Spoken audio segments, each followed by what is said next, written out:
Hey everyone! The moment is here. The first EVO event of the year, EVO Japan, is now live and we're ready to rumble as we get to watch some exciting matches.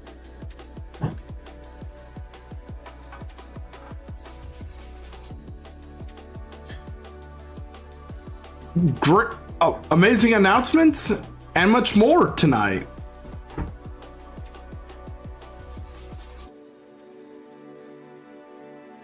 I can't wait to see what Tekken 8 Top 8 as well as Street Fighter 6 Top 8 will bring to us.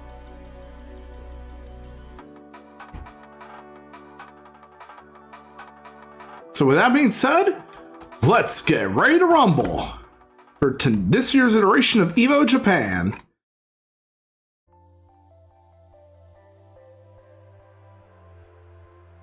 And of course, we're gonna, in the future, I would like to go back and watch the first 2 days for you guys too. Oh, look at that! Look at him doing the capoeira dance. The capoeira ginga dance.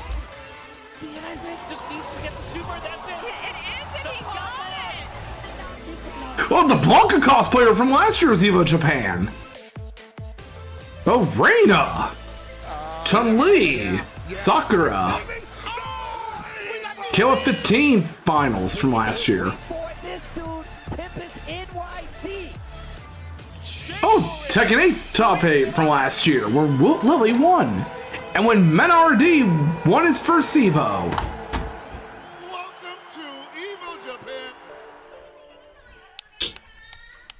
Keep in mind that as with past EVO streams and other watch parties we've had with EVO related events, whenever there's an ad break, I will not put the BRB screen up. And the illustrious Tasty Steve. How y'all feeling, fellas? Oh, dude, I feel super good. EVO Japan. This is because I want to keep the event up as much as I can whenever I stream it. I know there's been a lot of Tekken going on. I've been following from the background, and I know the players that are in here. I'm glad we have some We got Japan. So with that being said, I hope you guys enjoy this watch party. And yeah, that's it. Let's get ready to watch some exciting matches tonight. This is a sensitive topic. How you come on, though? That's what we're here for. These are sensitive times, Steve. Just you don't cyberbully too hard. But look, man, thanks to everybody for tuning in for this Tekken 8 Top 8. We've been waiting to see this bracket break down over close to a 1,000-man tournament here, right?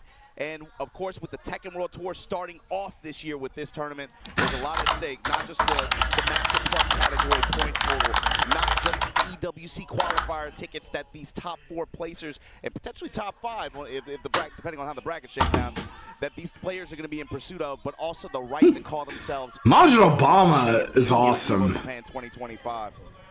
Beautiful to be here and actually see this, man. In all honesty, it's big. Hey, so is Tasty Steve. Tekken 8, especially for it to be one of these big qualifier spots. But we're going to send it over to Justin, and I think he's hanging out with Yipes. Let's take a listen. Oh shit! The Wazor! Justin Wong and Yipes! What's up, everybody? We are back for day 3 of EVO Japan 2025 at Tokyo Big Sight. If you guys don't know, Justin Wong, IFC Yipes, man. How are you doing? I'm doing fantastic. Just chilling here, just ready to. Feels so great to see those two whenever they appear together. Obviously, I'm waiting for Street Fighter 6 Psycho! Hopefully I'm saying that right, but I know I'm waiting for Mena RD and Momochi right now. Street Fighter 6, 2 of my favorite Street Fighter 6 players are on the scene right now, so I'm actually very excited to see the top 8 for sure. Okay, did you know that I almost made top 8 for Man. Club yesterday? What are you guys most excited for when it comes to EVO? The announcements, the matches, so it's obviously my fault. No blames on the teams, but the cosplays, the panels. 15 champion. He won last year, so Anything you love about watching EVO every year? 2024, Kasa Usagi actually got his first EVO champion win for Grand Blue Fantasy versus Rising. For me, it's always the matches, the announcements, and the cosplays. And I also tend to watch recaps of panels that happen too. His World Tour champion, Red Ditto.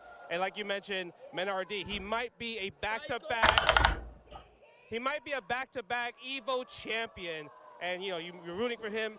Obviously, Momochi is also one of my favorites. But Tekken, USA representative Shadow is in losers top 8, man. Like, are you excited for all these matches? Absolutely. Look, shout out to Shadow. I'm seeing it on Twitter. It says this is his first top 8 ever at EVO, so any EVO.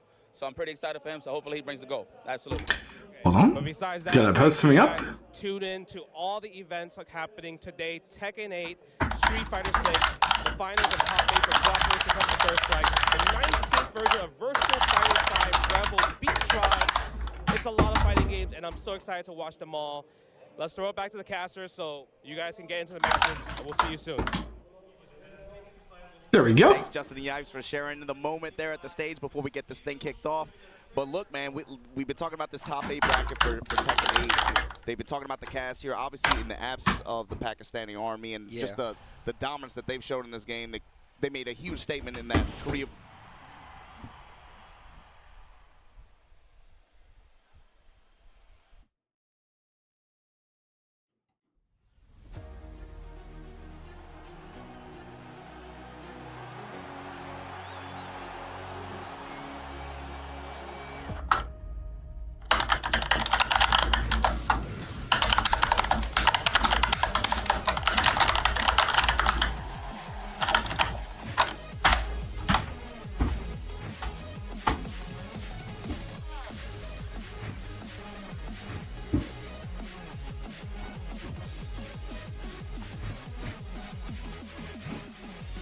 Oh my god, the Tekken World Tour. Man, Arslan Ash really nailed it at EVO USA last year. And I can't wait to see what EVO France brings to the table and EVO Singapore.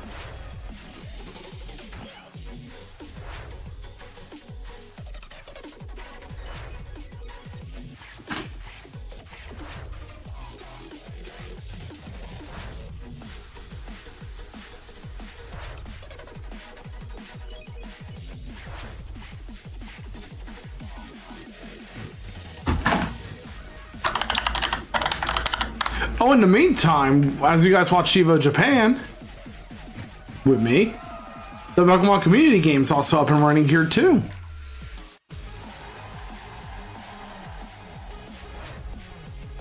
The first stop of the Tekken World Tour is EVO Japan. The last stop will be in Thailand.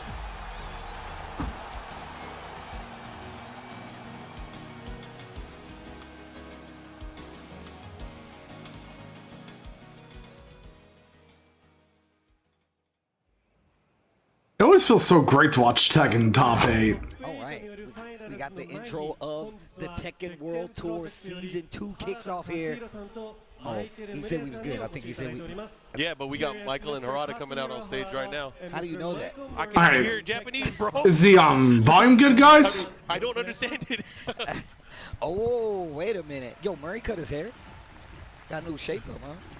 The volume on the co-stream, of course. Sick kicks on. Holy shit, it's Michael Murray and Harada! Hello everyone, good evening to those in the US, I suppose. はい、ですね。今日珍しくちょっとちゃんと伝えなきゃいけないことが多いので、珍しく台本を読みます。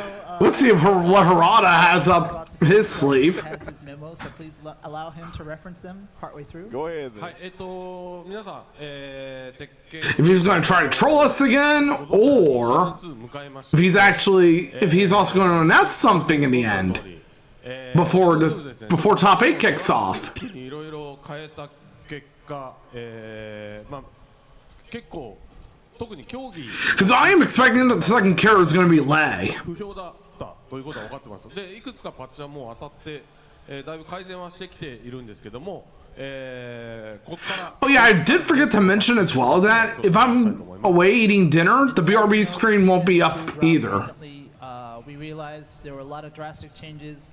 Many things, especially the competitive scene, was not. It's gonna be whenever I do co-streams like EVO Japan and all that. The browser screen will stay up. We will continue to do so.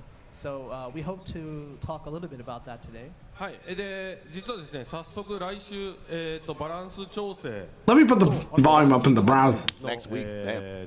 チューニングロジックの見直し、が入ったものが、配布されることになっています。And so, coming There we next go. week soon is the next balance Alright. update. Hopefully that'll be And, better. Also, some changes to the matchmaking logic, and we'll be talking about that a bit. はい、このバトルバランスのチューニングと、さっき言ったランキングマッチの挑戦に I know, look, guys, I know there's a lot of damage that was done with the beginning of season 2 of Tekken 8. フィードバック見ながら、調整していきますので、 But I'm really hoping that things will get better as season 2 progresses. These kind of updates to the balance, not just the balance, but also the rank match, isn't just a one and done kind of. I'm really hoping that would be the case, for sure. Situation, and continue to make adjustments when needed. で、たった今ですね、そのチューニングの今後の方針であったりとか、そのランキングマッチのロジックの、方針含めて、今ネットにちょうど、公式サイトアップされたので、But yeah, チ guys. ェックいただければと思います。And so, regarding the overall direction of this time, the balance patch, as well as Again, the changes- enjoy EVO Japan, y'all. Now let's see what's going to be happening here with Harada and Murray. These 2 points are covered in a release that we just uploaded online, so you can check that out today. で、パッ Let's see what they have up their sleeve. ですね、さっき言ったのは、まあ本当にサマリーだけ Aside from them announcing further balance updates for season 2. 細かい調整のね、具体的な数値とかが入ったものは5月13日の朝、これいつも通りですね、パッチが当たる朝、つまりパッチが But yeah, last year I co-streamed EVO Japan as well. 5月13日にアップロードされますので、それもチェックして。 But this year I'm going to do it again. We realize It was a lot of fun co-streaming EVO Japan. we release the day of the patch, May 13th, JST. So that morning we will have the fine details, all of the plus minus frames and the small details about the changes for this patch will be available at that time. はい、で、もちろんさっきも冒頭に言ったように、その後もですね、そのランキングマッチのロジック、チューニング含めて、さらに皆さんのフィードバック見ながら調整していきます。実はもう来週当たるパッチよりさらに先の作業ももちろん、どんどん進めてますので、今後も期待していてください。And so after the patch is released next week, we'll be monitoring the situation. Obviously, we already have, as we've mentioned previously, we are working on other patches as well. And so as we monitor the situation, we'll make adjustments Really accordingly where necessary. I'm really hoping that next week's patch will fix some of the issues with season 2's launch. しまったんですけど、一応今日そのチューニングとか、調整ね、含めたもの以外の部分ですね。皆さんコンテンツももちろん楽しみにしてくださっている方も多いと思うので、その映像も、持ってきました。And so we realize that the topics we're currently talking about is mainly geared towards the competitive scene. We realize that there are many fans out there who are looking forward to new content. So we brought awesome. something for you all as well. Oh! New trailer, y'all! 話がもっと盛り上がるかなと思ったら意外とコンテンツの方が拍手が起きるっていうやっぱみんなコンテンツの方がいいのかな Let's go, everyone! Hear about the balance, Let's see what's getting announced today. Everyone's waiting for content, right? はい、じゃあもちろんこの後映像が流れてその後トップ8なので、このシーズン2の荒波の中でも But yeah, 結構頑張って if you haven't noticed from the colors, かなりレベルの高い戦いを見せていただけると思うので the second character is a returning character. And given the dark blue, it's obviously going to be Lei. But there's some exciting matches for the top 8 coming up. We're very grateful for the competitors who, in the current circumstances, have all done their best in preparation for today. And we hope that you'll give them your biggest I'm also hoping, though, that というわけで、じゃあこの後ちょっと映像流れますので映像 we'll get to see what the Pac-Man stage looks like.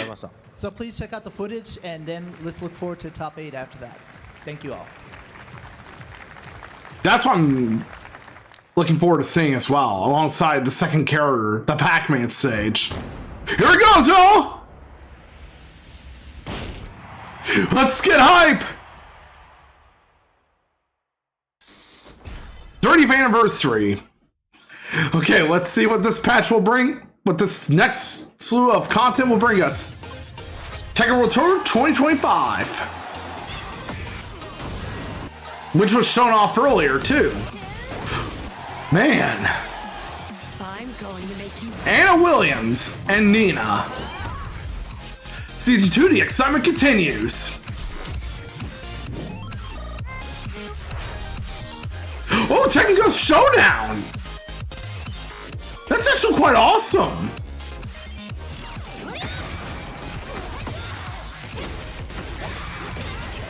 Holy shit! The Cyber Phantom pack.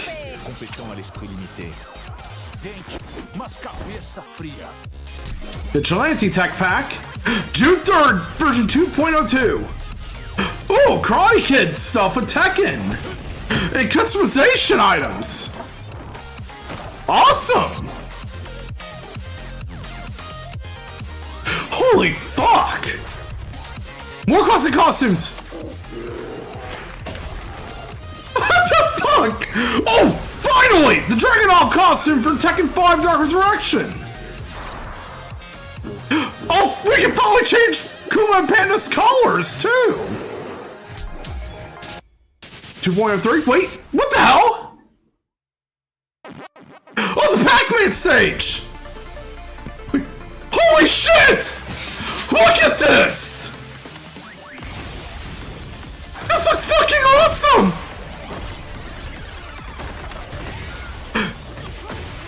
Okay, top 4 is the red is Blinky.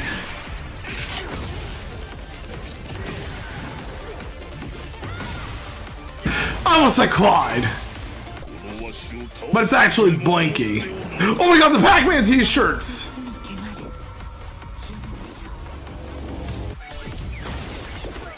Because it's a known common error in the Pac-Man games. Oh, even Pac-Man bypass items.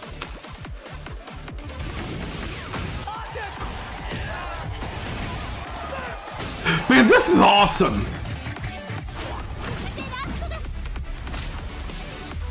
Holy shit.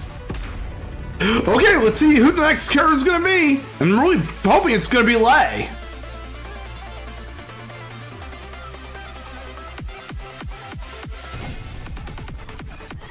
Yep, the only new challenger will be for Winter and a stage, too.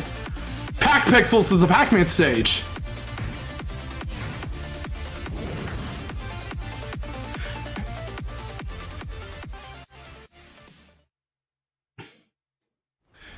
See? Huh?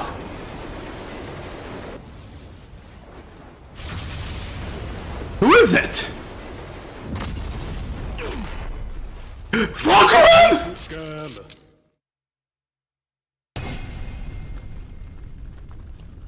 Holy shit, it's Fukaram!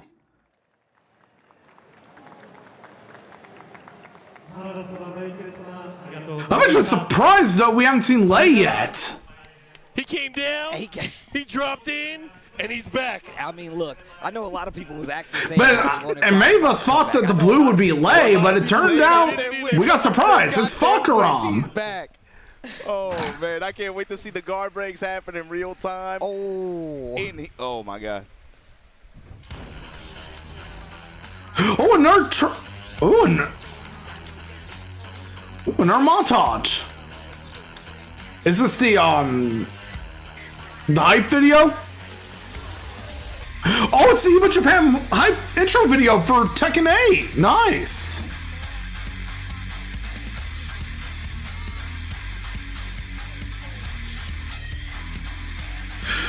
Oh my god. I have to admit, to see Fukaram back is amazing.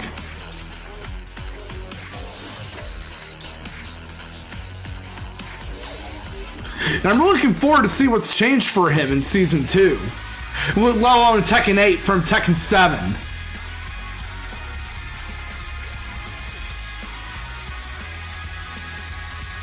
Man, this is awesome. Not only did we get Anna back, but we also got Fukaram.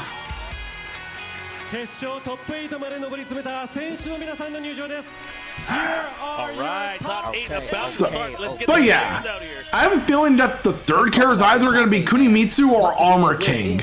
well, I'll say the capital of Tekken right now, bro. That's Pakistan's house now. Oh, it's I me! will say it's a very strong showing for a lot of these mainstay competitors. Famous, that have been one of the big famous names, Korean big Tekken 8 player, players when it comes Tekken to Tekken in the players. past. So, Speaking of winners, we got one of the most Yes. legendary players of all time. Yes. The first EVO Japan winner, Nee, coming up on stage. He's on the winner. He's an all-time veteran of Tekken. I wonder if it's Tekken 4? classic double thumbs. Yo, Mogul too. Now, this guy has been one of the up-and-coming players. We've been seeing a lot more. Recently started traveling in the last, few years. Well, He's I'm going to be eating dinner now, guys, really but taking I'll be out back. Multiple top 16s, multiple top 8s, and definitely taking out some heavy hitters throughout the entire competitive Tekken He's had scene. some crazy consistency streaks Yes. too, and those two are going to be facing off in the bracket as well. But on the top side of this bracket, Mao Il kind of was one of those players who had really good success early on and in the middle of last year. Kind of fell off a little bit towards the end. Yeah. But he's not the only player like that, and he finds himself winner's side top 8 after a crazy run in this bracket. And he's still jacked up. Yeah. Jacked, of course. That brother is jacked. Jacked and Yo, cracked. Manja. Manja running it back. Got a top 4 finish last year as well. The only player from that top 4 to make a return finish here on winner's side of the bracket. And, you know, he's another one of those players who kind of towards the latter half of the year, you kind of didn't see him as much. But making a strong statement here with that law. Pina on loser's side. This is, again, another one of those players. Kind of felt like fell off towards the end of last year, but found something in this version of the game on that Raven. You know, confidence has always been a big thing with him, lack of. Right now, he's feeling good. I mean, he should. Raven, that dude is crazy. But this is the one I This want bro to talk crazy. about. He's crazy, too. Talk about how this guy in the last years of 7 and 8 has been currently constantly good and higher in the placement. One of the only few players out there to take out Arson Edge, as well as the only USA representative here in this top 8. Especially in this country. A few months ago, he was here at the TWT, the best placing American player, but again, he's making it happen again. Who we got here? Ulsan, we already know. Ulsan, definitely considered one of the most dominant players just in Tekken in general. Made a stunning return and a return to form on top of that, taking out some of the heaviest hitters that was dominating at the time, now making a top 8 appearance. And of course, the TWT current champion and one of the strongest competitors when it comes to Tekken. He don't stop. I'm going to call him Tasty Rangchu. Oh, yeah. The big bear doing big things. That's the Papa Bear right there. And there's your top 8 here for Tekken 8 here at EVO Japan 2025. Some of these matchups especially are going to be, it's going to feel like high stakes. I think especially on the winner's side, I think it feels, I mean, we were talking about this backstage, Mark. It feels like that Nee versus Mogul set, that one is one that everyone has their eyes on, but you can't look away from these loser sets either, with Ulsan in lower end bracket, with Rangchu in lower end of the bracket, and then however that, I think that Pina Shadow set is going to be a good one. Yes. Because we got to Oh, remember that's that gonna be too. First the 3-set format, right, for this? Yeah, first 3 all the way. So I'm excited. You know, the way that this is going to play, and obviously there's going to be a lot on the line, especially for the losers bracket matches. Any particular picks from you guys? So I'm actually curious. You know, we kind of focus on the Mogul knee aspect of it, but on the other side of the winners bracket, one of those guys can come out and surprise maybe the winner of that potential match too. Mao and Manja, you're talking about, right? I literally was going to say, I think Manja is a character. Well, I think Law is crazy. I think Law has been one of the most consistent. I feel like he's been playing Tekken 8 for a while, and I think he does it really well. And on top of that, Manja has been one of the people that's consistently been showing out with this character, showing you just how strong he is no matter what across the board. And I think he's a sleeper. You were typically used to seeing players like Double showing up with the Law, but now we got Manja, who's always been just as strong and is going to be represented here. I got to ask real quick. Jack got a move called Make Some Noise. How you feel about that? Look, the fact that its name makes some noise, I love it. Sorry for everybody else that had to deal with it, though. I'm going to be real. But that's the thing. Steve is eternal. You're going to have to deal with it either way. You're going to have to deal with it either I'm saying way. he's been ripping arms off and stuff for years. Like, we've had to, now y'all get a taste of what we had to deal with. Now y'all get a Everybody taste. gets some. Rip your arms off. All right. Oh, my God. But like we said, you know, for a few of these players, felt like towards the latter half of the last year, they kind of fell off. You didn't see them really like out on the road as much and being able to post as much consistent results. But seeing them here with a resounding presence here, players like Pina, players like Mao Il, players like Manja, these players, especially, and think about what they add to this character roster too with this top 8 too. Yeah, it's a nice little chunk of variety that we have up I don't think there haven't been too many opportunities where we've been able to see Raven be able to perform at this level of an elite tournament, or even Jack for that matter. And their paths to get here, bro. We got to talk about that. Manja's run to get here. over XCC, over Daniel Mato, wow. over Yojin Boy early on. Mao over Anakin, over Lohai, over Ao, over Chicory. Wow. Mogold over Ikari, over Shonen, over Pina, over Hendo. Knees run, check this out. Chai, Pika, Hazare Metal, AK, Rangchu, and Akil. God damn. And he tooled a lot of those guys. Yeah. It was quick set. I mean, I'm glad you even said that, though. I mean, just to go back to Bow Will, I feel like we need to talk about the fact that he was switching characters a lot of times. Went from the Victor, messing with the Nina a little bit, back on the Jack that should tell you everything you And need he to know. beat Anakin in the Jack Mirror in a close set, too. Oh, wow. Yo, jeez. He was working with the spread, especially towards the, I'd say, like the middle part of last year. You saw him out there in DreamHack Sweden where he was able to secure his EWC slot. Yep. He was running that kind of combination of Jack and Victor at that time. Speaking of the EWC slot, you know, all these players obviously vying for that spot. Ulsan already qualified because of being last year's champion. Exactly, yeah. So that I know you want to talk about that. So that means if he's able to sneak into that top 4, we're going to have to play a tiebreaker set between these fifth-place placers, and it's going to be another high stakes like that DreamHack Sweden, that DreamHack Summer event that happened last year. We might have to see some fifth placers. Might have to play a third potential set. Oh, man. So now we also, Pina. I want to talk about Pina. We talked about the character variety. I think Raven is one of these characters that really got so much stronger when it came to this Season 2 update. Very annoying to deal with. Pina's been so dominant with the character throughout the years. Now he's got an even stronger version of this Raven character that he's mastered, essentially, and now I feel like this is a return to form. In Japan specifically, I felt like Pina and maybe Keisuke were the players that if you looked at the beginning of Tekken 7 and then you looked at the end of Tekken 7, those were two of the players here domestically that made the biggest jump nationally in terms of level of play and I would even say consistency to a degree. But Tekken 8, the hot swap, when we did that kind of posed an issue for someone like Pina because he was just having a lot of trouble posting consistent results early on. And you could see this shaken confidence in him. All of a sudden, he's picking Reina in tournament. He's like, I have no faith in this character in this particular matchup. And it felt like he just gave up towards the middle part of last year. So it's interesting when you check the Season 2 patch notes, the 2 that we've had, by the way. We'll talk about that in a minute. But I felt like Raven, the whole page, I just saw up arrows. Minus 20 becomes minus 14. Yeah. Minus 14 becomes minus 13. Damage up.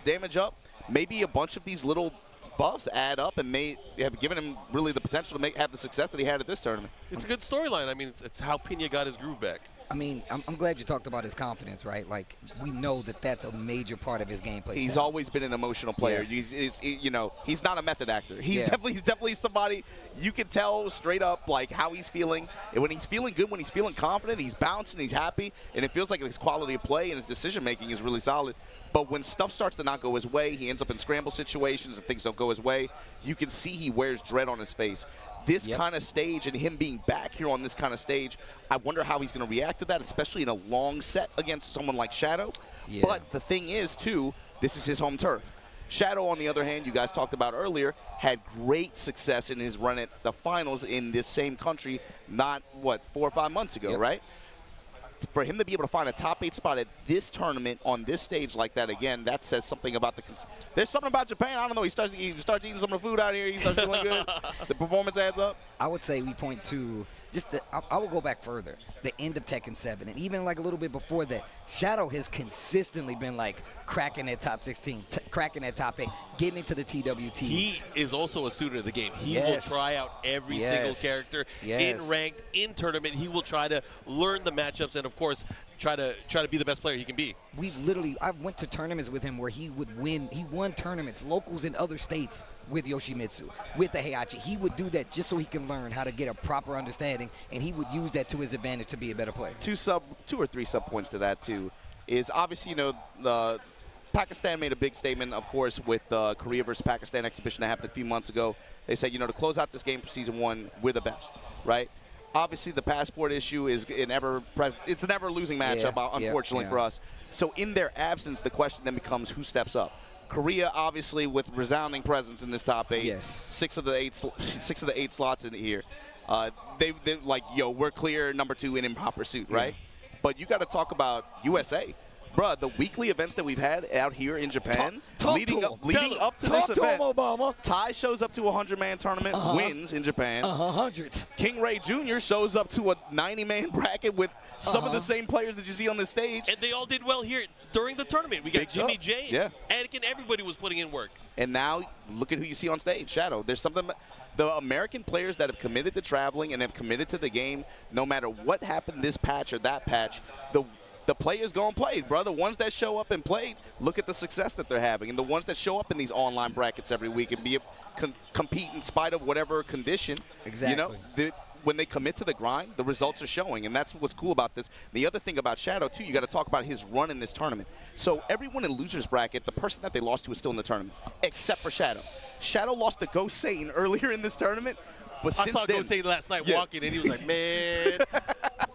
And the best part is, so he loses to Ghost Satan in this bracket. Since then, generational run, bro. He's 11-1 right now in the bracket right now. He went on a tear through losers. Over Higem, over Shonen, over Yagami, over Ao, over Chanel, over Akil after the loss to Ghost Satan. Pina, on the other hand, lost to Mogold, got dubs over John Ding, Sharp, Matsuba, and Ulsan. Oh my Yes. gosh. That's how Ulsan got into the loser Yep. side. Ulsan lost to Yo. Pina, then had to go over Yorets, Tai, Kudans, Lohai, and Daniel Mato back to back to back to back to back. Rangchu after his loss to Ni. Over Toko, over Aladar, over Victimo, over Matsuba, over Sayer, over Yorets, over Chikarin to make it to this spot. I mean, you guys heard all the names now that Obama just kind of sounded off. That tells you the quality of play that's out here. Of course, not everybody in the world could have made it, but man, the killers were here. They were definitely here. Well, it just the point to me is this, right? No matter how you feel about this patch, that patch, whatever, and you can see the timeline that we're on right now, right? The theme to me with Tekken World Tour and just with this game, competitively speaking, right now is the players are going to play. And the big thing is there's a lot of think about how we even got here. We had to go through 2 patches in the past 4 weeks. The key word here is adaptation. Oof, bars. The thing is, the players, I think, this year are going to be tested in a way that they have not really been tested as severely before in terms of their ability to adapt their strategies and adapt defensively to how the game changes. You just watched the video. You got 3 patches lined up for the next 3-4 months, right? The game is about to change a lot consistently, and it's about to change quickly. So I think this year of this tour is going to feel very different for some players. And I would even say, like, if we could theory fight a little bit, I'm thinking about some players who maybe have a roster of characters where they rely mostly on their core Tekken. You know, think about like players like Kokomo who run like a Fang, who might run Fang, might run Drag, might run this. Think about the options that they have with that kind of approach, where you could just week to week, you can be like, who's higher value? I can just go to this. Whereas the character specialist and players that are kind of more honed in on one character, and then they have a sub pick, that might be a little bit more difficult for them. They might have to make harder adjustments to that. You know, I'm glad you said that, man. Shout outs to Arslan Ash, man, one of the GOATs out there.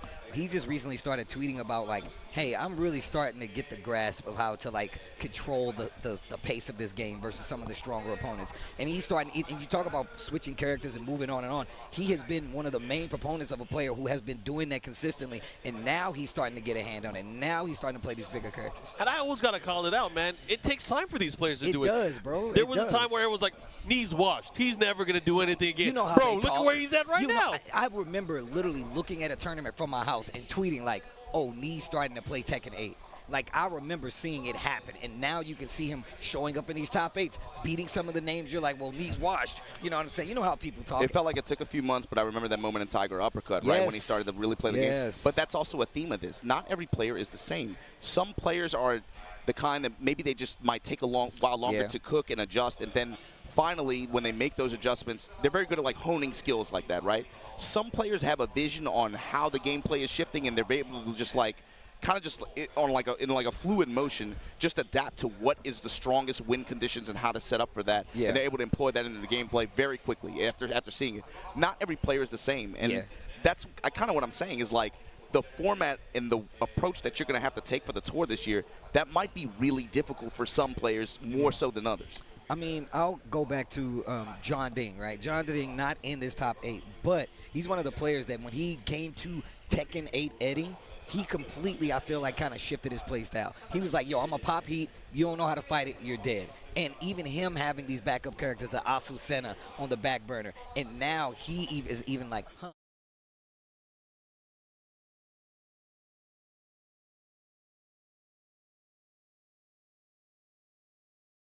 And like you said, adjustment is the name of the game. I'm not saying it's going to be easy either. Definitely not. Definitely not. I think, man, I can't imagine. Here's the thing, Steve. Like, bro, some of these players, let's be honest with you. As cool as I think it would be to see Mao say, you know what, I'm going to be a pro. Let me try. I'm going to pick up another random game, right, like that, right? Yeah. You're not going to see that, bro. These guys are locked in. Yes. If they're playing at the global elite level, they're Tekken players, right? Yes. So the thing is, he has no choice. Like, he's going to have to adapt. Yes. And here you see him locking in on Jack. I'm curious to see what the strategy is here for Mangja, how well he's able to, of course, adapt to whatever Mangja, you know, Mao's approach. All right, I'm back, guys, and sorry about that. I didn't realize I had I forgot to put the multi-chat from. These players are going to have to adapt, and I forgot to put multi-chat up here. Real activity on the side of Law, right? Yeah. Law's one of these characters who's historically been able to just annoy you to death and make you play his game. Jack now has a lot more control over said game. But game 1, top 8 EVO Japan 2025. Tekken 8 goes down now. It's Mangja versus Mao Il. Let's get into it. Korea versus Korea matchup to open up here in the subconscious. 4-4-2, put that boot on him immediately. Mao Il with the 2-1, that high mid string control. Yeah. And Mangja looking to get in on his terms and then start that pressure, starting with the down back 3 there. One of the things that really has to watch out for, going up against Mangja, you do not want to get launched. Law's ability to keep the character in the air and go to the other side of the wall is much more dangerous than it's ever been. Engage. I like that, using the armor. Raw heat burst. And look at the quick sidestep to the right just to be sure, but you're still locked up on this wall. And of course, Jack, not the best step, obviously, but you have to kind of be a little bit earnest against this Law character and what he can do. Nunchucks all day. Okay, spins it. Getting real close to being closed out here. Mao Il, raw rage, that's going to hit. No, it's not. Oh, and the punish there with the 3+4. Mangja pretty polite with the approach too, just working the down back 3, cancel.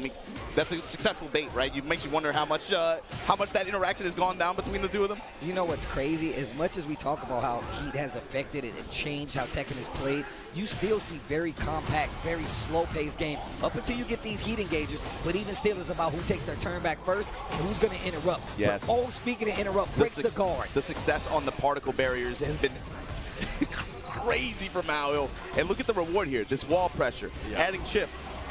Keeping him there, but that was a great low punch there. jab. I like that. He's able to take the momentum back here. Goes for the mid. Did not get a clean hit after it. Sliding with nunchucks. Down, forward 1. And you've already seen how Mung just started to put in his head, plant that seed and being like, hey, am I going to go low? Am I going to hit you with this slide? Am I get the free follow-up. Am I even going to finish? Am I going to use the follow-up? Oh, and that's another thing about Tekken 8 that we're starting to see people do. They know that armor's coming. They're actually going to go for the grab. Throw. Take that turn. Take it back. Even if it's not a combo starter throw like Law, at least you get the momentum. Yeah, I was like, this kind of throw is especially cheap just because of the reward you get. And it gives you a better way of dealing with these characters with high-profile armor moves that can break you. Oh, the follow-up at the wall. Look at this damage. Oh, the adjustment. He missed the last hit, though. That could have killed. Spring kick, lay on him. Drill, baby, drill. Put him in a blender. Make a smoothie. Activation here. Heat burst. And he's healing up. He's going to heat dash cancel the follow-up here. This is a lot of damage because he has rage as well. Yeah, that's true. 15 seconds left on the clock. Bro, Jin is crazy. He's going through a lot of stuff. You got to imagine the stages that he has going through his head. Yes. Oh my God. Seeds. Speaking of planting seeds, get up attack. 3 seconds left on the clock. The slide. Oh my God. I did not know what was going to happen. I didn't know what was going to happen. I didn't know what was going to happen. Did you see Mangja hit the, what? He looked like he was Law. What? Well, first off, I always wondered this. Why does Law get a tax return on using the nunchucks after in heat? It makes no sense. It's crazy. He gets benefits for it. He got to be using H&R block or something, man. I don't know how that works. I don't know how that works out. How you gonna give a character something like that? But anyway, the thing how is, do they do that? You know, as a kid player, how do they? Why would they do that? I mean, us key players got to be careful. You got to be careful. I don't want to put myself in a Rife situation. My man was like, yeah, bro, we got a nerf knee. No, how you nerf knee? And he's still getting good at the game. And now they're fighting back and forth about the tools that should change. But that last it's all round, about utilization. That last round got kind of dicey, too. Mao was having a lot of success with the particle barrier. He got a lot of HP back, and then he just started working the full crouch mix, giving a lot of lows to Mangja in the process, but all it took was that one slide in the nunchuck sequence to just undo it all. And watch how they change up the spacing now. Mangja playing just a little bit far back, knows the Mao will go for like that 2-1, stay up close, as well as that field, just to make sure you respect the space. Yeah, in the EVO Arena, of course, you see those glowing panels on the walls. If you are able to get a knockdown into the wall, or you could potentially do some damage. All right, Speaking we of some got a ref damage. check. That's unfortunate. You hate to see it at all levels of play, but it seems to be a controller malfunction. We'll let the team figure it out here. But, man, as you were saying, again, going at it, Law having that scramble at the very end, I feel like Moyle had control early on. But, again, it's all about when you pull out, like, the particle barrier, right? You can see him using a lot of two-jab, trying to space out and at least try to force Law out into, like, range 1.5. But then it's the combination of that two-jab, fishing for the counter hit with forward two. Yeah. You see him working the low jabs a little bit. But for Law, something else about this version of him, he has range, too. He has range that... Yeah, He got this one and he got that one. I mean, He's like, what are you doing? He got over there? both. and you haven't seen Mangja going to it as much, and maybe particle barrier is kind of playing a role in that, trying to scaring him off of it. But I don't, in a 1st-to-3 format like this, I don't know if Mao can keep running particle barrier like that. It's such a risk. Yeah. It is such a risk, and he hasn't been called out for it yet, but he has to be cognizant that, hey, what if Mangja just chills? I mean, we saw it at the beginning of that game. He started playing back at range 2, range 3. Law has those tools now, and now you see the particle barrier starting to be not that big of a thing. Literally, it was that fast. We saw it like 4 times in that first game, and now they instantly like, you know what, I need a little more space. But obviously, Law is going to have to commit a little harder because otherwise he's not going to get that knockdown. Those pokes aren't going to do it. We know Jack has the damage to take you out in quick succession, so you got to be careful. Yeah, and it's on Mao to just try to keep him out, or if he's going to make his approach, he has to be able to intercept, because the way Law can apply pressure and the just mental damage that his pressure can do to you on defense. Historically, by the way. Historically, by the way. It's not fun to deal with, especially when you're a big body with a weaker step, Yeah. But let's see what's going to happen up there. Obviously, I think they're going to go right back into it. All right, here we go. Mao with a round on the board with the sidestep. Big whiff. Okay, so Controller malfunction On Manja's side. Yeah. So Mao able to take the round. Working full crouch here. Fishing with the wall standing twos. Okay, nice. I like using the little dragon slide shimmy. once again, he tried to use the particle this is barrier, gonna hurt. and he got clipped. The This power is of the exactly what I'm throws. talking about. Ooh, off the wall. Dragon Cannon to close it out. That's exactly what I mean. You said it yourself, Mark. He's not going to be able to keep getting away with that particle barrier. And we already talked about the threat of using throws to stop these big armor attacks. Evolution. Especially, again, rewarding throws like that one, especially on a walled stage like this with bombs to back you up, give you a little bit more insurance. Ooh, double cross chop, and here we go. Give him the hug. Bow finds his the launch. noise. Gonna find the wall as well. Activation. Keeps him there. Yeah, wants to Follow retain up. it. This is nasty Oki right here. What's he gonna do after Sherman you get up? stomping him, working the lows. The second hit. Save. Down 2-3. Oh my gosh, what a call out. And he's got heat, so you know what's going to happen. He sidestep left to realign, gets the wall, actually messes up He the got combo. super lucky there. Drop it on him. Okay. Now burns the smash. Runs right into another heat smash, and Mangja now up one round here, trying to take the second game. Let's see what he does here. How's he going to deal with this? And look at him, just second guessing now, Yeah. going for some of these options at this range. He was having a lot more success earlier on, especially like had a lot more confidence in the jackhammers. Now all of a sudden you see him, like you said, second guessing himself, a little bit more hesitation. I love the delay. Oh, he just shimmy. Counter. This is what I'm talking about. I'm glad you called it a shimmy. Delaying the string, seeing what the reaction is. That's a trade, another trade, likely still in Mungja's favor. Back 1+2, and then trying to fish for a counter hit. Not going to get it. He has to be careful right after this mix up. Oh, he went goes for the for throw. grab. That was so smart, though, because he could have went for particle barrier, and that was like the thought process to think ahead of time. I like what you're doing, Mungja, but you're in danger. The wall, the lows are back in play. I love Perry. That was crazy. Mungja. No explosion necessary. He took it. That was crazy. Oh, they hug it out. They thug it out. Oh, my gosh. That was sick, though.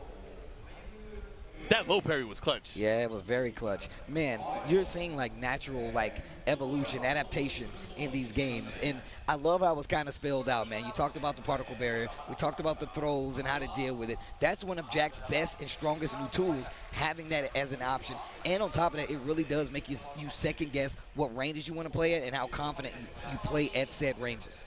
I mean, you said it too. It's like obviously the presence of that throw and the way that interacts with the options that Mao Il was using, especially to great success in game one. But it's also Mangja was able to almost like use Jack's range against him. He kind of just like made Mao ill. Okay, if you're gonna keep fishing in that range, fine, I'm gonna wait just outside and then just get in on my terms, and it worked out. One of the things historically Jack has had an issue with is range, right? Like, and he still has upgraded the tech in 8 to where he can move across it. So, I mean, obviously he still has advancements to deal with it, but even Mungja still having the ability and the know-how to be like, look, I know the tools you're going to use. I'm going to call you out, because otherwise particle barrier, heat dash, run in. He could have closed the distance, but you can see Mungja just playing around it the best way possible, and Law has the tools to do so. So that means. Oh, go. I would say I feel like that set was a lot closer than it was what it indicated in terms of games. But again, with this type of game and this type version of the game, everything is brutal. Okay. So with that, Mangja is going to be moving on the winner's side of the bracket, locks himself a seed for winner's final. So that means, of course, he's going to face one of these two guys that are coming up. Yeah, this It's next either set is going to be the one. Gold. Oh, let's go. Pick your poison. I mean, and look, just like I said before, I've literally been paying attention to Nee and how he adapts to the game. And obviously, like we said before, especially just the current state of the game where you have to adapt. Nee has been doing that. I've been seeing it with my very own eyes, and I know a lot of people have too. You can tell by the results. Look, he's just a little bit older now. It take a little bit longer to get the engine revving, you know, but like, you give him a few months, and then all of a sudden it's back. We'll get there. We'll get there. Oh, that's how that hip work now. That's how that hip work now, you know. I got to put a weight on this side. I see. But once again, I'm glad you brought up at the very beginning. It's about adaptation. The Tekken 8 characters are definitely brand new spins. All right, I'm back for real, guys. I am really sorry for that. Job of actually changing up their game. But yeah, that was a really fun match too. We talked about Shadow. I mean, Ulsan, he doesn't even have his original character, but still, all these players, like you said, they are adapting on the fly. Law and Jack 8 sure really giving their all in that match. Which to me is interesting too, because I don't really consider Nee that kind of player in my mind. He's not. He's much more about like taking a long time to hone the skills, and then from there you see all the other gifts start to activate. So it's interesting for me to see a patch, like a couple versions where he comes in, and then this Brian, who was a character that was already quite gifted, by the way, in now what he can do in heat and the tools that he has. And you see Nee just using it flawlessly. I like that. Quite gifted. I literally was thinking that. Gifted. I like that. I've been working on my diction a little bit. Yeah, okay. Oh shit. I do got to call about it. Dude, the next match will be Mogold and Nee. Strategy and game theory. Yes. We've seen it on Twitter even. Like, you know, he takes reasoning from all levels. People will call him out and be like, you know, he'll try to explain the game. And then his responses have been Winner will fight against Mangja. Red, huh? Yeah. I love that. He loves he understands the game wish I was good at enough. different levels. I wish I was good enough to just disperse you on rank. Be like, yo, what rank? What? And he was on point. And he was on point. The guy was like, yeah, you're right. But you see this, though. You see people go online and be like, bro, I don't even know how to deal with this Claudio pressure while he's in heat, and they're only doing run and 2. Duck. It's like, that's what I'm talking about. What I appreciate about that, too, is it's not just that. Like, he'll be like, I don't think you're that good at the game. But then he'll actually take the time to explain it and actually, like, write it to constructive. He's trying to help them out. I'm all about constructive criticism.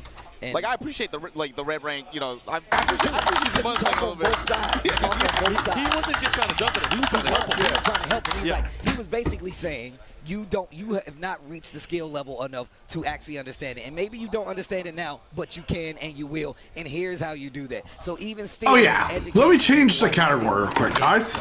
And he has always been that way. I remember going to There we go. in countries around the world. Wait. And he's like, I will win the tournament, and then I'm going to sit there and play a set with everybody. That's the kind of player that he There we is. go. It's one of the reasons he's sitting up on this stage. It's one of the reasons he's one of the first EVO champions and just one of the GOATs. But on the other side, man, Mogul, this was the golden kid, especially towards the end of Tekken 7. I think a lot of people out here in this region were singing his praises, and he showed why last year. I'm going to ask you guys what you think. Is it going to be Claudio or is it going to be Fengwei? I feel like Claudio. Okay. I was in Claudio. Claudio is an issue, bro. That guy is an issue in this game. Man, if you're going to have Here he balance, goes. it better be an issue. Yeah, I was about to say, man. All right, here we go. The classic Brian Fury with Nee and Mogold with that Claudio going into this. It's a race. The next match. Face off later on in the Mogold quarterfinals. versus Who's gonna go? Nee. Midnight Siege, another one of those stages, you really got to have some knowledge, some know-how to move around, especially with those stage hazards and just being aware of the danger of getting your back to the wall. It's one of the things about Tekken 8 that is very new is that wall throw, right? Never really been the biggest thing. Obviously, you do get wall combos, but now you get wall extension combos. Let's go! To engage. And those things you really have to pay attention to. See Mogul. Man, look at Knee! Look at Knee go! Has wall control. Get up low kick. Down back 1+2 from Mogul. Now able to get a little bit more space. Spinner Rooney gonna get the And Mogul's going for the... Holy fuck, the Rage Art! And didn't even spin the stage hazard. Just go straight for the Rage Art. The knowledge and the know-how to close out a round when you're supposed to. That way you don't even have to worry about the threat of heat or rage. But once again, Knee already spent those resources going in. Mogul capitalizing on the lack of. Looks like I forgot to put the fire pot, Okay, going for a little straight pressure here. right here. Knee representing the mids. Nice mix of just mid and low attacks here in close range. And I will say this about Mogul. He does not need to overwhelm Hey, you. there we go. Just raw, like, just blitzing you down, using the heat. He will pick you apart. He will be like, oh, these lows are working. We're going to keep doing those lows. You're getting a little afraid. Now I'm going to hit you with this hop kick. That's what he brings to the game. And you can already see Knee trying to move around it. You can see Knee too. He's That was an excellent combo earlier, though. Playing this really, really defensive. You see him with a lot of left step, a lot of just walk-up ducks. He's trying to read Mogul, and Mogul is being very hesitant on throwing some of those options out there. Holy fuck! That's what he wants. He's right by the wall. He has to be careful. But the back one, of course, just enough tracking to catch him on the move.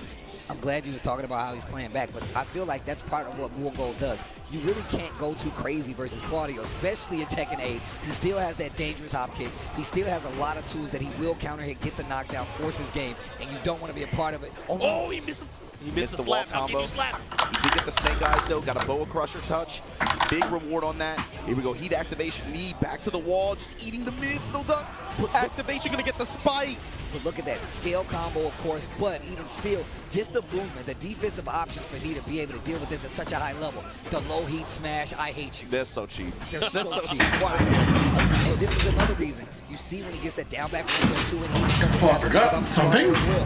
He's with the pickup. What you gonna do? How you gonna do with the Oki? You know, you keep it safe. He's not gonna tech roll. He's gonna stay there. Oh, Man! Holy fuck! Back to the wall, machine gun blow. He's not dead. He is not dead. 5 seconds left on the clock. Watch out. Look, he's getting life back. Holy shit! Classic Knee fashion! Usually that would have killed in that sequence, but again, everybody has a little bit more health. A little bit more in this HP, version of the The game. Harada care package. Oh yeah, everybody gets it. Everybody gets The new it. stimmy.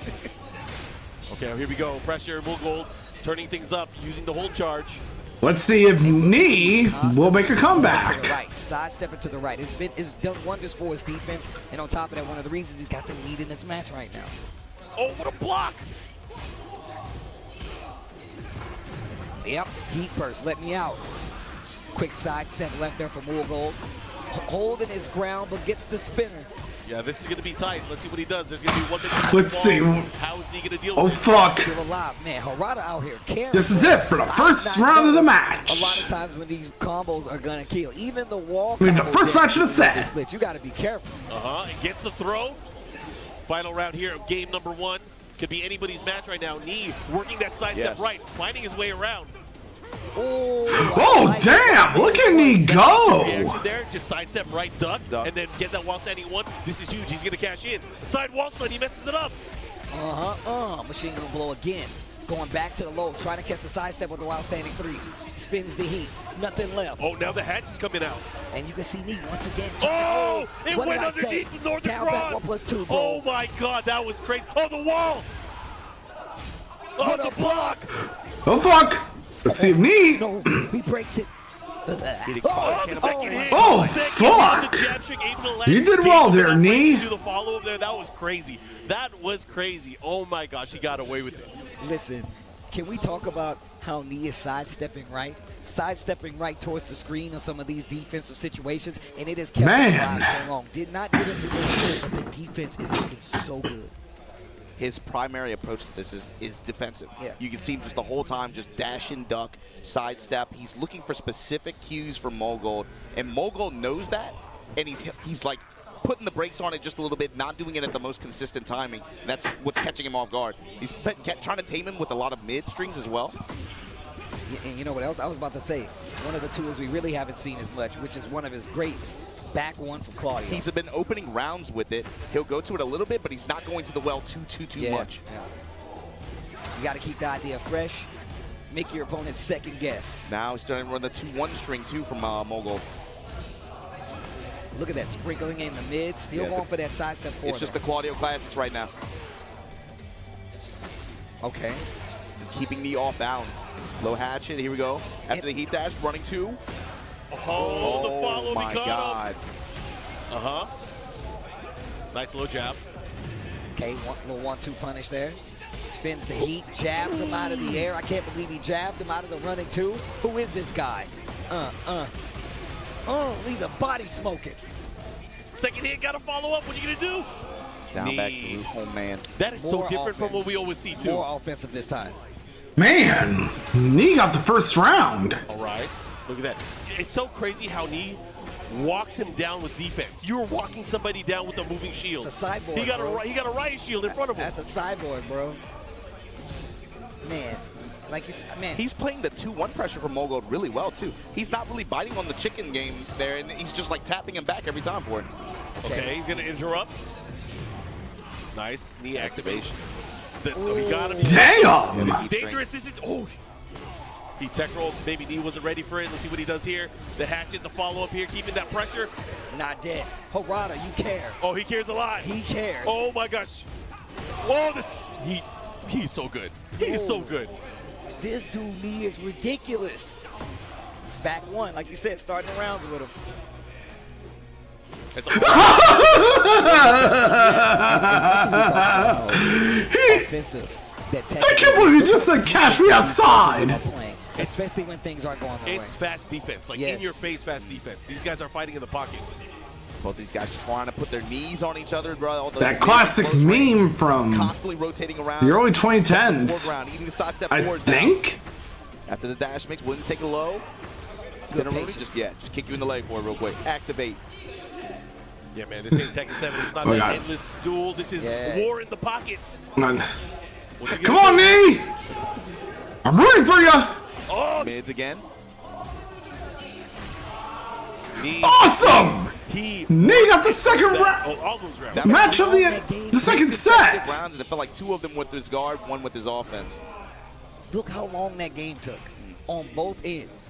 Knee obviously being a lot more offensive. Now we're here. Seeing how Mogul is trying his damnedest to open up Knee, and it's not working. I keep forgetting about that quality of life changer. You can rematch with a random state. It's like, man, this is fast. What's happening? I definitely forgot about that. I'm glad you said that. Yeah, offline is best. Offline is best. That time again. Mogul opening up with the back one, Knee willing to back away. Engage. Look! Oh shit! No touch here. A lot more offensive on the side of Mogul. Yeah, right now here. Mogul now stepping foreground, looking for some openings. Oh, hatchet. He has to be careful. That range Knee is starting to be a little bit more sidestep-patient now. Back dash. Great step from Knee. Bro, I'm trying to tell y'all, he's the hop kick. The challenge. The sprinkle. Not dead. Great carry. But you got to be careful. Okay, sorry about that, guys. I love that move. It's just so sick. We haven't seen as much cannonball straight and crash impact in mid-range like that. I just feel stream avatars for the stream today. Roll. Pull roll. Pull roll. He's in range too. You have Pull roll. Oh my God. I love it. What I a love standing, I solid love it. offensive game. Man, look at Knee That was go! great. It's so defensive too. He's literally taking every Defender Zor's Lash, top 8. He put him in a box. He really didn't use those tools that much in the first 2 games. Because I would have loved to see Arslan Ash versus Knee.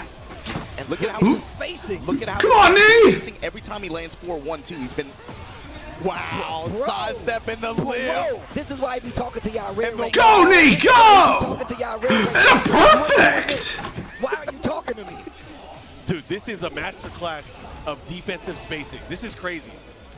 Also, just Knee's option of staying on the ground significantly more, not teching as much. He's Come on, Knee! More golden opportunity to use some of these big hitting mids. That's the crazy thing too, is Mogul tried to adjust. He tried to go at him differently offensively, but the thing is, Knee was prepared for the range. The range was everything. Man, Oh yeah, he's not falling for that. you got this, Knee. This might be Mogul's last end. He has to take this round. He has to make things happen here. And look at the defense on the side of knee, who still has heat, by the way. Activate this time. Was expecting a challenge, maybe? You got to watch out for the string, too. He has Snake Eyes, he has heat. This could be a... Holy fuck! Oh, my goodness. Not gonna Let's go, Nate! He takes the set over Moorgold and moves into winners finals. That was a good set. That was a damn good set, Again, bro. just like the last one. Fuck yeah! Even though it looked like at the very end it wasn't close, that was a lot closer than it really was. Man, that was actually a close set. Close was just insane. Bro, like, we talked about one of the quality of life Season 2 changes is the way you can sidestep. I don't think I've seen many players use it how we've seen me use it here in this set. It's actually crazy. Once again, it's about adaptation, bro. Also gotta love how Markman's here too. He is actively doing that. You're seeing it not only with his offense, which is what everybody's clamoring to, it's in the defense as well. It's the space. Look at all those the arcade knowledge your opponent sticks. wants to go for. Fighting a player like Moorgold, who once again is definitely really hot out here on these Tekken streets, lets you know just how big of a threat Nee is in Tekken and in Tekken 8. That was him showcasing a lot of the skills that, I think he's best known for, right? And then also how well he was able to break down the player matchup, too. He knew exactly what to expect. Like you said, the range really played a big role in this. At what ranges and at what points in the matchups based on health deficit and health advantages, he knew exactly the tools to look for Man. It was like he knew the matchup like We're 2 matches in on Tekken 8, and it's been pretty exhilarating so far. The side set 4 and the back one. It was crazy. I did not see, that maybe it was one of those too little too late things for Moorgold. He started utilizing, some Claudio's best tools, right? But it just wasn't in a way where he could overcome the spacing because Nee backdash. Let's see what the rest of the map, what the rest of the top 8 will bring us. Completely ineffective.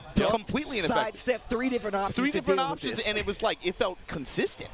Dude, it was consistent. Like, we was not letting him get away with anything. He literally took him out of the game.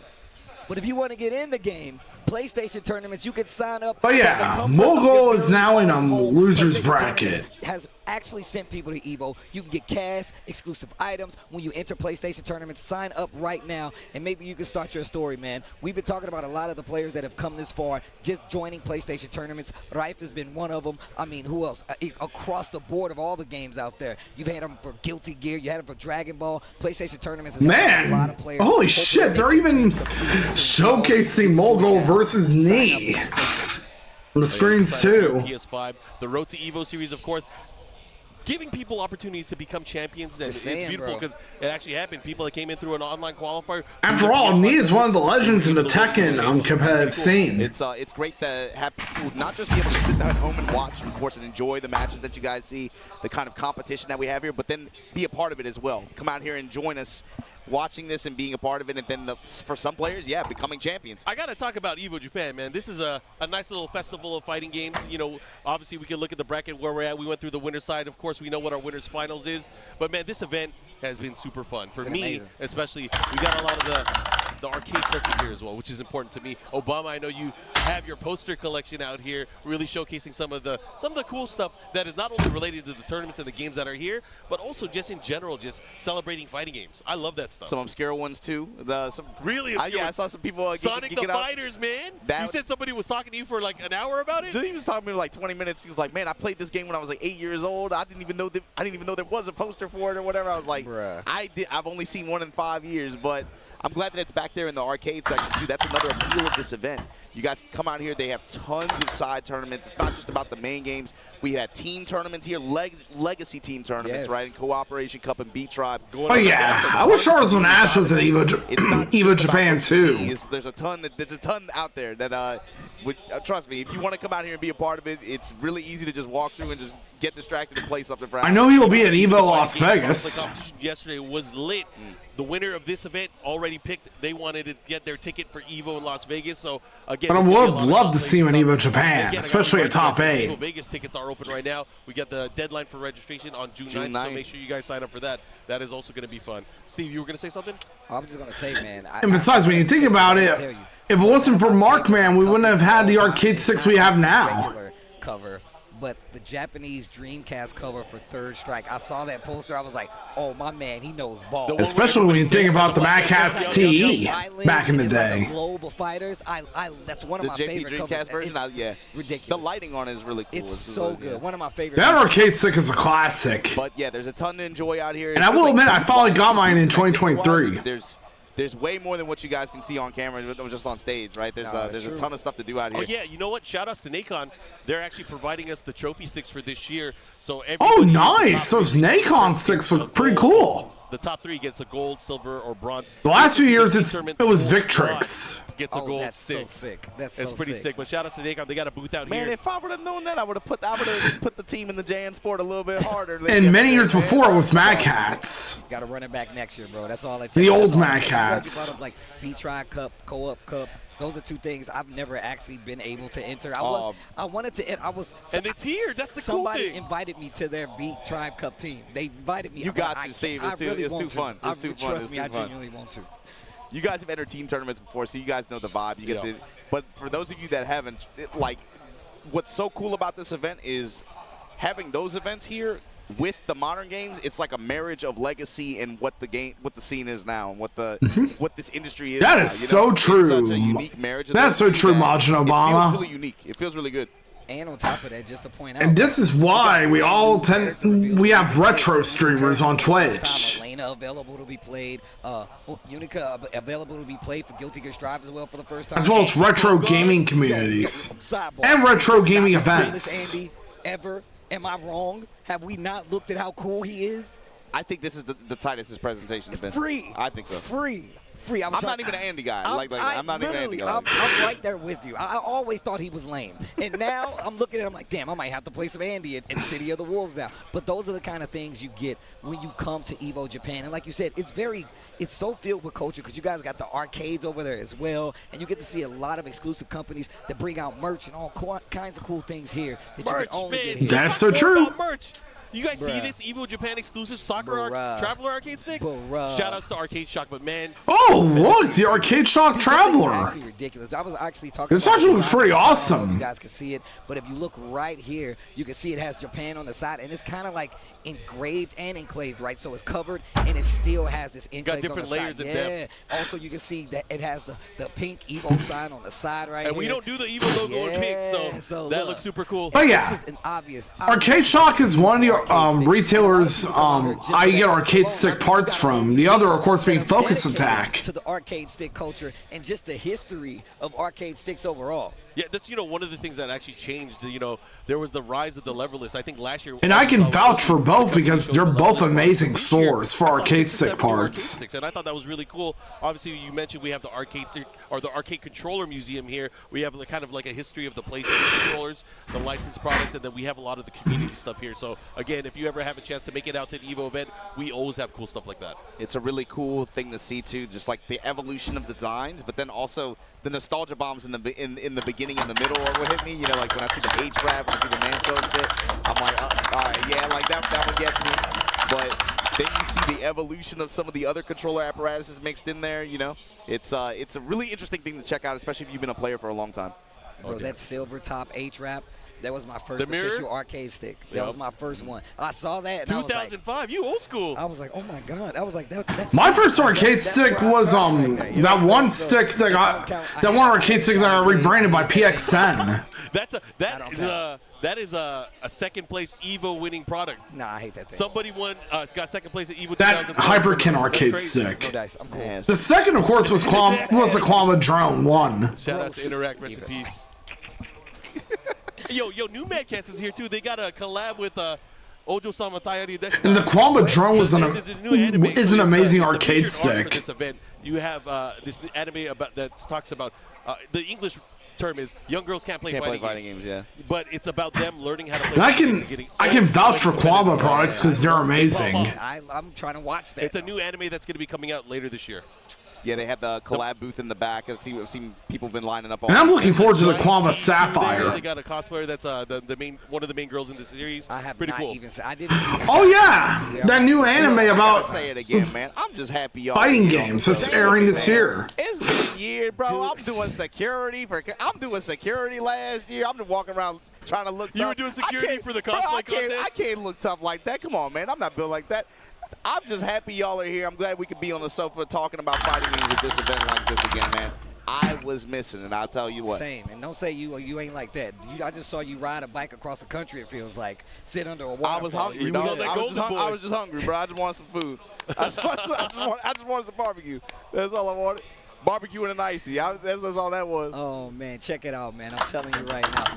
Shout out to everybody watching along as well. EVO Japan 2025 is well underway. We had our winners crowned for Guilty Gear as well as KOF all across these last 2 days, but now we're getting down to the nitty-gritty. We're doing Tekken 8. Of course, Street Fighter 6 is coming up right after this, but right now we're dealing with the 3D fighters. Yep. I mean, you like other games as well. We were talking about the legacy titles.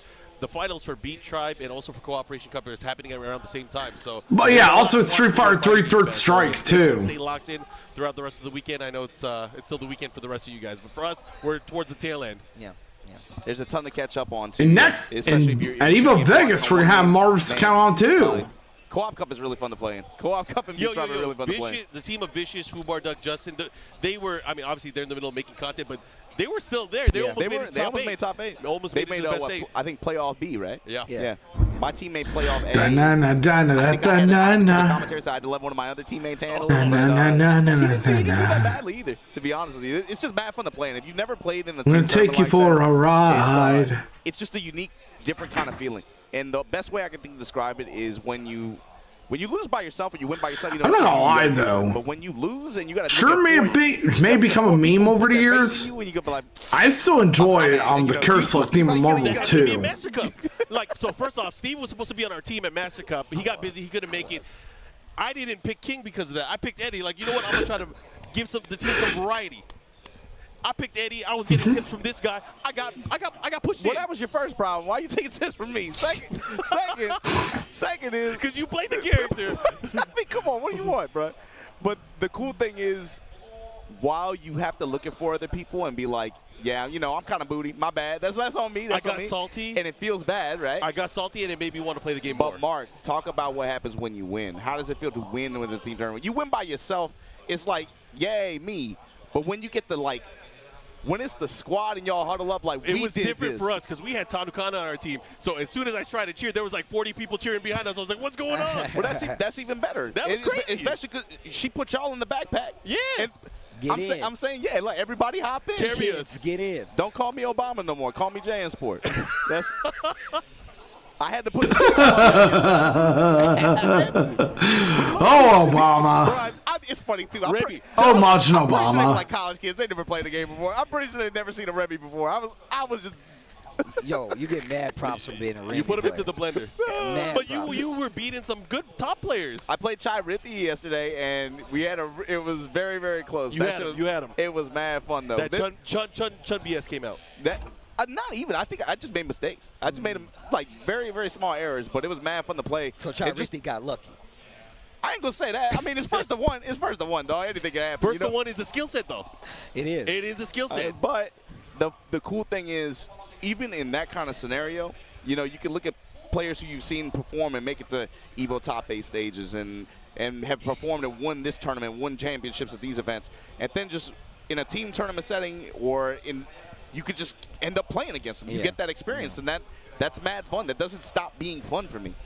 Same. Big same. I played in the Master Cup too back in my day.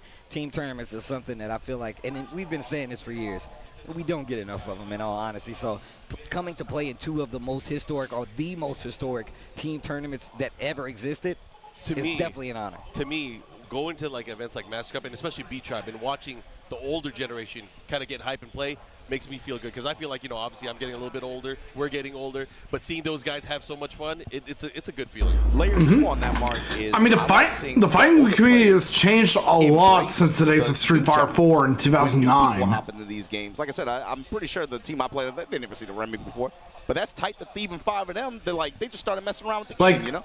It's different from it's completely different from the fighting game community we have now. The days of Street Fighter 4 are long gone. Like, man, my game's getting kind of stinky. We got plaque buildup.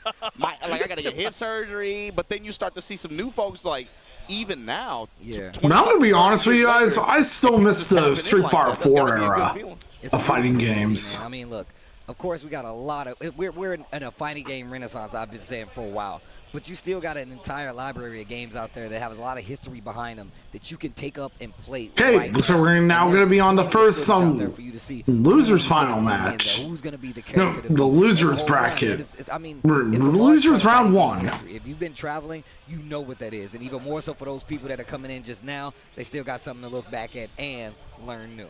But to transition, Steve, like you said, who's going to be in the driver's seat, move through this loser's bracket? This is another set that I think is going to be high impact on this bracket, man.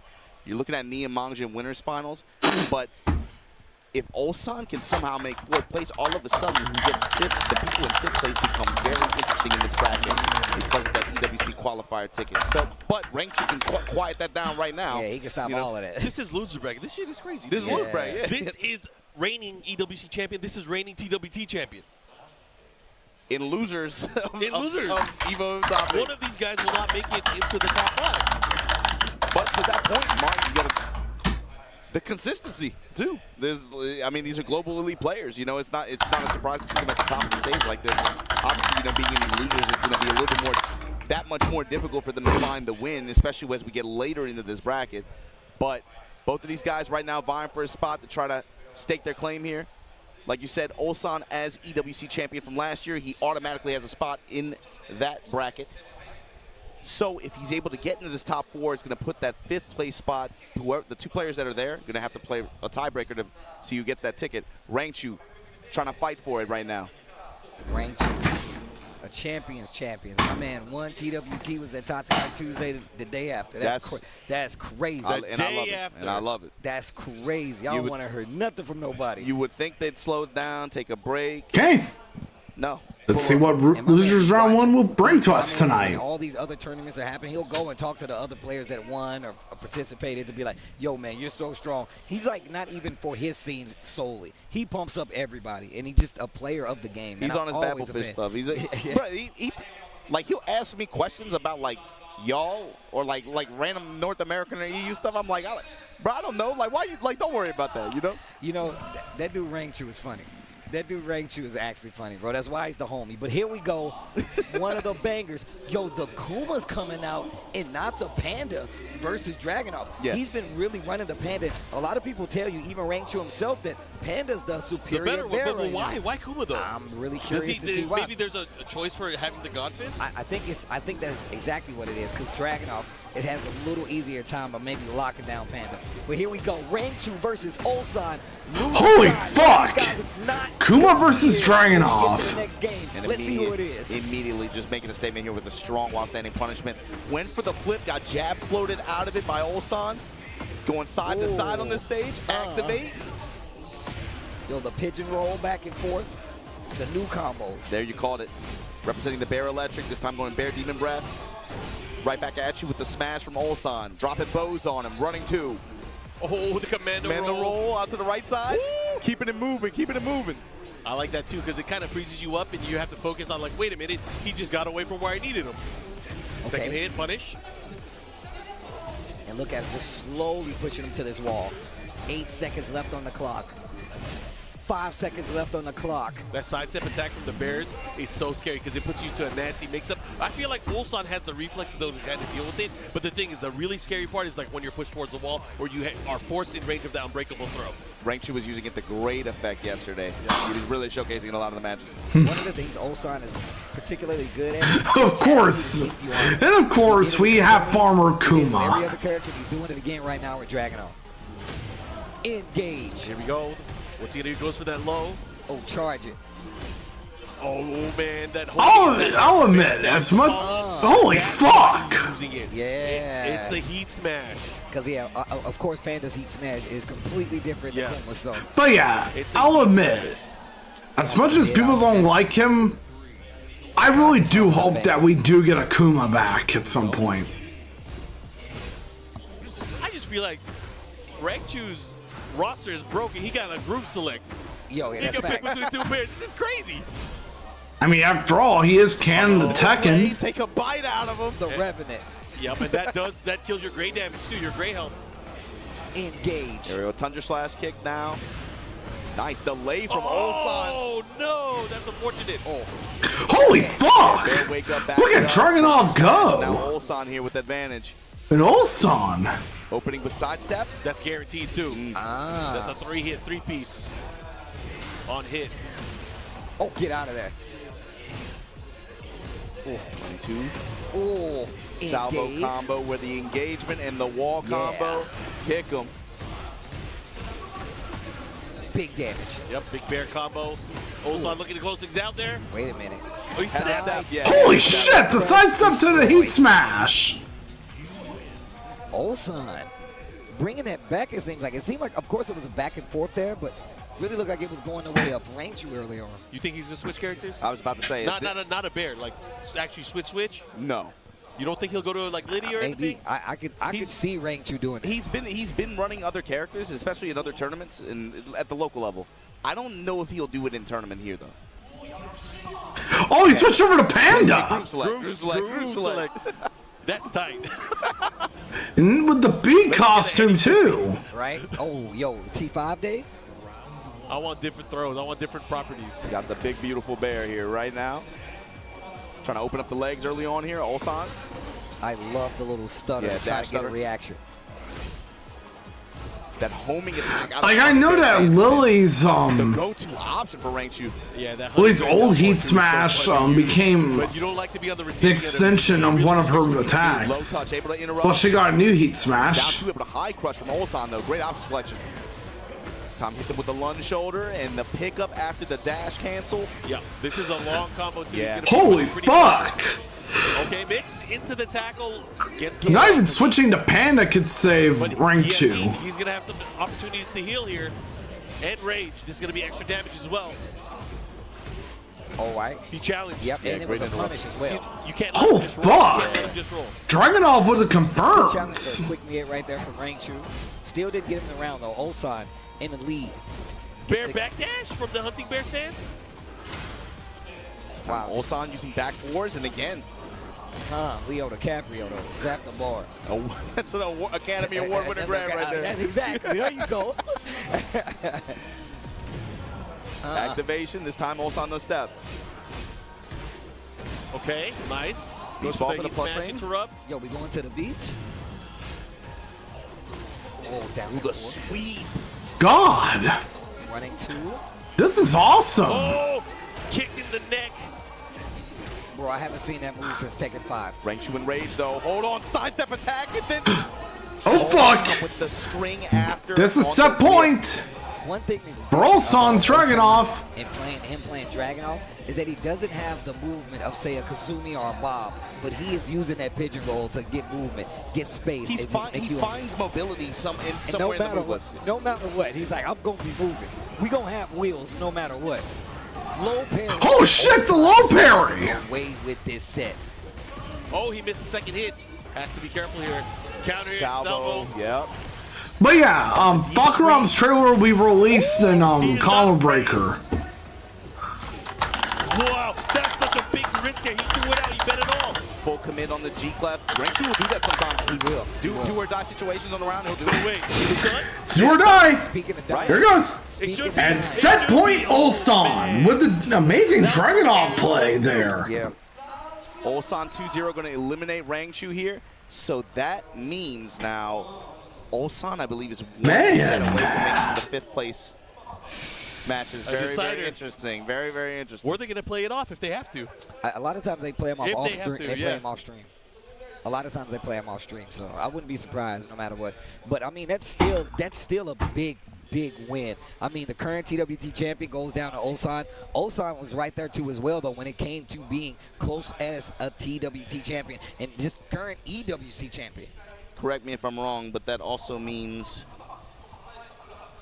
Oh, yeah, who plays against you're going to get Ulsan? Ulsan Mogul, I believe.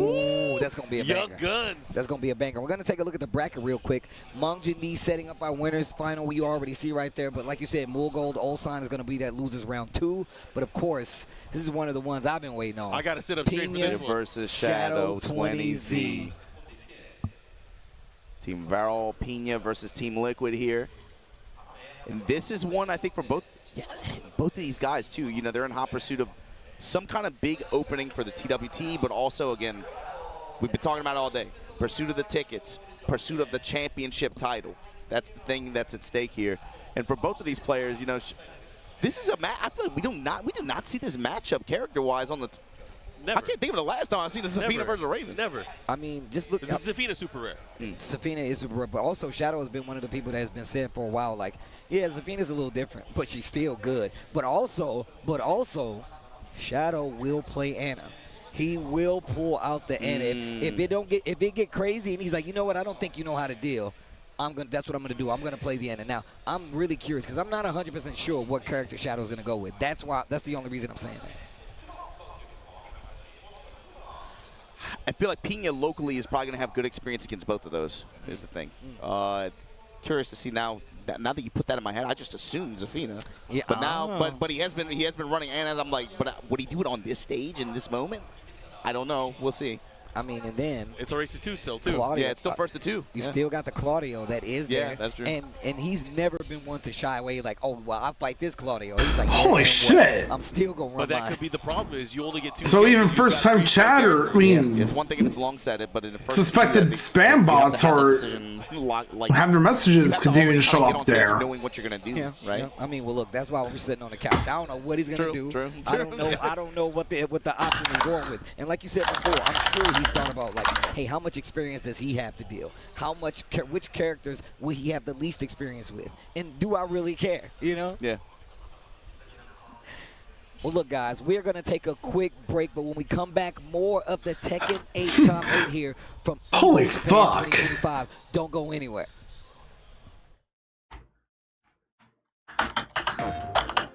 PlayStation tournaments are on PS5, featuring the biggest games,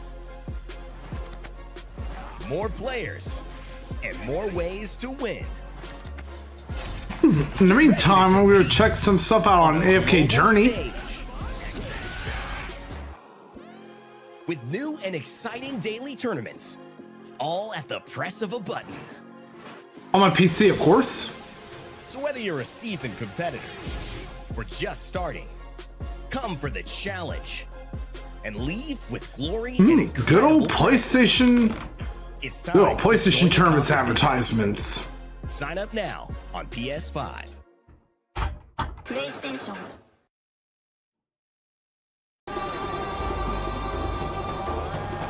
Yep, the ad break is starting up now.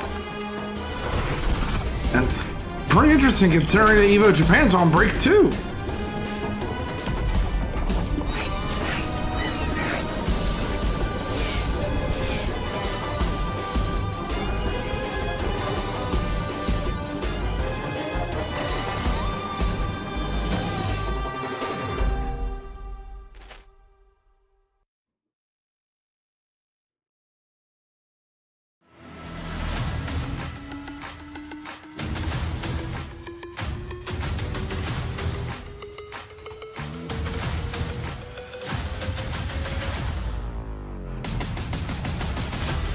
This music is pretty good.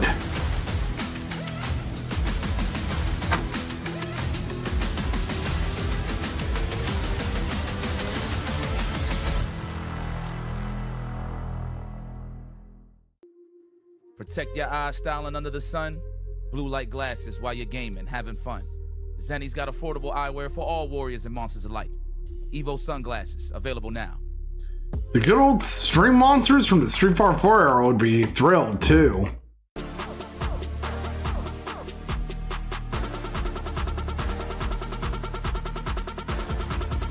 Like quite thrilled, shall I say so myself.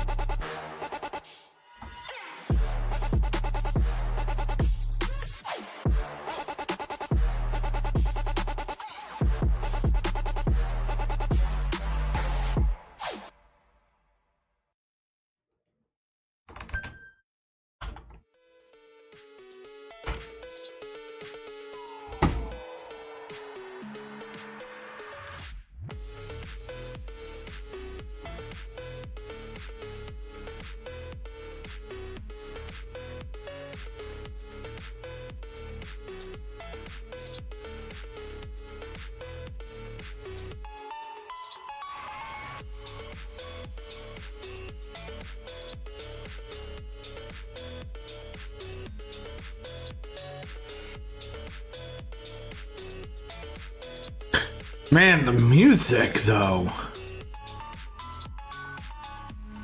EVO Japan will be back in a few seconds.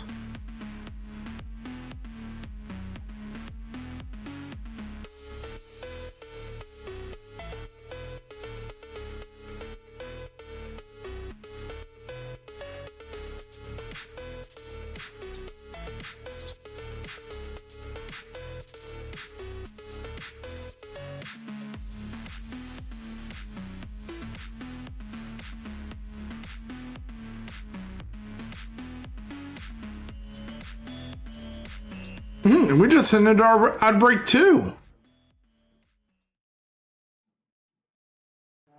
Hey, what's up, everybody? Welcome to Evolution. You already know what time it is, baby. It is a celebration of fighting games. We're gonna be continuing on with Overjoyed to be here. There are so many people here. The venue is huge. losers round 2 and hopefully winners finals. He doubled Nitro. He closes out the first. Or losers semis as well. Punk gets his retribution. This is the spectacle of fighting games. EVO Japan 2025, you saw it on the screen there. Make sure if you guys want to head on out to EVO Vegas, and you should want to, please, man, you're not going to want to miss it. June 9th is the deadline for that. Get your tickets before then. I'm Majin Obama, joined by Tasty Steve and Mark, man. We have been having a great time here at EVO Japan 2025. How the match has been so far, fellas? Bruh, that first set alone, the knee set, we got another one coming up here. I mean, the entire top 8 has some pretty big implications for what the season is going to be like.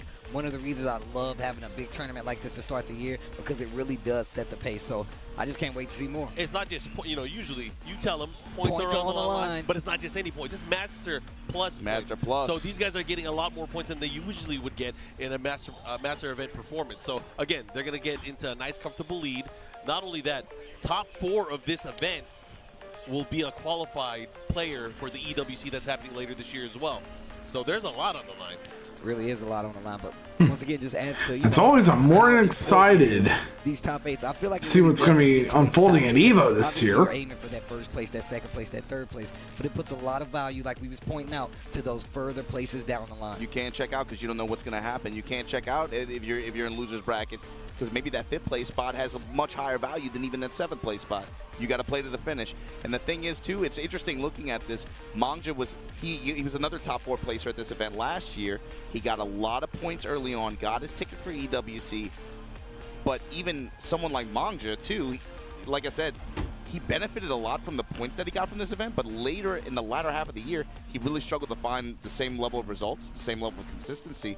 So I think for the tour, he didn't even make the cut at the end based on points. That's right. But he was able to make his representation, claim his stake for that EWC slot. So again, these 4 spots here, these top 4 spots are highly coveted here at EVO Japan 2025. Ulsan being in the mix in the loser side of the bracket makes this a little bit interesting, because if he is able to get into those top 4 spots, but yeah, as a heads up, everyone, I'm still on AFK Journey, but I'm still going to be watching EVO with you guys. Stakes are high. That's what I like to hear. That's what I like to hear. Hopefully you guys have been enjoying EVO Japan 2025, man. It's been crazy games going on this entire weekend. Like Mark Man said, we're getting to the end, but I'm sure you guys are still enjoying it because it's not the end for you guys. Favorite moment of the weekend so far? Oh, we're almost to the end? You want what? Just the Tekken tournament? Not just from Tech, anything from EVO Japan. Man, just oh, the tournament as a whole. I had a great time. Tekken, Tekken just got to loser round 2. Losers round 2. Last night was wild. Yeah, no, for real. And mostly because, like, we have a format where we can just sit, chill, and talk. And as Ren said, he's like, Sajam and him are my Guilty Gear children, because I put them on. So it was dope to actually be on the mic with them talking about Guilty Gear Strive after they did Arc World Tour and just being a fan of the game. So feel like you was just hanging out with the kids. Yeah, I was watching the kids play in the yard going down.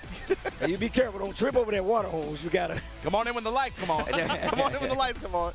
You know, for me, it wasn't even at EVO Japan. It was a little bit before, but when Justin and Yipes went out to Big One to play against the local scene. That's real. For me, that was really, really dope to see. That's real. That's real. That's real. And like I said before, shit, I'm just happy y'all. I'm happy everybody's here, man.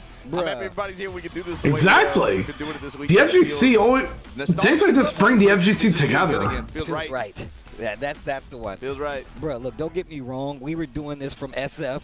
You were over here Last running year, the grounds, yeah. hiding, you know what I'm saying? Playing security guard. But now, we over here taking it in with you. They I got gave me to a see job him again. right there. They literally stopped me. They was like, yo, Steve, bro, what are you doing during EVO Japan last year? I was like, I'm going to go to Japan. They were like, can you not? I was like, why? I want to be there. So the fact that we're back here on site, I get to hang out with the boys. I get to see the games in all their glory, experience this, see all the cool stuff, man. Y'all know me, man. I just love being around the homies doing the stuff that we love. So, yeah. Especially for this event, because I don't, you know, I was talking to Mark about this too, but this event it's getting bigger. This event's getting bigger. And that's really refreshing for me as somebody who's been out here for as long as I have. I've consistently, I've seen some events pop up over the years. I'm like, that's so true.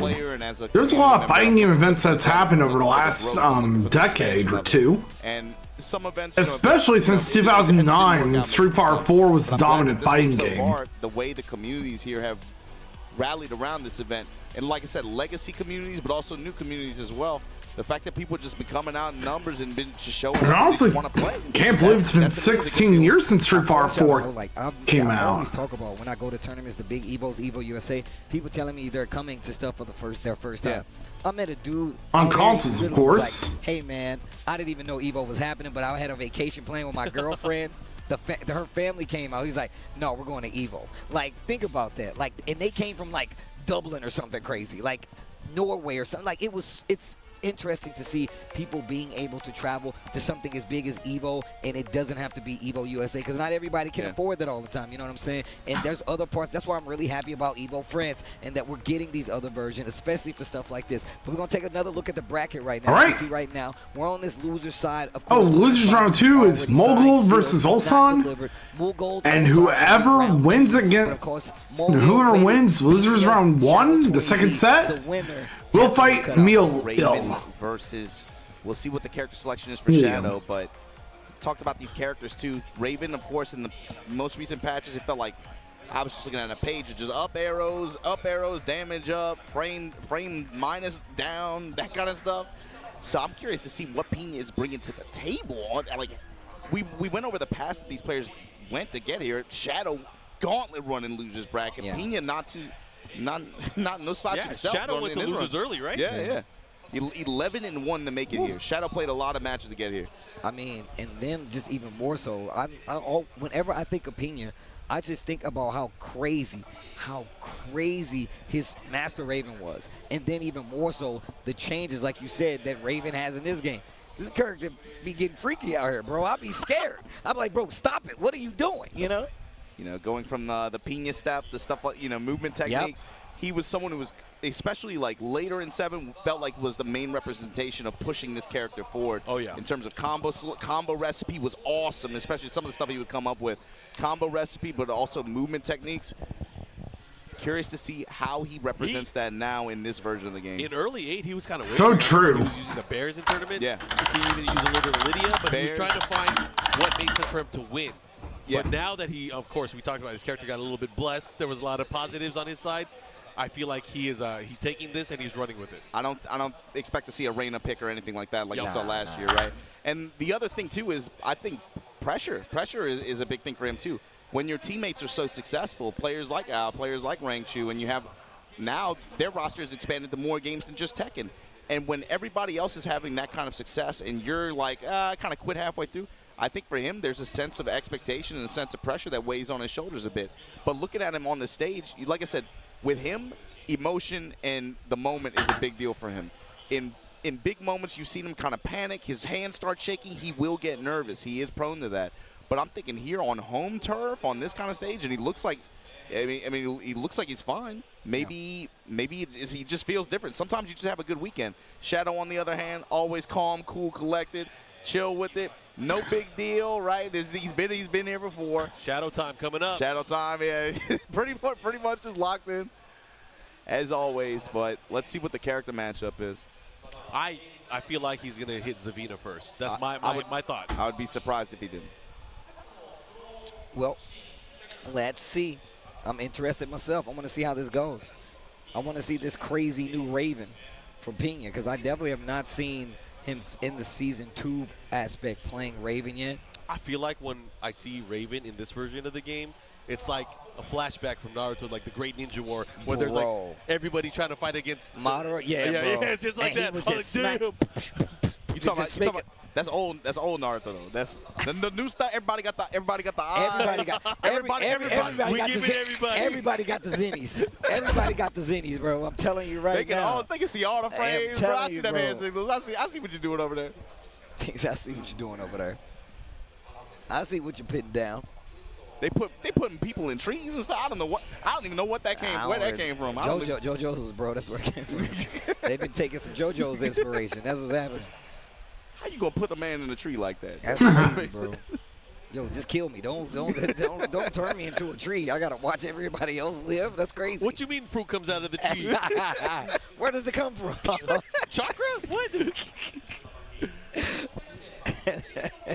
I don't know. There's something about that story that cuts deep. Like I feel like as otaku, we have so much pride knowing that stuff and growing up with it. Yeah. No, that's. I mean, we had this conversation about Bleach. I'm not gonna say specifically what the Bleach conversation was, but you know what I'm talking about. Why? Why are people so emotional about it? There's something about brothers from Tennessee. They love Bleach. They got a Bleach church in Tennessee. That's so true. They got a Bleach church. Tennessee, it's just Tennessee, bro. You be out anywhere. I was at Coachella. Dude walked up to me. Yo, you like Bleach? I can't explain. Like, where you from? Where you from? Tennessee. Memphis? Like, what is it? What is it? There's something in Tennessee, man. All right. Pena got the headset on. He's trying to lock in. Shadow don't need none of that.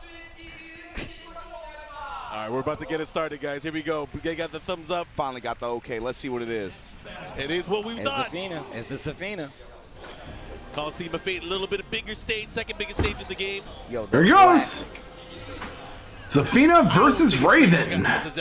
Yo, that's wild, bro. She got a whole monster. Pena versus Shadow. 20Z. A whole monster with her arm, bro. Curious to see the neutral decision making here and who's able to get control earlier here. Both these characters are going to be throwing a lot of stance pressure at each other. And also, of course, you got to talk about the 13 frame punish side, right? One step turn parry. Why? Got you see what I'm talking about? You see what I'm talking about? I think early on we're going to see Pena putting him in the blender. Like, what do you know? What do you know about my character? Trying to just go crazy, especially first to two format. Running three here. Shadow Clone's going crazy. What an interrupt. Knows it's minus 13 now. Yep. Down 4-1 strings in response. Sidestepping. Shadow trying to retain wall control, but Shadow has all the resources still, though. Let's see. Yeah, he's going to activate. Activate now. I love how he uses it. Gets the knock down and go. Holy fuck! Look at Raven go. Around for Pena. Pena has always been one of those players that's really good at just waiting for his opponent to come in and then getting him in with a counter hit. Yeah, you see slide kick working out really effectively. Down 4 there as well. Open the round with a counter hit jackknife. Oh my god, the 4-4-3. Good adjustment. The third dimension. Down back 4. 3D fighter. Oh man, not looking good for Shadow right now. Pena starting to run. Damn. That is 2 unanswered rounds. Raven's really with punishment. Man, Pena's really giving it his all. Oh, tries to sidestep, not gonna get anything from it. Bro, he's chopping away at the legs. Okay, speaking of Shadow, life lead this time around, he is down 2 rounds. But of course, he coming into play here. Oh, this is big. He's gonna definitely activate, push towards the other side of the stage. There's your spin, there's your activation finally. He missed. Oh, saw the back turn new attack. That Come on. Down 2. Holy shit. Yeah, 4-1. Look at Pena go. Holy fuck, that was really good. With the opening game, confidence instilled. It's on Shadow now to adapt. Man, that was 3 hard rounds straight. Yeah, you Shadow here, what are you doing? Are you pulling out the bazooka? What are you doing? So coaching. Yeah, we do have the 1-minute timer up, but I think that says a lot too. Pena opened this up very offensively. He thinks first to 2 format, I'm gonna throw everything but the kitchen sink at him. Basically putting it on Shadow to be able to find defensive solutions and be able to put him on the back foot like that. I mean, and this trying to overwhelm him with speed. This is how we've historically seen Pena run with the Ravens. It's like, you let him get started, and it's like, oh, you don't know? You don't know. And or especially with the way this game is, it's like, oh, you're gonna give me the opportunity to get started? Well, but thank you. I'm a spin, you know. Don't mind if I do. Yeah, I think for him at this point, Holy shit! he has is unstoppable offense. Yeah. The second match of the set. You can tell by the approach. He's betting on that. Yep, he is going in. He is forcing him to react. He's just like neutral soul zone. Like, if you're not willing to poke me out of it, fine. I'm going to just go with soul zone mix. And it's starting There you again. go. Here we go. What do you got? Oh, look at that Pena step. Right Time into comes it. up with the wall standing 3+4, trying to seal the step. Okay, Countering down him from 3. Shadow, though. Oh, runs right into it. Raw spinning these low touches, poking with Scarecrow stance. Nice. Step into the foreground, able to make the power crush whip. Engage. Then finds the engager here. Mid pressure at the wall. Tarantula stance, gets spiked out of it. Lucky. It's not over. One of the things I saw too there is Pena, as he was mounting his offense, he did a lot of jerky sidestep left, trying to open up an opening for himself just to be able to continue that offense. I wonder if that's going to affect how Shadow approaches with his poke. Looks like Zafina might be making a comeback. Because if he's going for the bigger homing attacks too, he's going to be susceptible to counter hits from Pena, and maybe that's what Pena wanted. Oh, the big mid. We seen him do that in the first game. Yeah, he does not want to be in that corner. Not having an area to move, obviously Zafina having great movement, but if Pena has him locked down there, that is not going to help. Big whiff here. Going to take the plus frames instead. Okay, gets the Counter hit hug. Manticore this time. And going to get the wall as a reward. Gets the spin. Oh, still lots of damage on the board there. What a call out. Wow. The axe kick, able to call out the slide like this. And great return for it. Spike still moving towards the wall. This time pushing towards the mid kick. Shadow clones active. Oh, Whip on the 1+2. Quick sidestep too. Oh, out of gotta be range. careful. He could have had a whip punish there. Plus frames, and then whip on the parry attempt. Right into the mid. Shadow. Big life lead here. Forcing mids.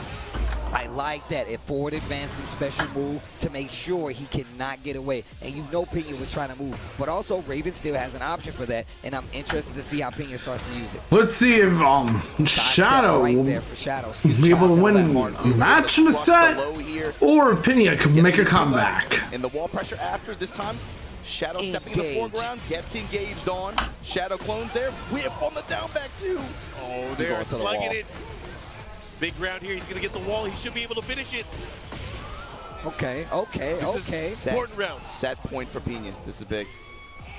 All right, set point for Pena now. Definitely changed the pace of this round here. He's still relying on that movement. Oh, wow. Trying to move again. Pena picks him up on the wall. Needs to be careful. Not going to duck this time. He goes for the low because he knows. And I'm out of the corner. You're staying there. And this might spell the end of the tournament run for Shadow 20Z as Pena takes it 2-0. Holy shit. Pena won. Damn. That was speed. That first game especially, you could tell he's just like, man, I just got to mix. Do not give Shadow the time to be able to adapt, be able to try to use his ability to be able to try to activate Shadow time, get some of these defensive call-outs. And to great effect, Pena there. Yeah, great decision-making overall. Such a Pena-based match. He was in full control for most of it. Obviously, Zafina had a little bit of squirrely moments where she had the sidestep into the advantage, but Pena was able to lock in each time and put it back to his pace. He wasn't scared either. He was doing some high-risk options. Yeah, but it's hit. They all hit. Early sidesteps. And Pena did such a good job of being like, I've annoyed you enough to the lows, that now you're going to start sidestepping. And almost every one of them hit. And I mean, how do you change that up outside of getting an extra game and then approaching it differently? You saw him, too, adding that extra layer at the beginning of the last round. Opens up with the down back, too, does not do the high follow-up. Instead, does the new attack out of back turn, touch him low. Then what do I do after that? Windmill. Yeah. Then I go with the dash 1+2 double punch. You got hit by last time. You block it this time. Guess what I'm doing after? Windmill, do it again. Yeah. Just taking advantage. really just running just Raven mix. He just found his mix. So true. So of course that means Moil is going to be facing off against Pena. Yeah, so you're going to get a Raven versus Jack.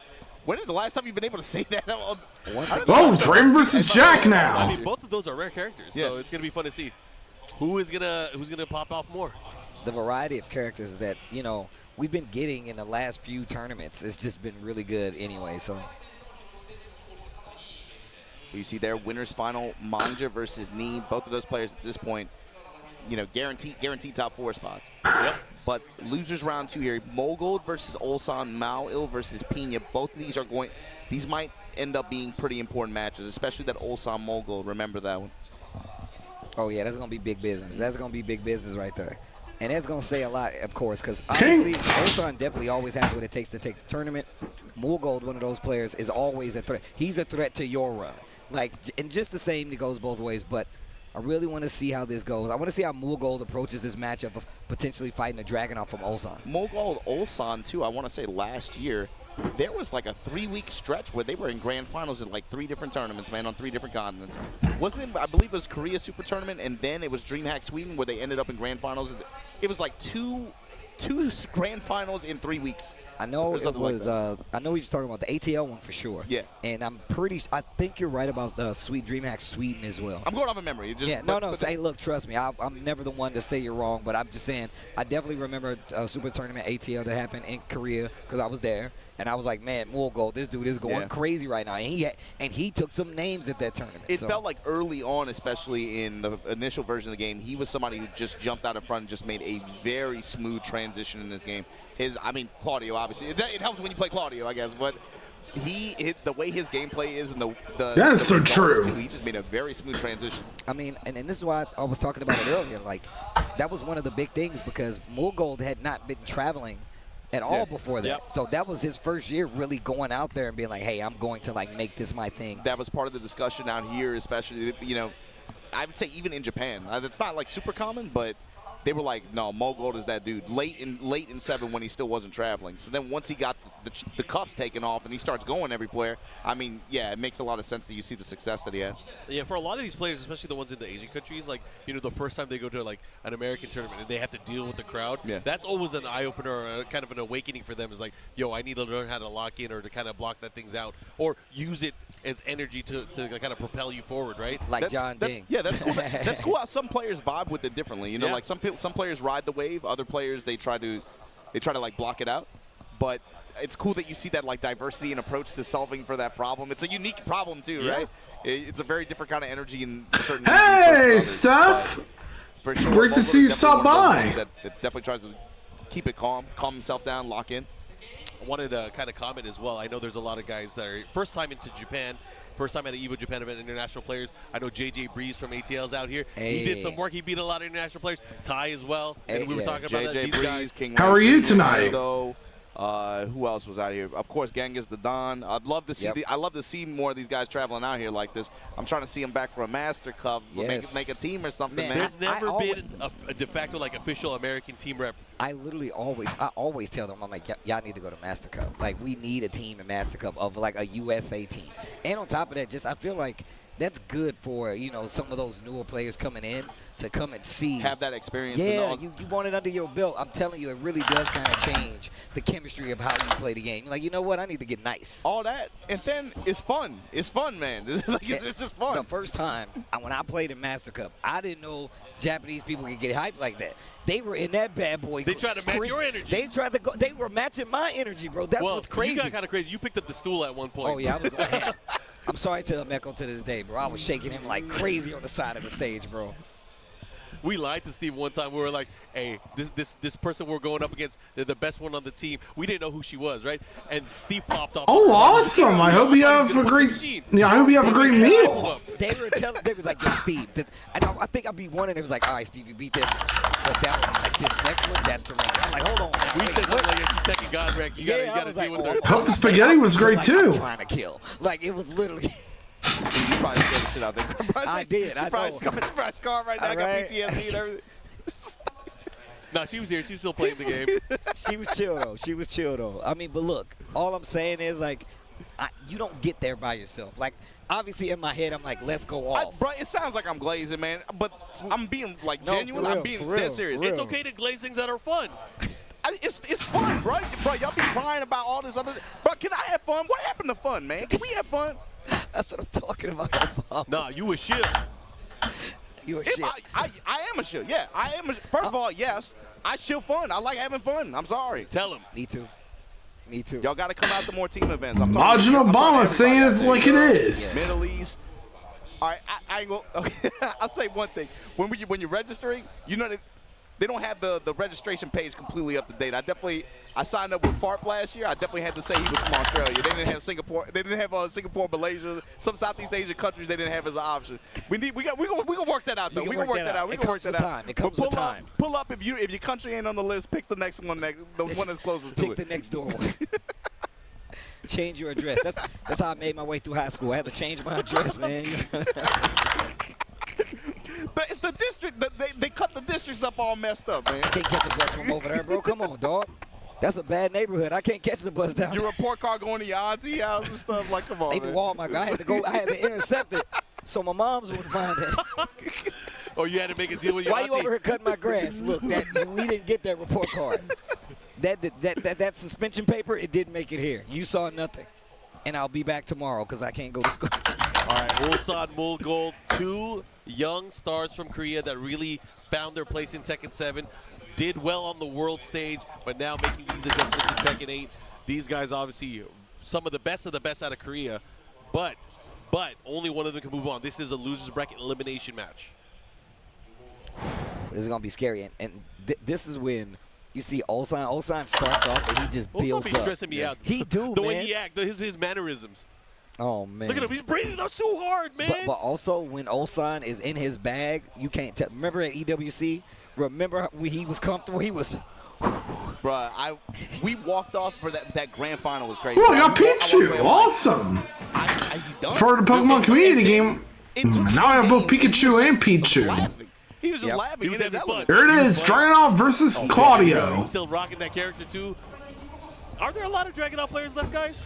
I feel like we've seen a lot of people kind of leave the character. Yeah. These pros ain't loyal. They not. And I'm gonna tell you who got it on the shirt. Ulsan. He's like, I'm gonna tell you, I'm going for the win. Remember when Fang got mad good at Tekken 7? He was just like, he had the shirt that was like, nah, bro, I'm playing Fang. Yep. Fang enjoyer for the past 10 years. Anyways, we're gonna go into it. Ulsan. Oh my gosh. Down back 1+2, able to land in heat. And I want to make a comparison between how Mulgold's going to play this match because I'm already seeing the difference in how he fought me. Look at how different this will be. I think in terms of styles, these guys, they bang against each other pretty well. Yeah. Because both of them have a very similar playstyle when it comes to offense. However, defensively, it's quite different. Oh, do it again. What a dub. Oh, he missed the second hit of the down 4-2-1. The third dimension wall split after the heat engager. Ulsan in trouble. Mulgold in control, but the life lead is in his... No. Oh, the wall was that messed it combo? up. Get up. Jeez. He did everything there. And look at how he completely turned that around. Yeah. And one of the reasons I even pointed that out is because we saw how look at the frequency. Lows, bro. Look at the frequency. The low snap kick. The frequency of attacks that we're looking at here in this matchup comparatively for what we saw him playing earlier. Yeah, against Knee. You see what I'm saying? It's night and day, bro. Me immediately instilled the sense of hesitation. I cannot have the same consistent timing against this guy. Mulgold, right, immediately just harassing with every low in the book to open this round alone. Here we go. Wall combo from Ulsan, though. Right back at you. Activate. Holy fuck! Snap it with the back four. Look at this! Under slash kick, block. Plus frames here. Okay, keeps him there. Oh, running two, neutralized. That could have been worse. Oh, the double axe handle smash. The back one. And the back four, the close out. Three hard-fought rounds there for Mulgold. Ulsan, what you think? He's going to stick to Dragunov the whole way? I feel like he has options. I know he's been messing with a ton of characters. Does he need a different offensive tool? I was going to say, was it Reina? Because the thing is that, like, about Ulsan, you said this. He likes to move. He's like, my characters need wheels, baby. I need an office chair of options. This is a 3D fighting game. When he does not get that, he goes to the movement. He's like, you know what? We got to go from the two-wheeler to the four-wheeler. I need more horsepower, baby. Sometimes having that presence of either the forward 4-2 or the dashing electric can make all the difference on how your opponent respects you. Yeah. Wait till you hear the static electricity. Now it's Reina versus Claudio. So that's just movement. That's my skates. Oh shit! Gold medal! This is one of my favorites from the Tekken 8 soundtrack. First thing I thought about when you said that. Oh my god. Don't complain immediately. See this difference in terms of the first game from the last game from Mulgold. Hesitation, you see him with the dashing.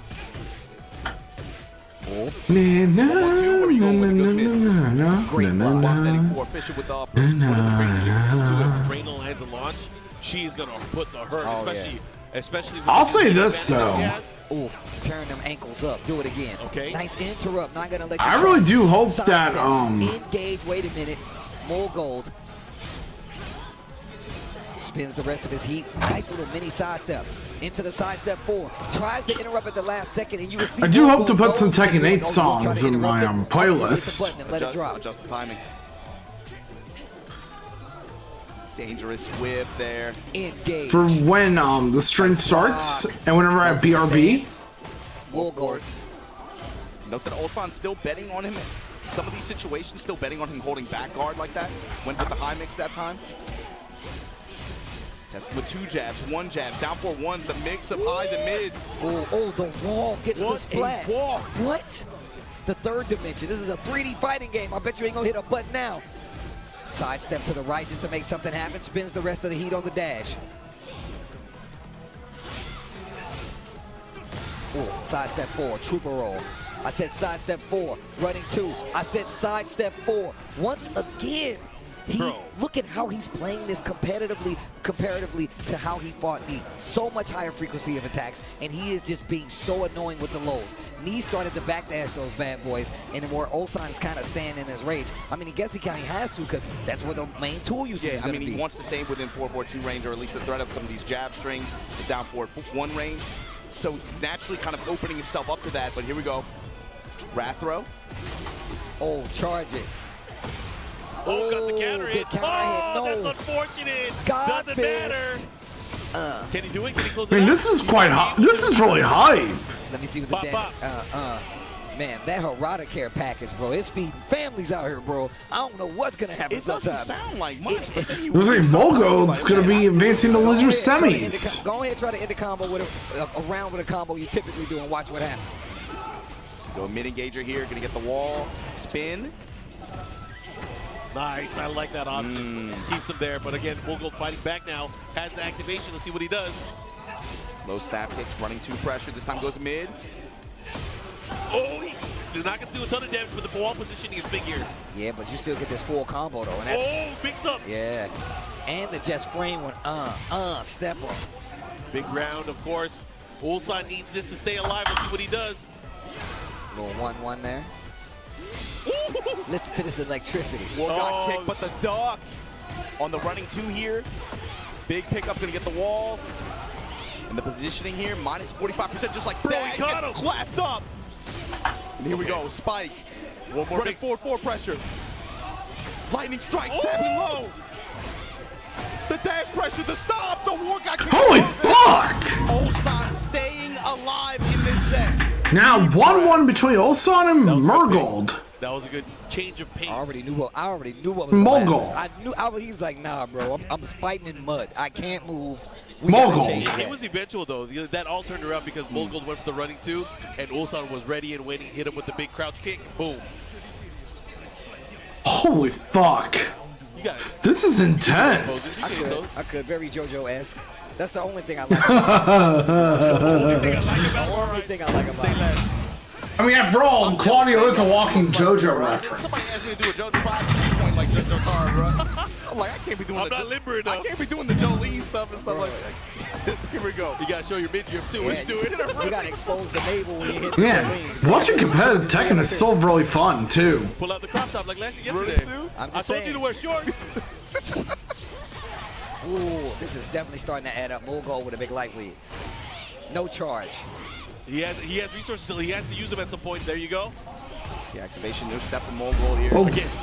holy shit. The fact that we see. Okay, whoever wins. What the fuck? Let me show a wave dash. Oh, he got him. 4-4-2 range. No heat though, so you can't do anything with it. And Mogul instantly attacks Holy back. And now fuck. he's on the rope. Jab It's strings, and Mogul. of course he's still in range after it gets the low snap kick. Sidestep 4 is coming back into play. Oh, that could Da, have na, been. na, da, na, na, na, na. Jab punish. This song is so good. Staggered mid strings here. Oh, the wall standing. He got so lucky there. Again, of course, he gets Starburst now. Oh, he has to watch out for the dab at 1+2. First time he started to Oh, use he those went for hell it right sweeps. there. Started to use those hell sweeps. First time. Tried to sidestep it. Not going to be enough, though. Jab back 1+2. Jabs him out of the armor. He Sky goes slash safe. Nova gets spiked for it. Put it the wall. Oh, he had it. Then he could have killed him. Oh my God. Holy fuck! I'm gonna call it now. Molgold's gonna win the set.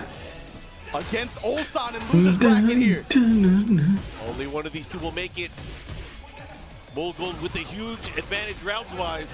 And Lightbar right now. Uh-oh.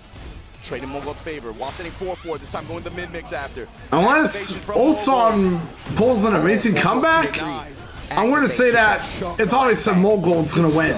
Oh shit! This is gonna hurt. This is going to hurt. No, didn't go for the stomp.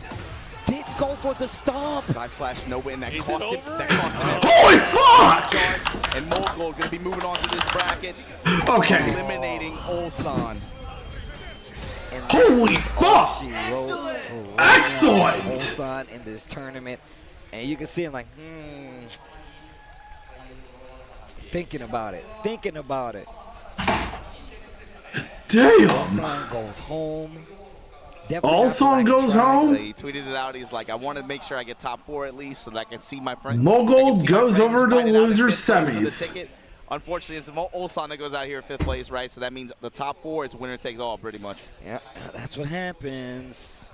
But I love the slugfest we saw right there. And once again, just complete like night and day when we saw Molgold versus Knee. Obviously, he did lose that set versus Knee, and he took this one. But it wasn't like he was playing completely different. It was just a success. It highlights beauty of the game, too, right? When you see at this level of play, you're not just playing character matchups, you're playing player matchups. Yeah. The entire composition of offense and how he structured his offense against Ulsan, like you said, completely different from Knee. Even where he stood in a lot of the range that he was playing at, it was like you could perceive it against Knee, especially where there was a lot more wider range maintained.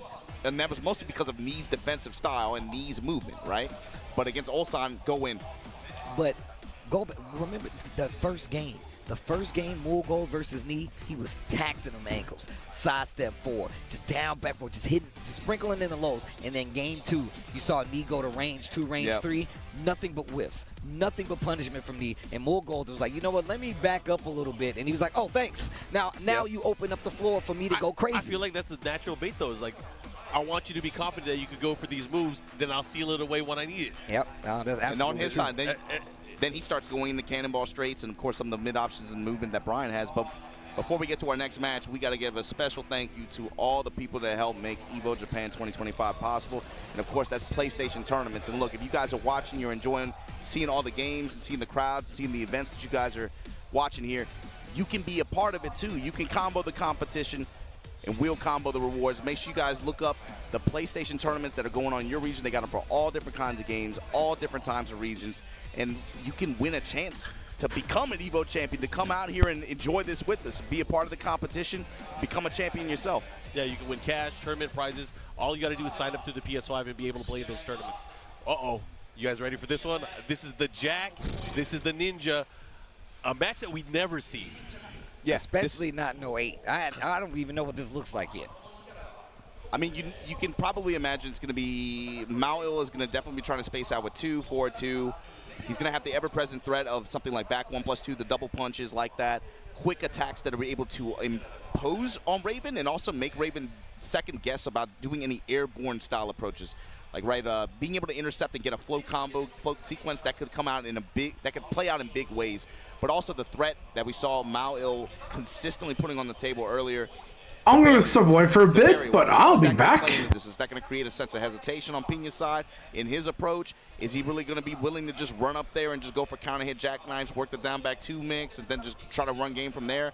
Is he going to try to open with Soul Zone, back up? I don't know what this looks like either. This comes down to ninjutsu science, man. What is stronger? Is it the chakra? Is it the shadow clones, or is it the molecular level of machinery nowadays, man? Ninja Ninja science. tech now.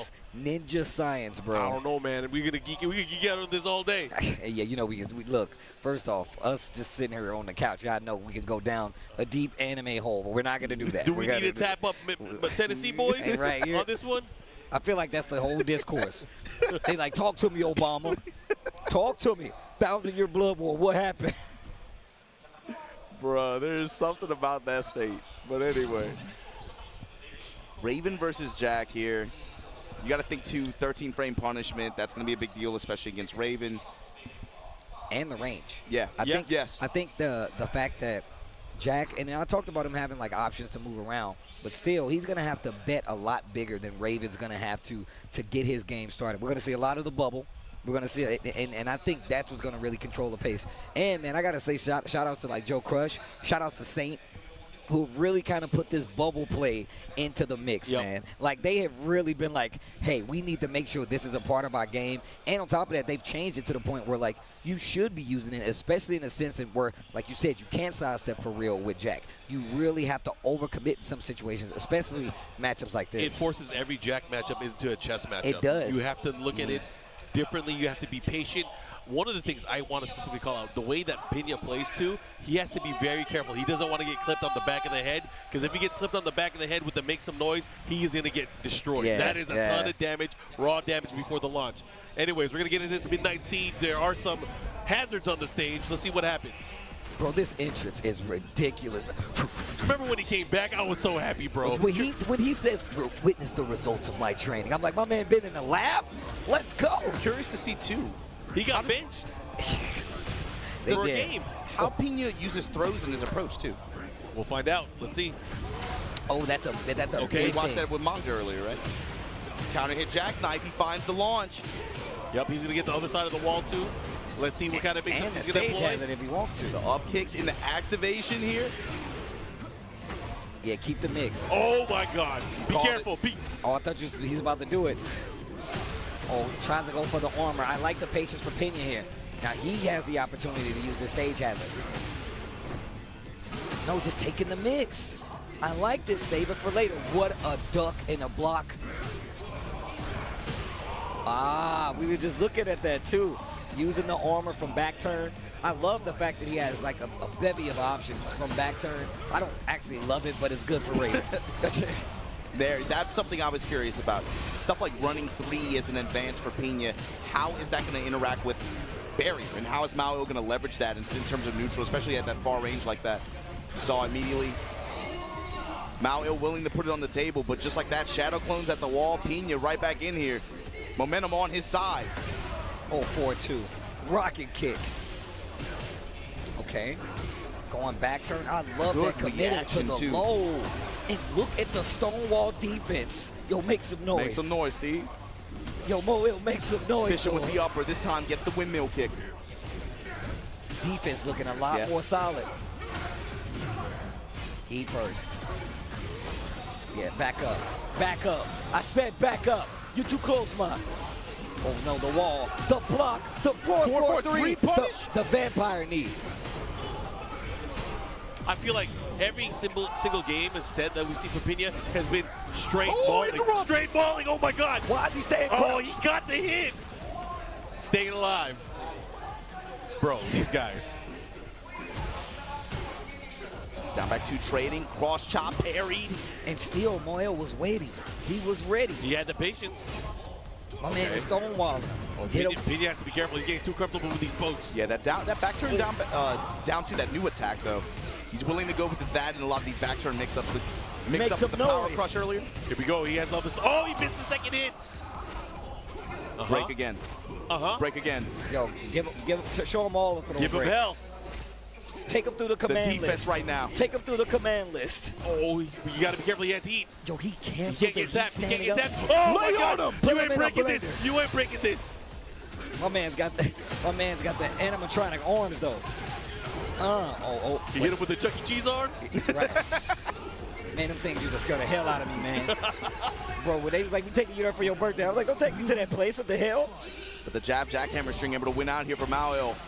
Testing him now with these jabs. The low jabs able to interrupt, but again, the axe kick. That was big. Able to crush the low here, and look at the reward. Wall with the install on. I like Nice that. slide 1+2. Oh, jab challenge gets the counter hit. Try to get the wall slide, not able to do it, but Soul Zone power. Spins it. Not ducking though. Soul Zone forcing the mids here. And Pena noticed it. And Pena noticed. Not ducking, and Pena noticed. He is feeling himself today. Confidence, I told you, that's a big thing with his performances. if he starts riding that wave of energy and if he starts feeling good, it shows in his play and his decision making. You got to think about it, man. He's been keeping this bottled up. Yeah. He hasn't had confidence for a All while. right, I'm back. He's about to Sorry about that, explode on guys. everybody. It's like that's what he's doing, dog. You know how it goes. He's like Eddie Murphy right now, Yeah. right? He's just like sitting in the cockpit. I've been waiting for this. He's been waiting for this. And again, it's like I said, I feel like there's been a sense of pressure on him because everyone else on his squad has had some level of success. Yes. And so when you're the only one that isn't posting some kind of results like that, and even though, you know, everybody's friends or whatever, they're not going to like do it like, you know, look at you like that. I'm going to be very honest. Y'all must have forgot about Pena. Obviously, I'm looking. Not us. Not us. We're We know, professionals. we know. But everybody else, they definitely forgot about Pena. Yeah, they look at the hot numbers, bro. Man, this is really hyped so far. Bigger stage. Here we go. Pena, again, he has been putting everybody through the blender. This time going to be a little bit harder to find the wall, but now you see the Pena step starting to come out a little bit. The movement tech, counter hit jackknife again, willing to challenge in some of these situations from the crouch dash, and he's had great returns so far. Here he goes. Here we go. Finding a lot Look of at Pena go. Back turn, low step, and get out of dodge. Yo, make some noise though. Of course, a 4-2 this time. The low options in Man, holy shit. Making these Man, those columns are really intense. Really hurt him. I mean, obviously steering away from like the 2-1s, going more for these lows, and it's really getting him in trouble. Yeah, he's trying to deny him the pressure, but he's pressing into Holy the fuck. while getting 2 option each time. I like what he's doing here because he's forcing him to go for these smaller pokes, but then the jackknife has been coming out, stopping him. Yo, Looks like Jack 8's about to make a comeback. Make some noise though.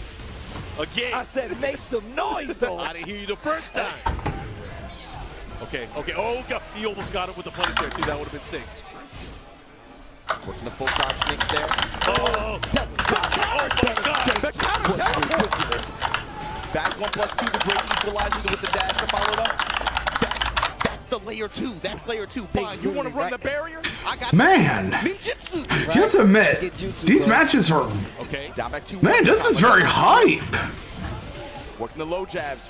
Stand jabs to interrupt. 4-2 with the upper. Oh, the blue stuff. Oh, the bull rush. God, holy fuck. Oh, dang. Now that you just said that. Holy shit. That's exactly what it is. The Shadow Clone. Oh, he got him. He caught him. Whip punish just in time.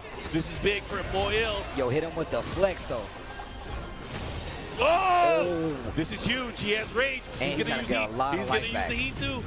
I would do it. I would do it. Get rid of the gray and stuff. Yeah. He's not gonna kill. He's gonna put him into dash, makes him still has heat. Yo, this is in his advantage. He's gonna Holy shit! for sure.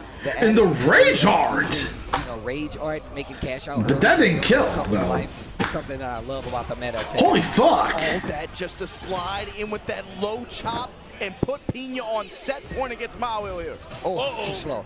2-4 punish and then 4-2 to interrupt. Get the aerial advances. How many times? He hasn't gotten clean floats, but he's had a lot of interrupts on his advances through the air. Down 1, 4-2, 2 of the options that have really been helping him out. So he's got to be careful going to those lows. You can see Pena kind of stuttering, throwing it in his face. Yeah. Man. Jabs these highs. Look at the patience. The wall, I said make some noise. Okay, quick counter hit. Follow. What's the mix? He stays on the floor. That's smart. Cancel. Oh, so sick. Yo, close the distance. Oh my God. Oh, he got And him the moving. bubble. He's We're down. going to the park. Blow some bubbles, kids. Final round here. This is such an important round here. Pena does not want to let his opponent live any longer. I'm thinking he's going to go in. He's going to go in offensive. He's going to pull out all the mix-ups. I mean, look at the back and forth between these two. Somebody takes offense, the other one adjusts, brings it back to life by defensing up. Mao really changed his timing up too. You see him really alternating, especially after some of these jackhammers. Been mixing options, mixing timing, activation, spike. Yep. And now you see Pena start going for more of those low crushes, right? Just to be sure. Mayo adjust himself, start adding more of those jabs. Wow. Oh! Oh my God. He's still alive. That took off mad damage. Good patience. Yeah. Good patience. Boy, ill. Taking a... My man was just looking up like, yes. He looks so angelic. It's the light on top of his head, bro. So look, have y'all taken a picture with the Moel glasses, bro? He has the glasses he would bring with him, and he make the crazy faces. That guy, him right there, Moel. Shout out to Moel.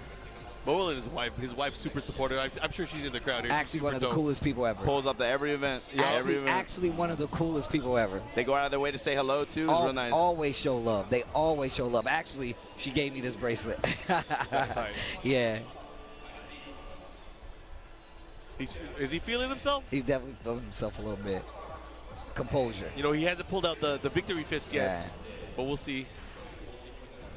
Pena back on the ropes. Or even footing, I should say now. Esports athlete Pena. Bro, the adjustments. Midnight Siege again. The adjustments that came from Mo in that last set were ridiculous. Walled up, knew that he couldn't keep up with the pace of what Raven was going to play at. Right. So instead, he picked his spots a little better, picked his moments a little better, and his options. 4-2. This is it. Things he could do. Still sprinkle If Pena wins, Emilio will go home, but Emilio wins, Pena will go home. Worked out too, even when Pena had like a step or something like that. Still found a way to make the hit. Who will get set point? Some of these attacks where Raven is going airborne, he's been having great success at being able to stop those approaches. So it forces Pena to have to be on the ground a little bit more. Raw smash, lower that shoulder. The Brian Urlacher, there you go, yeah. Yo, the young Dro, the shoulder lean.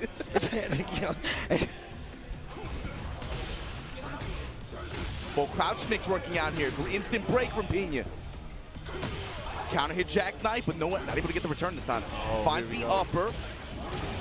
There's your spin. Wants to just take the real estate. Fine. Work the throw.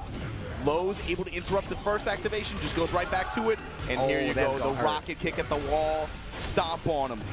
Makes up. He went for the mid that time. Bro, I thought he chased him with it. Make some noise. I thought he chased him with it. Oh, you gotta be careful. Yo, he has range though. He has range. This is huge. He has heat too. Yeah, he should might be able to find the wall. Holy fuck! No, I don't. All right. Still alive. Guess for game. Oh shit! Looks like Pena will make a comeback from that loss. And that's a huge round. Yeah, that's a huge round. Momentum. Yapari jabs, jackhammer able to spike him out the air. Down back two, working the lows.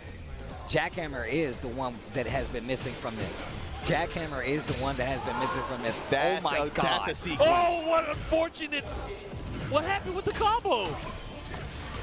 Ooh. Oh no, not like this. Mao Il. Spin at the wall, running the full crouch, stomp on him. Oh, that was a. Oh. Bro, what a chase down. What a chase down. Keeping the pressure still. I said no. My man said close the distance. Oh, who? The plumber. Oh my God, the way he is using Jack right now. Low parry.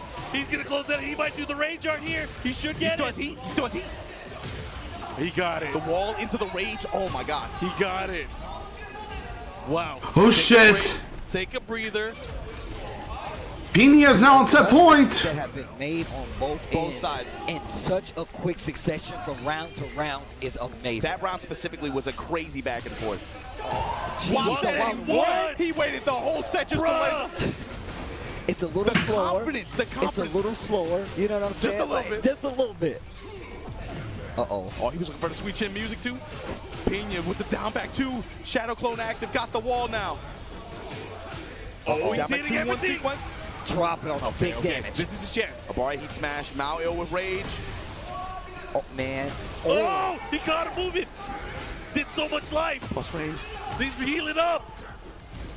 Punish. Wow, Oh, he got range too. And he It's has over. range. That should be the end of the run for Mo Il. He's going home. Pena is going on.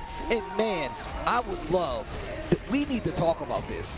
The fact that both of them made the craziest adjustments to make this round happen, to get this W back in there. That last series coming from Mario right there was absolutely ridiculous. What an amazing I set. can tell you, Pena has been wanting that for a year. He has been Man. on that. Man, I got the watch. Pena won. Teammates all qualified for EWC. I had to watch it. He just got in. He just locked it with a hell of a set, too, by the way. I loved how from game I have to say. we saw layers of that match. Now we're in losers semifinal. Beautiful set. The parrier versus the ninja parries.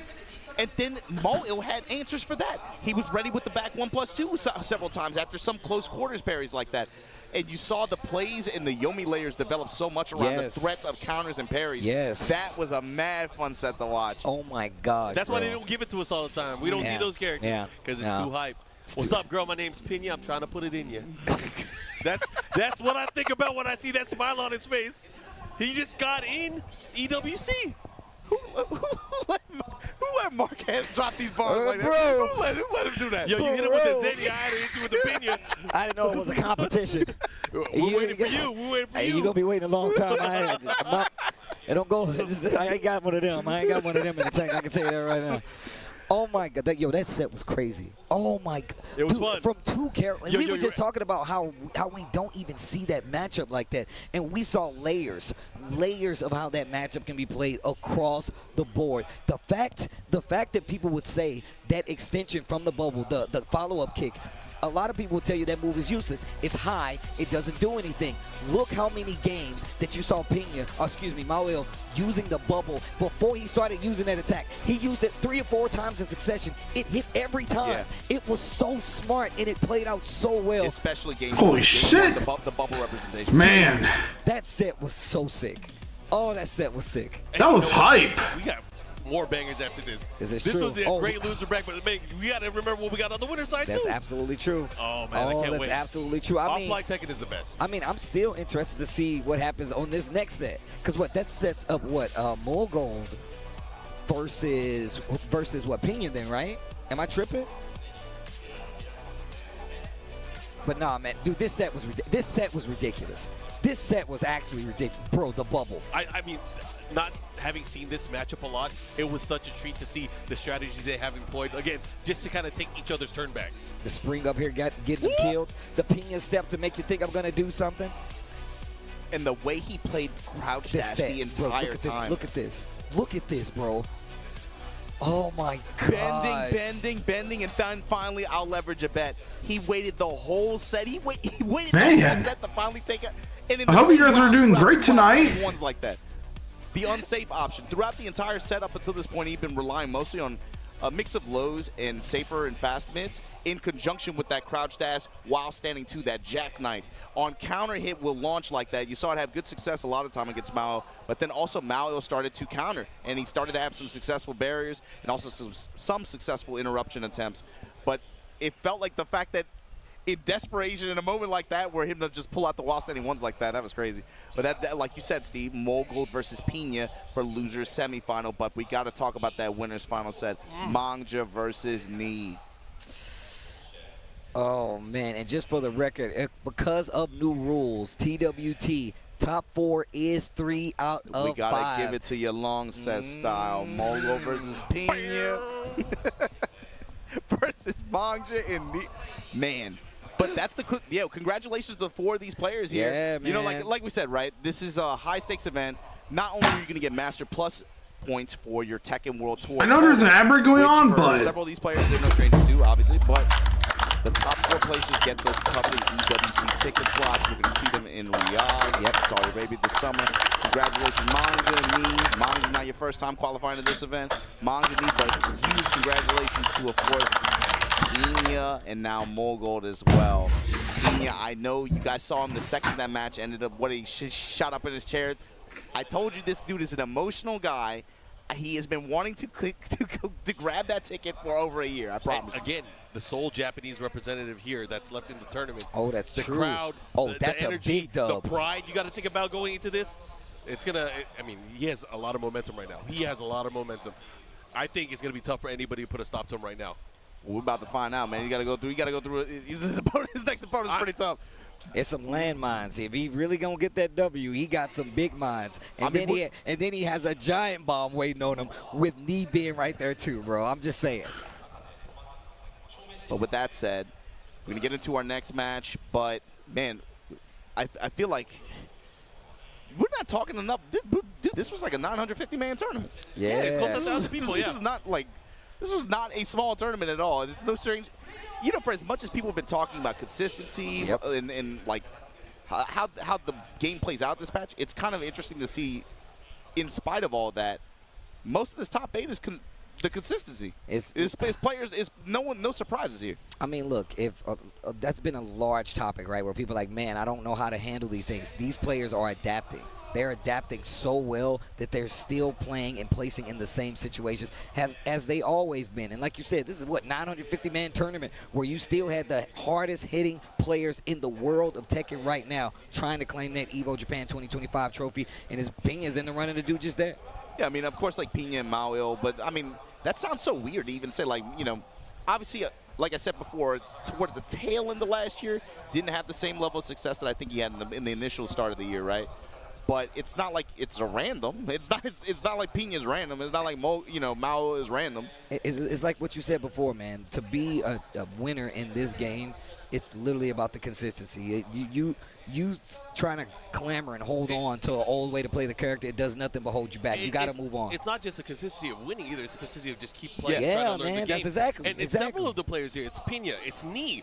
Especially, Knee went under so much criticism for not playing the game, not using the heat. And of course, look where he's at now. He is dominating. He has been using it better than most. I'm glad you said that, Mark. It reminds me, like, I might be butchering the saying, but it was a saying I heard recently, and I think a lot about. Like, what is clutch? What is clutch? Clutch is like half the battle is just showing up. Oof. It's not showing up and being 100%, but it's showing up every time. Yep. And get something out of it all the time. People think it's showing up and being 100% every time, but it's more like some days you might show up and be 40%. Some days you might have 0% in the tank, but you show up anyway. Yeah. Some people show up and they got 9. Sometimes you show up, you got 9. Man. Sometimes you got 100. Sometimes you got 110. But you got to So, guys, what you think of EVO Japan so far? And some of these guys, like I said, in spite of maybe lack of results that they had towards the latter half of last year, they kept putting pressure on the game, on their game, on their Tekken. Yeah. And then when you see it play out in this way and they finally have the result that they've been looking for, that feels good. Even from third-person perspective, it just feels good to see people get rewarded.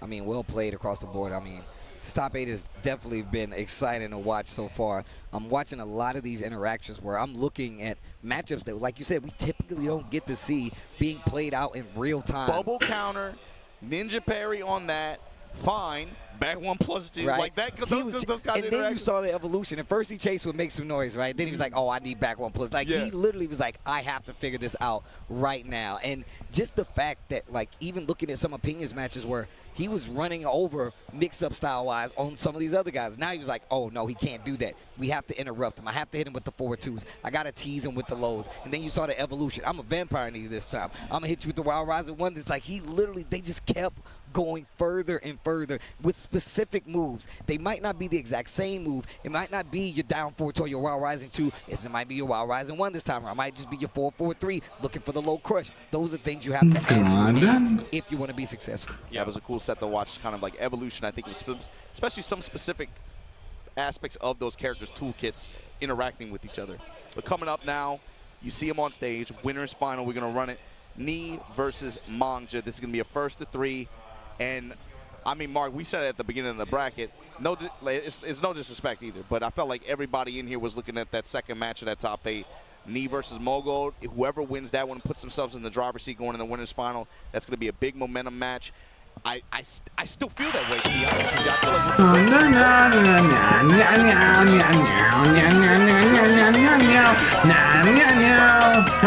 hey, thank you for the follow!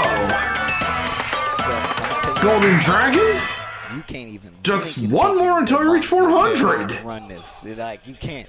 You cannot. You got to remember, these guys have been playing against each other for many years. Mangja is not new. You might have heard of Mangja in recent years. But this is Law. This is the original Law player that used to travel, go to the SBO tournaments. He's been around.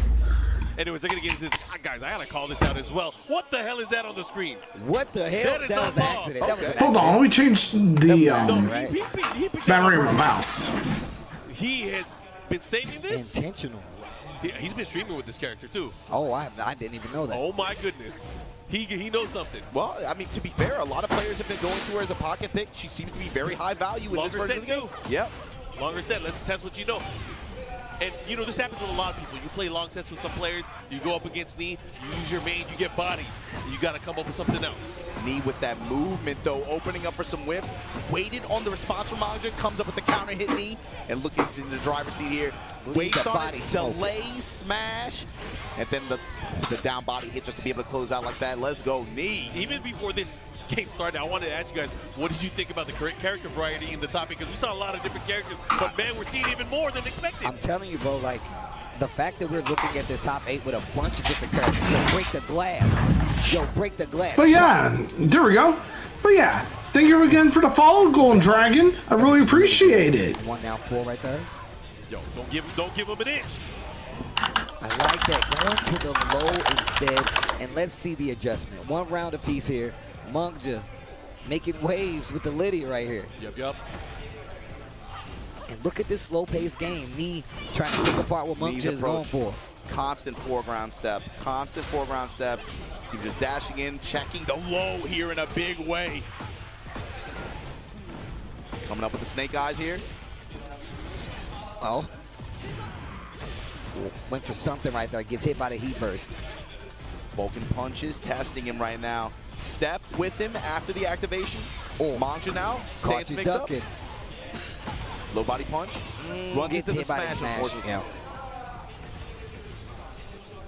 Looked like he tried to step with it too. Yeah, that's exactly what happened. Tried to sidestep, call out the heat smash. I mean, it's not a bad option, but you got to do it maybe a little later than that if you actually want it to be successful.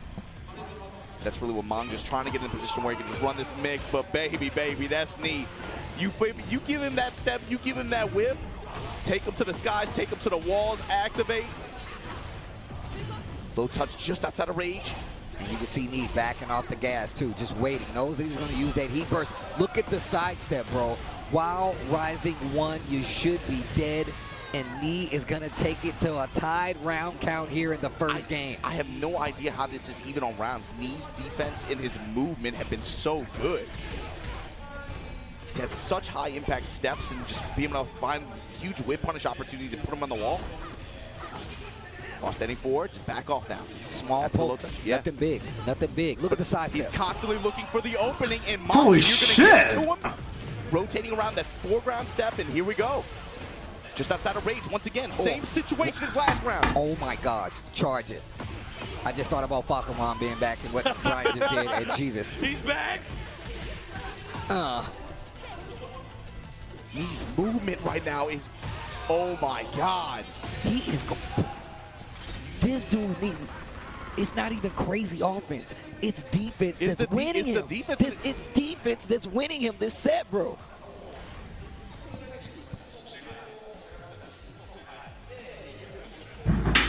And he's like, you know what? You're right. Yeah, maybe that was the bet for Manja. Maybe I can pick Lydia, get him off balance for one game, steal, if I can steal a game. Can you put Knee off balance? Yeah, I don't know. Ain't that what a knee is for? It's for the balance. It's for the balance. I know, but I am balanced. I am the law. Yo, Brian is so cool. I like the little touch with his tongue out. I mean, that's big. Oh, bro, that is the GOAT outfit. I'm just saying, though. I'm just saying, Rest bro. in power, I don't know whose idea that was, but I love you. To the wall. Oh, man. We're on this stage? The EVO Arena, where the bad guys hang. Villains, huh? They planning on robbing the bank right now, bro. It's like, yo, I'm trying to take candy from a baby right now. Who's got eyes on a baby? I want its candy. No, 1-4. And still, this small tech, not like really big options going forward. Gets the slide, though. Yep. Important. And that's usually the sword that kind of Manja lives and dies by, is his use of the slide. But, you know, he's one of the best in the business when it comes to it. And look at how Knee is using movement, the double dash forward jab, just to make sure, even if you go for a dude. I'm doing well. How about you, Icy? Little down forward. Side And welcome to the stream. Oh my God. Precision. Cutting him like a knife here. Look at the time. Look at the time. He's got rage right, though. He's got rage right, though. Oh. He's got rage right, though. He didn't use it. Oh, holy fuck. He need it. That was going to get close. That was crazy. I don't know why he the did that. sidestep, bro. Oh, got him. He got a move. He tried to sidestep there. Ran into the down forward two. Migiyapa. Classic usage of a down forward two. On the walls. Sidestep to the left just a tad. Didn't get the burst. Didn't get the stage explosion. I love that move. Oh, yeah. Okay. Yo, the cannonball straight, you got to watch out for that move. That move is sick. It's like getting hit by a coconut. Okay, chop away. Activation here. Back to the wall. He has to be careful. His life bar can deplete. Oh! Ow! You better be careful how you get up. I think he better got be careful how you overload. get up. I'm pretty sure he got overload. He was way I just realized I didn't have the throwing system on. Here. Looking for a duck, maybe a sidestep. Got a little life back, not enough to survive the exchange. 13 seconds left on the clock. He is so Yeah. for go for those lows. Bro, Hey, let's knew try that exactly again. when he wanted to go for slide, and that's why he went over the low with the heat smash. What the? That was scary. There we go. Oh. Challenge with the wild standing force. Oh, yeah. The rest of the heat on the dash. Hey, anytime, Cream. Get up. I'm really hoping to play Ring Racers sometime, especially as well as this Redo Kart since Ren's playable in it See what he does with it. as a DLC, as an add-on. Oh my God, they're dancing. Big counter hit knee. No resources though. You need to get to the wall if you actually really want to close this out. And he does. Yo, he's good at that. Leave the body smoking. Oh my God, the sense of timing. Leave the man. body smoking. This dude knee is He really ridiculous. does give you a Viking funeral like that. I'm just Holy saying, leave the body fuck. smoking. Send him out to I'm not gonna lie though, While he's jamming it. this is a lot of fun.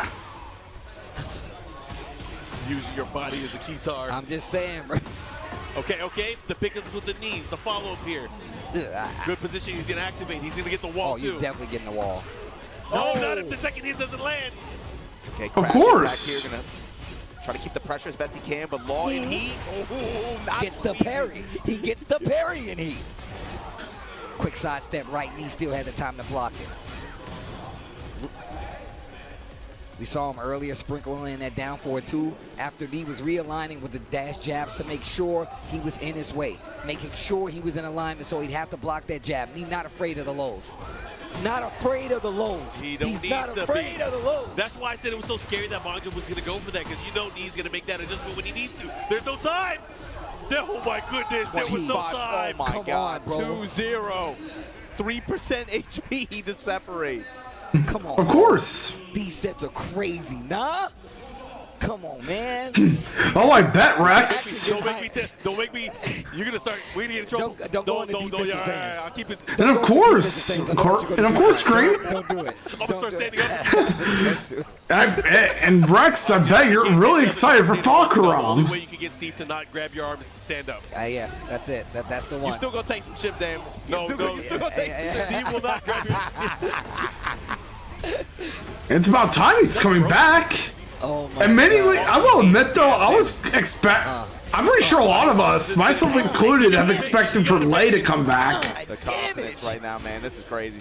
And he still got the heat active. The oven's still on. Bro, what is his hit percentage on just raw heat smash today? That's crazy. Jeez, bro. Oh, the banana peel kick? No. What is winning these games? Defense.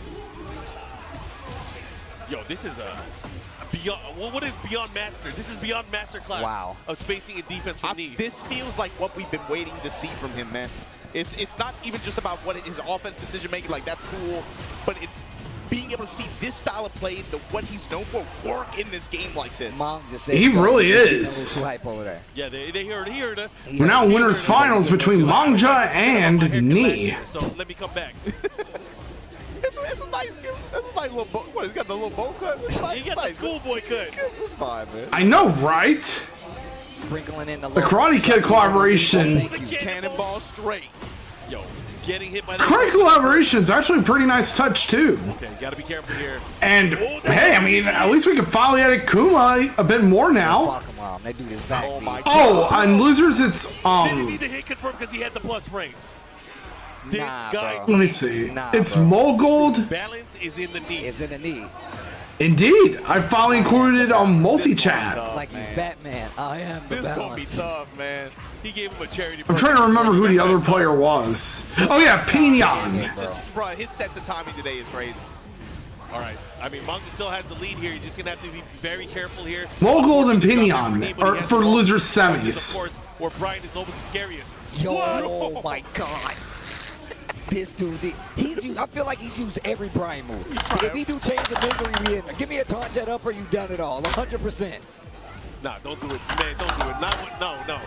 But yeah. Mongja, stay alive. Stay alive, Mongja. No, it's not happening, bro. It's not happening, bro. But yeah. Put these on him. 3-0. I am the balance. To punch But yeah, with the Karate Kid collaboration, Change my move.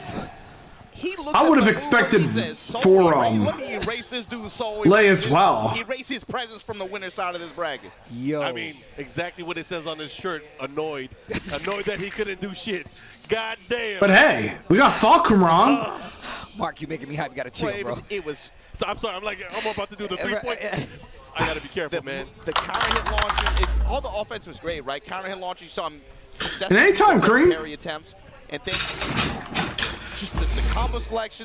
Oh yeah, and the new Pac-Man stage is Pac Pixels. His movement and his defense to me was so. That's like, especially in this game, if you play actively like that, that's inspirational because you try to find that kind of style and find success with it. It's just seeing it work like that at this level. That's something that makes you want to. The upper four is Blinky, I think, and one of the fours is Inky. Like, yo, I'm gonna be right here in front of your face. Make me move. But everyone says that doesn't I'm pretty sure Pinky and Clyde are in the lower fours too. I'm just saying, bro, the way Nee is moving around the screen, not versus just this last matchup, but all the matches when I first called this match earlier, I mean, I came here Friday and we was talking about Tekken, and he was still playing the exact same way, getting the exact same results. One of the reasons he's here on this side of the bracket and about to be one of them. He's in grand finals, bro. He's showing you the level of effort that it takes to be successful at this game on a stage like this. Let's talk about the fact that Mongja, like Markman called out, like, yo, I'm going to try to throw him off balance, pulled out the Lydia, which was not bad. And I'm sure it would smoke a lot of other people out there going up against this character. But even still, having the composure to come back to the law, but it didn't seem to even put a stop. It didn't even put a hitch in his step. My man went still full offense and got the round. But Come on, you can't outsmoke Smoke Dog. You can't. You cannot, bro. The anticipation on his end, dude, it felt like Nee was a step ahead in every interaction most of the time. Even on like heat burst activations, on some Abare swings, it felt like his step was always premeditated and he was able to take advantage with very high consistency. Towards the end, the latter half, the 4-3. Counter hit. Counter hit, counter hit, counter hit. Did you hear the crunch noise? And it's like, after months of, after a while trying to find something that I could display both Twitch and YouTube chat at once, we finally have the solution. He had a very acute thanks on to timing in a lot of these situations. A fellow Twitch and YouTube streamer who goes by the name Nutty. Watch. There it is, counter hit. Oh, I'm excited for this one. I am excited for this one. Oh, this is going to be a banger. Oh, this is going to be a banger. Right it's going to be a banger, or it might be real sleepy, man, depending on how Mogo wants to approach this. But the thing is, Pena is forcing craziness. That's his style. That is his He's forcing the chaos. There's no way. I mean, Mulgold naturally is a space defensive kind of guy, right?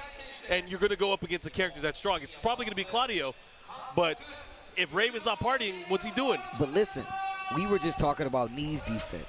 We could talk about how Mulgold actually approached that first game or two versus Nee. Super active on the offense, really trying to force a reaction out of Nee. It just didn't work. Will he try that versus Pena? We're about to find out. Mulgold versus Pena, the Raven versus Claudio. This is loser semis. Let's get into it. I'm also looking for how Mogo tries to adjust timing patterns against Pena. You know, the Pena likes to go for a lot of counters, a lot of parries. Maybe that's going to come into play. The Warrior's just going to walk clean around him, wait for the whips. It is a 3D fighting game. It is, indeed, yes. Goes mid, down back 2, this time going for the low after back turn. He blocked that. I love that. Yeah, I love that move. Goes with the back 2. Mid launch at the wall. Out of range. Burst, just out of range, but the side step forward, the Claudio classics coming into play here. I think already the defense or the spacing pressure here from Mulgold is kind of making Pena hesitate. Tested him with these knees on those back fours, lets the string rip. 2-1 snap kick. Pena, that felt like a panic activation. Right back at you though, Mulgold. Not letting you take the tempo, not letting you take the control. Like I said, Blue Moon burst, put him at the wall, running to finish it. Mulgold, you said, is either going to be lightning strikes or it might be real sleepy. And right now, Mulgold is making this a Claudio clinic. Damn, bars. Oh, he caught him on the side, though. He's not Holy get a crazy combo, fuck! but he's going to push towards the wall. Look at Simon's Mogold. have been on point. The Pina. lateral movement from Mogold. Oh, it's Pina. Oh, the delay. That's sick. Yo, he was ready. He was ready. Unfortunately, at the wall, you drop right in front of him like that. Goes with the low smash. Guard, punish. I like that knee challenge, too. Yeah. That back three, locked and loaded. Again. The jab. You got an opportunity. You still got heat. Getting a little bit more because you're using the clones. Yeah, I see.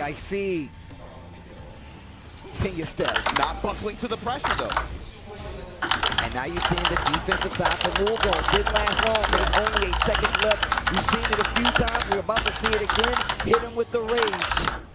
You saw the first time he was willing to just let him cook a little bit with the snake that with the crouch dash pressure like that. Second time puts out. Holy fuck! Perhaps comes into the wall standing, counter hit, jackknife, and gets the round. That was excellent. That's how you know it's a ninja. The cameraman couldn't even keep up with Back 3 threes again. Putting those knees on him. Mogold. Jab touch, swing.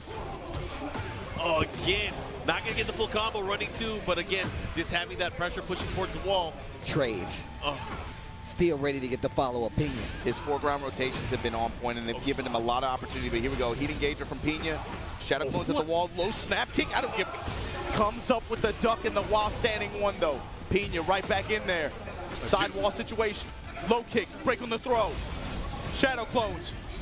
Oh, never mind. Comes through. Gets that 1+2 double punch like that. Eats the mid. I want a Pina forehead protector. Right? I'm down. I'm from his village. Man, this is intense. Oh.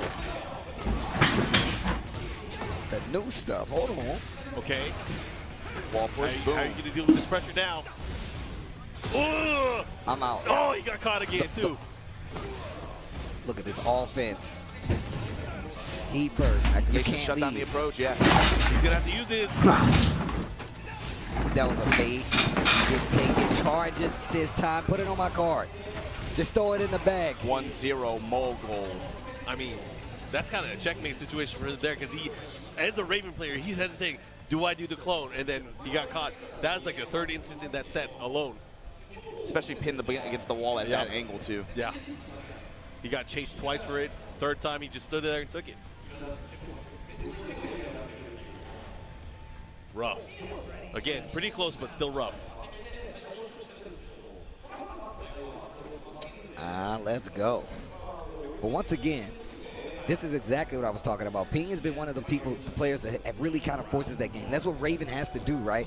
Mogold taking it all off the table. You're going to, oh, wow, engage. Here we go. Starting things off. It's going to get hot and nasty. Power crush, I like working it. out from back turn now. Trying to give himself a little bit of space to work with the mountain approach. Great duck there. And then the 4-4-3. The vampire's knees. Sudden strike. Here we go, has the wall. Follow up here, what's the mix? Activation here. Eat the damage. Soul zone, paint, goes with the low.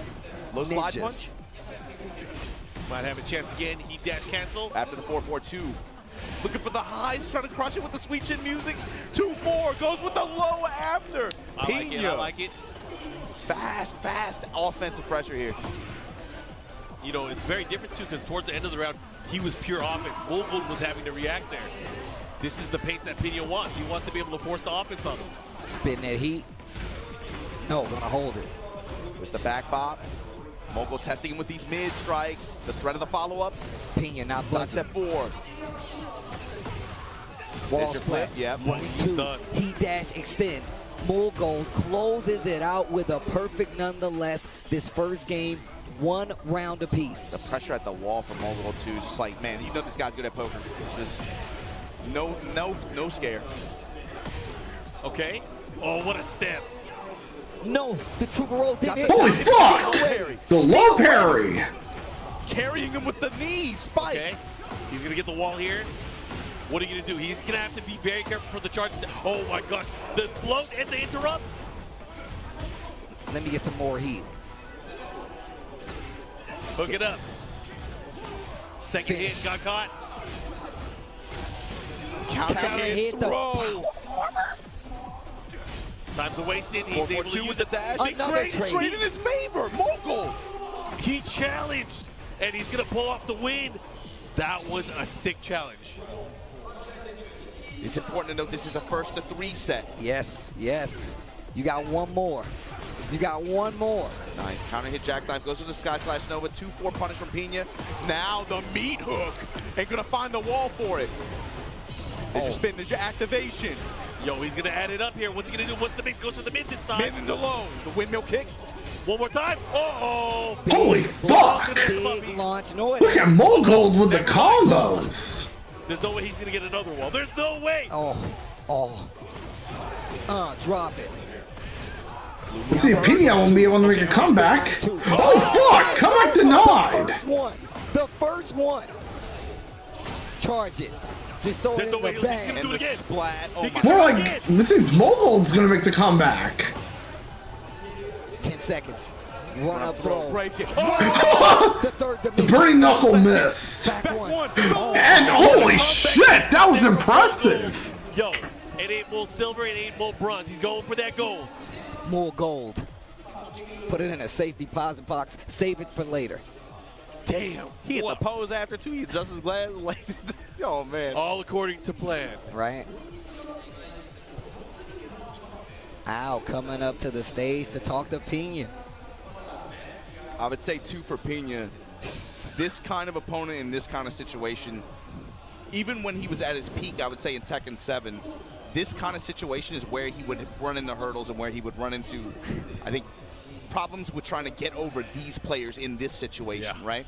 He was able to find himself in the top of some events, find himself in some top 8. Damn. In the top 16 in big events. That was But it's impressive. getting over an opponent like a Mogul or a Knee when they're hot.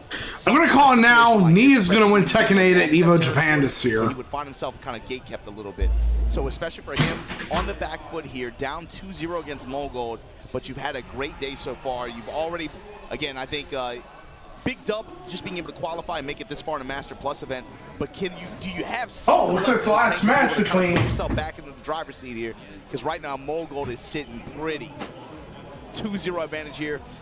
Pina and Mogul. Back at you, Pina said, I don't care. Jackknife and its counter hit. Launching at the wall, driving. Down back 2, looking for the 1-4 wall splat sequence out the back turn. Mogul denies him. Testing him with the mid kicks, the mix of the lows. Oh, mid with the high He splat. got readjusted too. Yeah. It's look, it's a 3D fighter. They'll turn around. Windmill kicks. Time goes for the Soul Zone 2 with the sidestep 4s. The lows adding up here for Mogul. Pina, what is your answer? Down back 2. This time it's only back turn. Wow, long range distance low. 4-2. The back turn low, but denies him with that Sky Slash Nova, and here you go. We gonna break that wall? Break that. Did it. No? No, we're gonna keep it. We're gonna hold it. Yeah, I want to hold you on the wall. Yeah, I want that pressure. Oh, wow. This There time, we go. Barry. Big damage. Carrying it Still with there. those knees, man. Then the splash damage. Trying to test it with the back 3-3, and just like that, Mogul on set point. Pina's last stand. What's he gonna do? He has to go nuts. 2-4 this time in the wall standing 3+4. Tracking homing kick like that. Oh. Everything's working for Mogul. Mogul, oh my God. Activation through the hop kick this time. 4-4 again. That's the second time we've seen that. Get off of me. He dashed. This is not looking good for Pina at all. He's going to need a miracle, and it's not going to come this way. Mogul eliminates Pina, but what a placement. What a run, like you said before, man. Pina's definitely been looking for this big placement, especially being under the pressure of being on one of these teams where you have so many successful players. But look at the showing he gave us with Raven nonetheless, and at EVO Japan 2023. Those are points on the board no matter what. When you're on a squad with a bunch of 4.0 GPA students and you got the 3.0, like everybody's looking at you like, hey, what's wrong, man? Right. But when you show up to an event like this on home territory, you have results that people forgot that you can post for the past year, and you have the success he did to be able to not only get the Master Plus points that this offers for the tour, got that coveted EWC ticket. You're going to see Saudi Arabia later this year. But also, just congratulations on the 4th place. Man, this is really awesome. Mogul going to be moving on. We're going to see Mogul versus... Mogul is now going to losers finals. need a GOAT in grand finals on winner's side. That's what I'm talking about. Nee has to be feeling good going up against either one of them just because he beat them earlier. So Nee in a good position, but again, got to give it up to Pena, making it into EWC, but also the highest placing Japanese player here at EVO Japan. Well, hopefully you guys at home have been enjoying these matches like we've been enjoying these matches. That Maui Raven said that Maui Pena said was really good, man. Listen, I live for this shit, man. I love it. I love the evolution. I love them playing the game the way that they're playing it right now because it shows that they put in the time to actually earn the spots, man. And the fact that we have Nee here running a clinic on a lot of these players, not only just with the wins, but with the defense, the movement, the choices. He's really playing Tekken 8 right now. I said this early in the year when I saw some of his victories. It's now even more clear that, like you said before, the adaptation and the dedication is going to get you the results in the game like Tekken 8. Active defense is alive, bro. Yeah, one of the things I really want and kind of hope for the community is that we uplift each other more to keep playing the game. We know updates are coming, right? Bro. We know they're coming. So I've never seen the Tekken team communicate and react the way that they admit though, I gotta give them a Tekken, despite the state it's in now, we know that not everyone being happy, it's still amazing to watch competitively. These matches today I wouldn't talk about it. I wouldn't talk about it if I wouldn't. And on top of it, like, just to add a caveat to it, bro, I was raised in the arcades, bro. I was playing Tekken 5, and then I played Tekken 5.1. I put money in an SBC Chaos machine. Why are you? I can wait. I'm telling you right now, either you can stop or you keep going. No offense to that game. I love that game. Yes, I love that too. game. And all I'm saying is, we know about Mars people. We know. Yo, I'm just saying, bro. Jeez, Mars Peoples, which, oh my God. Zero is crazy in there too. too. Tabasa, nah, bro. Anyways, all I'm saying is, like you said, man, you know they're acting. I hope you guys are enjoying EVO Japan a lot so far. With the approach to do so, and even coming out on the stage today to be like, look, we're gonna line it up for you so you can clearly understand what's coming down the pipeline, and even more so, but have a clear message for the fact that, hey, we've been listening, we've been trying to change it, and we're trying to change it for the better. So, yo, shout out to Ben Knight Namco. I'm gonna be real. And in case you missed it, we got a patch coming in on Tuesday. We got one for June 3rd. Coming in hot. This is the overlay I'm using. We have a clear path for updates. And it's like we said at the beginning of the stream too. For multi-chat. It sets the expectations and the tone for what they expect for the rest of the year. The fact that these players are playing on this stage and playing on this version of the game, we've had 2 major patches in the past month, right? You got to think what they showed at the beginning of this presentation. It kind of shows what they expect for the rest of the year, and it's again going to put these players in a position where they are going to have to be on their toes and be able to quickly adapt on the road as they get out here and try to compete on the tour and be able to try to secure these points, these tickets, and these championships. It's really going to test the players' ability to quickly adapt with the flow of the game and how that changes. Yeah, no, absolutely true. Absolutely true. Oh, man. I can't help but think about Fakaram. Every time I saw Brian on the wall, bro, when he hit the charge, I'm like, oh, God, he's back. All right, guys, we are at our losers final. We're going to have 2 standout players from Korea. We got Mangja, we got Mulgold. They're going to be going at it. One of them will fight for the right to go into our grand finals and go up against the legend Nee. Man, I can't wait to see what happens after this. TWT well underway now, especially considering this is the Mangja versus Mulgold for the TWT 25. It's gonna be the grand final will be. Already see it coming just by the matches that we have here right now. And one of my favorite parts of any tour is just the international competition and how they're going to evolve. Obviously, we already talked about Nee versus the winner of losers final, respectively. That means we're gonna be seeing a lot of high-profile, high-level Tekken, and a lot of people traveling to these different regions to get those points and those spots for EWC. And once again, it just sets a precedent for the game to grow in a great way, especially considering they've given us the roadmap. Something else I've been thinking about too, just looking at this, we talked about earlier the fact that the Pakistan community doesn't have representation at this event, unfortunately, but after the Pakistan versus Korea exhibition, I think it was interesting how at the conclusion of that event, okay, Pakistan, clear victory.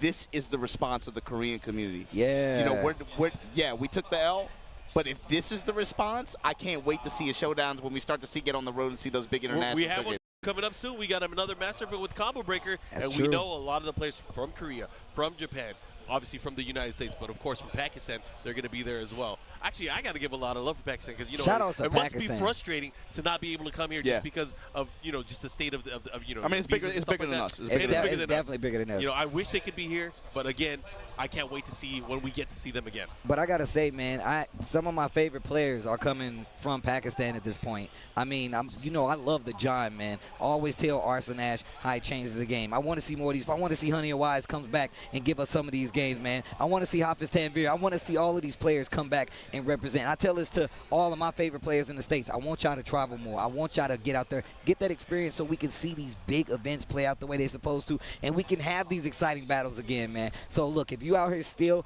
repping, traveling, and you're playing the game, I commend you, man, because once again, it's one of the reasons I keep watching the game. I like these high-profile competitions for real, man. I really do appreciate that, man. I have to thank players all the time for giving me matches to commentate, regardless of the game. If I talk about the game, I'm going to tell the players once it's said and done, yo, thank you for giving me these matches to get hype about and talk about in such an exciting way. It inspires me. He has a good point there. And it's been amazing, bro.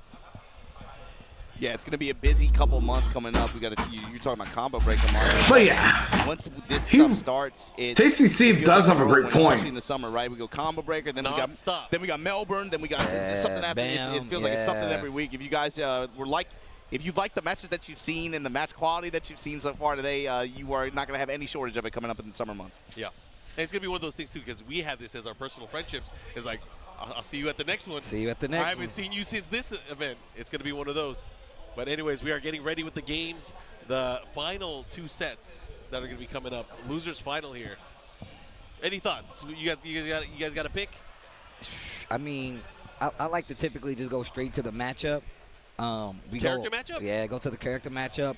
Law, Claudio. Obviously, Claudio has a lot of moves that can kind of keep Law at bay, right? He's got the back ones. He's got the little pesky lows to deal with. He's got the running twos just in case you get a little too far. He scouts the slide, right? But Law is going to try to keep you at distance 1, distance 2. Those moves are slow enough to where he could just jab you. He can annoy you with the lows, and then you really got to look for the slide. So I'm looking for aggression from Mangja. I'm looking for a little reserved movement coming from Mulgold, but that means you can't let him get the game started. And by him, I mean Law. They have to fight it at an even pace. I'm looking at him a lot of spacing, a lot of playing, a lot of dancing, and not just an overwhelming one-sided offensive display. I think for Mogul, too, I look at it a little bit more simply. I'm thinking Mangja just came off of that winner's final where he got iced at 3-0.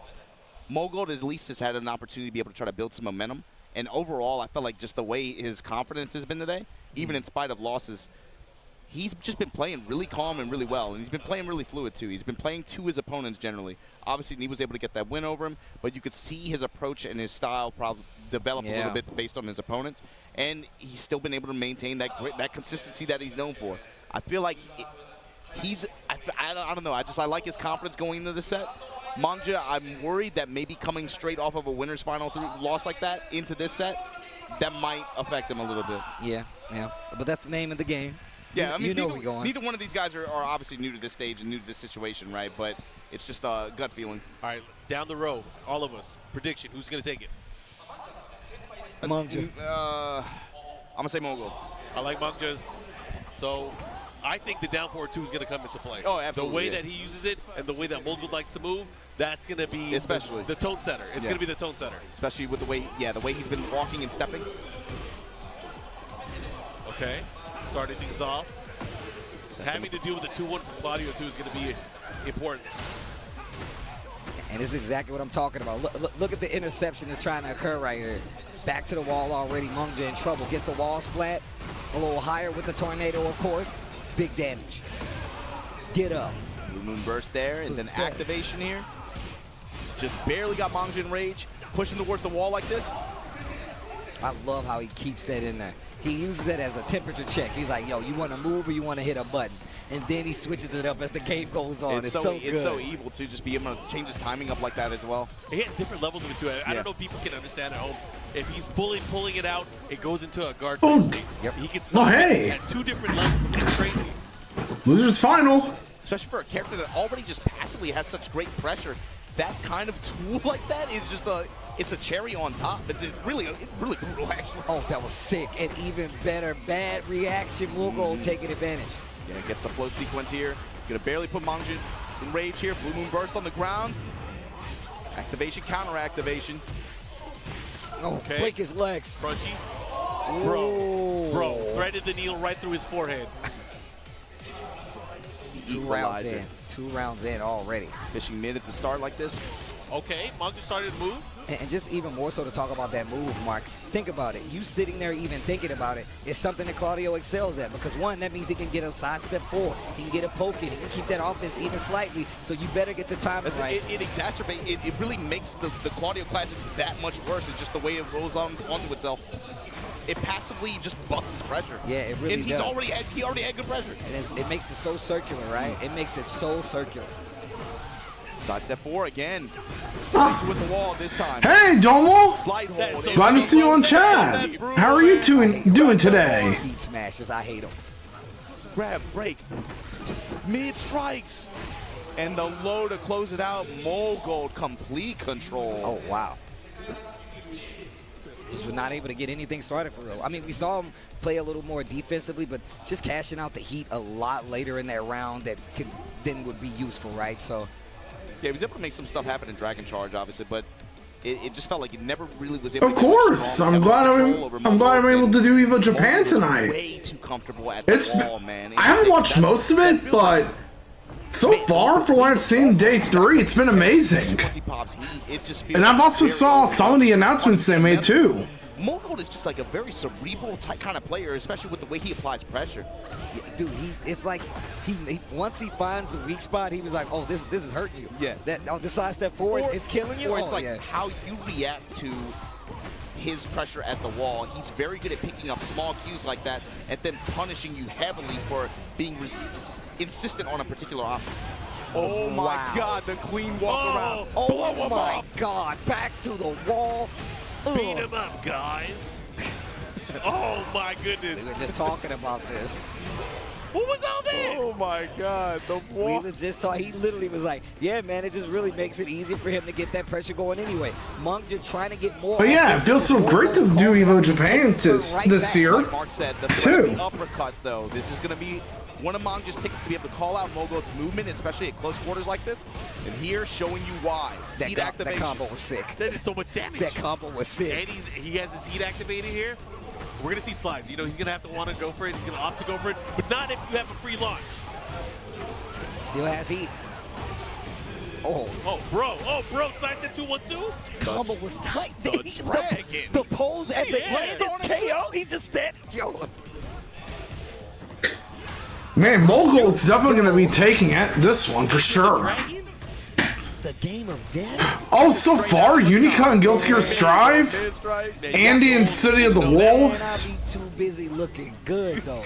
As I'm saying, Shout out to Jim Kelly. You know what it is. Ooh. Nah, we just talked about it. Spin at the wall. Splash for the damage, and then the low touch and the mid strike to close out. Mogold trying to take the second game 1 round away. Just snatching the momentum back from Mangju. And also the new Grand Blue character and look at the that's coming out on the side of soon too. Mogold just blocked. No.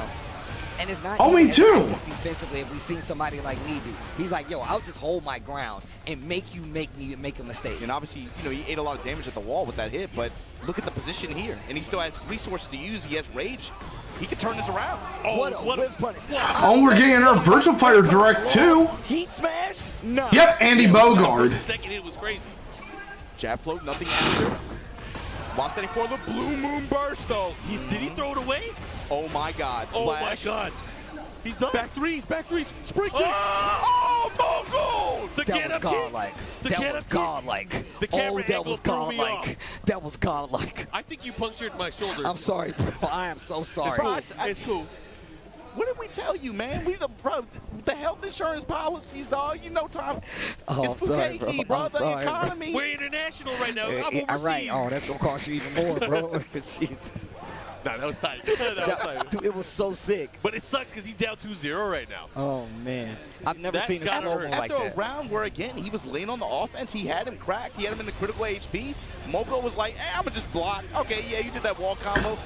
But yeah, I'm really excited to see how Andy Bogard's going to play in City of the Wolves. Yeah. Already. Especially with the direct feed gameplay coming out. Yeah. He's snapping on him. Look at the offense. While standing 4 and then again running the pressure after. Manji's had good success with it. It's just I can't wait to see people use him. activation, counter activation now. Nunchucks running with the wasp. Running 2, spin a Rooney, and here we go. Mulgo taking his game back, trying to take his turn back, big damage.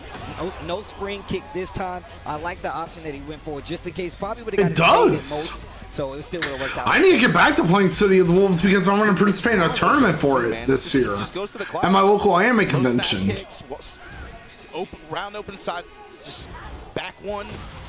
Counter hit, side step 4. And the thing is, like, a lot of times it seems like Mulgold is going down at the beginning of some of these rounds, and then Mangja fights back. You know, or Mangja goes up and then Mulgold fights back. Oh, okay, heat smash, hop, kick to answer. The minute he was on defense, he was like, I don't want any of this. Hop kick, pressing a little too lightly. Oh, nice side. Oh, that's what I've heard too. Power to the people. Mulgold still though 1 round away from getting his rematch with Knee. Especially in comparison to the more recent offerings like Street Fighter 6. Cancel on. Yeah, Manga's flame not yet anywhere near close to being extinguished. He just kicked him in the chest. And Tekken 8, as well as any other game that was out in recent years like DNF Duel. Holy fuck! Yeah, most definitely. That's the offense. And Mulgold's going on to grand finals. But also you find openers like that with a rage art, get a chunk of life. Or not yet, at least. He hit him with that Tennessee Quincy, right? But then again, I realized the health difference between Mulgold and Mangja. But this guy makes comeback after comeback after comeback. Weird side, it's Knee. Mulgold, man, what a performance. What a performance. 3-0 in losers finals. Bro, he is good. That boy good. And they were playing as Brian. With that said, Mangja, of course, out here at 3rd place. Secures his ticket for EWC just like last year, but Mulgold, like you said, 3-0 like that in losers finals. Going to be entering grand finals to get the rematch against Knee. Knee, one of the most famous Tekken players from Korea. Seeing how the first one went down, that was, of course, the first of 2. 2-1 Knee's favor. What did you feel about the adjustments in just 3-game set versus the first of 3? The potential here. I think it's a very, very that is true. Prospect to think. I think the same can be said for Tekken 7 with Knee, but came from fighting a super active character that has to lean on his offense to get his game started. So he's really gonna feel like, at least he's gonna be. I'm glad he's holding his own in Tekken 8. It's scary because we've seen Knee's ability to be able to hit the gas, hit the brake, and adjust accordingly, so he can take advantage of whatever you're trying to do. So it could go either way. I'm gonna be real. One of the things is, there was a lot of reach there from Mangja. It was. Knee does not reach. Yes. Knee reacts. So I think it's going to be bars. tough, especially because he lost him earlier. And one thing that we know is the longer the set goes on, the more dangerous. That is true. Yeah. Yeah. Yep. And it's not 1 set, it's 2 sets that Mulgold needs to win. But he can do it. He has a good character. He has a great base of gameplay, but he has his work cut out for him. It's hard for me. Two sets is going to be tough. 2 sets is going to be tough, especially with the way Knee's been playing. That's what I'm saying, bro. But also, we got to talk about the activity. Knee's been watching. Knee's been chilling. Yes. Mulgold has been out here fighting. Knee's out there in grand finals waiting for his opponent. That's actually, I actually can see that. I mean, we saw it earlier. Feng's a lot more compact. He's a lot more compact. We saw it earlier with the Lydia pick. Why would it not be any different here? You got 1 more game to play. What if you get the lead? What if the Fang gets you 2 games and all you need is 1 instead of that 2 to get it and reset it? I can see a Fang pick being a possibility. And even though it is, 3-0, these matches have I'm wondering what we're going to get for Street Fighter 6 and Top 8 as well as announcements at EVO Japan. Aside from Elena now being playable. But also, it's Knee. He's got a Fang. I don't. You know what I'm saying? Knee has everything. Yeah, that's true. That's true. He got everything. But again, Feng is kind of strong too. I don't know. Either way, I did see a leak for Season 3's character choices. To make his decisions before the match. So I'm hoping at least one of the characters from Season 3 will be announced. He outpaced and out. Or teased. Yo, they playing the bangers. They playing the.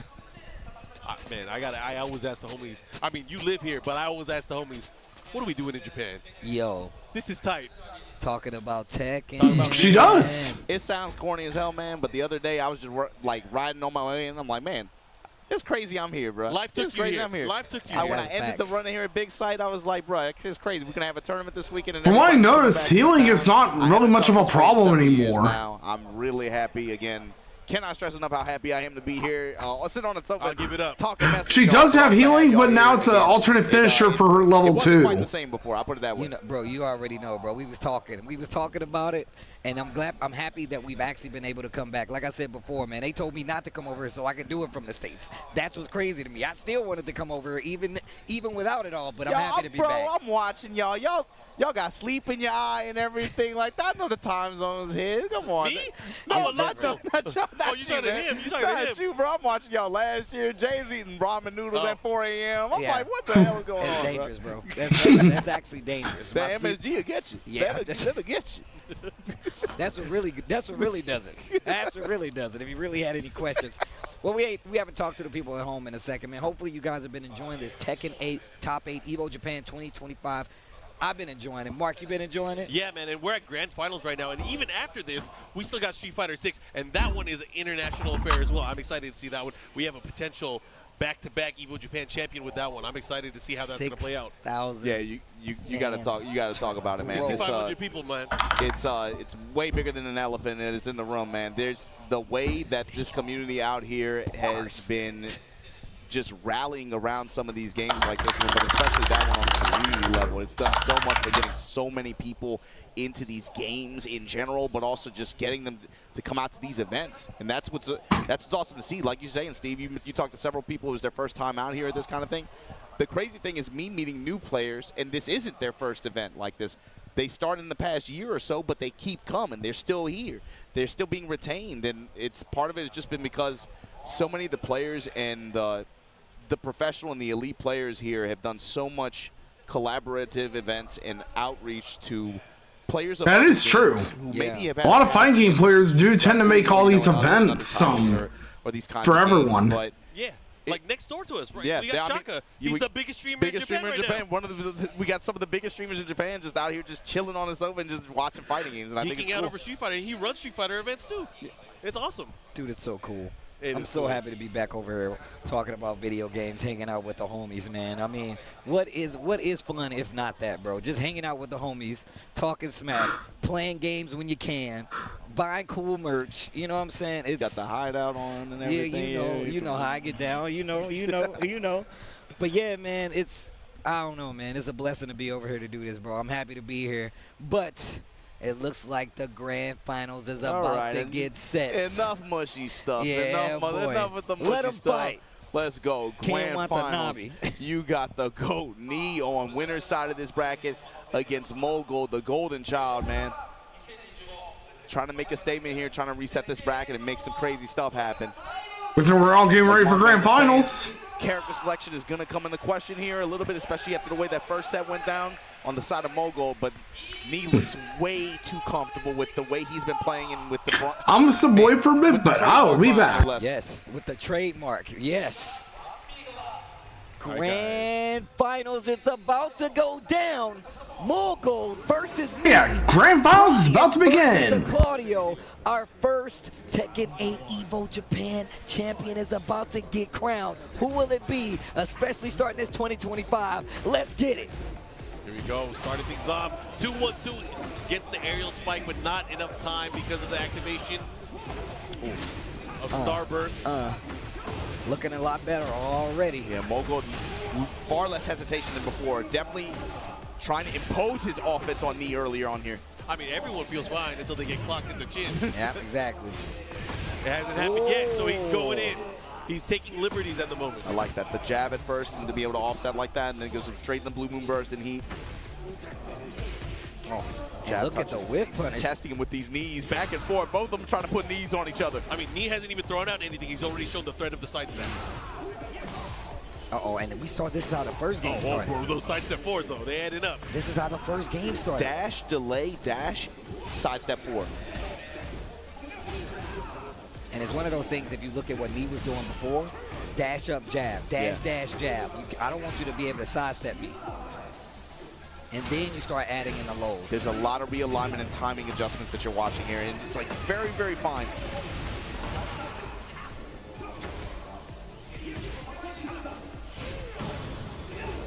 Nice patience. Yeah, and the 4-1. Now, what is the interaction after? Willing to use his heat a little bit? 10 seconds. Not dead just yet. Rage Rod is there, though. Look at the time, though. That low touch might be, oh man, the mid strikes in the back one. Two rounds already for Mogul. A great start so far. He needs to close it out, though. It don't count until you get 3 rounds. Bro, when he steps and doesn't pull the trigger, that's what you're like, oh man. That you get thinking you get away with it.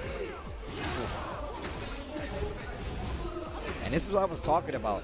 The fact that he's starting to turtle up a lot more. Mogul even holding his ground. He's not even pressing anymore. He's literally like, nope, I'm not taking that bait anymore. I'm gonna make you work all the way forward. But we saw this when he was going up against Munja too. Willing to just stand there, not even move around as much as we saw Lee with that active defense, stationary defense, if you will. Great punish there. Pushing towards the other side now. Slight life lead for Mogul, but Knee making the comeback here, about even on life. 4-1 press is safe mid, then activation, betting on the press after. Back one at the wall, this time crash impact, gonna put the dash behind it. Oh, this is scary. Oh, what a low parry. Dude. He's gonna rage art. He's got a rage art. And the Tennessee special, Tennessee Quincy special. The Tennessee Quincy special. Put that on a bumper sticker. Nah, bro, for the real. The Oreo Ishida with a little bit of Bojangles. I like it. Yo, Ishida's pretty cool, though. I'm just saying. So stupid. All right, here we go. Brian, Claudio, straight to rematch random stage. Nah, be real. They really do like them squeeze. No, they do. For some reason, I don't get it. Yo, that Tennessee Quincy line, that was OD, bro. Oh, my God. My man Mark had just started a gang down there. We're the Tennessee Quincy. What do you mean I started a gang? I felt the effects of that in past events. Oh, my God. Bro, they gonna be running around in the streets in Memphis with chains and monocles and stuff. That's why I didn't go to Combo Breaker last year. I was afraid. Anyways, we're going to go back into this, guys. Mogul with the first game. Now in the life lead here in round number 1, game number 2. Yeah, with the wall behind him, too. Running to ender there. Splash damage to kill him off that. The combo recipe. Ugh. You saw that the character in the background just leaning like, damn. Like, he hit him, damn. But yeah, man, and just to compare the styles right now, like I said before, more stationary defense from Mogul, who's not really doing too much movement because he knows he's going to expose him, whereas Knee's looking for these big side steps. He's using the back and forth. He's not even pulling the trigger every time, too. It's just like constantly, very patiently just waiting for the big opening and then willing to take it. Again, crash impact here. Back 3, and then the delay blue moon burst. There's your spin, the wall. Oof, not dead. Mogul. Back 1 blocked. Spins the rest of the heat, looking for something big. You need the spin, and look at that double dash forward, sidestep forward. Like he knows that Knee is looking for these big openings, and the big counter hit started on this time. I'm gonna realign and still employ my offense just with the delay timing, be able to try to catch you trying to move.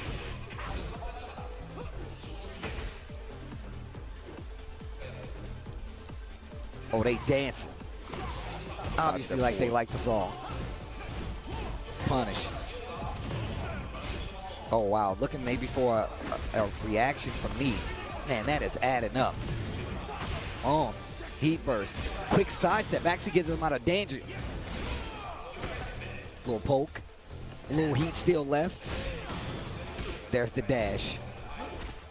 Get off of me, bro. Little sidestep. It still gets the hit. Not going to get the kill, though. Oh, the cross? Okay. To ward off demons? Vampires? Oh, those pokes already adding up again. Combo of mids and lows.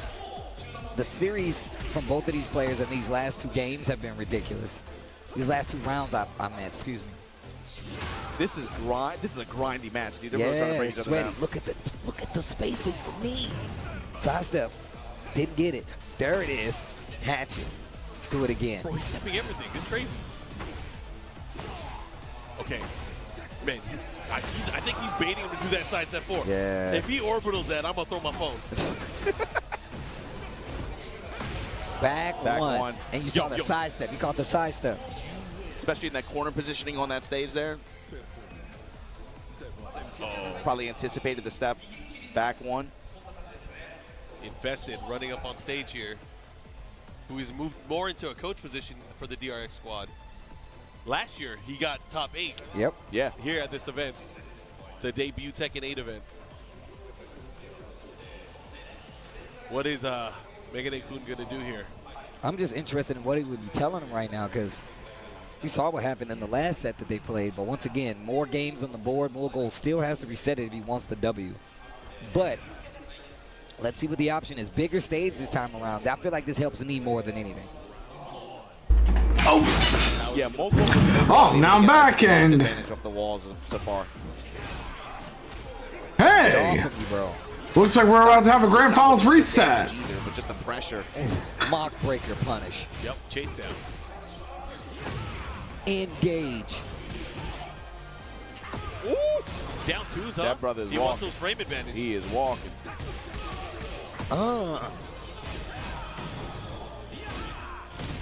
Strikes.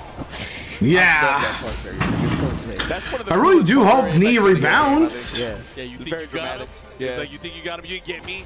You ain't had me like you never had your car. Oh, wow. Uh-huh.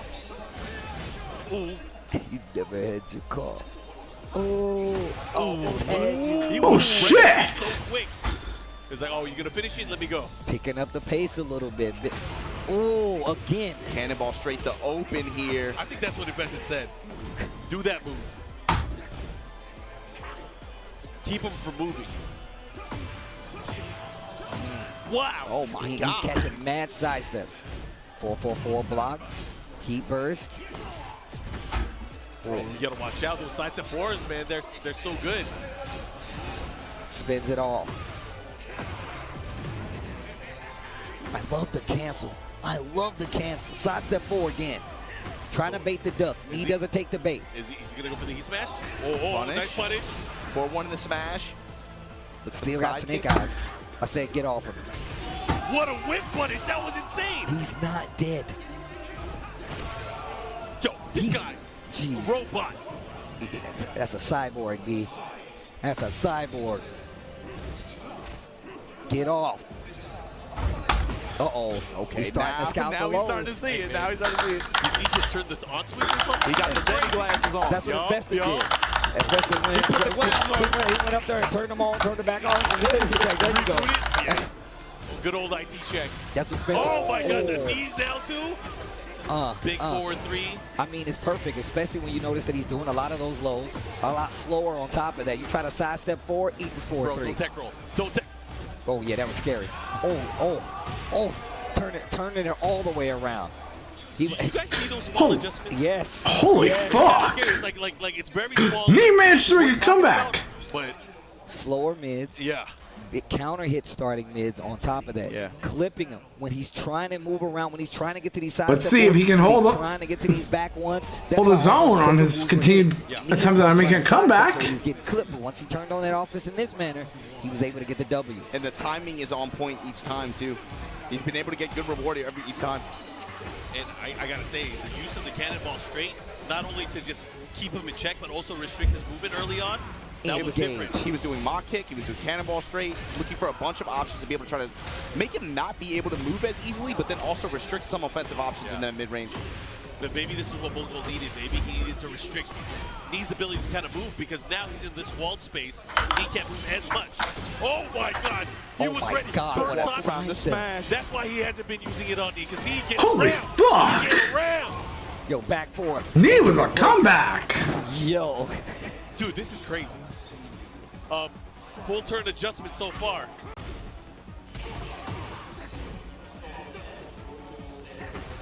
I like that little poke on the low. The jab to intercept the throw. Cannonball straight again. Keeping him honest. the whip spacing. punish. He's spacing. He's spacing.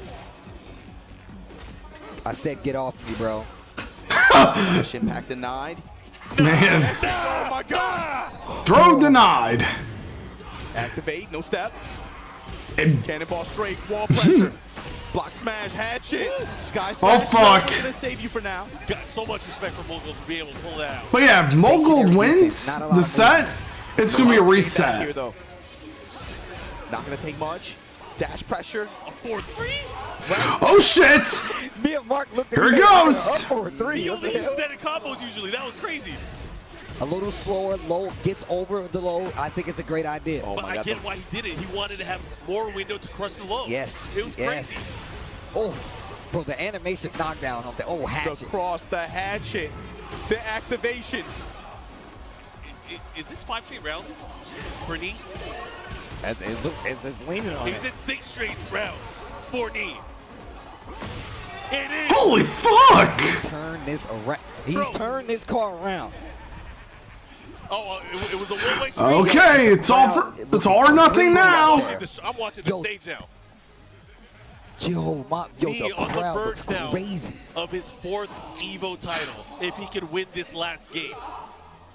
How you guys feeling about his adjustments? The set can go either way. Check my Twitter timeline. I was like, yo, Knee is playing. If Mogul wins, it'll be a reset. But if Knee he was like, wins, thanks. Look at the character.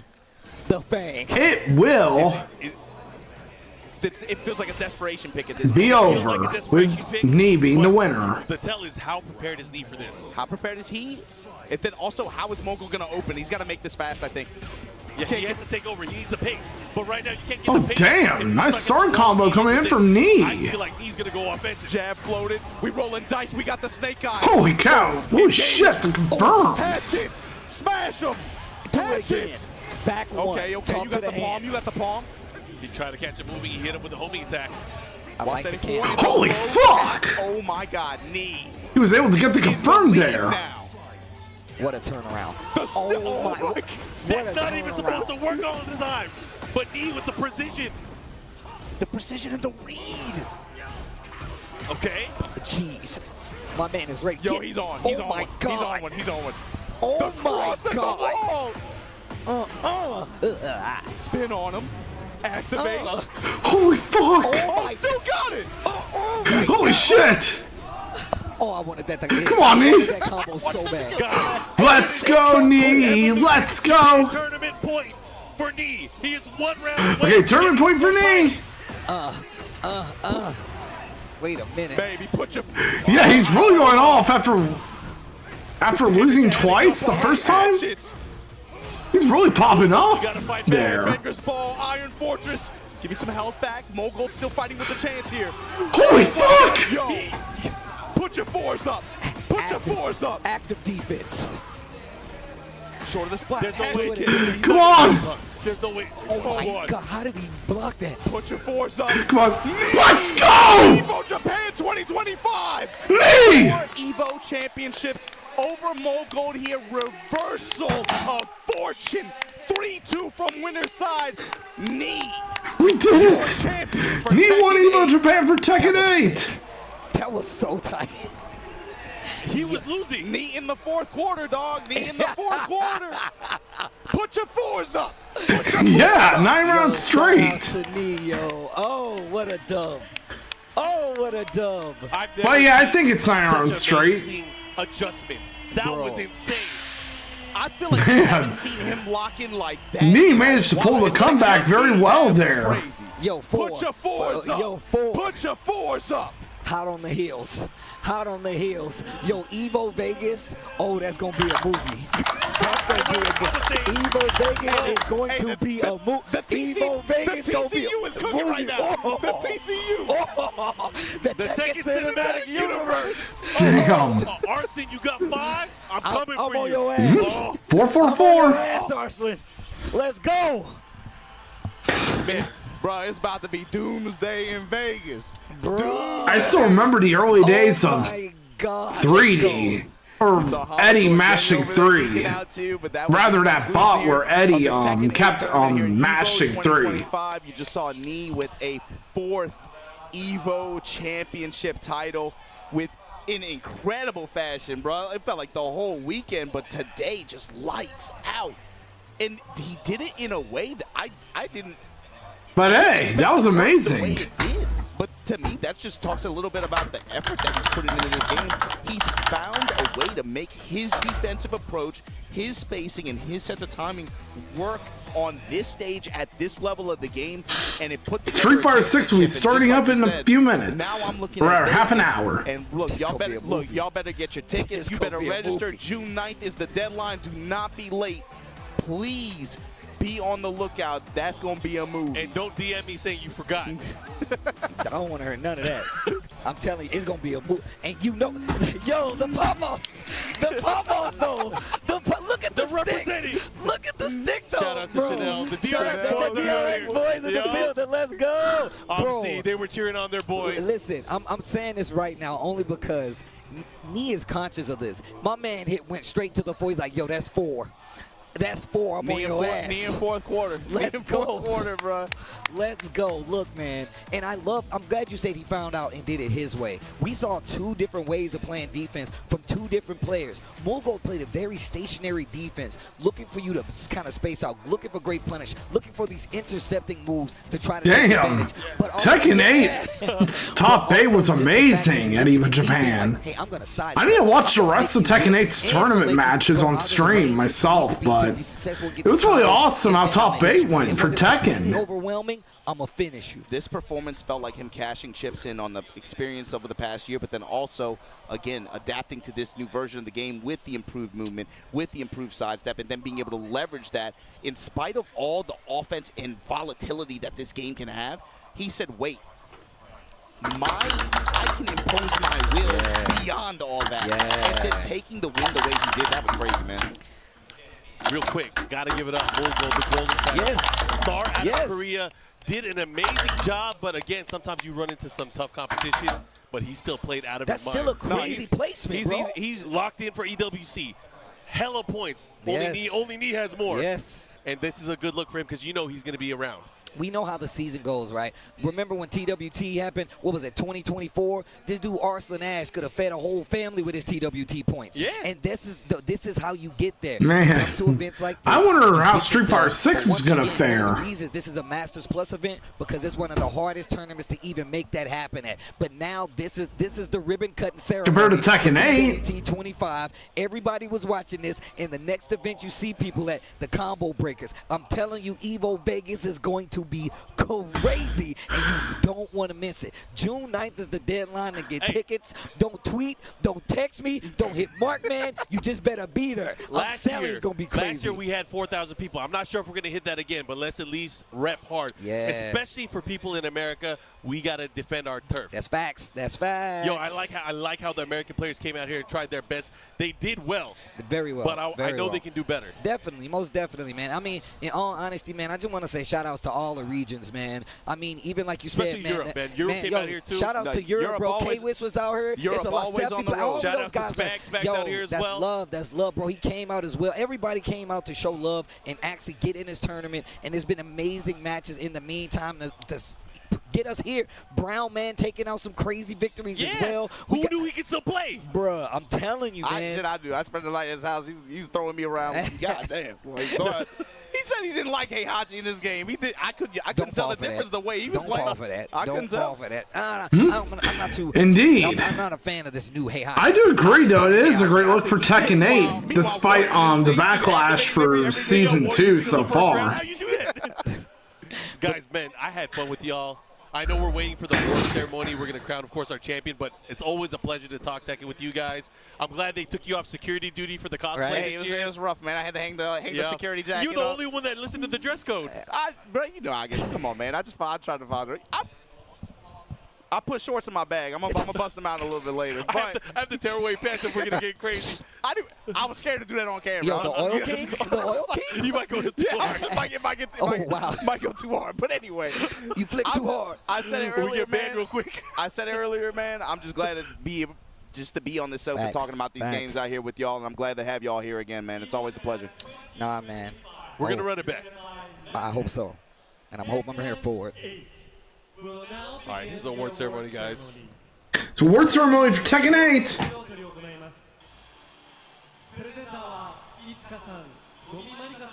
We got Itsuka and Gomari-chan helping with the awards, with the medals for the players. Gomari-chan, very impressive King player. I think her husband is not in this game. She's an Armor King fan, but she's still making the adjustments to play the game. Itsuka, who's holding the medals there, she's a Street Fighter player. I think she hit Master Rank with Ken. Wow. But rank 2 in 7th place. Yeah, I like that what's really special about this event is that it's becoming more and more community oriented. That everyone here is a part of the community in some way. Man. Shadow also in 7th place. Big Shadow representing Team Liquid out here for USA. And then in 5th place, we got Ulsan, who really wanted to see his friends fight, but he didn't get that honor. EWC champion Ulsan. Yep, and then Moyil on the other side of the 5th place. Yeah. Moyil. Some fun matchups there we got to see, man. I love the Pena versus Mauil set. That was a lot of fun to watch. It was, for me, one of the most fun sets. And now 4th place, Varol Pena making a huge return and statement here. You can see it on his face, man. He's been waiting for that for a year. 1, Japan point leader. 2, EWC qualifier. Good stuff to Pena. Like I said, he put it in you. Mangja on the other side, a repeat qualifier here, repeat top 8 at EVO Japan. Went back-to-back bookend years. Here you go, of course, the Golden Boy, Mo Gold. Ever-present threat, no matter what bracket, no matter what region. Always on the docket, but your champion, baby. Don't say he's back. He never left, He never left. That's neat. There you go. The champion of EVO Japan 2025. 優勝者にはゴールドの、2位の選手にはシルバーの、3位の選手にはブロンズの、それぞれナコンファイトスティックが贈られます。いつかさんよろしくお願いいたします。The winner, second place winner, third place winner will respectively be given gold, silver, and bronze Nikon fight sticks. Of course, shout Oh, the Nikon arcade sticks. Awarding 3rd, 2nd, and 1st place. With these Last year was the Victrix. Now it's Nikon. The silver, of course, goes to Mogul, but what a run, though, bro. Yeah. Man, this dude Mogul, man. Just the amount of times I've been able to call his matches live now, and just seeing his progression is something you cannot deny. But you definitely cannot deny me. You cannot. My man has put the time. My man is put. Hey, yo, what if he bought the gauntlet back out and hit the snap, bruh? He brings the gauntlet, and then Arslan shows up with a bunch of multiple timeline Arslan. Oh no! Yo, I'm getting too hyped. I really hope to see Arslan Ash at EVO USA. Oh my God! Holy shit! The TCU, baby. And the big check. Prize pool big was 1.3 million yen check this year. So of course Tekken 8 being the second biggest game here. The prize pool a little bit higher than what we saw in the last game. But shout out to, of course, to everyone from the community joining the event. Of course, our champion Nee. I wonder what he's gonna say. I'm very curious. That is number 4. Arslan, I'm on your ass. Drop the mic. I'm like, you know it's all love. It's of course. Yup. No, if you play the game, all that money. Yeah, that's what I'm saying. That is so true. Can't win big money without your knees. Oh, I got you.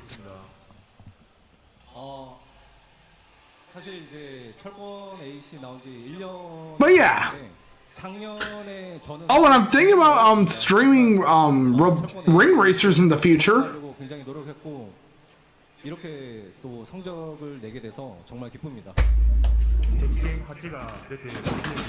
For a little variety, as well as Mobile Legends Bang Bang.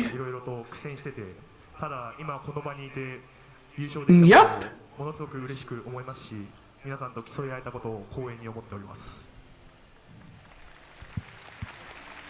That's 4. So One more. An honor to be able to get the win here like this, especially after the tough fights that he had in the previous year.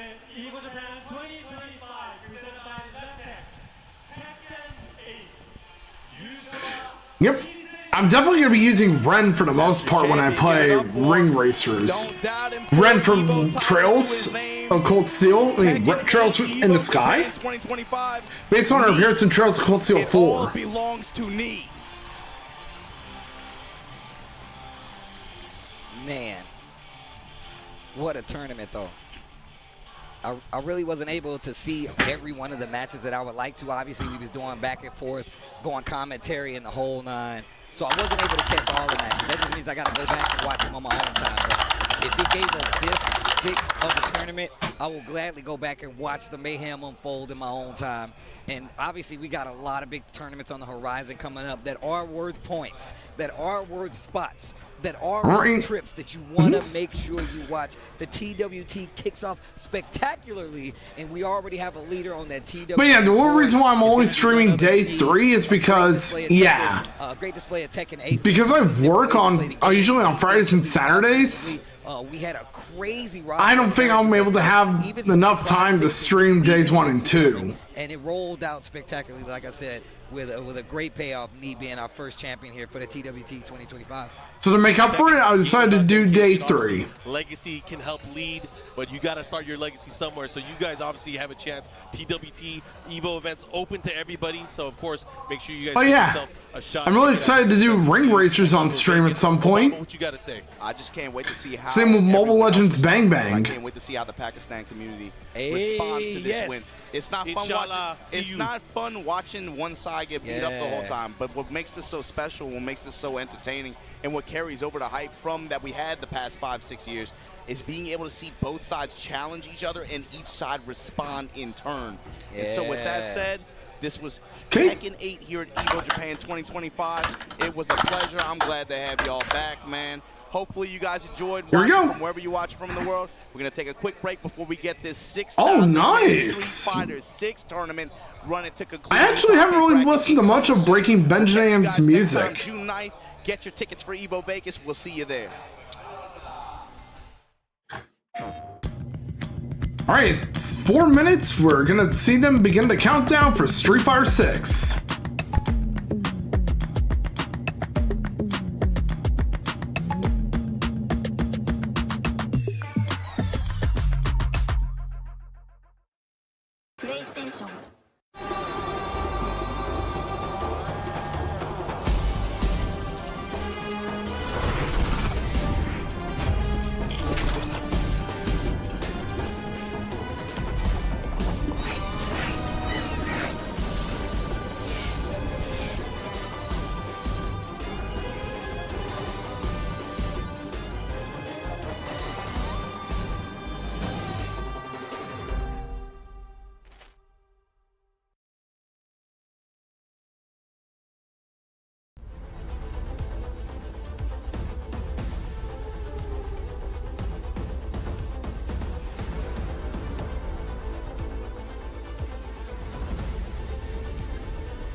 Holy shit, the Victrix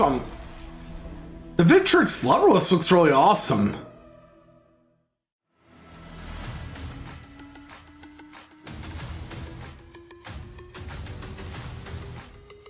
I hope to give myself both the Qualmer leverless and the Victrix leverless.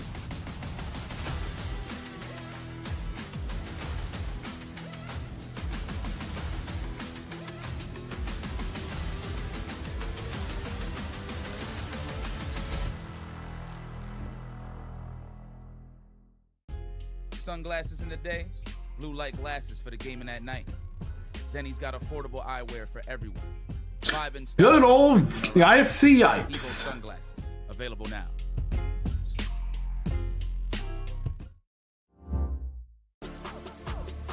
In zone.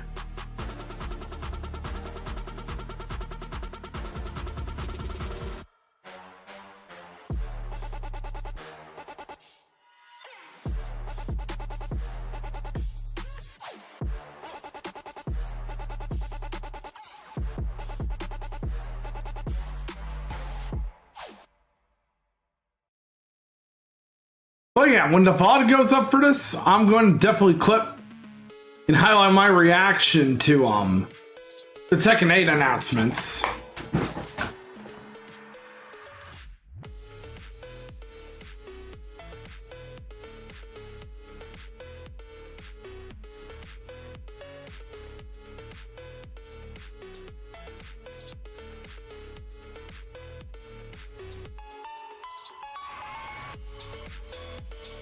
As well as make a separate clip for the Falcaron reveal and the Pac-Man stage.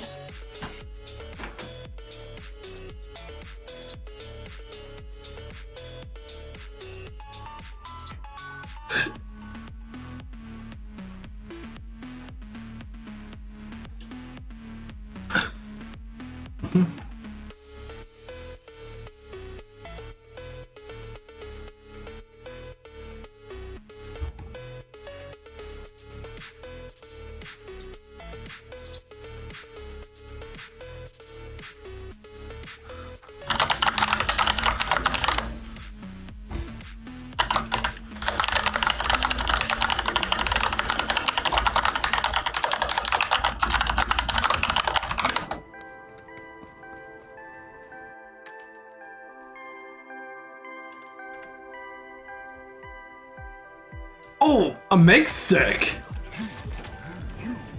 Yeah, small arcade sticks.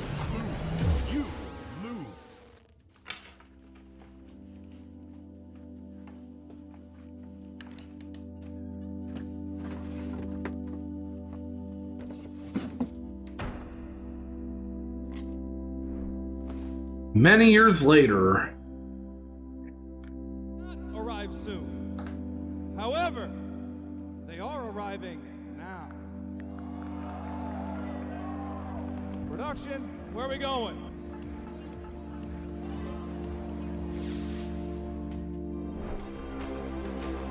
Recapping his memories from playing that arcade stick when he was a kid? Bringing up the same arcade stick as an adult?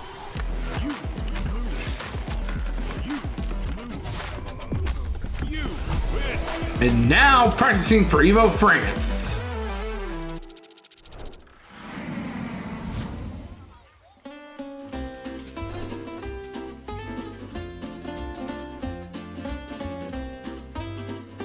I know we're also getting EVO Singapore.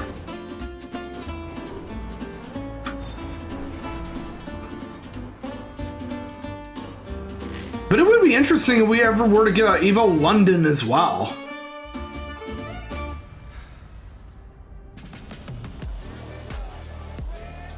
It's really awesome how we now have EVO France.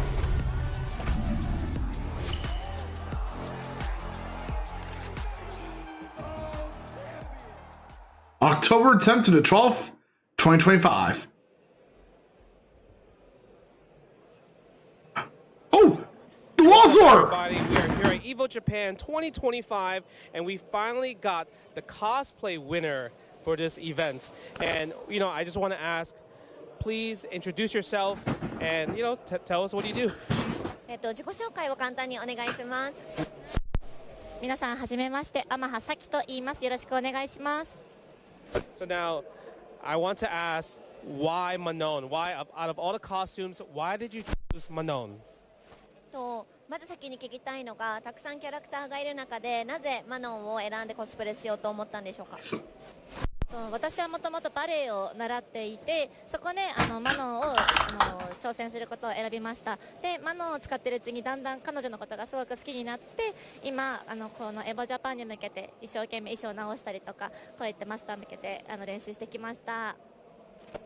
So she used to take ballet lessons in the past, and then that's how she chose Manon as her character for Street Fighter 6, and she has been practicing this character so much, and has been trying really hard to prepare Manon's costume.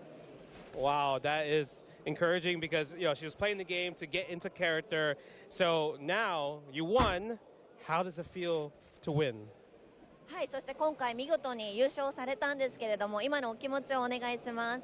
本当に正直びっくりしていて、優勝できると思っていなかったので、とても本当に嬉しいです。で、ここで優勝できたのも支えてくれたリスナーの方だったりファンの方のおかげだと思っているので、本当感謝しかありません。ありがとうございます。So she's very surprised that she won the first place this time. She didn't think she was going to win. She's going to win, but she's very grateful to all her fans and her viewers and everyone who has been supporting her. So she wants to say thank you to everyone. Well, I remember seeing her last year, so of course you're going to win when you enter the cosplay contest. So now you won the event. which EVO are you going to go to? はい、そして今回優勝されたということで、 今後 It would be amazing if the Manon cosplayer there wins best cosplay next お year. 願いします。はい。 I translate that. She said Las Vegas. So, okay, one more question. I know you mentioned earlier that you were playing Manon, you're grinding her, and you were trying to learn and get into her character. Did you get to master rank with Manon?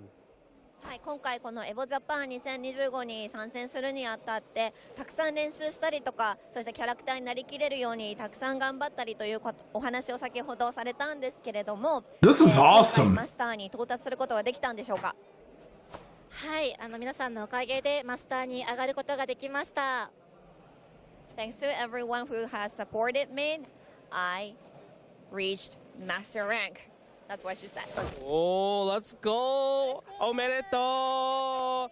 Yes. So, really excited. I can't wait to see you in Vegas. I hope we see Manon cosplay again. And other than that, we'll see you in Vegas. Make sure you guys get your ticket for EVO Vegas to meet Manon herself. Let's throw it back to the casters.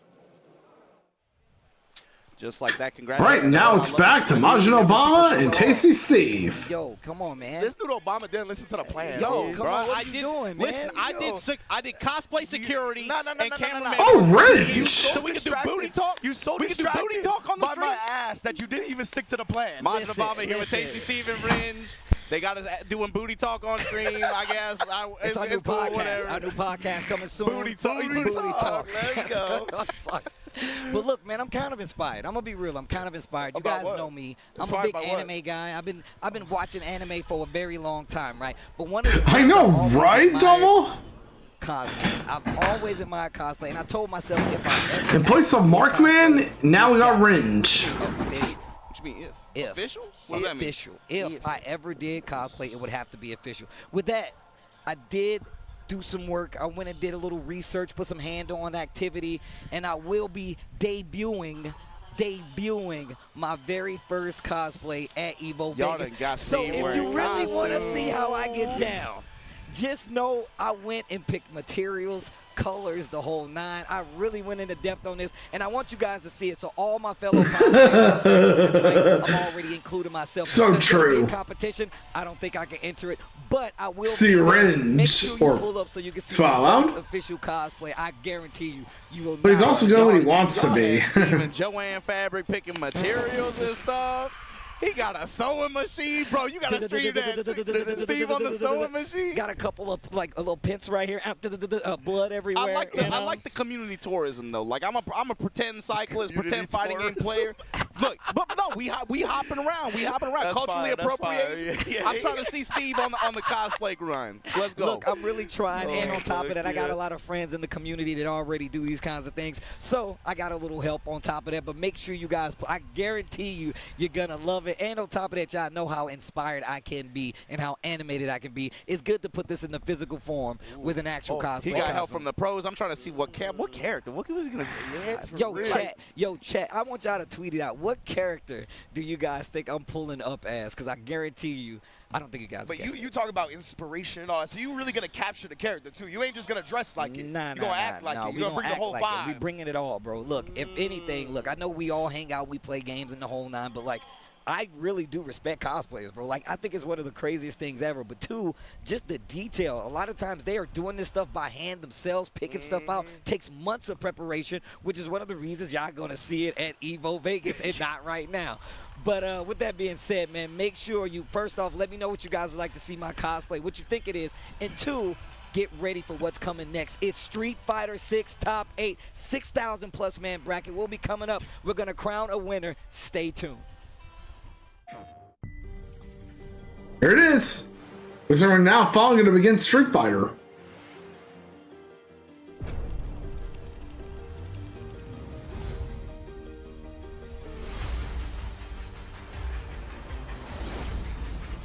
All challengers wanted, no invitation necessary.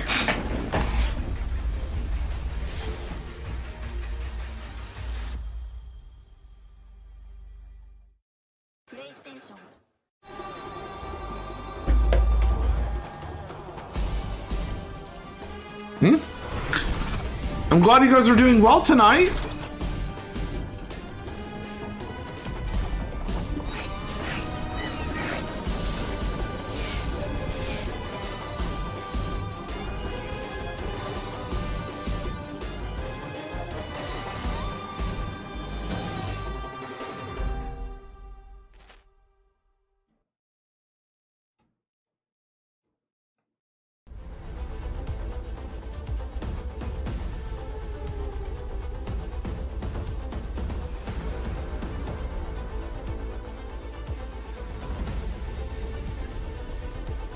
Man, this song is so catchy. Of course, Normal. I'm really glad I could stream tonight.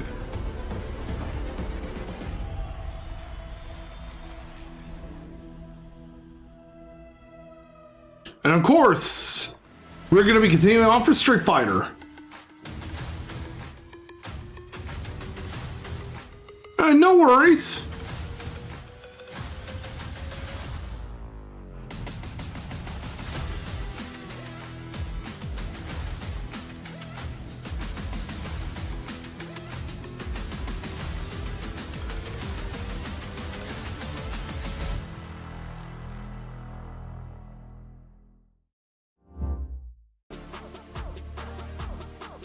I wonder if we're gonna get a trailer for something in Street Fighter 6 before the finals begin.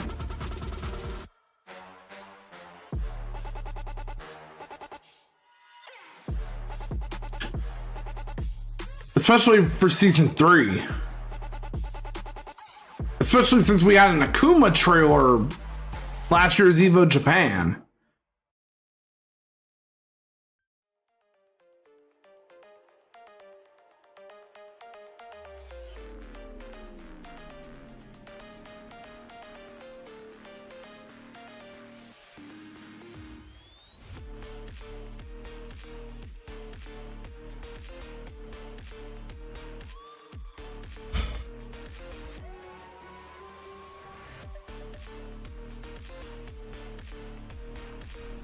What is up, everybody? We are back with some EVO Japan 2025. In place. And the ghost of Justin. Oh, we got Ringe, Sherry Genix, and Justin Wong. Sherry Genix and Ringe himself.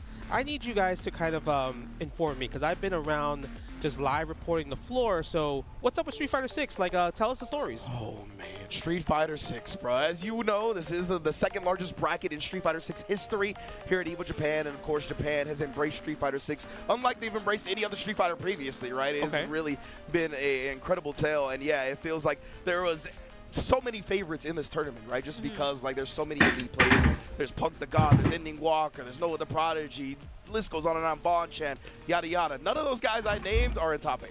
No. Straight up. Wow. So, Yeah.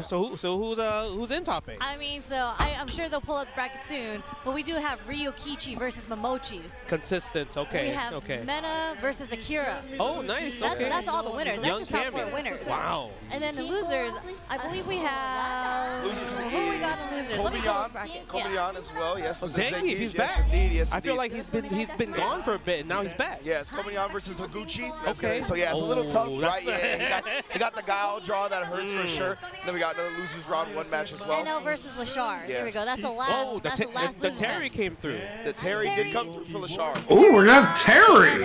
He ran all 3 Oh, characters. he ran all 3. Okay, okay. That's because I've been seeing a lot of Terry, I would say, from Lashar lately. After Capcom Club, it just feels like a lot of people have been playing Terry, especially in NA, right? It feels like his popularity has kind of soared up. Maybe Riddles did. Yeah, it's like ever since Terry came out in Street Fighter 6, people began picking him up. I did too. 50-50, don't you? I mean, his low forward drive rush is also pretty good with Terry. But I did see Lashar actually had to take out a lot of the Zangiefs on his path here. Wow. And he busted out the Mai against Zangief. A lot of you, unfortunately, fell down to Lashar. But he lost with his Mai and switched back to Ed. So he's been playing a whole bunch of different characters to make it this far. Okay, I mean, one name you mentioned earlier, and I'm like, it could happen. Mena RD, he could be a back-to-back EVO Japan champion. He's defending his title, and he's a top 8 winners right here. Reigning and defending Yes. EVO Japan champion right now. And yeah, he's looked like an absolute monster, right? I believe he's mainly been using Blanca and Bison. I'm really glad he hasn't completely abandoned the Blanca. I think he's been so good on that character since the launch of the game. His approach to it is unlike anybody else, and I just love seeing him on it. So, of course, the Bison's there for the insurance policy. If you don't like the matchup with Blanca, obviously you can get the job done there, but I love him having both characters on deck. Yeah, and I actually love the story that Mena had to make it this far in winners. Okay. Because he actually had to play Cien to qualify for top 8. Oh, and Zien beat him before. At Capcom Cup. Yeah, okay. That's actually kind of crazy. I think are we gonna get a little presentation or something? Psycho. You gotta say Psycho. They're asking for the pop. That means the best. The best? That, in Japanese, it means the best. Psycho? Psycho. They're like Psycho. I thought it was like Psycho Crusher or Ed or something. No, I thought you were talking about you can say Psycho, yeah. Okay. Yeah. We got to do with the crowd. Yeah, maybe they're gonna say it. Who knows, right? We'll see. But yeah, obviously it's going to be in mere moments. We're going to get this top 8 started. And yeah, the crowd is also starting to fill in super heavily here at EVO Japan. Like we talked about, if you've been following Street Fighter 6 since its launch, Japan has really shown out. Psycho! Psycho! Come on, Ringe. Psycho! Psycho! There you go. Join the spirit. That is a crowd shot right there, baby. That's what I'm saying, man. Like, they are starting to fill in heavily here for that Street Fighter 6. And that's been what we've known from Japan here for Street Fighter 6, right? No matter where it is, it's the SFL viewing parties, like they pack the house just to watch Street Fighter. You go to random like stores and like shopping, there's just Street Fighter 6 swag, merch. Yeah. And I'm just like, ooh, that's cool, right? Because I'm like blessed with it because I'm like, I want to buy it. But if you go back to your home, you're not going to see that at the 7-Eleven or anything like that, right? No. I mean, I just went out to dinner and they had a Street Fighter 6 like poster at the arcade. I mean, it's arcade, so it makes sense, right? But even the Capcom store, they had Street Fighter League blankets for Europe and the US. Fire, I was like, they're promoting Street Fighter League, just like, just imagine going out, you know. Look, we're going to have the presentation right here. Kakaru. The champ. The Capcom Cup champ. Yes. Ooh, 2026 Capcom Cup. He did. Everyone's talking about that. Yeah, I'm kind of curious, baby. like, what was Modern Ken doing to, like, counter everything he was doing? Yeah, I need to go back and watch it myself because I actually saw on Twitter somebody mention a video? I don't know, but I saw somebody mention on Twitter that, like, after he won Capcom Cup, his first rank stream back, that was the main character and combination he was losing to, was Modern Ken. So this has been a problem for him for a while. You know, the funny thing you mentioned that, when Punk won EVO, he went back to the stream, he lost his first ranked match too. Yeah, that's it's just the curse, right? You win EVO, end up losing ranked. You know, I think I'll take that, though, for sure. The World Warrior Pro Tour registration starts May 12th. Tournament starts on June 6th. Pretty soon. Tournament starts June 6th. That's the day after the June 5th. Oh, so yeah, the World Warriors will start on the new patch. Yep. After Elena drops. You get 1 day, baby. Oh my goodness, yeah. I wonder who's gonna schedule. What savages out there in the regions are gonna schedule their first World Warrior for the first day, the day after the patch? How many Elenas are we gonna see on the day 1 for Depends World how Warriors? much she can heal. Depends how many times she gets to heal. I haven't seen any videos because here you can't take any photos and videos, right. and you have to wait in line. I didn't wait in line because there was no time, and the line is kind of long as well too. Yeah. Right? Did you see the discourse though? Like everyone was posting, you know, what the changes they think are. But it's so funny because it's just like, yeah, when you perfect parry, you get the screen freeze, but sometimes you don't. It's weird, man. But yeah. Conflicting info. Copium to the copium. So true. Is it copium? Is it like 1 day after patch does seem very bold. You know what I mean? Like, they didn't play any other characters in the build. It's just Elena. There's no photos, no videos. Like, there might be some changes in there that are not even in the actual patch. That's true. I mean, we will see. Oh, look at this Capcom Pro Tour schedule. Obviously, right now, EVO Japan is happening. Column Breaker in 2 weeks. CEO 1 month after. Ooh, Blink Respawn. DR. I know you guys are a huge fan of just going to DR in general. EVO Las Vegas. UFA Paris. Right. EVO Nice, France. And also the premiere that everyone was wondering where it's going to be. It's going to be in China this year. Yeah. Last year was in Singapore. Yeah. I'm excited for China. I believe it's in Shanghai. So So is it? I think so. Super sick. Super sick. Yeah, I actually never been to like China for a long period of time. I you only been there for a layover. Oh wow. Yeah. You're missing So out. Like I've been not to Hong any type of Kong, stay. but like it's kind of like different, right? It's a different culture.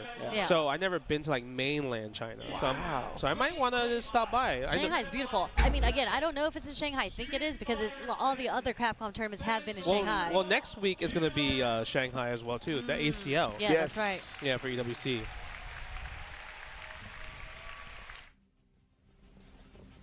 Oh, looks like the Street Fighter 6 hype video is starting.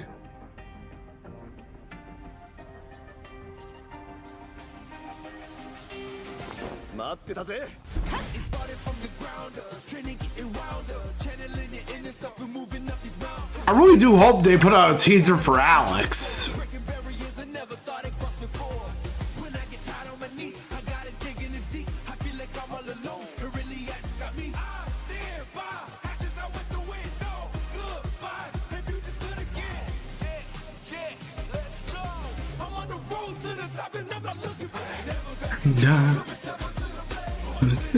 Town. Na, na, na, na, na. I am never backing down. I'm standing for my town.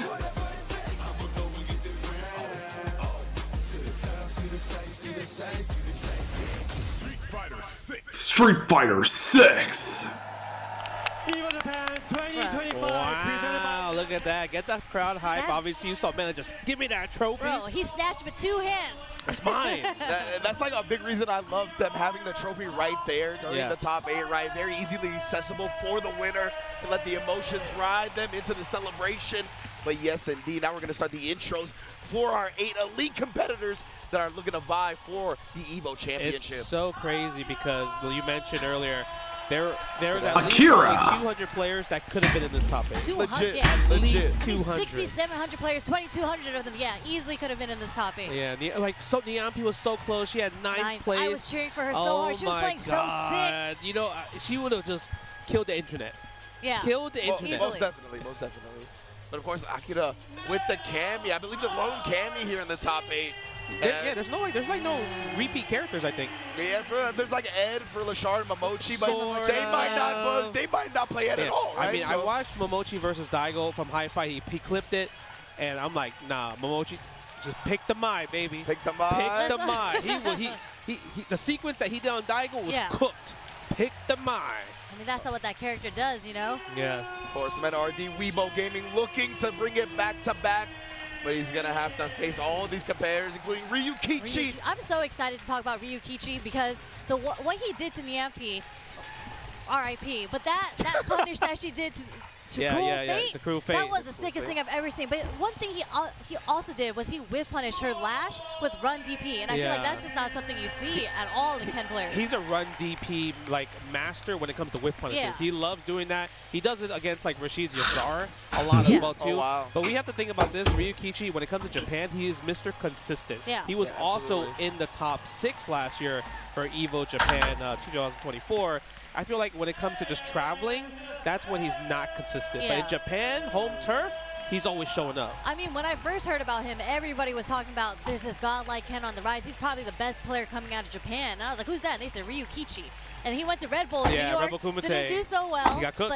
But in Japan, as you mentioned, he's cooking out here. He cooks, he cooks. I think NL also mentioned this is his first, he tweeted his first EVO top 8. Oh, wow. Oh, yeah, he said he was very excited about it. Yeah. Awesome. That is super sick. Yeah. He is going to have to face Lashard, who a lot of people believe, prodigal son of fighting games right here, has just shown out ever since he's bursted onto the scene, of course. Had a lot of success in other games as well, but bringing his talent to Street Fighter, he has not looked back. And then Kobayan, the monster on the Zangief, here to put bodies in bags. Yeah, this one I'm actually super hyped for because I feel like, Kobayan had that hot time where he's like just killing everybody, winning everybody, won Topanga, and then he just kind of just disappeared for a bit. But now the fact that he's back in this top 8, so I'm curious to see. You mentioned it already, Rinch. He's fighting against Higuchi, Guile. It's a bit tough, but once Zangief puts you in the block of a +4 headbutt, every matchup is the same at that point. Absolutely.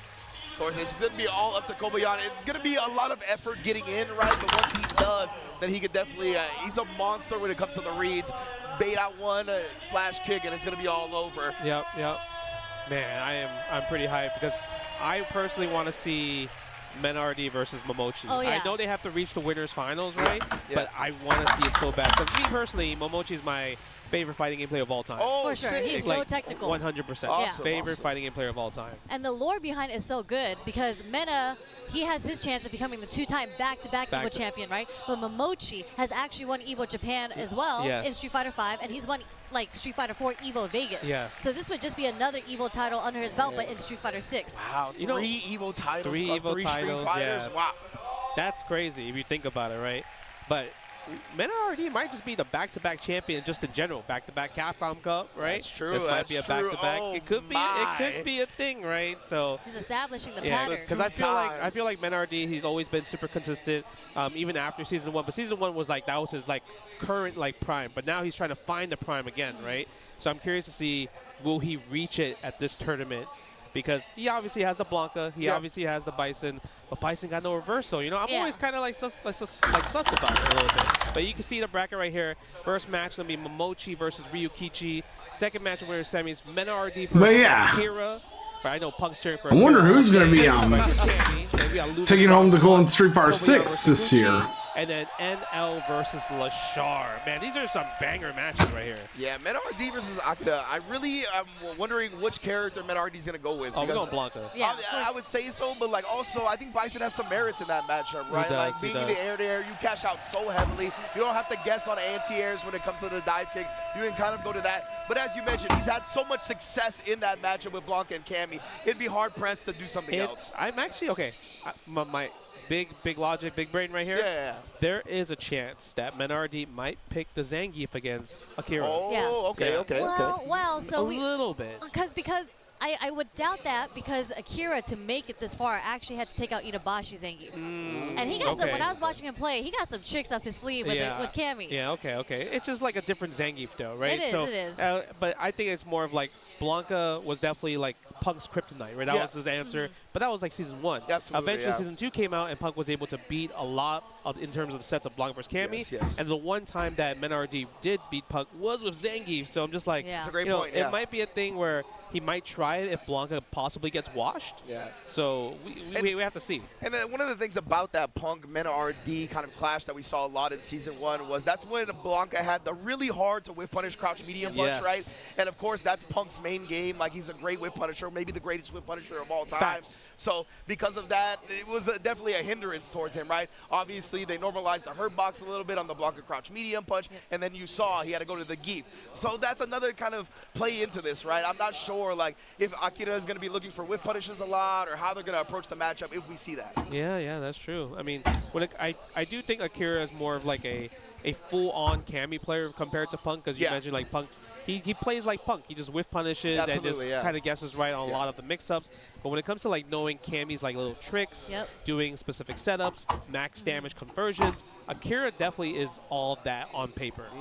Right? Yeah, like what I saw Akira do to Inabashi was like dry rush spin knuckled for the cross up in the corner. I was like, oh, that was cheeky. That was the day 1 online. That's Cammy classic. What's old becomes new again. Yeah, exactly. That's a layer to this. They're just like, they wouldn't do some rank stuff on me. And look at that. Look at the crowd, bro. Back to the gills, Yo, bro. They might have gotten all 6,000 entrants again. I was saying, like, these were probably all the competitors because we had 6,700 players. Yeah, they're all spectators now outside of the 8 people that are in top 8. Yeah, so. Usually when they have like kind of like their own Street Fighter 6 events in Japan, I always see the crowd shots are just like endless. They're just like sold out crowds. So it feels like all the seats here, people got their tickets and everything, and people are standing, people are sitting, hitting the deck. So that's what we have another ad break coming up on Twitch, since I'm an affiliate there. That gives me the old school like Street Fighter tournament vibes. Even the EVO vibes. Yeah. Right? Like true, the pit. When we got to sit in the front. Yeah, that's a good point. So that was like really, really cool as well too. But what do you think about Ryukichi versus Momochi? Right? I feel like that's a tough one to call, I think. I think so too, They man. play each other a lot. Like Yeah. when I was like looking, diving into the matchups, like they have so many ranked matches online. I think actually it's pretty 50-50. It's not like really leaning on anyone's side. Okay. But Momochi was playing Ed for most of it, so you know, who knows who he's gonna play. And that's what I'm thinking. I was like, so we know Ryukichi's going to be with the Ken, right? Like, he's just been a Ken specialist. So I want to see what Momochi brings to the table to kind of combat that. Do you start with the Mai and just be like, how good is Ryukichi at getting through the Mai obstacle course? Everyone plays Mai started? Japan in ranked though. Yeah. Like, so the experience is so you much also there. talked about him being the run DP master, right? That's another great thing that you can use against projectiles as Ken. So, yeah, maybe we start with the Ed, honestly. Yeah, I agree with that because I feel like if he does pick Mai, you know how you have to answer against OD fans and everything like that. Ryukichi showed us, like you mentioned, Sherry, the anti-Niampi crew Fate. For sure, he labbed what to do against OD fan, perfect parry, possibly do something crazy afterwards.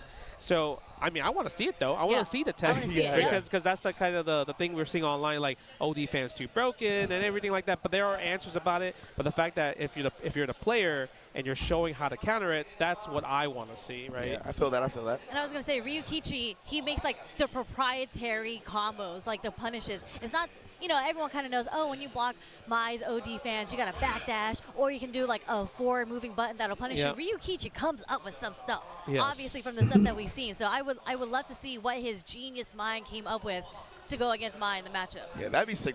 So, yeah, I'm hoping that we get to see some counter tech perhaps. I think there's a lot of merits to Ed in this matchup as well, right? Especially the caliber of Ed that Momochi brings to the table. I definitely think just in general, the different options that Ed can kind of put out there really hinders Ken's approach a lot of the time, right? Like just having the stand medium kick, just being able to absorb the fireball with the startup of your own blast through, that kind of takes away the fireball drive rush game a lot of the time. Obviously the hold flicker as well in that range where Ken wants to play at, whether it be like Dragon Lash, crouch medium kick, all that. Ed, I think, is a little bit superior in that range. So because of that, I think we'll see the Ed, but hey, either way, Ryukichi is a monster, so I think it's going to be close. Go ahead. When I was watching the matchup, Momochi actually did something really cool because we mentioned that Ryukichi likes doing the run DP punish, right? So Momochi actually baited it a lot by doing that charge fireball, like the fake fireball, without releasing with Ed. As a bait against Ryukichi. And I was like, that's really smart against a player that likes to react to what you're doing, right? I mean, he could take the Tokido answer because Tokido versus Lashar, he did the run Tatsu against Lashar's hold flicker. He backed that, and I was like, there was no way he did that. So I feel like there's an answer already, and Ryukichi might possibly go for that because, like you mentioned, the replays, Momochi baited that out loud. So save it for Nationals, man. That's a possible thing, right? This is where you would bust it out for sure. Yeah, this is definitely where you bust because, old habits die hard. It's kind of because you're still looking for. You're like, oh, I played you in ranked the other day. You did this. I'm gonna use it for Evo, huh?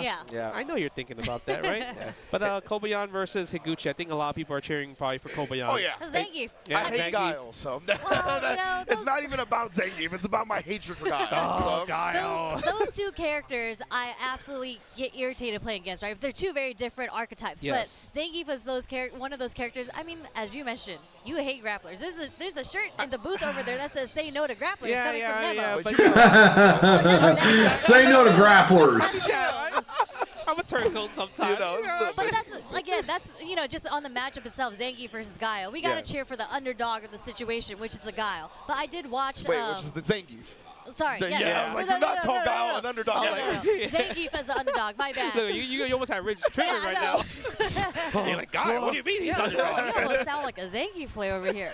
But I did see, like, earlier in the pools, making it to top 24, throughout top 24, there was Zangief Bellotto versus Kaba. And then Zangief Bellotto actually had some sick plays against Kaba. So there are many tools, actually, that I think Zangief, especially with the usage of level 2, it's just like that kind of equalizes the matchup a little bit more, or like brings it closer to each other. Yeah, it's not that bad. I feel like I know a lot of Zangief players are just dooming and everything else. For sure. But the thing is, you have to think about this. You don't take chip damage. Yep. Right? Zangief had it bad when he had to take chip damage in 4 and 5 and 2 and everything like that. Here, you just don't take chip damage. It's great. Like, you can walk in without having to, like, have a life deficit. That's the most important part, right? But now it just comes down to your mental fortitude of, like, how to be patient. But we're going to get into our first matchup. It is the Mai. Wow, so he is going to test them. Yes, Mai. Yes, Bai. Let's go. That's how you feel? Uh-huh. Okay. Come on, man.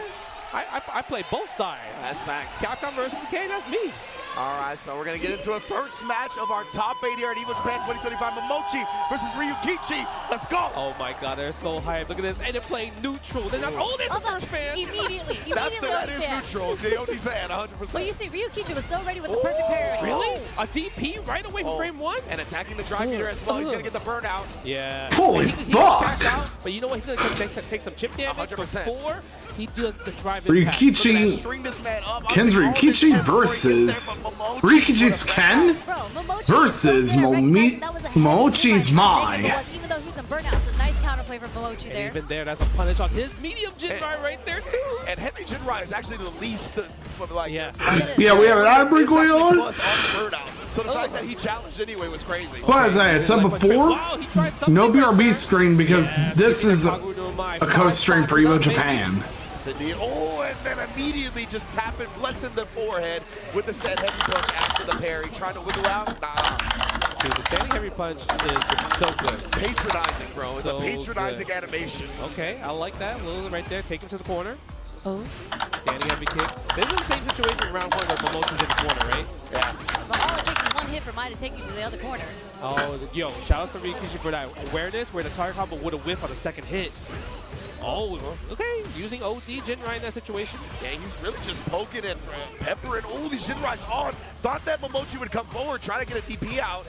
Both players here barely holding on to that drive. Yeah, too far for level 3. We didn't spend the level 3 here, but it's going to work out. Wow, he really was that confident in the rest of this corner sequence. Yeah. That was fortunate for Ryukichi in that situation. Okay, but tell me, what do you think he's looking for when he's every time he blocks a fan, he's doing light punch DP?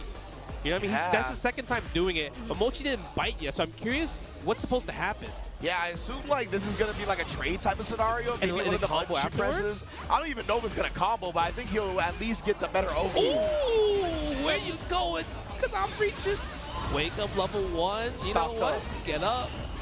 Stand fierce. Look at that. That is such a great button. No crosscut DP. That was a little bit weird to kind of crosscut. There's a perfect parry on the Jinrai though. Another level 1. Okay. Yeah. We got 5 stocks back. Yeah, that was really good awareness from Momochi because usually that combo does not work without level 1 already installed. True. Look at that. Look at this. Oh, he tried to run DP He already. did. He wanted it. Wow, that hit from so far in the stand medium kick. Yeah, he's setting him up. That's why he's throwing regular fireball first, so he could be an advantage. You know, I don't think the target combo would have comboed either from that far. Yes. That was really good from Ryukichi to not go forward with it. Oh my God. Burnout. Okay. Momochi has to defend. Oh! That was sick. Yes. Goes for the loop a little bit. Take it to the corner. Are you going to react to level 2 or what? Oh, trying to bait it out, right? Momochi has been representing that reversal level 1. Oh, but he got hit in the air. That means no DI for you. Yeah, but... OD, oh my goodness. Not full animation, He though. can combo. Still alive. Wake up level 1. Whoa, the DP regular. He traded. That's not supposed to work. No, it's not, Justin, but it did anyway. He missed time? Yeah, he mistimed the meaty. It looks like he mistimed the meaty. That's the only way it would have worked. A lot of the time, people will do that, right? They'll be a little bit hesitant. Like, they'll try to block a reversal, maybe delay the light just a tiny bit. But maybe that's not even what he did there because he was still in burnout. Just mistimed it enough to get the trade. All right, let's big brain it, okay? All right, so wake up level 1 is with punches. Yeah. What are you going to say, Sherry? No, I was going to say, did he really mean to do that DP or did he mean to do the level 1? Because the DP, no meter, is a questionable decision. I think maybe he woke up DP thinking Ryukichi is going to delay button because if he woke up level 1, the button would come out. That's what I'm saying, right? That's why I think he delayed the light punch a little bit. And it's a very popular strat in this game, right? You just slightly delay on the opponent's wake up, so if the reversal is there, then you block it. Whoa! Yeah, that combo don't work crouching, that's for sure. Okay, nice. Guesswork game. Yeah, that was tough. That was tough. That was a DI back there.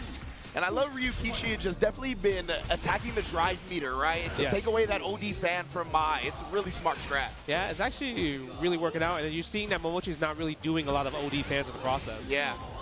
Because even if you get her low enough, right, then the OD fan, you might burn out if you're below 2 bars. Yeah, it's very clear that Momochi has been waiting to get all his level 1s just to get the stocks. Like, in every single round, he's been able to activate level 1. Yeah. Wow, and then just the reversal. Fierce. Ryukichi showing no fear. Expanding the level 3, cash on damage, attack the drive gauge, put in your CA, but doesn't matter. You don't even have CA in the process in there. Are we going to get the burnout? OD Are we going to fireball. go for the meaty here? Yeah, taking the hit, don't matter. That's a tough decision right there. Yeah. Felt like he tried to take the hit to avoid the burnout, but nonetheless, that was just really good from Ryukichi, trying to close that gap and not let Momochi get out even after taking the hit. Super smart smothering style. So far, 4 rounds straight, right? Momochi wins 2 rounds, Ryukichi wins 2 rounds. If you notice, Momochi's always in the corner first. Yeah. Yep. Every time. Yeah, so there's something that Ryukichi's doing well, where forcing Momochi walking back.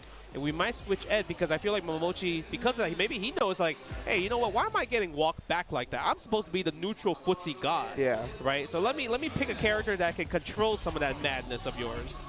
That's what we're going to see, right? Switching it up now. And again, both of these players definitely start the round a little bit timid, right? Nobody wants to overcommit. Nobody wants to give their opponent a big opening to start the round.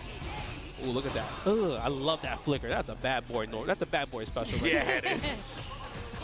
This is the carry. Yep, tries to attempt for it. Momochi doesn't give it to him. But wake nice up stand, challenge. Yeah, that was a good challenge right there. And you see Ryukichi just ever optimal, right? Buffering the Jinrai behind it, and just always peppering in any damage he can get. Yeah, and you know what I really love about him doing that Jinrai? Like he just in case. Yeah. But most people would do jab drive rush. He didn't want to put himself in that situation where it didn't work and put him in a possible burnout situation, but it doesn't matter because Momochi taking the first round of this game. Yeah, you can tell Ryukichi is extremely conscious of his own drive meter and his opponent's. He really values those resources, as he should. Forward fierce right there. And as you mentioned, Justin, you can see how the neutral has changed right now because Momochi's been handling the neutral pretty well, actually. He's been controlling it, not pushing himself into the corner. Oh yeah, this is Momochi's character. Like if you think about like how his archetype of a player he plays, this is him. Yeah, Mine's just broken. This is what we talked about at the beginning, right? Momochi in this matchup with Ed definitely has really strong tools at that range where Ken likes to play at, so makes it a bit more difficult for Ryukichi, and he is just pressing that heavy kick. Yeah, he got him in the corner, so it's definitely harder to make him whiff. But do we have the dream? I believe Momochi has a dream. No, yes, a little bit. No, he had to change it up a little bit, but still gets it though. Wow, the adjustment. That's crazy. What? I can't believe that. Yeah, I can't believe he fixed that. This dude Momochi, bro, he's a master of the character for a reason. 2-1 lead here in top 8. You saw how it was kind of like, it was kind of wonky a little bit. I've never seen that adjustment. I've never seen that. And he had the meaty setup for it right after, too. The empty jump low, the empty jab light. That was chef's kiss right there. Okay, how is Ryukichi going to answer? But speaking of that, get him using the damage option. Didn't want to use the Tatsu. And it looked like Momochi's trying to walk forward throw right there. Like he tried to call out Ryukichi was going to block after the driver's cancel. What? That was sick. Was it because it was meaty? Yeah, it was meaty there. Wow, that was actually sick link right there. Okay, go for the parries. Blocking, has to force to take the throw because Ryukichi went for a lot of shimmies right there. Nice! Big parry. Yeah, but it doesn't. I guess Momochi's cool with it. He's back into the mid screen. He's back to where he's comfortable at, walking Ryukichi down. And he's building that level 2. Not going to have a chance to use it this round, though. We've seen some clips from Ryukichi at this tournament as well. Spamming that crouch medium punch. Yeah, absolutely. Yeah. Crouch medium punch for Ken is one of his best counter poke normals. That is a great disjointed hitbox, 6 frames as well. And then you see him just switch it up with the crouch medium kick to throw off Momochi at the end right there, too. It's so hard to just try to whiff punish that one. I think it was against Zangief, where he just did 4 times in a row, right? Yeah. And the 4th one hit. Yeah, he tried to do stand medium punch Geef and just got destroyed. Okay, another one. This time he gets it. Look at that. Ugh. Beautiful. Look at the damage. That was 50%. Yeah, go for the fuzzy with the standing heavy kick too. Get the +4. Wow, he whipped. Damn, that did a lot. Ooh, stand fierce again. Go attacking the drive gauge. And I love the fact that he knew he was going to tap parry in that situation. Jump back as well. Defense. My goodness, bro. Momochi is just keeping him jailed in this corner. He tried to walk up on him and throw. Even with a wake-up throw right there, Momochi getting a little frisky. No bite on the shimmy there either. Yeah. Look at that. Playing so well defensively right now. Ooh, with punish. Where are you trying to press that sweep for? How dare you? And Momochi had been walking up in his personal space, right? That's why he tried to sweep. He was like, bro, I don't want you to keep walking at me like that. Great adjustment from Momochi to whip punish it instead. This time we get the low forward though. All right, I'm back, everyone. Somehow he gets quite a meaty. It seems Momochi switched over from Mai to Ed. Yeah. Because usually Ken will just come down with fierce instead of roundhouse. And again, the roundhouse hit again. Wow. I wonder if that's something. Oh, I bet I see. Yeah, look at that. I felt like Momochi was cooking that game, but somehow. I would love to go to Japan one day myself too. I mean, it really took all that low 4 Tatsu into the corner, and then, Momochi, unfortunately, maybe it's because Ed's anti-airs aren't the best. That's why he's getting counter hit. He's maybe reacting a little too late to the neutral jumps. Yeah, that's the hard part. You have to react a bit earlier than usual. Yeah, he just did it again, right? Like, I don't know what the anti-air choice is. Maybe it's like the stand medium or the crouch medium kick type joint, and that just beats it. Definitely interested in seeing this going forward. Oh, okay. Final game. Let's see who's going to go on to the winners finals of this right here. Again, a stand jab from the drive rush. Trades on the buttons. Nice. First DI counter against the Jinrai there. And yeah, way to save it for the last game. That's what you want to. How he ended up parrying again. Yeah, that was actually pretty smart. The fact that he's like, you know what, I need to let go. I don't want to drain myself, and then tap it again. Yeah. Go for the DP combo, 5-piece. How dare you press the button, double drive rush combo. You're gonna spend level 1 here. That's right.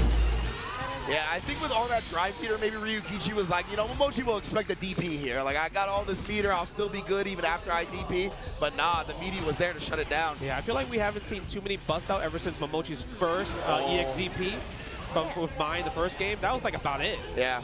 That's like a 3-for-3 neutral jump fierce from Ryukichi too, as an not as an anti-air, but as a shimmy bait. Yeah. I guess Momochi is working out really well for him. Oh, the spacing on that one. Yeah, these two play each other a lot, you can tell. We gotta try it again. There's the crosscut. How dare you using the light punch DP. There's the bust out. Definitely wanted the drive rush back throw into the corner right there. Yeah, Momochi did not let him have it. Nice anti right there. Go for the meaty. Again, the meaties. I would say the little delay stand light punch is definitely cooking him. Ooh, but the whip button from Ryukichi. He's going to spin the meter. Most definitely can't afford to be greedy here. And we are going to a final round. That's a crazy whip punish too, because that is so hard to whip punish against I love that. That was hard, and I felt bad for Ryukichi there just because I'm like, he's probably thinking, can I level 2 instead of level 3? But he's like, you know what? I don't want to risk it. I don't want to risk it. Definitely had to spend all his bar there. And I truly don't think the level 2 would have killed, so. Oh, nice meaty on that one. Wow, stand jab, low jab, saw the hit, confirms the target. Holy combo, fuck. and put him in a situation. Look at this, taking on the damage. Momochi has 3 bars though, but Ryukichi has him in the corner. What a throw tech right there from Momochi. Oh, but again, Ryukichi just patient with punishing the fierce attempt, and they're catching him as well. The meaty jab. Should be it. That's it. Level 1 to end it. Ryukichi in winners finals at EVO Japan. I told you, man. Home turf Ryukichi. This man cooks, bro. He always cooks at home turf. Yeah, man. And, you know, it's just really a testament to these two and how they played each other because, like, Momochi got the dub with Mai quick, right? And then he lost one. And you could tell, like, he wanted to start with the Mai because Ryukichi has specific ed tech. Yes. We saw it on display. Yes. So he was like, this is going to be dangerous if I have to go to ed. But that's just how good Ryukichi is, bro. Whether it's against Mai, whether it gets ed, like you said, man, on home Holy turf. fuck. He is different. I want to see if he's going to use the neutral jump roundhouse against the next match. Yeah. Because then that'll tell us, yeah, that's an ed-specific thing, Yes, right? absolutely. Yes. Yeah. I'm so curious because usually most Kens will always use jump heavy punch as the neutral jump, right? He did use it for shimmies, but when it comes to like, oh, when your ed is standing, yes, it was come down heavy kick for sure. Wow, man, that is Oh, wild yeah, they're way to playing the start replay this. right now. Yeah, that was a great first match. 3-2, final round. Like, what a way to start a top 8, especially in EVO Japan, right? We love the dance, we love the adaptation. And Yes. that very last round, I feel like Ryukichi switched up how he wanted to approach the offense because when he knocked Momochi down, he started doing a lot of meetings with lights. And it was actually catching Momochi holding up, I think, because Momochi does like an up back on a defensive read. does. So it actually caught him a lot of times. I think that's like a now more popular thing, right? Everyone likes to jump back after like not taking a throw or whatever like that. But the fact that that's why he did hit a stand jab, low jab into back medium punch, saw it hit, target combo right, and then right there. That was just beautiful because that was like a 2-hit sequence before jumping back. Because most people do 1-hit throw, but he did 2 hits because he thinks you're going to jump back throw. So good. That's the layers on layers, especially when you guys are playing each other. Again, they play each other all the time. So. Yeah, and you can just normally link that stand medium punch like we saw, right? But a lot of the time, if you do stand jab into crouch jab, you're too far for that stand medium punch to connect after that. But for whatever reason, again, he's labbing out these situations where he knows, like, I can get away with doing 2 jabs first and still connect with a stand medium punch. Dude is just a mastermind. That was good. That was good. But our next match, you know, Menardi versus Akira. Yeah, I know you wanted to see Mena versus Momochi, but this match is going to be really, really interesting just because, again, we don't know who Mena is going to choose in this matchup. Yeah. And in Akira, I feel like I haven't seen too much of Akira, so this is really good, refreshing to see him in the top 8. Yeah, I feel like Akira, he hasn't really gone too crazy in terms of results overseas, right? Yeah. Right, but I feel like in Japan, he's always kind of like, always does well, but never been in a situation where he's like winning a lot. Yep. Yeah. So I mean, if there's a time to win, get a big I'm really win, hoping that for this is Tekken the time 8, right here, the especially next against set of patches will Capcom fix Cup the champion, game. Also defending EVO Japan 2024 champion for Street Fighter 6. It's a tall order to beat, but I mean, I'm sure Akira has the home crowd behind his back. Yeah, this honestly might be the perfect storm to kind of break through that glass ceiling that he's been hitting, right? Getting those top 8s, but never maybe getting into that top 3 or getting that W himself. So if he's able to use this, ride the momentum, ride the home court advantage, take down the reigning defending champion, that, I mean, I think will propel his confidence forever. Yeah, I going mean, that's forward. a tall order, though, because it's something everyone, I feel like, knows about Mena is that he does not get deterred. I mean, he won EVO Japan last year when I don't want to say he had the crowd against him, but, you know, this is home advantage, home turf for Akira, and it doesn't really bother Mena. He's been here before. He's done this so many times, especially in this particular matchup. I think he won, like, free. Like, it was dominant. Yeah, he was very dominant last year. It wasn't, like, close at all. He destroyed the competition last year. And I feel like when Mena is in the zone, when he's in there, he's pretty much unstoppable. Like, you'll watch this game and you'll be like, does that other guy play Street Fighter? Like, right? No, I mean, you're definitely not wrong. But I would say if Akira did his research, I mean, one thing, Mena is definitely an up-back monster as well, too. Yeah. And Cammy's definitely really good at just stopping up-back with her. But yeah, Mena's unstoppable. And gets a full combo from there. But the thing is, I think Mena RD just kind of just plays heads or tails. It's either I up back or perfect parry. Yeah. Yep. Right? So obviously, if you're going for a meaty, think I'm going to up back. Think about makes it. easier for me to perfect parry. There was a way how Mena won last year's EVO Japan. So it's a very dangerous combination, but sometimes if Mena RD is willing to play dangerous, you have to not be scared to play dangerous back. and from Akira's And gameplay, shows definitely not how good he hesitant is. to kind of play that way as well. Yeah, and with those two choices that you highlighted, Justin, I wonder if we'll see Akira try to maybe put the brakes on a little bit on Wake Up just to try to counter both of those strategies. But if that happens, does Mena start waking up with buttons? Does he start waking up crouching medium kick? exactly. You know, he's so good at adjusting so quickly that even if you catch on to his strat, he won't just stick to it. He's not stubborn in that way if it's not working. Woo! Okay, let's see. Let's see. I'm so curious to see what's going to be the new. Do we have any new Lightning Beast setups? What's the Blanca challenge going to be doing? Here's the Pokken. Let's see if Mena RD will win 2 years in a row. To see Blanca on Mena to me, or Mena on Blanca. Holy fuck! The confirms! Yes, right away the offense is started. Man. We're going to set it out. Yeah, that's right. Put a Meaty trap stuff. out. Yeah, meaty plus. He still got it, even a year later. Yeah, and perfectly set himself up on that roundhouse as well. I think it was supposed to be a counter poke setup, but then he gets the whip punish anyway. Oh, using Spiral Arrow, but it didn't really work out. Somehow got the punish counter throw. I guess that was still a punish situation there. Yeah. No space out in there. And look at this control. Stand jab, stand light kicks. They haven't used crouching medium punch yet. Yeah, that's true. We talked about that potent button, but that one as well, the crouch jab, counter poke, and the drive rush cancel behind it to seal the first round. That was super surprising. I don't really see a lot of blockers using crouching jab. Yeah, right? For real.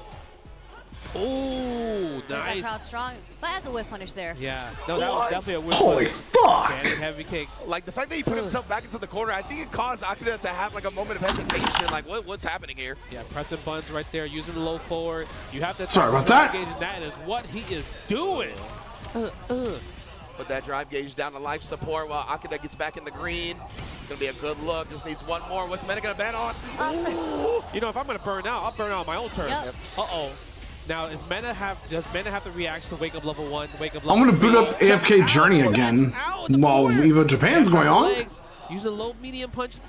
Doesn't want to do a third. Oh my god. You got to be kidding me, Mena Roundhouse RD. as an anti-air? That was the first dive kick of the game. Oh my lord. You know what they say. When you're in burnout, your reactions have been heightened. Yeah. To the maximum. Man. You know what I mean? You're heightened, but I would say Mena RD proves how he's one of the best. Yeah, absolutely. Yeah, like, yeah, 100%. The dive kick is such a great tool to use when the opponent's in burnout, right? It's like plus frame no matter where it hits pretty much. Yes. So a lot of time players are going to be trying to abuse that Mena, scouting it perfectly. But look at this adaptation from Akira. Like, we just saw 3 dive kicks in a row. In the last game, we only saw 2, like one OD and then 1 regular, right? Yeah, so nice. now Akira is going in. Yeah, the delay buttons right there, catching Mena and jumping back, but doesn't get a full combo, goes for the throw here. Is Mena gonna wake up right here? Ooh, I thought he would wake up after that if he saw green. Nice jump back, medium punch. It got the soft knockdown too.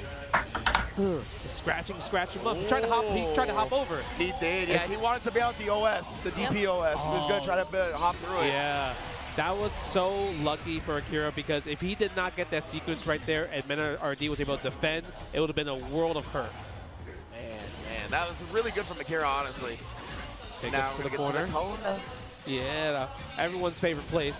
Oh, what? Yeah, I think he tried to hold up there. most likely, right? You highlighted how often he was going for a dive kick. That probably was what he was doing again, honestly. Oh, almost. I love the side Oh, flip. Yo, damn. He's playing fast right now. You see how fast he's playing? Yeah, boy. Yeah, he's going in. I thought he was going to bust out the super. Yeah, kind of hard to cross-cut in that situation, right? Lightning Beast, attack the drive gauge. I love the fact that he didn't spend it, right? Just in case.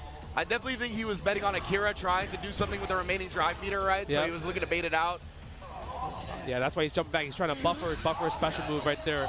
But drops the combo. Oh, maybe that's a setup possibly. Holy fuck! Parry right there, right? So he didn't have to guess which side that ball was going to come down on. Yeah. Akira does have level 3. If he gets a low forward, if he gets any confirm, he's definitely going to go into it. But Menardi needs to defend.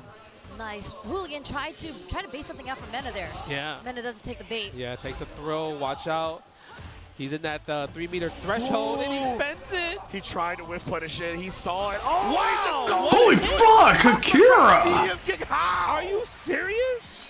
That's crazy. That's actually insane. At least, like, I feel like if that was me, I would do low forward, like, heavy kick spiral arrow. Just in case, right? Just in case? You know, just in case if it misses, and I'll confirm from the second hit. But the first hit is insane. What's gone like it wasn't even a whiff punish. No, it was he just a did it. straight confirm. He saw it. And, and like when those things happen, right, usually we find ourselves in scenarios where like we just kind of notice the opponent walking forward or standing up. That didn't feel like that at all. Yo, I don't know how he hit that. It was like I put the computer on random guard and I'm practicing. What? That was insane. And look, he was ready to check the jab block up too. He was a little bit too late. Nice punish on the crouching heavy punch with stand jab.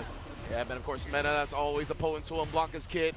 The air Blanca ball to avoid the throw. Ooh, standing heavy kick, attack the drive gauge from that drive rush. Okay. I like that a lot. Yeah, it's so interesting that he's using spiral arrow in neutral like that. I think it's like a switch up with the heavy kick as well, right? Like as a Mena tries to get close, maybe counter poke that heavy kick. True. He does spiral arrow from a little farther away. Oh my god, I'm surprised he didn't whiff punish that standing heavy kick right there. Oh my. Yeah, Menardi, I thought he expected a dive kick. Ooh, didn't spend a drive rush there. Yeah, I thought maybe he was a jump back, but the low short, do we spend a level 2? Yes, we do. Street Fighter 2 animated movie. Backbreaker. So true. Type joint. Holy fuck! And Akira's gonna make a comeback here. Let's hope I Mena. don't blame you for getting hit. Like that walk back into the drive rush crouch slide kick. Let's just hope Mena will make a comeback too. I think it's one of those things, like I mentioned, like Akira plays kind of like he uses everything that Cammy has. Yeah, true. Right? It's not just a whiff. It's just not a whiff punish Cammy. Yeah. Ooh, get off of me! The stand light kick buffer though. It's a Lightning Beast Blanca ball. Let's go. Sick. Wasn't the punish there. Spiral arrow. Yes, let her rip. Look, he's playing different. Yeah, both these players right now forcing their will, imposing their will, but a quick whip punch on the throw attempt. Yeah, I'm surprised Menardi didn't spend the double drive rush there. Maybe he wasn't too confident that the level 1 wouldn't kill there. Yeah. Definitely. I think he wants to also hold on to the meter and hopefully get an early Lightning Beast in this round, that's perhaps. true. Okay, spiral arrow. I feel like Akira has done such a good job on checking drive rush. Woo! That was godlike. That was so good. That was so good. Because that was a safe jump, right? It wasn't going to be a punish on the perfect parry, so it would have been a tech throw. I love him just hopping through it. Oh my god, the drive gauge is being attacked. It's being attacked, but he does have that level 3. Yup. Oh! It's not over yet. Mena was a comeback! He has one more chance. And now Menardi is in a situation where he doesn't have too much drive gauge as well, about too. to happen, though? Oh, press the button. I'm surprised he didn't go through. Yeah, attack the drive gauge. He didn't attack it again. Level 3. I was going to say, these jump backs, they can get sniped by that CA. You got to be a little bit careful. Nice. Standing heavy kick right there. Stand fierce. Oh, tries. my. Oh, no flinch on there. He's like, I could take some. Oh, no. I ain't reaching. Jump back. DP. Oh, my God. That's plus. Ooh. Come on. Oh, that's going to combo. He's going to get a follow-up afterwards. Yeah, he can go level to 1. Oh, shit. Is that enough? No, it's not, but we're going to. It's burnout. Oh, my God. He put him on a pixel. Holy fuck! Man, that was so good, Mena. He woke up throw. That's crazy. He didn't wake up air throw. Oh, he woke up air throw. He's winning EVO. He's winning EVO. He's winning EVO. Smokes of all reads. No. Not wake up level 1. That was not normal. Okay. This is match point 4. I cannot believe I mean, this is set point for Mena if he wins. That was insane. If he wins, it's set That point. was beautiful. If that doesn't make it to high fight, I know you're watching. High already got that clip. I know you're watching, bro. Please put that match on Twitter Y'all right gotta handle ASAP. this for a minute. I'm speechless after Yeah, that one. Legit. that's insane. How does Akira come up, like, keep going with this after this, right? I mean, he's doing just fine. He's like, oh, that's normal? That wasn't normal. Option select. Flash kick option select, I guess we call it. Yeah, same thing, right? Yep, go for the chip damage. Whoa! Oh, not like Input this. error. Level 1? Not yet, not yet, not yet. It wasn't going to kill. He needed that meter just in case. Yeah, that's plus no matter what. Yeah, you can't stop that. Your only option there was just you had to bust out a super. Yeah, you just had to commit to it. That was crazy. Yeah, I'm bro. still thinking about that decision, No, bro. that might be the play of the year, actually. Yeah, honestly. EVO So Award Yup. play of the year, right? Play of the year. Or moment of the year. Holding the parry. Now he's in burst. Look at this. I'm telling you, he's still thinking about the air throw. Yeah. Yeah, had to do the level 1. Change the pace a little bit, but look at him. NRD is healthy with the green. He's green. His drive gauge is green. Everything is green. Ooh, just with the walk-up throw. Yeah. Walk up throw the situation. About to Attacking get his during the meter burnout. back. Yeah, playing like Noah a little bit. DPOS, get off of me. Yeah, we'll see if Mena RD goes back to the hop like he showed earlier off that. Oh, burnout again. DI. Do we side switch? Yes, we do. Meaty, do we set up the Blanca-chan? Oh, God, the Blanca-chan is a pretty good setup I think this is it. for Blanca. Yeah, level 1 level to 1. end it. Do we even, Yeah, level 1. Yeah. Boom. Mena RD. Oh, shit! Meta! Go meta. Yeah, you deserve to pop off. You deserve that win. 100%. There's. That might That- be air throw of the century. I don't know. Air throw of the Street Fighter 6. Oh my God, that Lifetime. was something what a beast would actually do in real life. Yeah. Just cha cha cha cha. Wake up air throw. That is a commitment. Oh, that was insane. Incredible. I feel so bad though because the sequence that Akira did right before that was godlike. It was godlike, but the answer from Menardi Yeah. was more godlike. Yeah.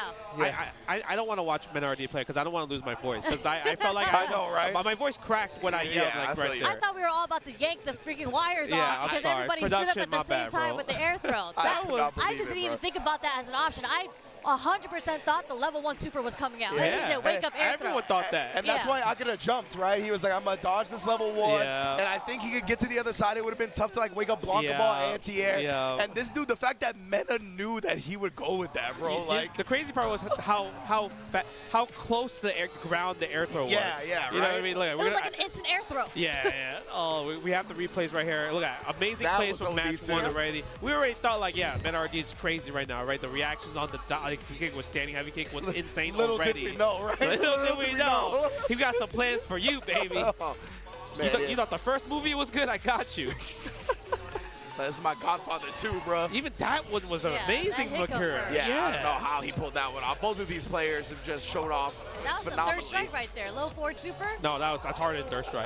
That's way harder than Thirst Strike. Yeah, I was gonna say this is way harder than Third Strike. That was Yeah, way harder than sure. Third Strike. 100%. And the drop combo here actually. Yeah, he did drop that combo right there, but man, that was beautiful. The DP, great yeah, the reaction. reaction. Man, that whole match was really good. That was really good as The well. whole too. set was very He's had so good. much experience in this matchup with that, right? Getting hit by the DP off the Blanca ball. He still knew the light kick buffer would work. Yes, look at that. Oh, this is what we're talking about right now, I believe. Yeah, I think this is the one right here. Spencer Oh, yeah. level 2. Yeah.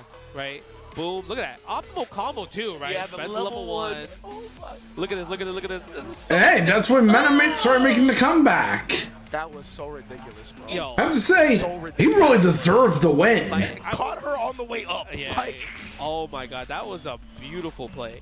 No matter what, I still can't believe that he did that. yeah, 100%. Nah, man. he knew. I mean, You deserve it, He Mena. definitely do. Wow, Mena just, and you mentioned it, Sherry, right at the beginning. When Mena's on and his reads are there, like, he looks unstoppable. He looks like the best player in the world, and that's what he just displayed here today to get into Winners Finals, where he'll be fighting up against Ryu Kichi in a little while. Yep. That's Yep, definitely gonna Ryu be a very Kichi versus interesting match in Mena. the Winners Finals. But before that, we are going to go through losers. Yes. Losers round 1. We're going to see Kobayan versus Higuchi. That's a hard matchup right there. That's But first, we're gonna go through losers bracket. Tom and Jerry type of thing. You know what I mean? You mean like Obstacle course and try to everything. chase- Yeah, chase it's them a around? chase for sure. That's for sure. It's a chase down. But I mean, Zangief can't do it. I think Zangief in this game is definitely much better than the average Zangief from previous games, for sure. Yeah. Just because no chip damage and drive rush is a factor. Also, headbutt's a pretty nasty frame trap as well. So I mean, he has really good buttons. he has. That's what I great want to bring buttons. up. Like the stand medium kick, the stand strong, even the stand short, even on whiff, on hit, whatever it may be, into the green rush. Like that's very optimal for Zangief. But we have Akira. We see that he just lost his match. He is waiting for the winner between Kobayan and Higuchi. And we have Mochi, who fell from winners down to losers to play the winner between NL and Lashar. Oh, that's a banger. Either way, like all these are gonna be banger matches as well too, right? Yeah. Kobayan, man. Yeah, I love that you're bringing that up, Sherry, because the ground game of Zangief is potent in this game. Like, he doesn't get as much of a reward as people with crouch, medium kick, drive rush cancel off his normal game, on his footsie game, but it's so hard to get into that range and feel comfortable against him. And then you still eat like that 20% on the target combo. Yes. And then there's just a lot, honestly, on getting in Zangief in the first place. You can't talk too much because all the Zangief players are going to be upset. I'm probably getting DM'd by Dr. Danny fan right now. Like, don't, yo, why are you hyping up Zangief like that? Don't spread the Zangief propaganda according to Twitter. As a Ken player, I don't like that matchup. Plus, they're trying to downplay Zangief. We already know this tournament would not be possible without our lovely partner in PlayStation. PlayStation tournaments combo the competition and will combo the rewards, win cash, plus exclusive items when you enter the PlayStation tournaments, and you can do it directly in-game and on the PS5. One of the coolest things, one of the coolest evolutions about PlayStation tournaments is doing that, and of course, all of these EVOs wouldn't be possible without PlayStation. Yep. Yeah, it's actually so cool. You know, Amakashi, he won a PlayStation tournament Oh, recently. yeah? He showed me pictures like he got the reward and everything. That's tight. I mean, they're daily tournaments. Yes. I mean, you just sign up from the home screen. Yep. Like, it's super easy. Yeah, so, super, again, shout out to super Sony easy. PlayStation bringing us here. Yeah, bring us everyone Supplying here. there's about 8,000 competitors here this weekend. They supplied all of that. Ridiculous. That is a lot. But like, okay, we're always gonna get Kobayan versus Higuchi. Yeah. Zangief versus Guile. What do you think? How do you think Zangief's gonna get in? That's what I figured that's what you were gonna ask right now, and I'm trying to think. Like, we talked about how once Zangief's in that range, he's pretty potent, but Guile doesn't have to engage with him, right? He just sits there and throws Sonic Boom. So how are you going to get past that? I don't know, man. Like, when Higuchi's as good as he is, it's going to be tough. Obviously, the gambits are there, whether it be jump, drive rush. Maybe he has like a drive rush DI gambit, something like that. I don't know, but it's going to be a tough answer for sure. I feel like Stand Fierce is a very potent tool in That's that a good, matchup. yeah, true, because true. it actually, like, it's not a full answer, but it does well because of its armor, right? Yeah. So, you know, Guile, they like doing the Sonic Boom. Sometimes they'll do the upside down kick. Stand Fierce is actually a pretty good tool against that, and it's a knockdown if you get hit no matter what, whether it's like fully charged, depending on how you hit it. But that's how Zangief will get it on you. All he needs is that one hit, and maybe even sweep. Ooh, like yeah, Zangief has I feel one of the best sweeps out there. I agree with you. And then once you clip him, you just drive rush in and his headbutt 50-50. Let's go. Especially if it's a punish counter sweep too, Yep. right? Mhm. Yeah, I agree huge. with that. I think like also what Zangief can do is like using like, because Guile's going to poke with crouching medium kick, right? Yeah. Snowball kicks. Maybe using stand light kick against the crouching medium kick into drive rush, right? Going into lariat, get closer, put him in the corner. And obviously all the Zangief players, they want to use EX lariat to kind of get the more better optimal Oki situation. But that's the hard part. Do you spend 5 bars of drive gauge from a standing light kick to do OD lariat or what? Nah, that's why they always reset into the headbutt. Yeah, that's true. Because people they just like holding up back against Zangief in general, so they get that headbutt damage, and even if you get blocked, you're so plus on that. Look at that. Look. You see Higuchi, he's smiling. He knows that he won the matchup. He's like, oh, I got to fight Zangief. Oh, I'm smiling. I'll take this picture with It's the teeth shown. It's the H-box gift where he's crying. Everyone's talking about Zangief. You know what movement I love with the gamer suit is I've never seen Kobayan in person before, but he's a very fit person. That boy fit, bro. There's a picture that had someone posted with like his back. No, when I first saw him at Topanga, I'm like, oh, this guy's from America. That's what I thought. But I mean, Kobayan, I think when I speak to all the Geef players out there, they do regard him as like the best Zangief in the world. Wow, okay. That's sick. So it makes sense that he is in top 8 here at EVO Japan. And there were like, Itabashi was right there too. Zangief Volata was also right under I think Itabashi. they all got 9th, right? Yeah. Yeah, wow. That would have been crazy if we had 3 Zangiefs in top 8. Imagine. Then all the Zangief players couldn't say anything. I don't want to hear anything. They couldn't say anything. Nothing ever again. Buffs are not needed at that point. Yeah, man. You know, just to build on a couple of your guys' points, actually, I really like them. You know, you brought up the stand fear Sherry, which I think is a very potent tool in this matchup, as you mentioned. And Justin, you talked about poking with the crouch medium kick, right? I think that's also to combat the fears because you can blow it up being a low. So I think that's kind of where we start seeing that stand light kick drive rush cancel. Once we see the establishment of the fears, once we see Higuchi trying to beat that with a low button, that's when I think we get the evolution. So I'm not expecting that out the gate, but probably like round 2, 3, and definitely game 2 going forward. I feel like we might see OD running suplex out the gate. Out the gate? Out the gate. Like round start, 99-second round fight. He Bro, just choo-choo, bro. Choo-choo, train is coming. The Russian Express, bro. I mean, we could bet some money on. I feel like that is. And the prop bets on what's gonna happen. Yeah, that's the 99 lottery seconds. right there. If that hits, Justin, I'm taking you to the lottery. We're gonna go pick up some numbers. It might happen. We're changing our flights to Vegas, going back. Actually, look, I'm telling you, if you're gonna start with a bang, you might as well. It's a popular option. And I mean, it's a very popular option. Wait, popular? I don't know if that's a popular option. Yo, round 1 start. Like if you haven't fought me in a long time, yeah, OD. Yeah, OD running bear It's grab. fast. I know it's fast, but I would love to see it too on this stage because you know everybody doesn't want to overcommit at the very beginning. that's what I'm saying. Top 8 of EVO. No, that would be godlike. He if might be Kobayashi nervous does that. a little bit. Nah, but I feel like this is gonna go the standard of what we see in high-level players is when it's round start, they're literally just gonna wiggle around each other and see what they want to do. Most likely, but that's why, right? That's why you bet on that because if he does do that, he might get scooped. That would be godlike, though. We'll see. If you hard call that, Justin, I don't know. I feel like you should be on the stage. No, then. I'm just saying it's a possibility. I seen I mean, some, you are a Zaggy player. I've seen some stuff in my days.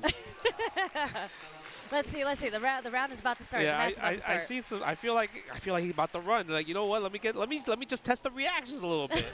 Let me see if you're gonna jump straight up. I got 3 games. I can afford it. Is if Higuchi was ready for that with OD flash kick. That's what I'm saying. I need to test. I need to test if you're locked in.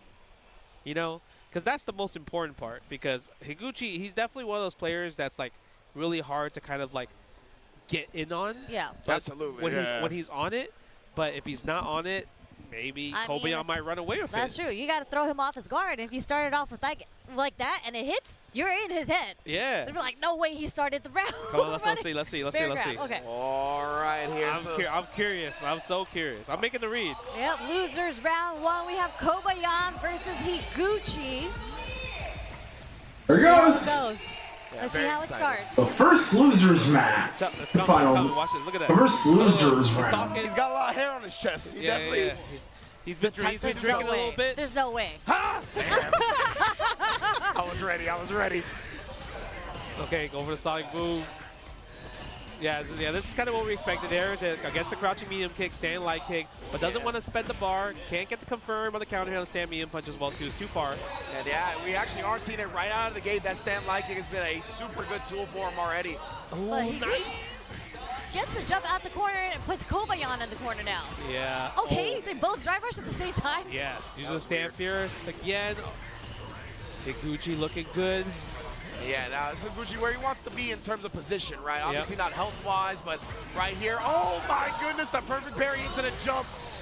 Perfect punish indeed. I mean, that was the first jump we saw and it connected. Yeah, it was because he perfect parried the previous boom, right? He just bet on Higuchi continuing the sonic boom sequence. Yeah, that's the hard thing about the matchup is like, at least if you're a Gao player throwing booms, because I know a lot of people were like, yeah, I hate Gao because I cannot stop his sonic booms and everything. They recover too fast. It's hard to jump in against them. But if you perfect parry the boom, usually most Gao players will just flow chart and throw another boom. Precisely. Right? Yo, Kobayashi's kind of cooking this Gao. You sure this is a bad match for Gao? That's what I'm saying. Like bad match for Zengi? I don't know if this is a bad matchup for Zengi, but I'm seeing the way that I'm seeing Kobayashi playing the neutral right now. Yeah. He's getting so much mileage off the stand shorts and the stand medium kicks and strongs. Yeah, parry's available. Nice, using upside down kick. We might see the stand fierce that you mentioned. Oh my God, he tried to walk up in there. Did we spend it? No, we didn't. No cancel on the flash kick as well. Oh, Higuchi, he's trying to switch it up a little bit. You see the jump back into the dash forward. Yeah, he's trying to bait something out. Oh, get off of me. Protect the skies. I mean, he is concerned with the level 3, right? So this is the range you want to stay at because you don't want to be concerned with that. We just have to be worried about the level 2. Yeah, exactly. That's why Higuchi's not throwing sonic booms anymore. Doesn't want to get cycloned on in. Yeah. There. There we go. We can throw the booms at this range right here, but we can't flowchart. Nice little dash forward, back dash. And he's so scared of Higuchi's OD flash kicks. Yeah, both of them are showing a lot of respect. You know what? I think Kobayan was waiting for the up back. Okay. I don't know if that's going to be enough. It's close. Hell stop to level 1? No. Yo, headbutt to level 1. Ugh. All right, but now he's in burnout. He does have the corner. Higuchi gets the anti-air, sending all the level 2s at him. Got hit. That was tough. That jump was needed. That jump was literally his lifeline right there. Oh my God, speaking of that, now he gets the optimal setup right here. Again, the respect on Higuchi. He's like really wanted like him to bust out. But I feel like so many times if he hasn't bust out yet, you should go for the offense, right? Yeah. Man, I feel like now he's going to bust out with the next one. Sorry, sure, go ahead. No, what an SPD. The grab. I just feel like at this point, especially as Zangief, you got to be okay with the bust out because you got to establish that offense between the meaty and the SPD, whatever it may be. 1000%. You have to live the fact that people might just wake up DP on your offense. It's part of life. But look at this, Higuchi, nice block at the overhead, perfect parry. Go for the heavy SPD damage in that situation. Pretty good damage, at least for perfect parry. Oh my God, where you going? Nice, and yeah, they were getting to that corner so quickly, right? I love the DI there. The corner wasn't all the way on screen yet. A little bit tougher to counter that in those instances. Bro, but the stand roundhouse as an anti-air, I feel like you just don't see that too often in Street Fighter 6 Zangief. But it caught him jumping back, and that actually pushed him so far closer to the corner. That was a good chase. Very, very good chase. Very sick indeed. Yeah, parrying the sonic booms. The driver stand like is actually hitting Kobayan a lot on counter hit. I wonder if it's like because the timing is like not as fast as a 4-framer, and that's probably why it's catching him off guard. Yeah, you're right. Yep, using the soul ball kick in their situation right there. Higuchi looking way better in this game. Okay. There we go. All right, I thought we were going to have a flip for a second. Oh, indeed, we are having some type of issue. He's not even holding the stick, and Zangief's just moving forward. Oh, my man. Zangief was like, I know where my bread's buttered. It's the close quarters combat. Close quarter combat. Yeah. That's I'm just going in. Yeah, that's kind of. He's like, that's kind of what I wanted. Zangief's got a mind of his own. He got a mind of his own. I just want to walk with my face, block with my face. That's what wrestlers do. Let's anyway. see what's going on now. It's in general. But man, I felt like Kobayan in general, like he has been cooking in terms of neutral, like you mentioned. The standing, heavy kick, drive rush, anti-air was so good because obviously Higuchi was so scared of the SPD, right? He was jumping back. But I feel like in that situation, because he jumped back, that was a big read of like, oh, you're kind of scared of neutral jumping instead. Because usually you want to neutral jump against the SPD to get a punish. Oh, true. But the problem is like if I neutral jump and you don't SPD, then I anti-air with the lariat. Yep. So it's like, oh, it's just tough, right? So he chose the safer route. Yeah, and if you're Higuchi, I think since you're a Guile player, that's okay, right? You're like, I'd rather just take the space, let me get my Sonic Boom game going rather than play this mix-up game from the neutral jump. But that just goes to the recognition of Kobayan. He's like, nah, bro, I know how you guys think. I'm going to be prepared to chase it down with the drive rush roundhouse. That was ridiculous. Now we're going to have the second round of losers bracket. So clearly, I'm misunderstanding this matchup. I thought you had a good point. No, he did it once, but he didn't charge it. Yeah. Rather, he just used it as a the second round of losers round 1. But we might see it later in the set when the two players are adapting to each other. Because obviously you can't play the same way and win 3 straight if you're at this level, right? At a top 8, you have to kind of make adjustments. So like the thing is with the Stand Fierce is it's one of the like most whiff punishable buttons. So I feel like it's a harder commitment for Zangief to do. Sure. Whereas Kobayan, he's found already mileage against the buttons that you would use Stand Fierce against. Yeah. You know, like the upside down kick. He's been stuffing it out with the Stand Medium Punch a lot, like the startup frames of it. So he's finding the mileage there, and he's able to do the Zangief flowchart after that. Yeah, it's really impressive that he's just been able to kind of continue. It is really impressive whenever Street Fighter players come up from the attack. The Sonic Boom and then punish Guile. And he's just either been beating him to the punch, getting too close to Guile to where he doesn't have to worry about that. He could use the stand medium punch, like you said, or the stand light kick. It's just been really impressive, man. And the times that he does get pushed out, we see the perfect parry jump in to thwart the flowchart fireballs. He's just been on point. Man, what you guys are saying, that sounds like a bad match for Guile. That's That's what I'm saying. Guile's got to be like, oh man, how do I play the neutral against Zangief? I can't even throw sonic booms. He's just parrying and jumping over it. What am I supposed to do? He's not taking chip damage, man. He's not taking chip damage. What am I supposed to do? It's just like, oh, I just got to risk it on the OD flash kick then? On the wake up? He hasn't done it yet, though. He hasn't. He hasn't because I think Higuchi noticed that he's like, yeah, he's just letting me wake up because he's trying to bait my OD flash kick. So I'm not gonna do. I'm not gonna do OD flash kicks until I get grabbed. Yep. Yeah. Oh, true, right? Right. Like, I'm gonna make you prove to me that you're gonna grab me. Yeah. Yeah, Exactly. I like that. Outside of like the SPDs, we've only seen really one as a counter hit, right? That was kind of like a whiff punish kind of status, and then one that was an actual punish to the perfect parry. We haven't seen one actual like. I still remember back when they announced Salvatore Ganacci and Fatal Fury. People began comparing him to Max. On the SPD sometimes, and he's not forcing it. He's like, bro, I know Zangief's tools are strong, like we talked about earlier. I don't need to rely on Maximilian, dude. SPD. I can actually grind it out in the neutral, and I mean, I feel like that's why a lot of Zangiefs do consider him the best in the world. Man, that's tough. That I think those are like the two different Zangief players. Is the grab friendly ones versus the I'm gonna use my normals and cook you because his normals are busted. I think like crouching jab, stand light kick, stand medium punch, medium kick and crouch medium kick, headbutt. You know, they're all sweep. All 6 buttons are super useful. Yeah. They just don't combo into things. So then that's when Zangief player plays, I don't get combos. Yeah, exactly, right? Well, you shouldn't get combos. You grab me. It's like, dog, if you get combos off these normals, then you're just the best character in the game. Like, I don't know what to tell you. Like, which, of course, they're like, all right, cool. But all right, cool. But no, I'm sorry. Let me become the best character in the game. Yeah, no, not gonna happen. Give me my +1 drive rush knee back. Come on, man. I mean, when I was talking to Stupendous, he was talking about how Zangief needs green hand back to get around. He needs projectiles, some DPs. I was like, what are you talking about? That was like you stopped your eye roll mid eye roll. That was impressive. You're like. No, my favorite part was I had a conversation with Zangief player, right? Okay. And I was like, wow, you guys got a lot of buffs. You know, the last season I was like, forward medium kick. You know what I mean? You know, all these normals are doing lots of drive gauge damage. I'm like, you guys got a lot of buffs. And you know his answer was? He's like, yeah, but my lariat still doesn't hit from behind. I was like, wait. Well, okay, I do feel bad for them. I don't. It's one button on the pad, bro. It is one button. They just do this. They're not doing no motions. They're just doing this. Look at this. It's true. Using the index. Yo, my anti-air. So hard to anti-air. Oh, my anti-air is so slow. I mean, I'm not gonna lie. I do feel bad though because when you see the character jump out the corner and like the lariat clearly is supposed to hit, but you see the fist like spin around their body, I'm just like. Animation-wise, sure, it feels bad. Yeah, animation-wise. for sure. I'm I just get that. come on, that was a little weird. Oh. I don't know, man. I can't. You just pressing L2, bro. you got no sympathy for them. Okay. I can't remember if it was Lazarus or like one of the EU homies. I think was just like, you know, once I realized that lariat was just a button or 2 buttons or whatever, I stopped feeling bad about the Geeps complaining about how slow it is. Like, I'm sorry, like being able to bypass that, you have a modern anti-air, bro. Yeah. You have a modern anti-air. That's true. Yeah. That's true. Oh, we're getting an update from Mother Base right now. It looks like we're going to have a 1-round loss for Kobayan going into this next match. And we're going to try to also mirror the meter that we saw in that previous match where the technical difficulty occurred. So I believe the count is 1-0 right now, right? Yeah, in terms of Kobayan games, won the first game, yeah. So it's going to be 1-0 in the next game, which is game 2 for Higuchi. Yes. Okay, that's what we're looking at right now.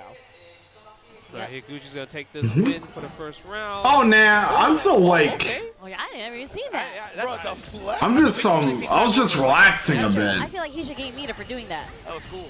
Imagine. They'll get back to the obstacle course. 3 booms right here. Sonic boom, sonic boom.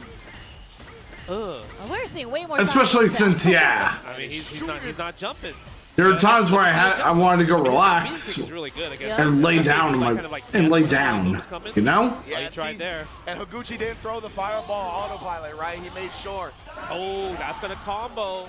See, Zangief got combos. They gave him that. It's a new combo that he got. Nice block. Ooh, upside down kick. Maybe the standing heavy punch will start working out right there. Higuchi does seem a bit more aggressive now. Yeah, we're not really seeing stand light kicks a lot from Kobayan. I think it's because the sonic boom is kind of controlling that situation. Yeah. That's why I wouldn't be surprised if we start seeing that fierce a little bit more. Okay, go for more booms right here. More perfect parries. Nice interruption with the crouch short there. Oh, that's gonna. It is close. It's all jab. Oh, yeah. We're going for the ender right here. We're cashing out. Ooh. Oh, yeah. Not enough. Didn't have the OD Borscht Dynamite anymore. Oh, he's jumping back. Okay. Yeah, maybe Sonic Blade? No, we don't even go for Sonic Blade at all. Oh, he tried the counter bomb. Oh, he was so close to trading with that Sonic Boom Yeah, he with was the very, Stadium Punch, bro. very close to a trade. That was huge. Oh man, but nice stuff from Higuchi with that incredibly slow Sonic Boom because he recognized that Kobayan was trying to do the neutral jumps over them. Yeah. Trying to avoid that chip damage. You know what I like about Higuchi? He's not using DI. What a guess. All right, here we go. We're gonna go for the OD. Oh, this time But yeah, regular I see. I was just laying down, relaxing a bit. We might see more wake up OD flash kicks now from Higuchi. Wow, the wake up crouch medium punch, he really lapped that one out. Oh, misses the anti-air empty jump. Let's go. Because if you press medium kick or any button, then the stand medium kick would have hit. 100%. Nice recognition from Kobayan there to do the empty jump. Yeah, that was full screen again. Full screen again using Sonic Blade enhancer. Ugh. No stand like it. I think running bear, but not OD though. Upside down kick cooking. Good dragon suplex. Shout out to Kenny Omega. Yeah, I think he's like at PAX right now. Yeah, most def. Cutting promos up against Xavier Woods. Yeah. Ooh, back heavy kick again. That's such a great advancing normal. Almost got the jump in though. Oh my god. Oh fuck. Yeah, don't try to neutral jump. The Zangief air grab. The level 1 does so much damage with Zangief. If you can make a read, oh my god, level 2. Now, okay, do we go Now for it's the level combo? 2. We're not gonna go for damage. We're gonna go for Oki setup. Which is based on one of his V triggers from Street Fighter 5. Or his V skill. Absolutely, especially he has level 2 on deck if he wants to install it. Yeah, or if he jumps, he'd do level 3. Yeah. Right? Oh my god! He didn't get it out that Oh, time. fuck. He block into the head, but Kobayan 2-1 lead. That was a delayed headbutt too. He was able to get that counter hit because I think Higuchi just naturally on defense did a delayed light. Yeah. Because there was a slight pause after the jump. Yeah, I think it was delay light, or maybe he delayed button because he was like, what if Higuchi did level 1 and level 3 in that situation, right? Because once you lose your charge, you can't do the super. You can't mash out the super. Yeah. The guy doesn't have the privilege of mashing out supers in burnouts, Yep. right? You have to kind of time your supers. Yeah, absolutely. Just But like yeah. 2-1 Kobayan. Man, the Zangief player told me this is a bad match, and they lied to me. I do wonder what I feel like even what though we will Higuchi see in controls season fast 3 of the Street entire Fighter time, 6. Kobayan controls the neutral. He's controlling the pace of where the players are gonna be. Yeah. Corner, mid-screen, wherever. Like, I want to see what season 3 will Successful bring. when he's got a bit more aggressive, right? Just so he doesn't let Kobayan determine the pace of the match. No flash kick there. Surprisingly, that's a punish counter. Crouch game kick. So like the sign that might be a little bit shooken. Oh fuck! The perfect parry. Knee. Nice. I love that. Again. What do we call that, Riz? Is that spine buster? Oh yeah, that's the spine buster party all day. First neutral jump on the whip SPD there. Yeah, that was big damage too. 3-piece combo. Oh, nice perfect parry on the Sonic Boom. Yeah, good tech. Good anti-air. Control the space. Almost get that sweep out. Nice. The level 1 The vertical Sonic Hurricane. The flash kick to follow. Higuchi's actually has a really good strategy right now.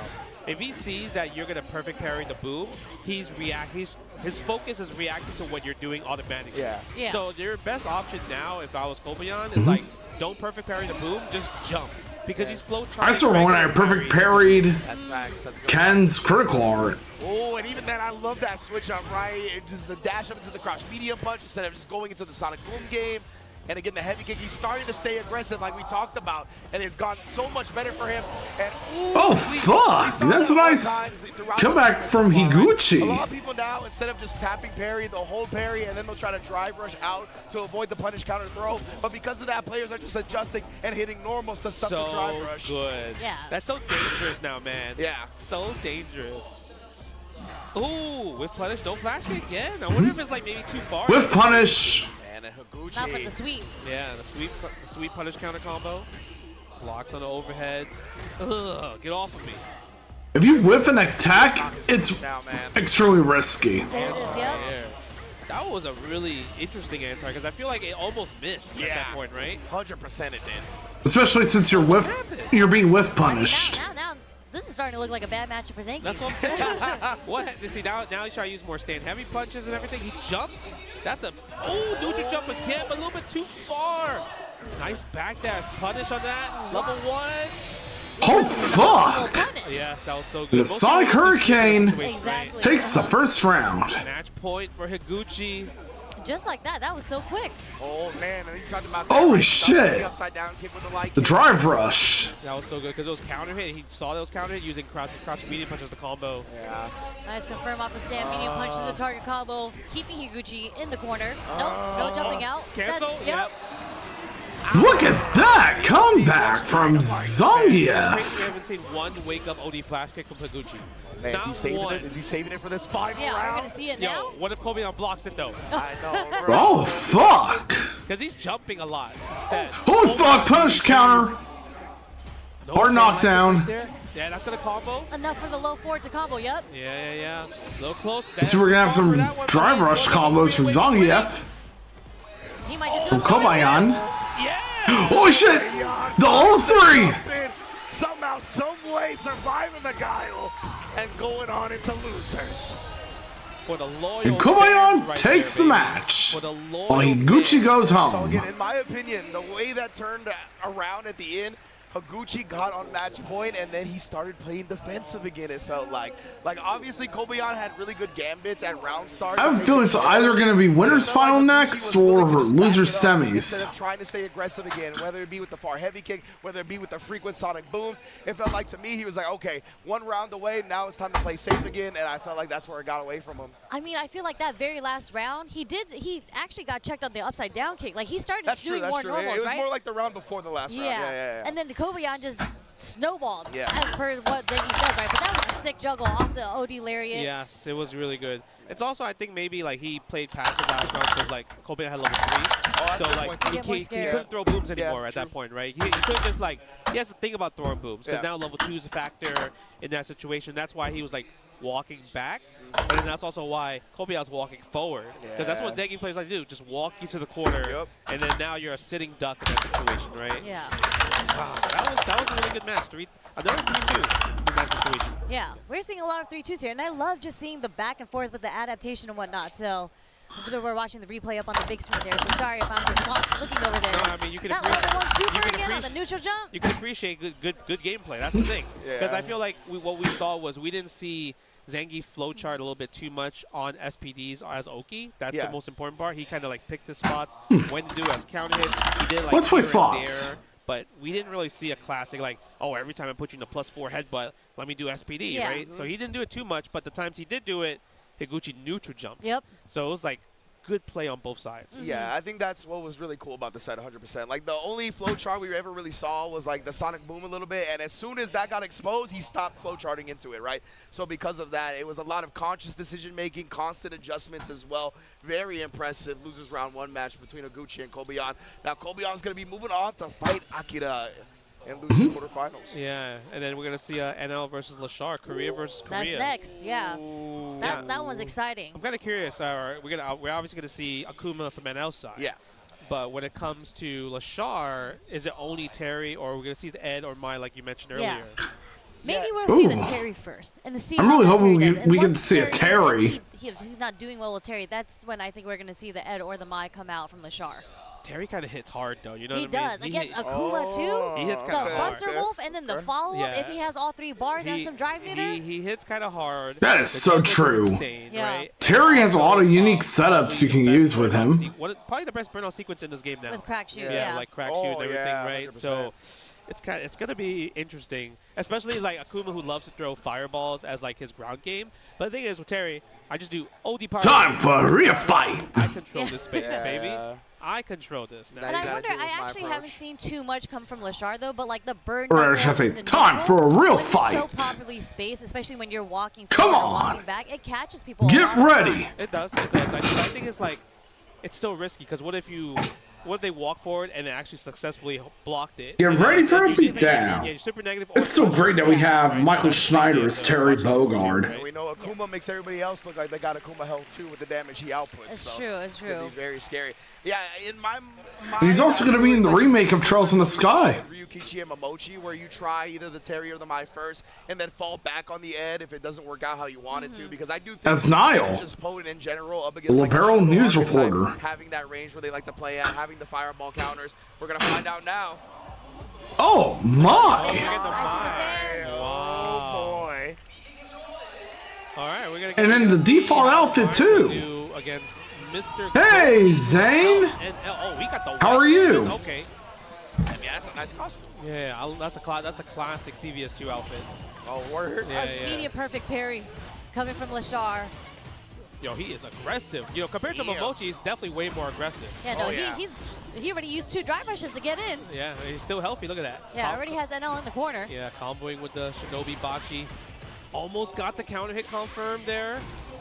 This smothering, suffocating pressure right now. The jabs trying to just make NL constantly think about something. This match is between. Jab over there? Yeah. I'm doing good as well, Zane. And great to have you here too. Might not need to bring out another character with the way that round went.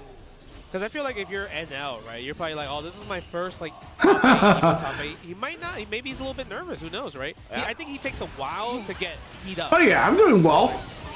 Just co-streaming EVO Japan. And happy to be here as always. Second drive game. Nice. Use the forward normal, but guess what? The Sharp predicted it. Yeah, I'm surprised he committed to the target combo off that. Abra going up. Damage on There's Abra going on right now, guys, but I'm going to interact with you guys on chat since there's going to be no BRB screen due to this being a co-stream. Using the counter poke and hand spin from Lashar to try to get him at the max range. Nice block. Oh, standing heavy kick. Yeah, such a great normal. Throw the control stand again. Love this with Lashar as well. He had the stocks, and he didn't just rely on that, right? Like you saw sprinkling in the roundhouses.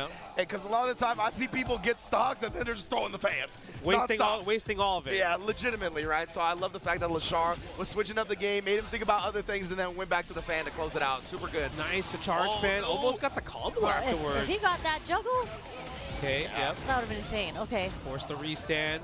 Frame kill into throw. And I'm also really liking throw 2 more times, maybe. Rebecca Rose's performance as Maya in English. OD fan again. Yeah. Okay, back throw. Of course. Let's go. Akuma, maybe. NL, your turn. Oh, that's not I real. will say though that unlike Street Fighter 6 where, holy fuck! Drive impact from Mai! When you see that, you get the eye, immediately put it in NL's head. And But yeah, unlike Street Fighter 6 where I have Mai's voice set to Japanese, Like, oh, you think I'm gonna do the second one? I have her voice set to English in Fatal Fury. Yeah, I mean, no, I'm not going to do the charge one. Lashar, very, very smart, man. And then again, NL, thinking he wanted that back throw. This is because I chose to play City of the Wolves from the English dub. Kills with the jabs, and we still rolling. Lashar has so much momentum on his side right now. It's just I don't know how NL, like, just like that, we're already 2-0 with Lashar. Like, NL's going to have to find a way to find his footing in the neutral. He's always in the quarter. He's really getting, like, he's losing the neutral, and he's also getting put in the corner way too much. Yeah. Way too much. And Lashar, like just the way he's cycling through, whether it be fireball, walk up, crouch, medium kick, like this range has been plaguing NL. He cannot find anything. Every time he tries to walk forward with the Akuma and press something, he gets counter hit by that crouch medium kick or runs into a fan. Yeah, it's that or it's just the OD fan because like anytime Akuma throws fireball, even though it's Akuma's fireball super fast in this game, if she sees that you throw a fireball, she responds with OD fireball. Yeah. It's going to break the fireball, hit you, she gets a free drive rush, she gets a full combo for it. Alright, now we're in the final match of the set. I mean, the third match of the set. Yeah, and when projectiles clash, The final match, the final match for Lashar. Because it's going to be right behind the fireball. Yeah. Oh, nice. Good hit confirmed with a standing medium punch target combo. Okay, good stuff from NL. This is the first time he has Lashar in the corner. But Lashar, with the delayed crouch jab, actually gets a counter hit and another counter hit off the low forward. Yeah, we side switching with that Shinobi Bachi, bro. Lashar, he was feeling it right there, right? He was kind of just letting the flow state take over, thinking every single answer was going to be correct. Good job, NL, cutting that off at the pass. Alright, now we're back. Sorry about that for the ads, guys. I mean, But yeah, pretty slow in general. He's just finding that. as I had said, nice stuff. I have Mai's voice set to Japanese in Street Fighter 6 because it's Amiko Shimizu voicing her. No, that's the wrong voice. Okay, never mind. But I do like Rebecca Rose's performance too. Right there, it could be used as like kind of like a meaty setup. However, when it came to City of the Wolves, I do have her with the English voice. Lashar is whipping the spin on purpose as well to get NL to try to whip punish it, and it's so far that he's just able to whip punish his whip punish attempt. Good. Yep. Go for the ODDP right there. The Ryujin. Burns himself out, and low board is enough. He's gonna get chipped out, maybe. No, doesn't matter. Look at that. We're throwing the fans, baby. Up DP. Like, that is checkmate. The crouch medium kick success rate, I mean, it has to be above 90%. Like, remember one being blocked. Yeah, I only saw one being blocked as well, too. Okay, this time we're going to Fireball. Yeah, that's going to combo, counter hit, spend the level 1, activate, put the stocks up. Again, the DP, and there's a punish counter too. Yeah, he did press something in the air. Okay, gets a combo, spend level 1, gets the extra damage, plus the restock. Oh boy, it's looking long for Mans right now. Of course, drive rush out of the corner into back throw. Hold on, he also has Demon available now. Oh, that's gonna hurt. We're not gonna cash out on the super yet, right? We don't need to at this point. Yeah, he's gonna hold on to a little. Oh, never mind. He actually is gonna use the CA. Yeah, I guess maybe because he was already low on drive gauge, right? Yeah. We might do the level 1 here. You think so? Yeah. I mean, you do meaty fireball, I would say. Yeah. Okay, yes. Yeah. So, That's smart stuff from Manel. Yeah. No DP? What?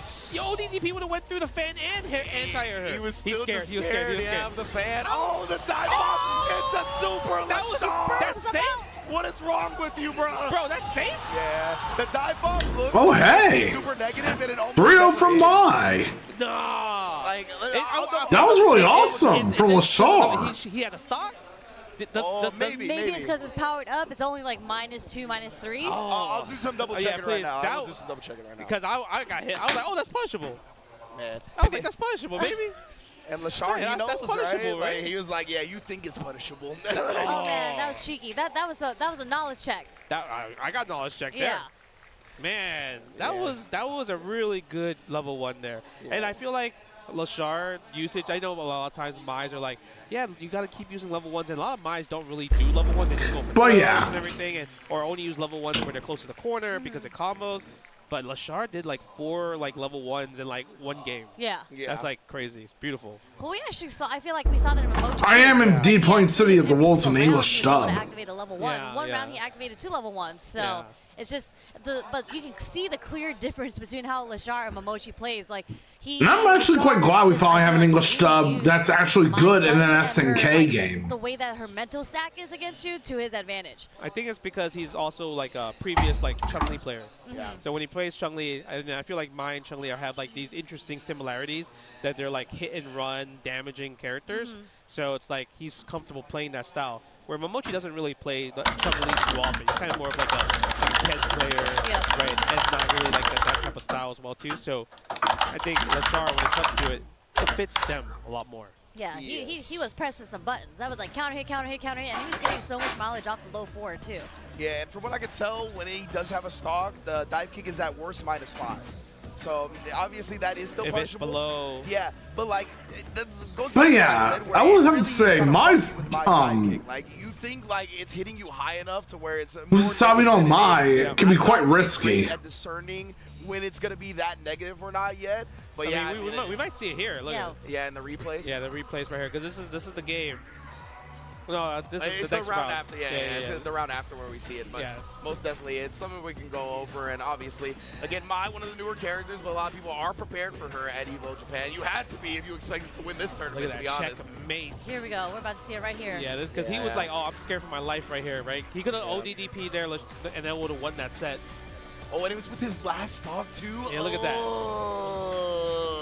Right, and he wasn't even burnt out in that situation. That punish counter sealed NL's fate. I mean, on paper, it's his turn. It's just not punishable. Oh man, that was a really good display right there because I think everyone would have pressed. I mean, the button. think about it. Mai has a lot of deadly tools in her arsenal. Expert play from Lashar. Unfortunately, I know it gets eliminated, but hey, his first top 8 and hopefully many more after, right? And like, it feels like a lot of time we're all used to minus frames into invincible move as fighting Like how players, right? Terry. And that's the freshness of Mai, and still a very unorthodox situation. Terry has a lot of setups he can use in his arsenal. Like him taking advantage of that situation, even when we know about it as fighting game players, that still hasn't come up. Yeah, like EX Power Wave, OD Power Wave into Drive Actually, Rush. that was the first dive kick we saw Lashar do, right? I didn't really see too many dive kicks outside of that. Yeah, I didn't see too many dives. Yeah, in general. Might have been 1 or 2 before yeah, that. It might be. Maybe No, none at all. I would say that's the first neutral one.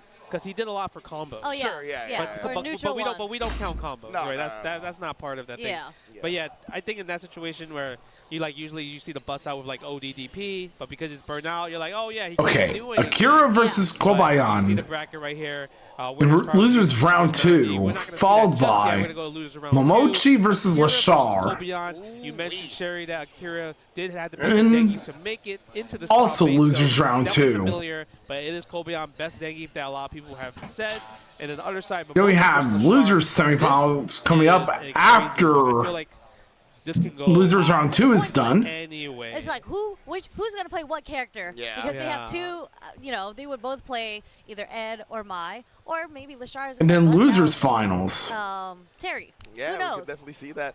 I don't know. Whoever man. loses I in feel winners like finals will that go to Ed losers players, finals. Those are like the Ed gods, and I don't think we're going to see them play Ed at least to start. But maybe by the end of the set we will. But Yeah. of course, we are going to get to Kobayan versus Akira first, right? The Zangief versus the Cammy.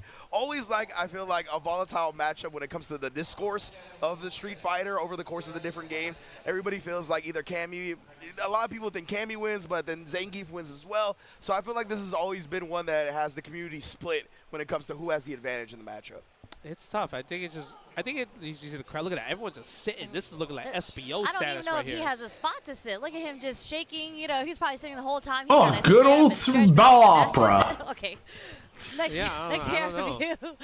It's a shame that everyone's so excited to watch the Street Fighter 6 matches. And this one's gonna be a SBO good one. went As you under mentioned, in like, 2012 this after the 2012 Zangief iteration. right? I don't know what the Due consensus to how is. awful the venue Most people was think it is in Zangief's favor. at the time. But again, the way that Akira plays is not really like the traditional type of Cammy where you're kind of sprinkling in dive kicks. Not to mention the whole the whole 2012 version of SBO was held outside, which didn't help matters at all.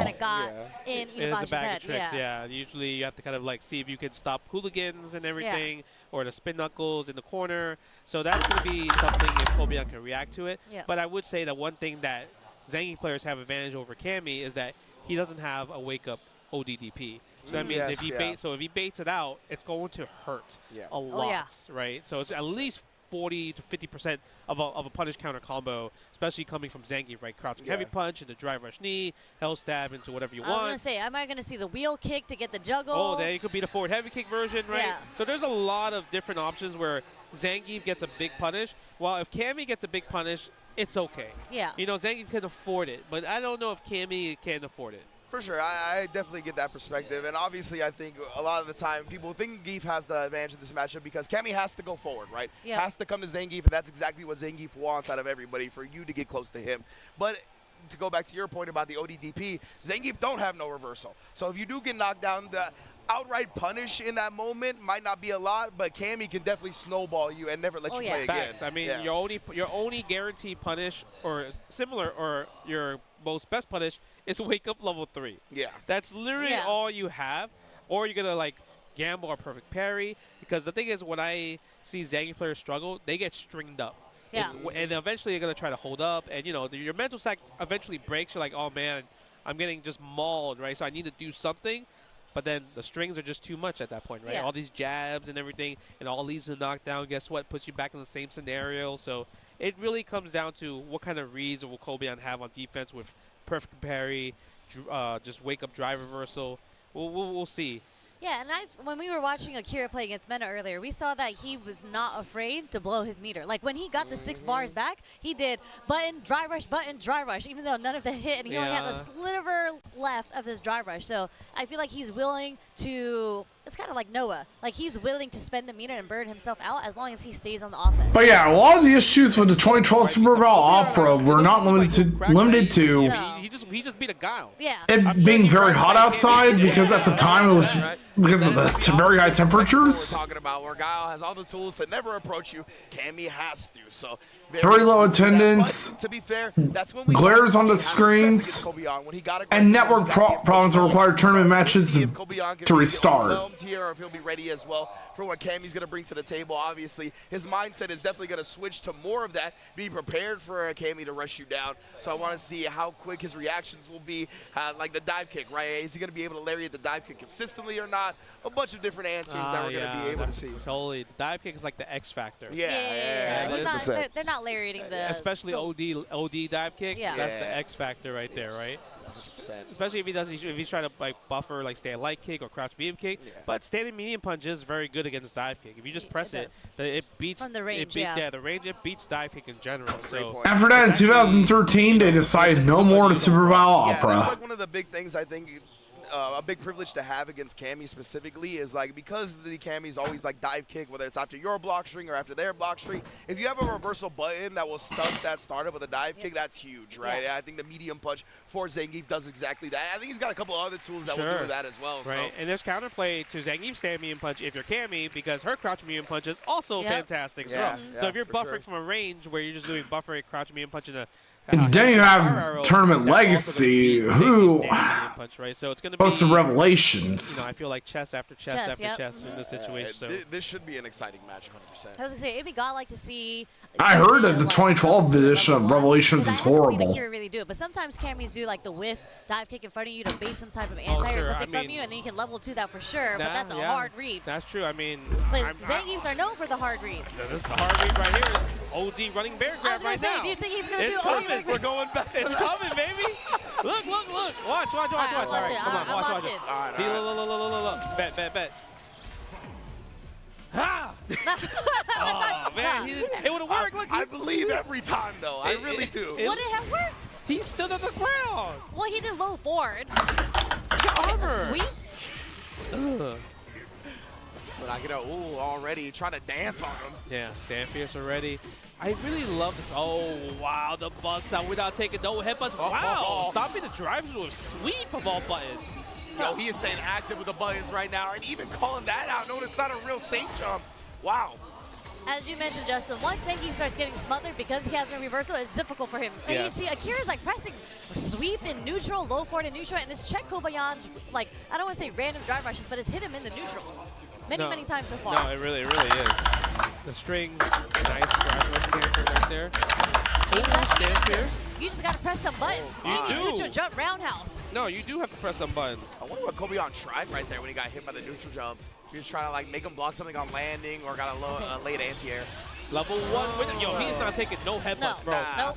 Meaty crouch fierce. He's like, I'm never going to let Zangief play. Oh, he actually got back to the other side. That was so visually deceptive. Yeah, we're spending level 1 again. Guess for Gabe, you're not going to wake up level 2. No, he's not. Just stumps everything again. Yeah, he might have held up again. That was a speed run. Yeah.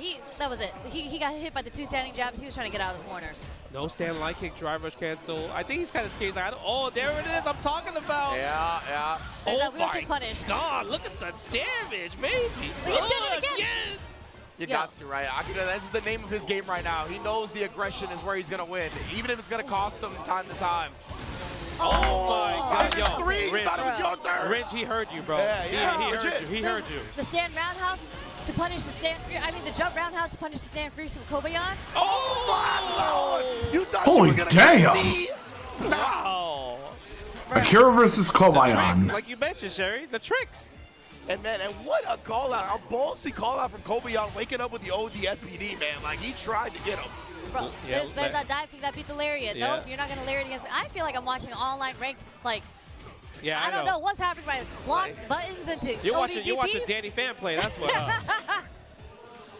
Oh, look at this. Man. Oh, I wonder what the back heavy kick's about neutral. Like, what are you smacking with the back heavy kick? Yeah, I don't know. Oh, string him up. String him up. That's how you beat Zangief. Look at that. Yeah, Anti-air. escaping. Anti-air again. Cross cut. And I love going with the back medium punch first to get the corner back right. Good stuff from Kobayan, still holding up forward, but nonetheless, whip punish not far that's enough. unfortunate. Oh, yep. This time doesn't bash on it. I thought he was going to DP again, honestly. We might see it right here. That's why he did regular grab. He's scared of the DP. Oh, SPD. That's going to hurt down enough.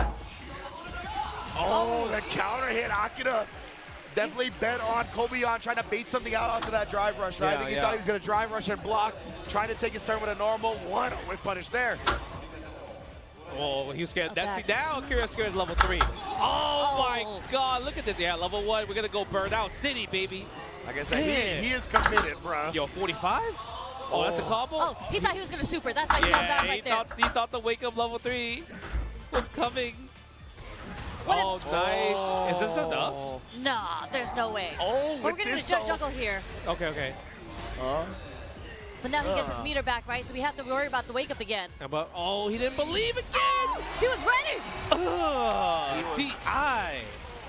What a display from Kobayan. Nice way to bounce back after game 1. That's an interesting DI from Akira. I wonder if he was going, like, if he was hard reading maybe a stand fierce in that situation. Stand fierce, maybe medium punch as well too. Yeah, I assume something that would like counter poke the roundhouse. He was Yeah. trying to like play that mind game and DI instead. I think at that point, it's like he had no choice because he was Yeah. already in But such yeah. a losing situation. Yeah.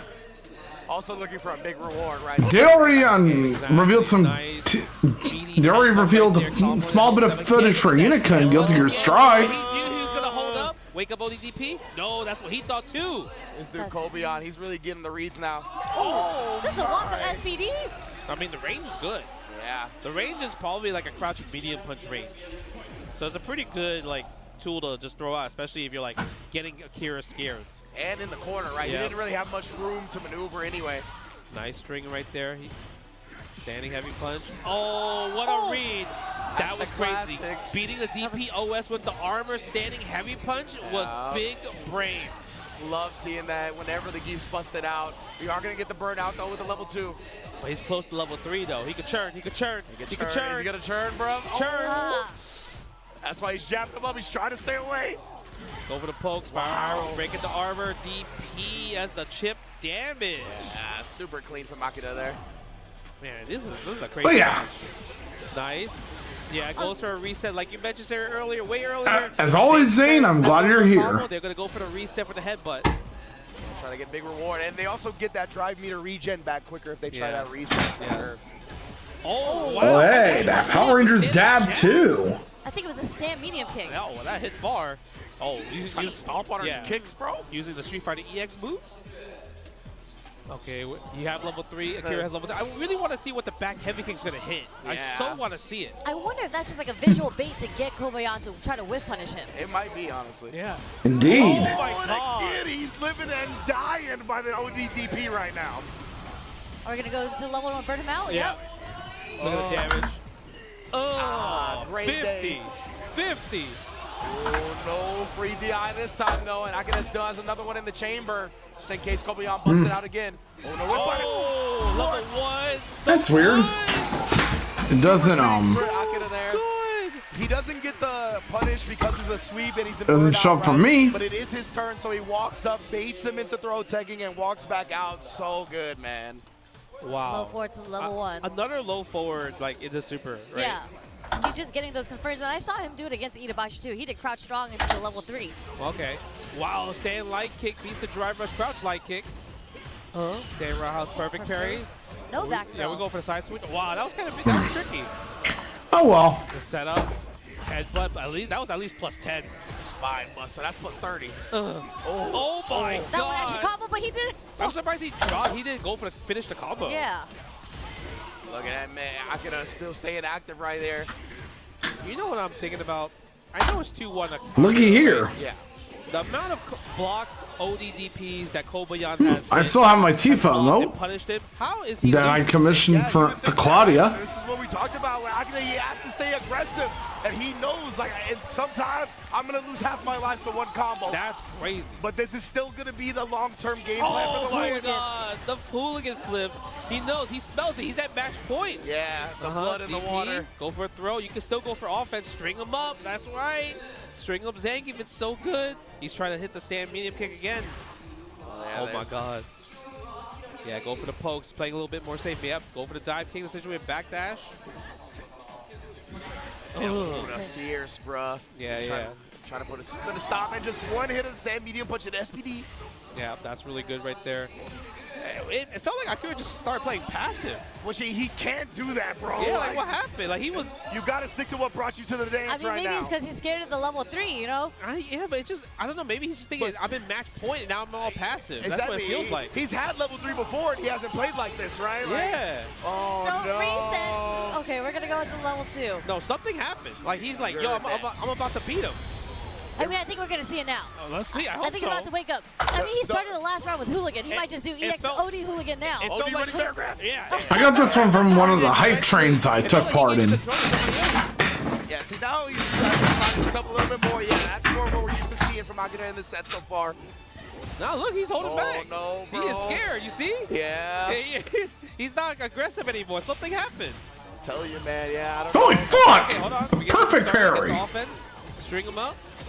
Text the throw. Kobayan looking good. Oh, that's a punish. Wow. But wrong punish. I'm surprised he didn't sweep back or even crouch Yeah. medium punch. Yeah, just got a low forward over there. We're seeing like the back dashes, and he's going back into the neutral, but we're not. He finally gets a whip punish on that. Oh, yeah. Something happened. I'm telling you. I don't know. Akira's a little bit scared. I think he's in the situation. Oh, this is huge, though. Okay, spend the level 3. Calm yourself. Attack the drive gauge. Think about your next sequences. This is a massive gap in drive gauge, right? Because he didn't use a drive rush cancel. He just went right into the level 3.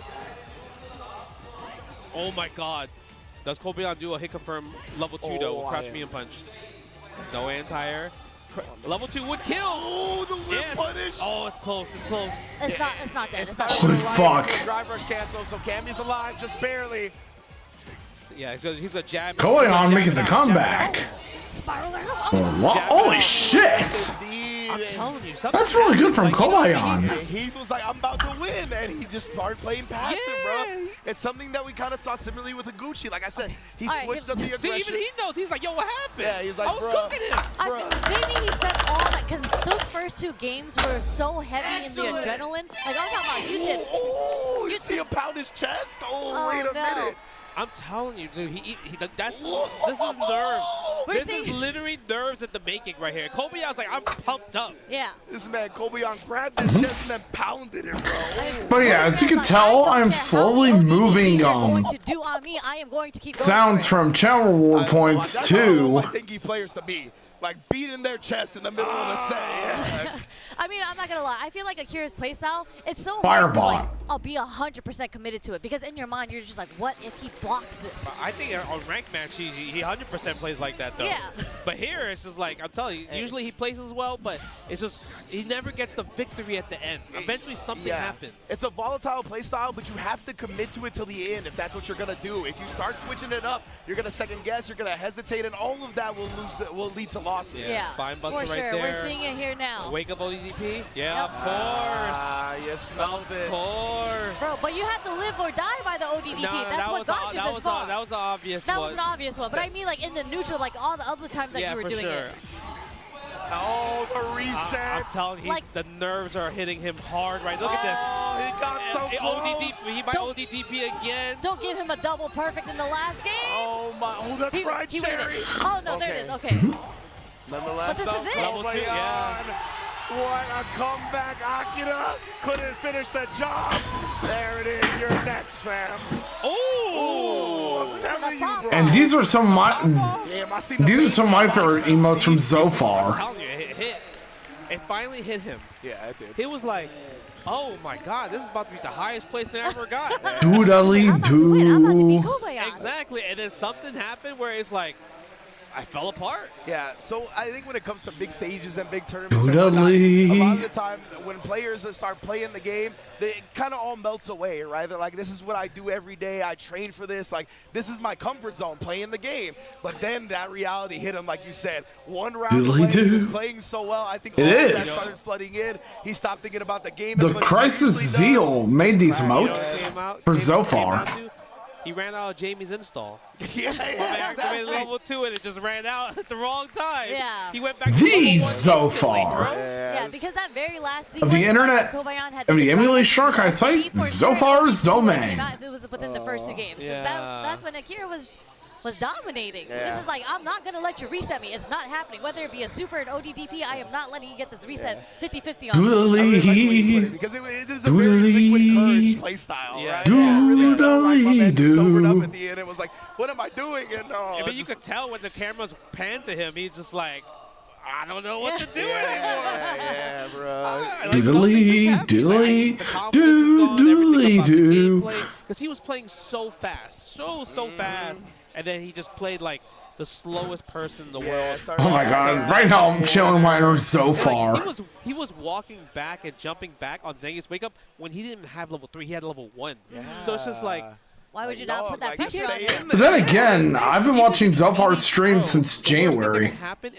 Especially since I took part in January.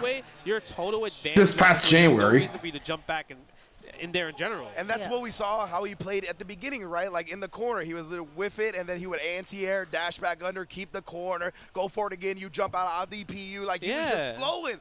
But yeah, man, unfortunately. Can't believe we've been live for 6 hours. I know the nerves are hitting, but you know what? This is awesome. Nervous because I'm on the couch, because shout out to Zane. But yeah, Zane, you should definitely check out Zofar one of these days. Right now, right here. So you can, if you want your own Zennies, you can save 10% off site-wide. Visit Zenny.com and use the code EVO Japan at checkout. Look at this. I got these blue frames. These are also prescriptions as well too, so I'm not blind as a bat. A big shout out to Zenny for, you know, prescribing the glasses, and shout outs, you know, making the coolest designs in the business, I would say. Yeah, I believe Majin Obama said if you want to see the frames, you got to get the frames. Indeed. Oh, I like that. That's a godlike line. I mean, you're living it. You're seeing the frames right now with this glasses on. Yeah, that's a godlike line. Yeah, big ups to Majin Obama, and big ups to Zenny, always coming through for pretty much every major fighting game event that we have. They were just at Level Up Expo too. Yeah, they reach out to a lot of the personalities in the scene as well, looking to work with them, trying to help out with the prescriptions, everything. So yeah, I love Zenny. Big ups to y'all for supporting the Awesome. Oh my goodness, bro. It's about to happen. Boy. This is a treat. This is like a pay-per-view match right here. Oh, 100%. So He usually streams nightly, Monday, really good match. I feel Thursdays like through if Mondays. you want to watch like Street Fighter, like this might be the match to watch Street Fighter. Yeah, honestly, when it comes 9 to how high both of these p.m. to 1 a.m. are Eastern. by everybody, Eastern time, yeah. Players, period, right now. When it comes to anybody's opinion on high-quality Street Fighter. Yeah, like these two players, Momochi and Lashar, I think are held to a very, maybe even the highest regard for being technical players. Yeah. But yeah, I usually tend to hold Zofar in high regard, mostly due to the fact that he was the founder of Zofar's domain. Because you could maybe beat out his anti-air, but And he's an awesome streamer too. He is so technical with every single character that we played, and we've seen it earlier when they were playing, right? And same thing for Momochi. Like, Momochi, I feel like, doesn't get talked about enough. Like, he's a legend to us, right? But he actually doesn't travel as much.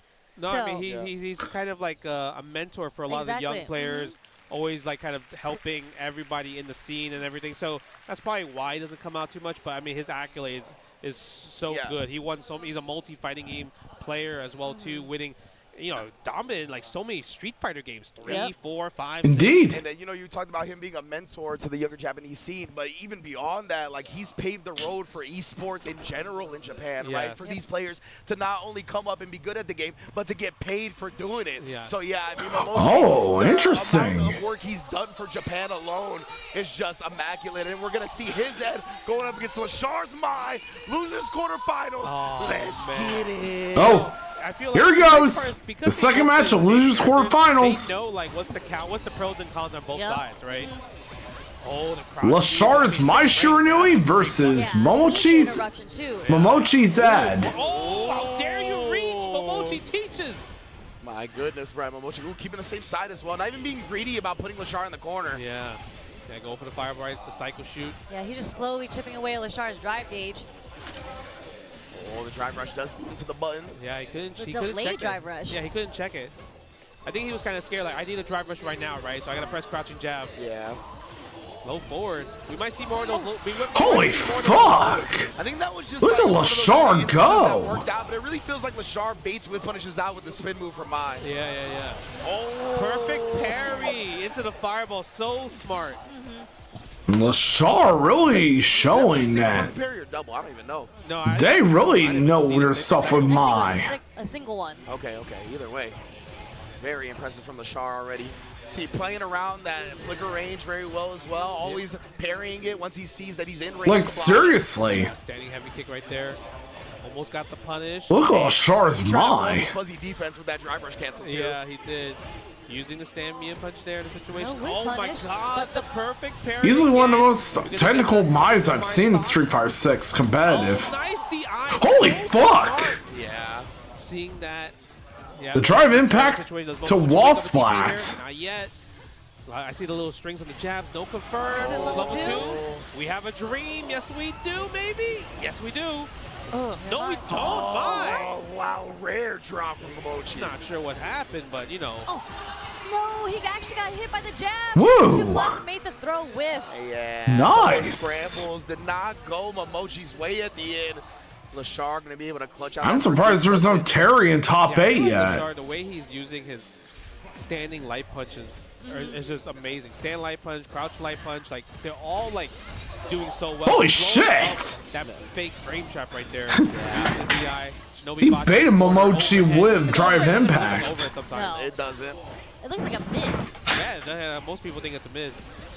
Oh, and now cutting her off at the pass, though. Momochi had to spend a lot of drive rush, though, to get in the situation. So Lashar just going to go ODDP on. Oh, nice! What type of collab stream are you doing, and who are you doing it with? Throws like actually have a little bit of a length to them, so you can build back your regen a little bit more. Yeah.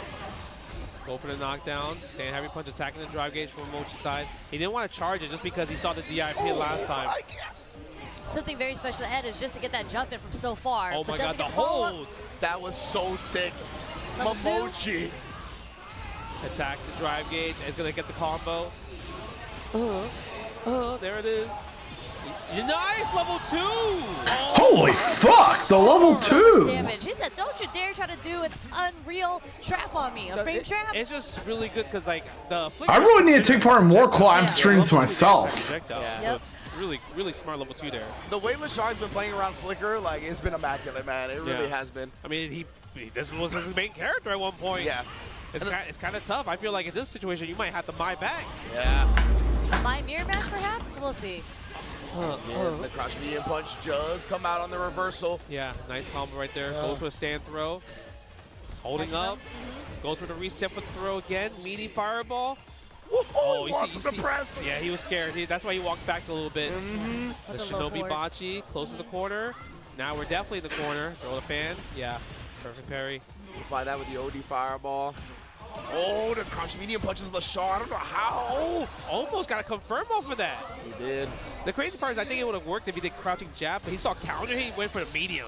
And the throw tech is there, and he baits Holy it. fuck! Level 2, he did the air version. Bro, the air version That's is 3 frames, three frames. Air version is 3 frames. I don't know how. Look at Lashar go. Frames, but it is. That's wild. So yeah, I think Lashar, that's exactly what he's looking for, right? Just going back, buffering. As soon as he sees an animation, zooms on in. We're sticking with it. I mean, And I'm really hoping to do my very first Nintendo Switch stream in years, as well as my first one on my capture card in the future. I think it's because Lashar doesn't stay still. Yeah. Flicker's meant for people that likes to crouch block a lot, but because Lashar's always active. Oh, nice! A Fortnite stream with your friend, Maya. Like down, back, down, forward, down, back, down, forward. Maya T. Kuma, nice. Because Lashar plays at himself, he's so quick at recognizing when the flicker is likely, right? Facts. So we've already seen him call it out multiple times with the eye. Tries to get the sweep right there, but doesn't get it. Almost got the punish counter on that fireball right there. Yeah, like look at the movement from Lashar. Like you see him move up once, and then if the move doesn't connect, he just moves backwards. Yeah, most def, man. Like this man got some movement going on. That's his play style. Exactly. He comes from high-paced, high-tempo games, right? He brings that to Street Fighter 6. Yeah, and even all the characters that he played in the past. Oh no. Does bait out the DP successfully here, Momochi in the driver's seat in the corner. Oh, yes. Yeah, can't wake up level 1. You have to take this. Yeah. I actually don't have Minecraft Java Edition, no. Precisely. And in Burnout, you don't have to worry about that being punished, right? Isn't that one of the versions of Minecraft pre-Bedrock? Oh, the low. The only one I have is like the level 1 activate station. Wow, I wonder what you were going the only for. ones I have are Minecraft for Switch and Minecraft for PS4. It feels like it's either Oh, the original for PC. punishes. I'm not sure yet. Yeah. Yeah, there you go. There There's it the is. counter poke. The Riembu. Level 2, do we have a dream? We dropped it last time. Okay, this time we get it. Yeah, this time we got Oh, it. nice. Sleepy boys. Speaking of Digimon, I'm actually thinking of playing Cyber Sleuth Hacker's Memory on Twitch. Jump +4 on the standing heavy kick. Oh, wow, what a trade. And Lashar immediately knew that was going to Level trade 2 to again. another one. Dude, he plays so fast. Everything is always a decision. You think Thinking of doing Cyber Sleuth with this outfit for my VTuber, and Time Stranger with the casual outfit. He messed it up. You got it. You had to hit it. Okay, that was enough. Yeah, the ship was enough. He couldn't wake up level 1 anyway. Yeah. That was checkmate. Yeah, definitely good recognition from Emoji, honestly. Not even putting himself in a situation where he's got to do all that, right? Just close it out. It's always exciting to do a collab. Afterwards, shutting down the level 1 if he did that. Very, very quick recognition. Both of these players' processing speeds are out of this world. Nice check on the drive rush. Oh, okay, interesting. Went for the stand, the cross punch. Wow! Catch the jump back with the Riembu? What? That was sick. Yeah. Bro, that's when you talk about Lashard, just how quick he is with the answers is insane. Okay, that's punishable. That no one- stocks on that one either. Yeah.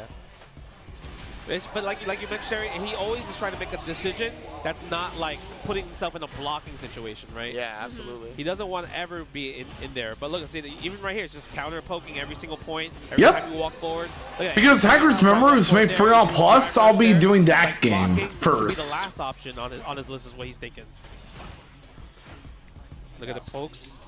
Yeah, Lashard, you can tell. Trying to find his And then hopefully Time Stranger. He's gonna pay dearly. We go into the Whenever that gets released in the future. Okay, this time we get the combo. And I feel like Momochi hasn't been hitting this all the Oh time. yeah, and other news, guys. But this time he hit it. I'm only 101 followers away from my 500 follower goal. That's happened because now Momochi has like turned to tie, and that's fine. That's okay. Yeah, because she doesn't get the full animation and the full damage. No, but even then, you just spent level 2, you're not in level 3 in the situation, right? Yeah. I'm almost at 400 as we So speak. He's cool with that. He's definitely cool with that. Wow, what a 500 is due when I do my celebration. Hit confirm. He's in the Next corner. hit is definitely going to go into level 1 from Lashard if he gets it. Yeah, he might not even. Where I'll do Trails for Daybreak 2 and Crisis Core Reunion. Standing heavy punch, Stamium kick. Oh my goodness, both of them trying to harass to the kill. Yeah, they're both low on drive gauge They are too. pressing some buttons. Yeah, cancel the fireball, nice. Do we spend Indeed. level 2 there? Just roll level 2 maybe? Yeah, it's gonna hit right here. Indeed it does, and that's gonna spell the end of game number 4. We got a final game. What happened? Like, what was the adaptation? Like, I've been streaming on and off for years. It's hard to see because I feel like Lashard hasn't. That's why I don't have as many followers as I hoped to have, but hey. Down from Momochi's side, where I guess there's like less gaps for him to get interrupted. Yeah, I think that he's finding smarter ways to With play. me streaming more often than I used He's to, more active in neutral right now with the flicker too. Yeah, true. Again, and he's also attacking the drive. that will hopefully He's rectify attacking it. A lot of the raw drive rush, a lot of the drive rush overheads with his crouching light punches. Yeah, that's a good point in general, right? He seems to be stuffing Lashard's approaches a lot more. And of course, Maybe not I'm still going to be playing Trails for Daybreak 1, which I'm going to go back to This is like defense versus offense. Yeah.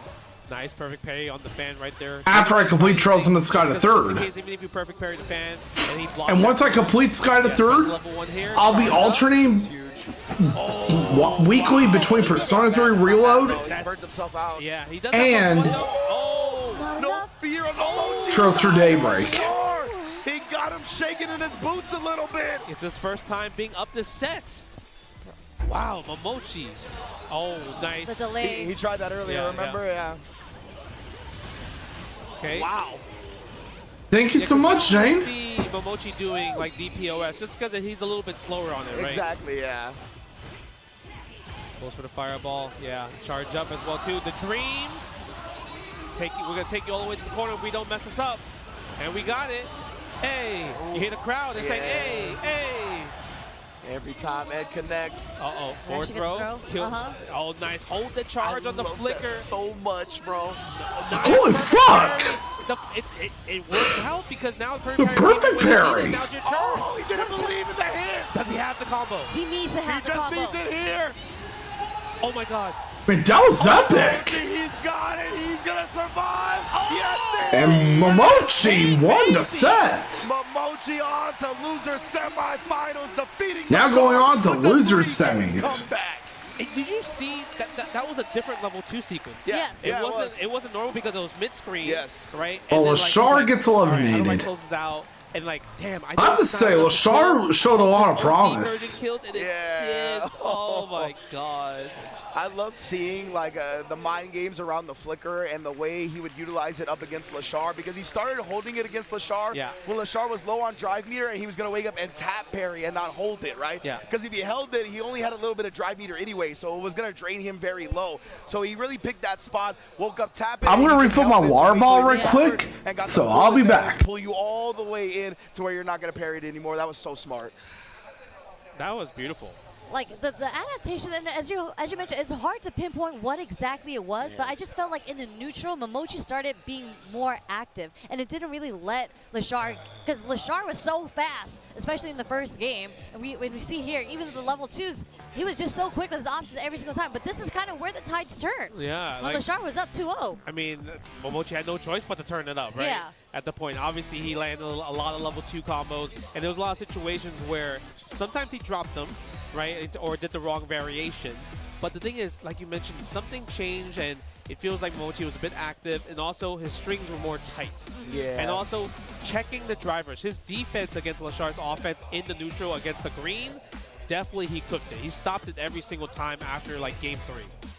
Yeah, and there was a point, I think it might be in the next round here, where, like, as you mentioned, the defense kind of changed on Momochi's end. He started checking more. And there was one point where he had parried one of the fans and then stopped Lashar's approach and got the counter hit and the win in that round. Yeah, usually when you perfect parry the fan, like, you get the Mai scared not to press a button afterwards, right? So then that's kind of like, it goes back to a reset, and then I think if you're the other player, you're completely fine with that, because you never want Mai to kind of, like, get that plus frames on with the OD fan. Man, oh man, yeah, literally on the very last hit. And Momochi, you can see, just felt like the reaction afterwards too was just handling business. Wasn't even like caught up in the moment or anything. He knows the job is not done.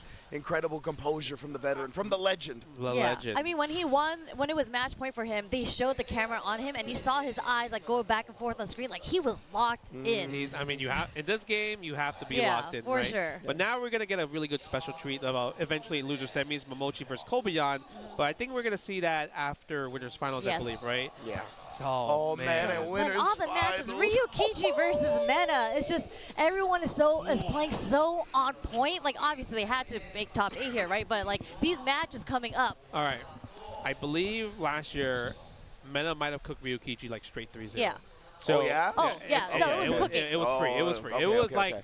like round 1 type of style, type of match, right? Damn, so right. this is like kind of Ryukichi's like revenge. Yeah. Obviously, he's in a winners final situation, and it's super important because you know there's Capcom Cup on the line, right? And the hard part is like, how do we stop Mena? He's the one that's kind of like answering every single. I mean, he definitely got iced a little bit because he has to wait for this so long in the situation, right? And Ryukichi probably has the home court advantage. Everyone's here in the seats, just gonna cheer for him and everything. Yeah. So I'm curious to see what's kind of Ryukichi's game plan, because this is a revenge match for him, and even if he takes one game, he's automatically doing better than last year. Yeah. That's well, the way that I kind of imagine that set going is because they're actually both very hyper-aggressive players, and a lot of them rely on a reaction on stuff.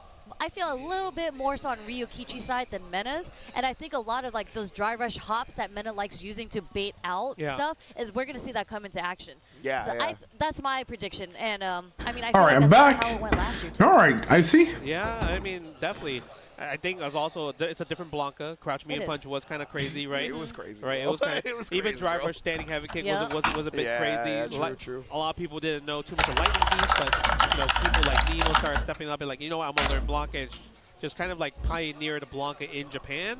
So there's definitely more Blanca knowledge as of now. Yeah. And I think Ryukichi probably has some sick answers because he's a Ken player that has sick responses, right? We saw him fighting against Mochi trying to jab DP something. We still don't know what he was trying to do. But against Niampi on day 2, the crouch fierce against Cruel Fate, we might see that against Blanca if, let's say, for example, MenRD wakes up, jump back up, air Blanca ball. We might see something crazy, right? So I'm curious to see what's gonna happen there, because Ken is a character that has lots of swag for those type of air counter hit confirms. That's like, I mean, I don't really care for Ken, but that stuff gets me hyped. When they have like that one specific combo that will only work in this one specific situation, and you hit it, especially here on the big stage at EVO Japan, that gets me hyped. And I really like that. Man, EVO was really hype every year. Kind of and I'm hoping to stream EVO Vegas again this year too. Corner setup where they'll back up a little bit and use the disjointed hitbox of the crouch fierce to kind of catch you slipping a little bit. And that, even if you're just looking for that, and of course, for the Tekken side of things, so that might be acting. That's when they're going to reveal the third character. It's going to be, I hope it's going to be a really good match. Not like last year where it's complete wash.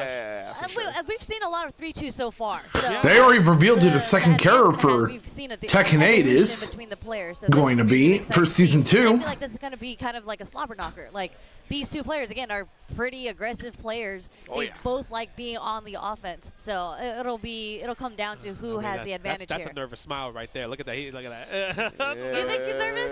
It looked like a little bit. That's not a nervous man.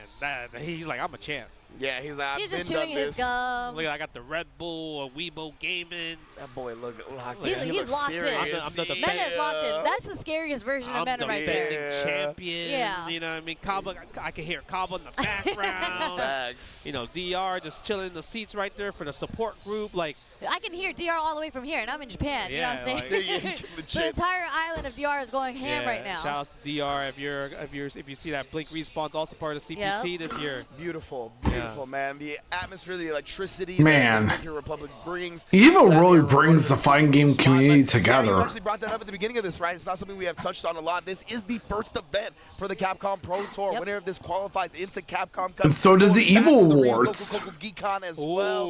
Ooh wee. And this is again the CPT is a little different this year because it's not just winner takes all, right? Winner does take all here, but there is a point system now. Yes, exactly. That's true. Yeah. Okay. So the more events that you go to, all those premieres that we saw on the list earlier, Blink Respawn, EVO, Japan here, Combo Breaker, CEO, all of that, they are on the point system. I believe it's 6 players with the most points get to make it into Capcom Cup. I mean, they're already starting good in the top 8, so. Yeah, exactly. So that's another thing that at least all these players are going to be taking home some points, right? Like even if you don't get the W, if you don't get the automatic qualifying spot, there is a leaderboard system back in and out, and your consistency will be rewarded. Oh, this is so Hope you guys don't mind the keyboard ASMR. Blanca for sure, right? Blanca for sure. Yeah, I don't think we'll see Bison. No, when I played Bison for a little bit, when I was dabbling in my character crisis, I actually hated Ken versus Bison. Oh, okay. Because you don't have a reversal, you really have to take those Jin Rise. Like your defensive options as Bison is the perfect parry or a drive reversal. Like when I watch 801 Strider play a lot, he has to drive reversal a lot. When you got blocked, wait, hold on. Yeah, I hate this matchup. You remember me saying that? Oh, I can't wait. The running bear grab is about to come, baby. Here it comes. Winners final. Zangief versus Ken. Ryukichi versus Mena RD. Come on, Mena. I'm telling you, Zangief has a lot of strengths in that space where Ken wants to live. I could have sworn the running bear grab was coming. I know, right? I'm sure you do. From Mena, and that's why you see the sweep from Ryukichi already, right? That's All right. The appropriate emote for this is Tifa. In that range. Yes. But we can see the buttons. It's funny because Mena's actually using a lot of crouch shorts. And he woke up with the crouch shorts. Tifa getting hype. Yeah. Yeah, usually you don't really see crouch short too much, right, from Zangief. But maybe he's like thinking, I'm still playing Blanca. Possibly you gotta get back used to it because maybe this might be his first time playing Zangief for this whole tournament. Yeah. I mean, I haven't seen his whole path, but I've literally only seen his Blanca so far in this tournament. And I'm surprised that he's playing Zangief like just straight off the bat. Like to be fair, the game pronounces his name as Zangief. And even Wreck-It Ralph pronounces it as Zangief. It's been pretty even, right? Ryukichi has been playing it super well, but just as I think that, Mena RD finds the kill. Yeah, he just won the neutral in that situation. Holy fuck. Because, when Ken is already getting decimated by Zangief. When you have Zangief kind of in your pocket like that, you don't see a lot of traditional Zangief combos. You might see a bit more basic, but Mena, again, when you have a player like that, have this character, you see them win in the neutral with their tools. Oh, yeah. Counter hit confirmed. That was sick. Level 2 corner carry. Good stuff from Ryukichi. Yeah, you see a lot of backdashes off of these sequences, right? He's trying to bait these longer range options out of Zangief. Yeah. He's going to get the burnout here as well. Oh, armor. Yo, Mena RD fighting back. You gotta be careful. Yeah. Oh my god. Holy fuck! Yeah. The critical art! Stopping drive impact! He's dead. I'm gonna say he's dead. He's not dead. He's not Talk dead. to my people. That was fucking awesome. All it takes is one CA, and we get the level 3. Oh, man. He was ready with that CA. That was a grip, bro. Yeah, so like level 3 regular, it probably would have been like Pixel-ish, but CA, yeah, dead. Deader than dead. Oh my god. Bro, I legit thought he was going to live with like a sliver, and it was going to go to the 50-50 right after that. It was close. It was close. That boy got put 12 feet under, not even 6. That did a lot, bro. That did a lot. Yeah. He really bro. went for the DI there. Because it's funny Oh, because he yeah. shot it once already, right? And you saw Menon got hit. For my by first Fierce pull in my DI, that's why he server? did a combo, and then he went for it again. He was already doing something. Which I held He was for what already game I doing something wanted. because he I was should already, play like, after I getting hit complete by a Star lot Rail of Jin Rise. I think he was 3.2 trying to story do update. Jin Rise with Yeah. level 3. It was a So three-way eventually tie made it easier between for him because of SpongeBob the DI. Cosmic Shake, Lunar Solar Star Story, and Star Ocean the second story R. Hit when it comes out in the proper time. Yeah. So. Yeah, and that's a very popular strat for Zangief's up against Ken's Jinrai. I mean, it's Lunar to Silver Star for the second CD. Negative. It's either going to punish or you're going to sit there and block, and it could actually counter hit a lot of your buttons that you try to put out there. So that's probably what he was doing, was churning the SPD at some point. Got hit a couple of times by the low follow-up, but as you said, Sherry, once you had that CA on deck, go ahead and try to pressure me, bro. I'll show you what's real.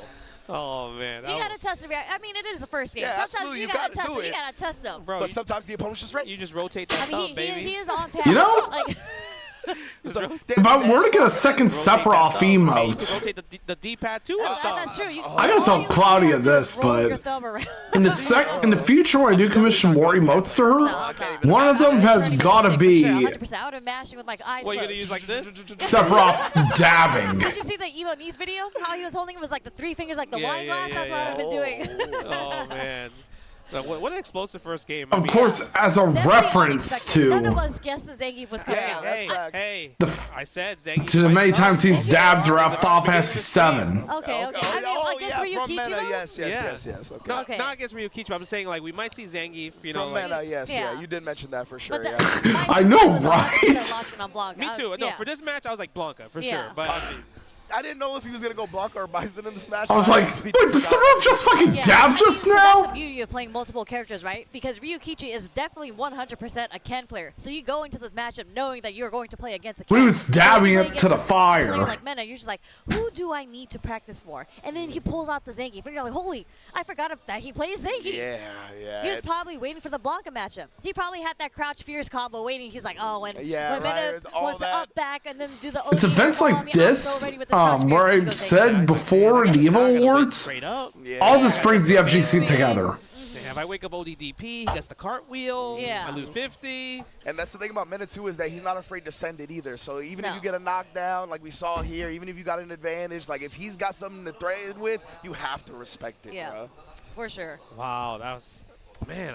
I'm curious to see if Zangief's gonna win like 3-0 or whatever.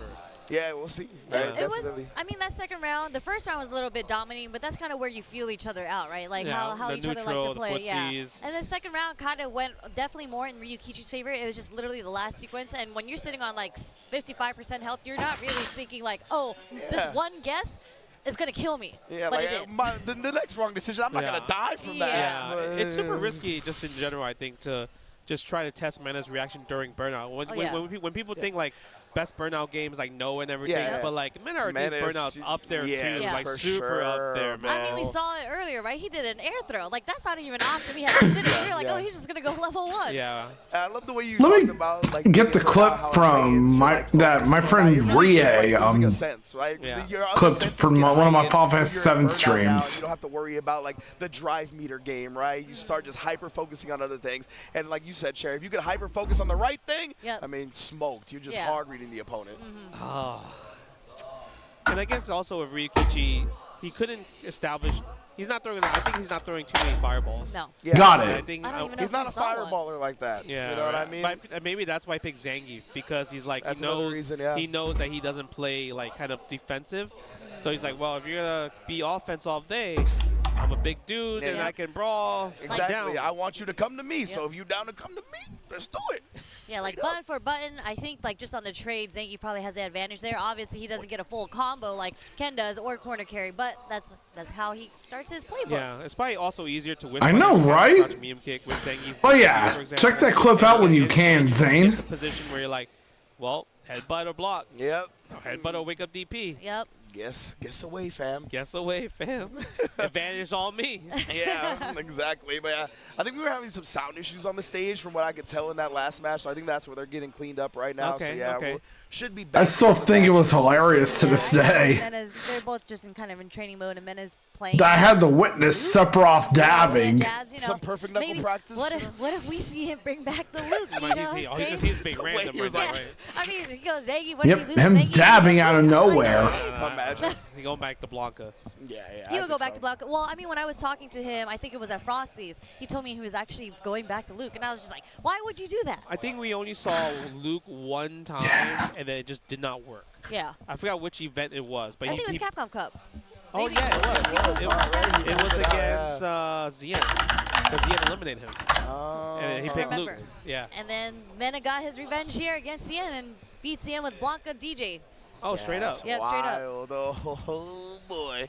I believe we're about to momentarily get back into it. We see the headphones on from Ryukichi. It's another thing I really love about Meta RD. No headphone game, bro. He wants to hear the crowd. All right, now we have the second He doesn't need the game sound. match of the The crowd set starts getting hype, and you definitely hear it from Japan here. between It gets him hype.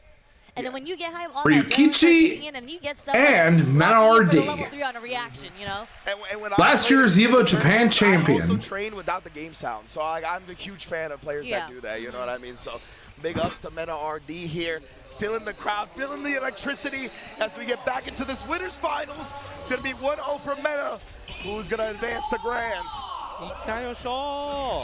Low forward, here we go.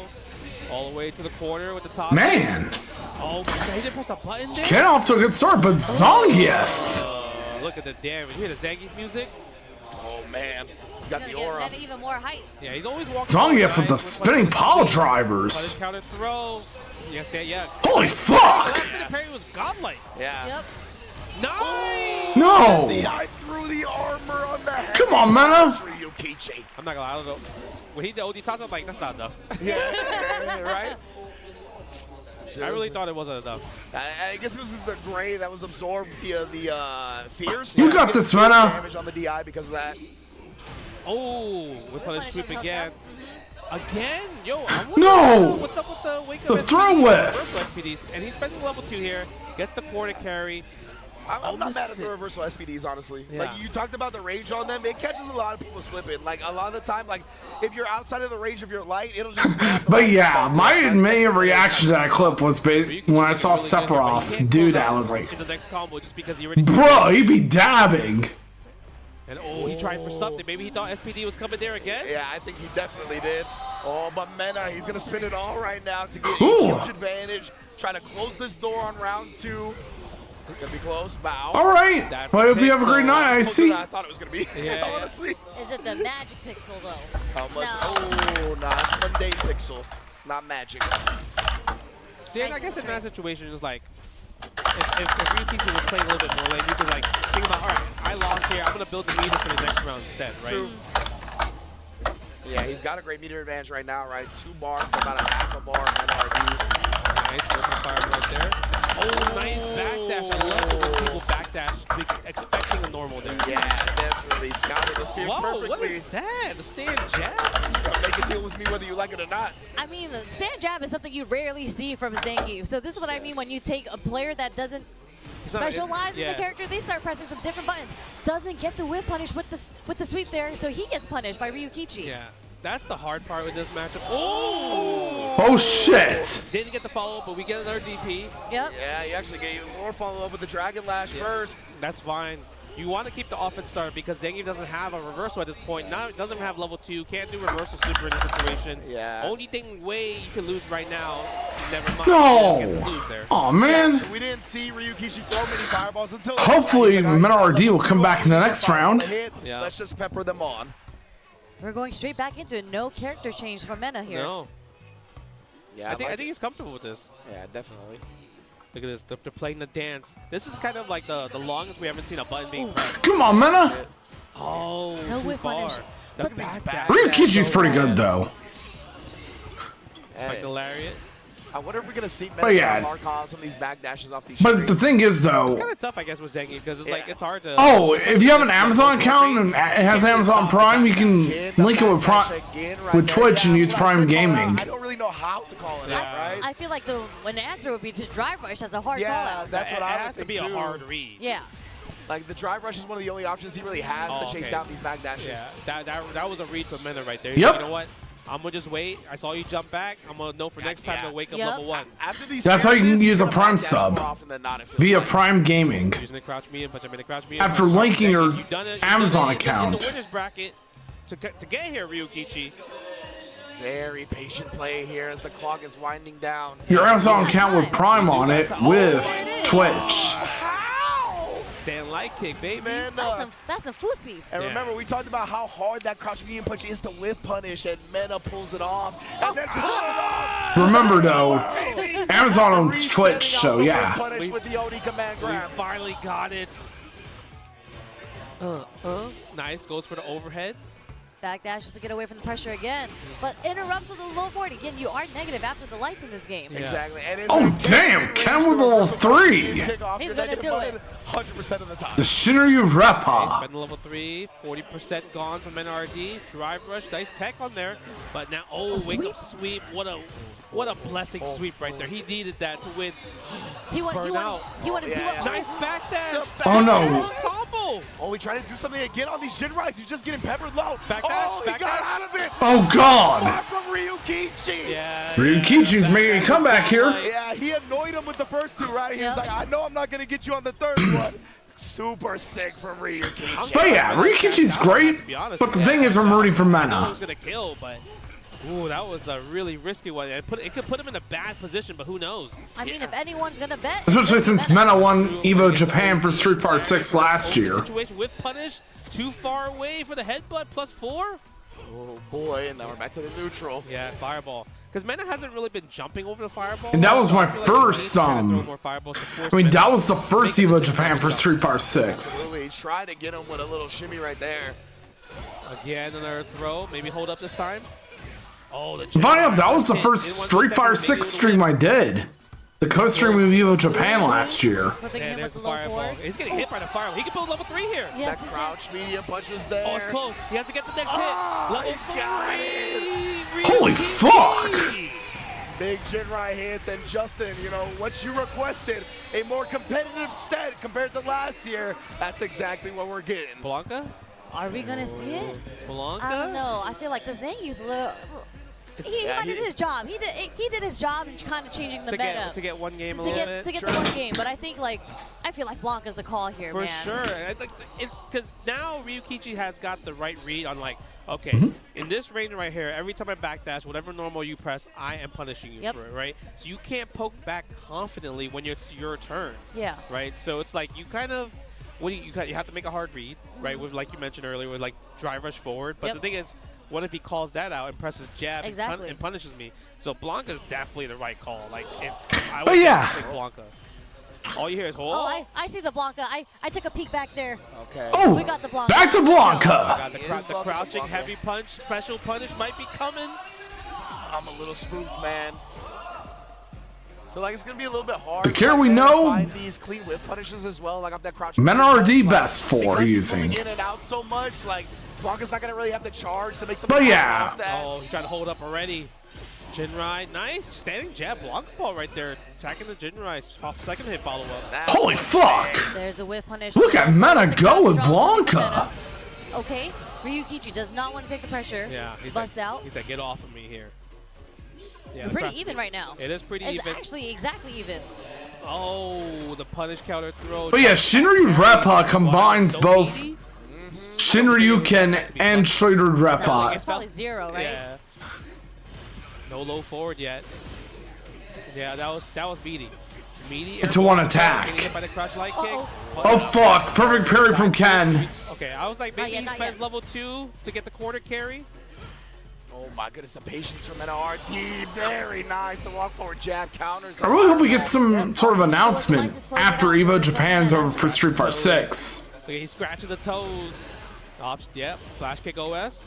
Always. Nice. The backdash again. Ryukichi's doing such a great job on the backdash. Yeah.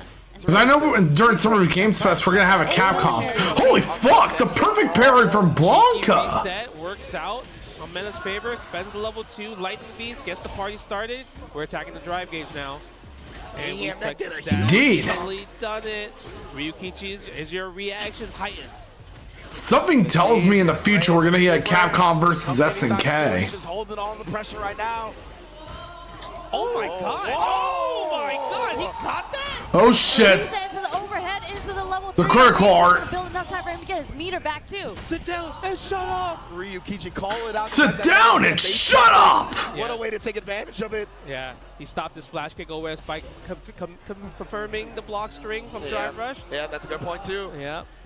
Oh my god. But yeah, I was actually glad he put Terry in Street Fighter 6. Drive Rush OD fireball. And it's not over yet. Final round. What an option. Final round for Ryukichi possibly to go match point. He is on winner's final But yeah, point right I'm now. expecting we'll probably have a Capcom presentation at Summer Games Fest this year. Stuff the Drive Rush check attempt. It really was. No, oh, that was too far. No whip punch that he didn't come. And hopefully they'll announce Resident Evil 9. Stand light kick. And what became of this nice codename Rex for the RE engine. Speaking of Nolan, Meta RD takes to the sky. Lightning Beast after he's trying to time his setup. Blanca-chan out. Oh no, this is Oh fuck! Punish counter! Let's go to game 5. Meta's making the comeback! What a great way for Ryukichi to win that round, but Meta just shut the momentum down. Yeah. Such a great way to shut it down. We saw 2 level 2s in both rounds, or 1 level 2 each round. Yeah. But man, that first round, or the round that Man. Ryukichi won was ridiculous. It really was. Drive Rush OD Fireball, you actually don't see that option very much from Ken. No, absolutely Usually if you're not, trying to yeah. check, it's like a Drive Rush Dragon Lash. Yeah, but like since he only needed a little bit of life, right, he just wanted to do the safest thing possible. And it's so fast actually too. risk, yeah. Nice. Really cool. Gets hit by Drive Rush low forward. Meta strikes first blood. We let it rip again. We don't care if I lost that last game because of it, baby. Exactly, man. It It's is! a mind game. Exactly. Nice. Oh, perfect Holy parry. You missed your tap parry. Holy shit, the perfect parry from Ken, and now Blanca! The back-to-back perfect parry! What a setup. Oh my, yeah. Okay, Blanca-chan setups! Yeah, he called out the fuzzy timing, like the delayed timing, defensive choice. Thwarted it. Just like that, the Blanca, we're match point for Meta. What a check from Ryukichi on Meta's Drive Rush there. He might hold up. But yeah, we do get a CBS 3. Holy fuck! Back-to-back parries again! And he got hit by the cross-up afterwards. Oh yeah, you're right, so this is unscaled from the parry. They're gonna put the game on the RE engine. Let's go. Doesn't take punch. Because I really hope we get to see more SNK characters on the RE engine, and hopefully more Capcom characters that weren't in Street Fighter 6. Perfect parry again. Yo, what is happening? The blocker chat's there. You can't attack it. Oh my, he wasn't blocking after the parry either. He got punished. On the RE engine too. Also the homie. I want to see how Morgan looks on the RE engine. Oh my god, that's going to be it. Meta RD going to grand finals. Meta RD's coming to grand finals. Back EVO Japan champion? Bruh, 1 set away, 3 wins away from doing it, Meta RD. Holy smokes. Man, that was a great It's match. crazy because usually you see a little like warm up here when you switch characters. The characters, like I didn't see it. His block was ready to go. Wow. He is Blanca in this game, man. Yeah. Like, he just stays with that character at its peak.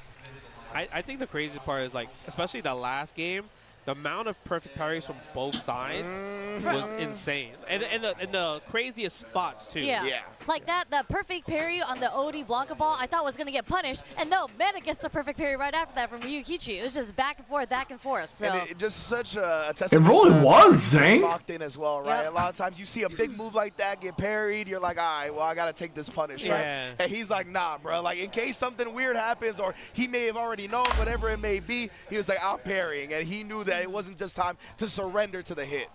That was, that was like, that was. But yeah, Meta RD's back in grand finals for a second year in a row.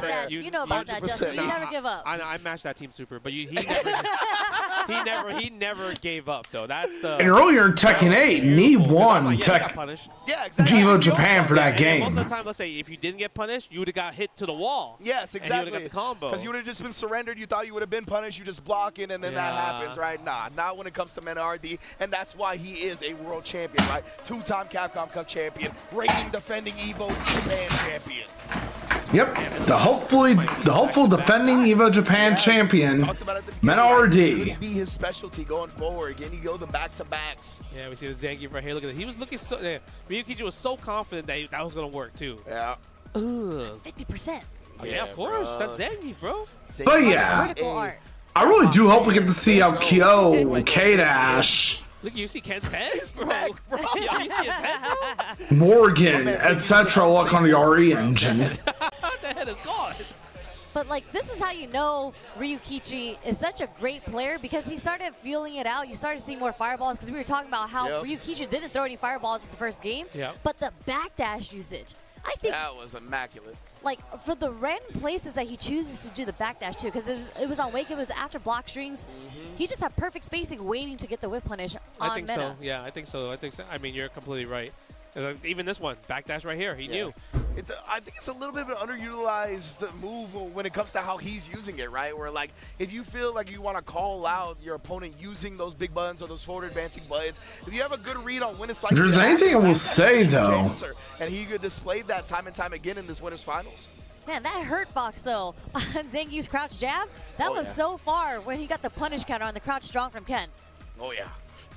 And then we saw the Blanca switch as well, right? This was a great game. This sequence was amazing right here. Shiryu! Like the Tokido, level 3. Sit down and shut up! Yeah, exactly. You needed a big way to get back into the set there. Yeah, a driver's fireball. Man, that was so good, though. Yeah, you're right. It was. The delivery from David Matrongas, Ken. Yeah, I was going to say, we saw the driver rush at the end because Meta trying to check with a light and then just buffer the driver rush cancel behind it. So, yeah. And it's just like the beautiful dance of He's going to be coming back as Ken in City of the Wolves, and hopefully CVS 3, if Capcom makes it. Ryukichi didn't bite. Yeah. Oh, man, but now Ryukichi's in the losers finals. He's waiting for the winner of this match right here. Kobayan versus Momochi. Yeah. Now we're in losers semis. I'm sure they played each other a lot. I don't know how it's going to go, but I feel like all the And after characters that, do well for Geef. Like, I know, right? those are just not good matches. But yeah, after losers semis, it's losers finals. That's what I'm assuming. Yeah. Just because it seems like a very difficult thing for Zangief to get through. Yeah, I can see that. But the end, I mean, that's what helped him defeat Lashar. That's what we've come to know him for in Street Fighter 6. It's what the crowd, I think, wants as well, right? Always a big crowd pleaser the end. Yep. So we're going to see. Look, the Razor gaming chairs. Kobayan, but again, he's here on the stage. He's been here before. I mean, this is fourth place right now. This is the fight for fourth I place. still want to give myself the Razor Kitsune, too. At this point, right, he came back, defeated Higuchi, came back in the second set up against Akira after going down 2-0. Like, this man is here. He's built for something like this. I'm really glad that for the Kwama Sapphire. Played in Topanga, possibly. That sounds right. Yeah, I feel. And Kobayan. They officially confirmed that the accessory will be licensed by Sony. Against his Mai? No, this is before Mai. Yeah, Oh, okay. Because I feel like Mai shuts down Zangief. I just can't, like, when I think As with the other Kwama arcade sticks they've made. like, he can't, you know, in the neutral game, it's actually pretty hard for Zangief to contest the buttons, especially with her roundhouse. Yeah, Like, my Obsidian 2 is also licensed by Sony. Yeah, we're seeing the Mai. And the drone, and my Kwama drone is also licensed by Sony. Kobayan to make Momochi go to My! That's going to be the case. Maybe even with some victories, he won't switch. Just believing in this one, of course, Momochi, my guy, always rocking the green colors as well. Zangief versus Got the Mai. cool Mai costume on. That's my favorite Mai costume. Yeah, this is sick. My man, Momochi mains DLC. He is a That's DLC true. main. There's that roundhouse right there. Getting the counter hit, though, so no follow-up, no punish counter crumple. Yeah, that's such a great poke right there. Okay, up, charge fan again. Over the regular fan, standing heavy kick again in that situation. Okay, we're going to see the stand medium punch come out for Kobayan. Wow. That's all he's going to get right now, though. Right, rushing all of it is business. Oh, fuck! Yeah, he's gonna definitely try to use stand heavy punch a lot, but the problem is it just loses the DI, right? Especially if you hold it. And her crouch medium kick is pretty damn good too, so that's another thing that can catch you slipping, and the fierce barely connects. Yeah, now my fans are OD. And legitimately, I don't even need it to be OD for it to be OD. Yeah, look at that. Bro, I don't even know what he's supposed to do in this situation. Stand fierce? Use the armor? Yeah, punish. Yeah, go for the sweep. Charge back that fan. Oh, nice. wow. Worked out though, but he's burned out. Yeah, oh, he was Oh, yeah. level 1. He did. He didn't believe. Oh, Larry yeah. works again. I think he needed a jump forward or a neutral jump. I think back jump, I don't know if it would have reached, honestly. Yeah, But yeah, the thing is that with the recent Street Fighter 6 Season 3 leak, oh, that worked out. Level 2. Okay, are we going to go for reset or damage? Oh, give me that damage. One of the things in that leak, anyways. was the return of You Alex. don't really get the best Oki, so he didn't want to waste it because he already has to block so much. The with punish with the stand short on my spheres, okay. The other being it being the first season to not have a character from Street Fighter 2. Cancel's gonna be a burnout, so smart stuff. Get off of me. We burn on my turn, but you're in the corner. Oh, a little bit too far. Yeah, I think he thought the next hits wouldn't connect. Uh-oh, this might be scary. Nah, it's okay. Kobayan has a life lead. Huge life lead here. I don't feel like you believe that, Sherry. Yeah. I believe it. No, I believe in Zangief taking this. All right, let's see. Oh, Oh, my overhand God. counter This is hit. the start. You have to take this throw, right? No, he didn't. And that's why Momochi didn't swing back. Look at this. Look at, even though he has the life lead, he has to do so much work to get this last hit. She's annoying. Oh my God. Yeah. Oh, Maybe stand short. Stand short. she's annoying. Look at that. Fans on. Oh my, he did a combo. Yeah, Okay. I messed it up. It was a crouch short. Oh fuck! If he imagine if he hit the combo though. Zangief finally found the opening Very unexpected against for that round Mai. to get the counter hit there. His attacks. It's super strange with the way it played out. Momochi just couldn't quite convert in the moment. That standing heavy kick is cooking him right now. Yeah, stand fierce. You can't really press it too much. Look at Obviously, this. Armor will beat that stand heavy kick. But that's the mind game, right? That's the 50-50. I'm really hoping though And that if you don't see Kobayan threaten with that, and he tried there, but he didn't hold it, so no armor on it. Yeah, and look at that. Season 3 will bring him a lot of major changes to the game. You do. Ooh, That'll make the game feel a lot more again. competitive. The delay. Wow. The delay Yeah. crouch BM kick was so good because you thought the SPD was coming. Catching you holding up. Holy fuck! The level 2? The damage. Putting Then Momochi into attack the string? wall, but Holy doesn't matter. shit! SPD's gonna take it. Trying to wake up with something too, just got counter hit by the command grab. You gotta talk about how Kobayan really won that though. Like that's godlike. Yeah, right? Yeah. Like he just Like, won what? the first match. I mean, we were talking about how it looks so difficult for him Indeed. to beat any ground. But Kobayan's patience is. I'm really hoping that they would make Drive Impact a lot more like focus attack from Street Fighter 4. It's like eventually I feel like there's a melting point for Zangief where they just tilt. Yeah, I don't know where his tilt is. absolutely. It seems very. And I usually much tend to better bring up than Street Fighter 4 because How many I'm one of those 09ers who played fighting games back in the time when Street Fighter 4 came out. Okay, we're gonna get the juggle bounce here. Yeah, I love that. Oh, Proper Oki. That's another proper Oki. keep it safe. Yeah, delay just in case that's a that's it. punish. GG's. Great play from. Yes, I know that Knowing I think he's so good at applying pressure. people would get on to others for those who didn't take fighting games seriously until Street Fighter 4. That command grab rage, and he takes advantage of it so well. Go for the backdoor right there. Mai gets her real estate again. But the thing is, Street Fighter 4 was what revolutionized the genre. Goes for the fan. Yeah, charge instead of drive rushing, walking forward. That's so good. Sweep, no punish, a too little too far. No, the Two headbutts, though. Yeah. But you get hit by the health stack because you think the third headbutt is coming, or maybe SPD. Oh, level 2? Oh, there we go. Look at that! Look at this! Next hit will kill, I think, no matter what he does. After struggling in the first round, the first match of the set, Yep. Drive rush. Kobayan is really going to In show. this situation, you could turn the butter. Exactly. You could turn the butter. You're completely playing neutral. Get a little punish right there. He's really going to show how you can counteract against my strategies. Instantly. Holy fuck! You know why he didn't have to do that? He did it. The second level 2 to level 1 super. Do you know how many times I should do that combo? Like- It's hard to do that combo. It's hard to do the motion for that. Yeah, to yeah. do the forward dash health stab into the level 1. Yeah. Indeed. The good old days indeed. That even in Burnout, he was close enough to punish the sweep with a light kick, Yeah. right? A lot Yeah. of the time, people would be like, "Oh, I'm in Burnout. I'm blocking the sweep." A lot of the Games time, like- get a proper punish. He knows that. That light Yeah, kick from Geef when was Street very Fighter hard. 3 came So good around, stuff from Kobayan 2-0 actually. people, and his force that was when people Momochi began to lose interest in fighting Yeah, I think games. this is definitely going to be more difficult because Kobayan actually got a lot of mileage off with punishing with the stand short. That's way more difficult to do against Ed. I mean, he just whip punished With the sweep, with the sweep. now. With the sweep. Wow. He got the ranges. He Yeah, just got the ranges on deck. I think it's also like another thing where it's like. But games like Tekken and Virtual Fighter and Soul Calibur and Dead or Alive carried the Now genre. I feel like Kobayan has. Oh, hey, Mike, how's it going? He needs a bit more, but we'll see. I mean, Momochi's looking good this third round.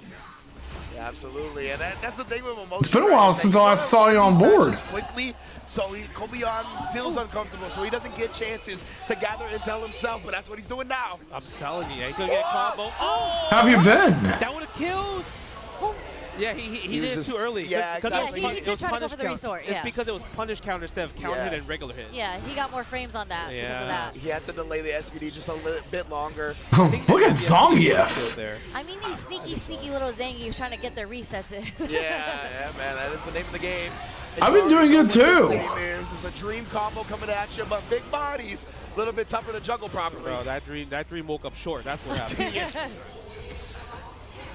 It's like, I was just getting to the good part. Why'd you wake me up? No, I hate that. Yeah. I try to go back to sleep and I never get the same dream ever again. Never. Oh, nice, using the flickers right there. That's the annoying part. You have to force the jump, but he's not, you know, Kobion's chilling. He's willing to play this. Because at this point, this is data. Precisely. Right, this is data for Kobion for game 4 and 5. Yeah, I couldn't have said it better myself. That's exactly what I was thinking at this point. This is just intel. We've kind of chalked this one up already. Yep. I usually tend to stream a lot these days. Yeah, I mean, A lot more than I did previously too. Because like sweep is such an important tool in the neutral for Kobayan, but Ed on block, a lot of characters can't punish Zangief's sweep from full with a big like combo. max range Yeah. with a big combo that is, but Ed can. Mochi's done that twice already. He said, "Get off of me." And I appreciate it a lot. In the corner, that's all you want. Nice. Using the crouching heavy kick right there. Stand jab, checks. Oh my god. Don't hold up on me, he said. Level 1, and he was able to block in time. Oh, you're dead. There's a little too slow. Look at the damage. Look at the damage. Batista bomb. Legitimately, the animal. Match point for Kobayan. Just like that. What a check on the startup of that. I'm telling you, Zangief don't got bad matches, bro. I mean, he has been. Oh, DOA 5 last round is a pretty decent fighting game. I heard this match has been possible for Zangief. Ooh. Nobody's got a pocket JP here in top 8. Oh, nice, Mike. That matchup as well. I really need to check out your streams more too. Oh, that's fast. Imagine. Man, that'd be crazy. If they see each other in the finals, perhaps. Yeah, man. One of my friends who I've known since 2011 That was a sick. is planning to make her debut as a VTuber as well. As a combo. No, that was crazy. Yeah, he didn't flinch. Are He we going to see knows. it cancel to level 2? He has to do one hit. no. No, that's going to seal the deal. But you know what? I think Kobian's fine with that. Because now Momochi doesn't have meter to go into round 3 while he's about to get Hey, hit. thank you. Meter advantage supremely on Fact. the side right now. Oh, standard right there. All right, we're trading the drive gauge damage. It is cool. No chip damage, but you're forced to take the plus frames in the back throw. Wow. Perfect parry, okay. And that was cheeky because, right, that wasn't scale damage at the point. That was just raw damage. This was the person who made my model. They get in those resets. Nice backdash. It wasn't a punish, but Momochi was scared of jab SPD at the backdash range. Yeah, he was trying to hold up. This is guess for game. Level 3 is coming. Spine Buster, guess for game. Are you gonna wing up DP? You fight. Oh, that's it. Level 2 into level 1. Do we do a button before that though? Oh, he did it again. The hell stab. That's enough. Kobayan on to losers finals. The scream. Oh my god. Again, we talked about it, right? How good he is at just making or taking advantage of the opponent being concerned about the SPD, right? At the end, he didn't get greedy. He didn't. All right, sorry about that, guys. He knew that eventually Momochi would have to try to defend against that. Just stayed clean with the gapless string. Beautiful stuff. Bro, I mean, just think about... Bro, you just took down Momochi. Oh, nice. Zangief in apparently. I actually started off as a 3D VTuber myself, but I went to live 2D top 3 of EVO Japan. after 9 He is months. top 3. He's getting a stick. Yeah. Oh, He's yeah. getting one of these sticks. And when I moved to live 2D, that was my full debut. The Nacon sticks and everything. Haguchi Guile vanquished. That's what I'm Akira saying. Kenny vanquished. And the My and Ed from Momochi. Come on, I'm saying, bro. Wow. Wow. You know, and his award, a good matchup. Yeah, that's facts. Ryukichi, right? Yeah, Ken? Ryukichi. You know That's what what would we be talked about. insane? Oh If my Ryukichi Lord. wins? Yeah. I know, right? After all this? I'm not gonna put that out there, Well, but you it's know- just like, here's an easier one for you, Kobayan. But Yeah. we'll see how it really goes. The thing is, most people I feel like, are best at their bad matchups a lot of times. Funny you mention that, Zane, because Like, I gotta stop losing like that. But anyways, before going I back to chose this, to like, go to route of VTuber, that was how I used to do my streams He too. was able to find his openings with the buttons. I used- like as many times as he blocked and got hit by the stand roundhouse from Momochi. He was just I ready usually to start off either from the stand medium or the webcam stand short back in the stand day. And he just never makes decisions where you can tell he's shook. Like, he just always composed. He's willing to get burnt out. The good old He's not webcam's trying to way of overreach or streaming. overstep. Like, he's just And the so funny thing confident, is, but I he basically wants to stayed stay- silent. He doesn't really get, like, he doesn't There's no- adjust his yeah. game plan by what the opponent's doing, right? In terms of, like, annoyance. Like, he just stays very solid with the options that he knows will work. He believes in his game plan. Yes, exactly. Right? He's like, okay, I know how to win this neutral. I know that if I'm in, you're gonna be scared. And if you do this, I'm gonna kill And you. back then, I used to after that. stream So stuff that's what it to. comes down I to, used is to just stream like, games over to can you, Tiny like, Chat, out-mental but Kobayan, Yeah. right? Or if you can you just put a bag of tricks against Kobayan? Because you're not gonna. It feels like you're not gonna outplay him. Yeah, you're not gonna. He's outplay outplayed him. everybody. You're Yeah. not gonna shake. But him I up, eventually not did gonna end get up moving nervous, over to like, Twitch. he's just so composed Akira right was now. And now I the multi-stream to both Twitch and YouTube. Yeah, he's Yeah. going ham on defense. And then all of a sudden he's trying like, oh, you know what? Let me play this footsie game with you. Yeah. Nah, psych, Yeah. you lost. You know what's actually got like about Kobayan too is that when he has level 3, I feel like a lot of Zangief players kind of pigeon their hole and they focus on how am I going to accomplish getting this level 3 off of you. But he switched it up where he's just like, in my mind, I know that I have the combo 3 in my tool set, but I also know what combo I can do to get into the level 2 to the level 1 to kill you. So he's just not focused on, I got to get this level 3 off of you. Never told Yeah. He never has that shiny red ball syndrome. Yep. Like, it is so impressive, especially on a character like Zangief, where obviously the SBD is a huge reward. It's an endorphin boost as well. You know, you always feel good when you hit a command grab. He's not worried about it. He's like, you know what will make me feel even better than that? The W. Yes. Yeah. Oh man, I never see a flow chart. You know. No. That's true. Never. Yeah, he switches his Never, option every bro. time. Yeah. But yes, indeed. I always want to give a big shout out to PlayStation tournaments as well. They've been a partner for EVO for a few years now as well. You combo the competition, we'll combo the rewards. We have a win. Then when I got a PS4, I began making use of the PS4 streaming features. On the PS5 directly, and for a lot of them, directly in the game itself. So it's very easy to do. And as Sherry mentioned earlier, they're happening all the time. In my So earlier those guys PS4 streams, I didn't so really please talk. get I in didn't the talk, system but and just start getting familiar with typed them. messages here and there. Beyond has to offer from PlayStation tournaments.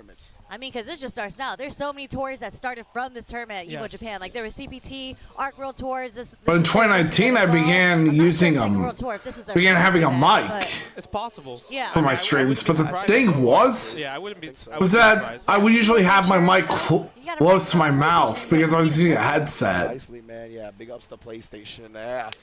Now we are on to losers finals. It's going to be Kobayan versus Ryukichi. Does explain the deep Because it has been breathing, the aggression or the that has Vader found style success up breathing against I would Kobayan. have. Ryukichi, he's an aggressive player. So despite the matchup, I think being in Geef's favor, this could be a playstyle thing where Ryukichi at least makes this close. And Because immediately I could be a bit of a heavy breather. See if how is Kobayan gonna stop the Ryukichi backdashes? that's Yeah. a great point too. Yeah. Right. because we've seen it already against Meta, right? Yeah. And- it worked for him a But lot. thankfully, So now Kobayan's like, I finally did get okay, myself like, I watched the match. I'm Yep. here, so like. a capture Or card. maybe like, oh, I know how to counter it. This is what you're supposed to do. So I'm curious to see if we're gonna see those type of call-outs. Well, so in my mind, the way that you would approach that matchup, if he is doing that quite a lot, because against Mena, I feel like he didn't go the traditional route of what Zangief would do in the neutral. But I feel like if you're Kobayan, Around 2020, 2021, backdashing in order to. I began finally making use of my On a Elgato. heavy button like the Stand Fierce, right? Why wouldn't you just walk with him then? Yeah. Like he's cornering himself. So I think if he's starting to do a lot of backdashes and looking for the whip punish, Yeah. Kobayan. My first Elgato, of course, shows is an us that he HD is such a patient 6CS. player, and he will walk you down, Yeah. throw out some normals, throw out some lights, Yeah. just so as make it harder to whip punish. So I feel like if Ryukichi keeps demonstrating that he's going to backdash, Kobayan's just going to walk him down into the corner. Walk him down, or even maybe use Hell Stab to kind of catch the backdash too. Oh, Hell that would be stab? OD. Yeah, the Hell Stab. Yeah, it's a Yeah. bit faster. Yeah, so. definitely. I could see like Kobayan walking forward on the backdash and then like stopping or walking back a little bit and baiting waiting out the button after the backdash. You know, that's something that I it could think be is the definitely delayed there. flights, right? Like delayed crouch strong will catch backdashes into the Oh, into nice. the lariat, perhaps. It just Then I depends on the began phase. using the mirror box capture card, That will catch the backdash. You know, Now this is the time. which I still use for my Wii U and I feel for like my the Wii U next race, you gotta walk streams. up there and tell either him or Then like, I finally got the all I need you to do Elgato is just start to HD60X when I got Final Fantasy VII Rebirth. I thought you were going to be like, you need to go up there and running bear grab them yourself at this point. Like, you just need to do it. Oh, I mean, we almost had it because it was the first sequence, but it wasn't immediate round start. When I moved to V, I did do a face cam stream at one point. And it was from Nena. We actually have not seen one running bear grab from Kobayan yet. Kobayan's not a grabber, bro. He just doesn't. But I will admit, though, I did feel very uncomfortable showing my real face on stream. Even though I'm more comfortable sharing photos of myself here and there, That is the perfect example of it. I just don't feel comfortable doing it on Even when I'm stream. playing against Zangief, you forget that he has running bear grab until he does it on you, and you're like, wait, you actually did that? That's crazy. So I decided to go to route of VTuber. He has a few moves you don't see. You don't see the counter. I right? know, Oh yeah, the Tundra Storm. The Tundra Storm. That's You don't, hey, this is you another don't one. see Ken's it. another And not to good one. I was gonna say, mention, what if he Tundra Storms against the stand? Medium The kick. step kick. You can do, yeah, The you can do step kick. step kick. You can do stand roundhouse. There's a few up against. when I him that went you to can actually do VTuber, I that. did start off using a V Magic Mirror So I think the because I one was thing a that's 3D also in VTuber at the Drew's favor time. Is that obviously Zangief's sweep is a super popular option, Yep. right, especially against Ken's low forward. But if you're not ready with the reaction, you block it. But then I switched over to Live 2D and began using VTube Studio. So we saw that a few Or times. should I say I did switch over to 2D. So I'm curious to see if we might see those type of sequences again. And look at that. You can see the crowd. All the seats are filled up. Japan is Hey, so Shadow! invested. How are When you? it comes to Street Fighter 6 and fighting games, right? It's just beautiful to see. Only like 30% of that crowd, actually that part of the crowd is all sitting on the floor, but Yeah. only like 30% of that crowd is sitting in seats. Yeah. Like you've gotta love the crowd out here. And it goes all the way to the I'm back. doing quite. Like, I'm doing all right seats myself. all the way to the back. Yeah. all the setups. Enjoying EVO Japan. It's just Chairs. a land mass of people at this point, all tuned into Street Fighter 6. You gotta love it. The way Japan has embraced this game, man, Yeah. it is a absolute beautiful thing. I mean, I think that's just a thing in general where, like, when it comes to, like, EVO, I feel like everyone just wants to come to these tournaments, right? Yep. Obviously, this is EVO Japan. We're going to have EVO Las Vegas in a few months, and then Yep. EVO Nice for the first time. So All excited for that. So excited. If the hashtag Nice EVO is not Nice. Nice is nice, I will be upset. Okay? That It's spelled needs the to same, by the way. Right, Let 'em know, it let 'em spells know. the same, and Yeah. then eventually there's also EVO Singapore that they haven't announced yet as well Yep, too, yep. right? Yeah, So in we don't know. 2026. Yeah, we don't know when that's gonna be. So that's gonna be something super cool. It just feels like it's EVO worldwide. Oh, We nice. love that. Absolutely. We love the. I know this year they're going back to top 8. Together because we were out here for Capcom Cup. That was just Street Fighter. But when you have EVO and you have all the fighting games that are here, it's just beautiful to see. Like For the we first just time finished since top 2022. Top 8 just before this, and then we had Grand Blue, we had Guilty Gear, we had KOF, and then we had the side tournaments, right? The Side Virtual Fighter tournaments. Co-op Cup. Yeah. Man, Fighting that's- games are something so beautiful. I feel ya. A bunch of legendary events coming together, culminating here at EVO Japan. And in addition to some culminating, we got the kickoff of massive amounts of world tours, right? Yeah, This is massive the amount of world first spot tours. for the But yeah, SNK. earlier they did First announce spot that for CBT. I think Falcaram's it is coming the back first to spot for Tekken. WT. So like so many cool things, all kicking off here at EVO Japan. Yeah, man, this is definitely great synergy when it comes to the fighting game community. And don't forget playable characters. Oh Yeah. You have to be here to Andy. play Andy, Yeah. Unica, and Elena. Yeah. So No like photography allowed, by the way. So you Yeah. have to You be have here. to be here. Legitimately, the footage is not out there. It's like, not you out gotta there. see it with This your is own your two first eyes. hands-on experience type Yeah. of thing, right?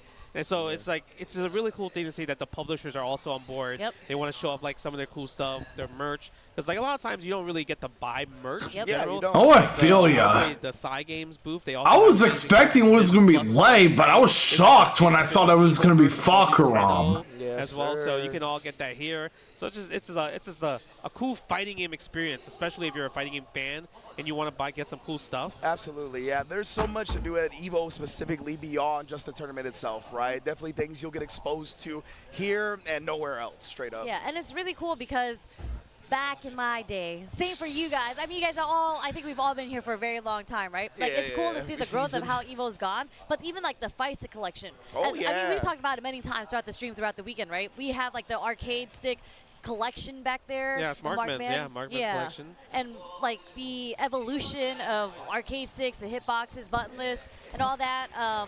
And all the vendors here, all those brand new sticks. There's like 8, 10 different sticks that are out now. And another display that is new, I believe, to EVO Japan this year is the promotional posters that Masha Obama collects. That is Masha Obama's collection of a bunch of different promotional posters from fighting games throughout decades and decades of them, right? So it's super cool. That's one of the great aspects of the FGC getting seasoned and getting a little bit older is that we have a history, right? In addition to all of that, we're getting 2nd and 3rd generation fighting game players that are doing the thing too. That's true. Losers Finals is here.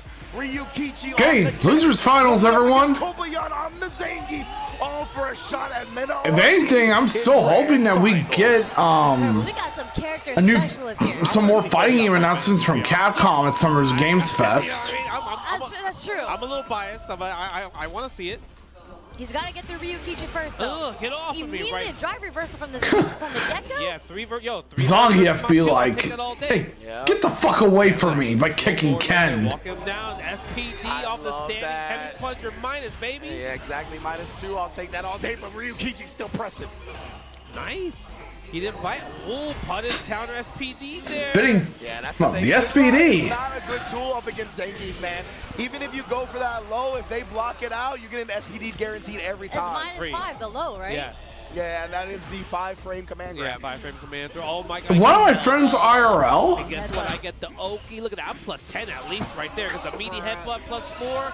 Oh, you have to get off. Who I've known since middle school, he did admit to me that he missed the old days of fighting games, especially the Street Fighter 4 days. That range. Kobayan's so good at using all the different normals that Zangief has. There's the backdash. Yeah. Headbutt. You ain't going nowhere. Oh, get off of me. SPD. Yeah. He knows. In the books. You should, Zane. Bro, that was kind of bad. Yeah. But yeah, he knows how bad the FGC has become post Street Fighter 4 in terms of the toxicity and whatnot. Is just to take away the drive meter. Man. Delayed drive rush from Kobayan. No. Dancing on him a little bit right there. And again, I love the sweep usage. It's something that Ken has to use in this, but backdash, punishing the throw attempt. Yeah. From Ryukichi. Gets the counter hit, actually. Yeah, you don't really get the Oki from the Now we have people getting upset that fighting games are becoming more simplified. Nice. Finally worked out. Punish counter, stand me and punch. The way he is walking down this Ken right now. Oh fuck. Kobayan's fate will probably be sealed. Ryukichi, how do you do that? Yo, you know why it's the crazy part? Because it was instant. Yeah. It wasn't like exactly, a late one. yeah. He was like, yeah, you're going to DI here. Yeah, that was an impressive scout. Barely the crouching medium kick whiffed against that drive. Yeah. The drive rush right there. I miss the Street Fighter 4 days. Kick attempt. SPD, that's enough. Oh shit, the perfect. Yo, these matches are going fast. They should make this a first to 5 at this point. Yeah, that was ridiculous. Kobayan has made every single correct read in the neutral so far in that past round, but it looks like Ryukichi again is going to get Kobayan into the corner. That's how it happened the first time.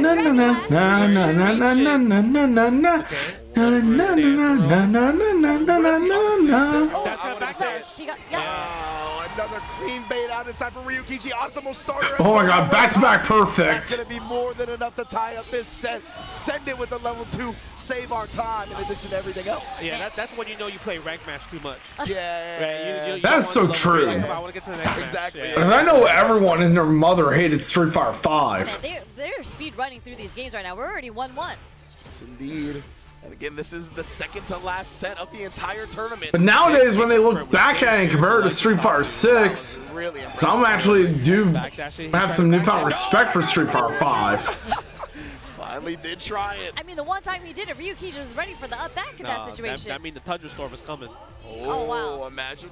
But this is where Kobayan's been struggling, is when Ryukichi has him in the corner. We're taking 3 throws right now.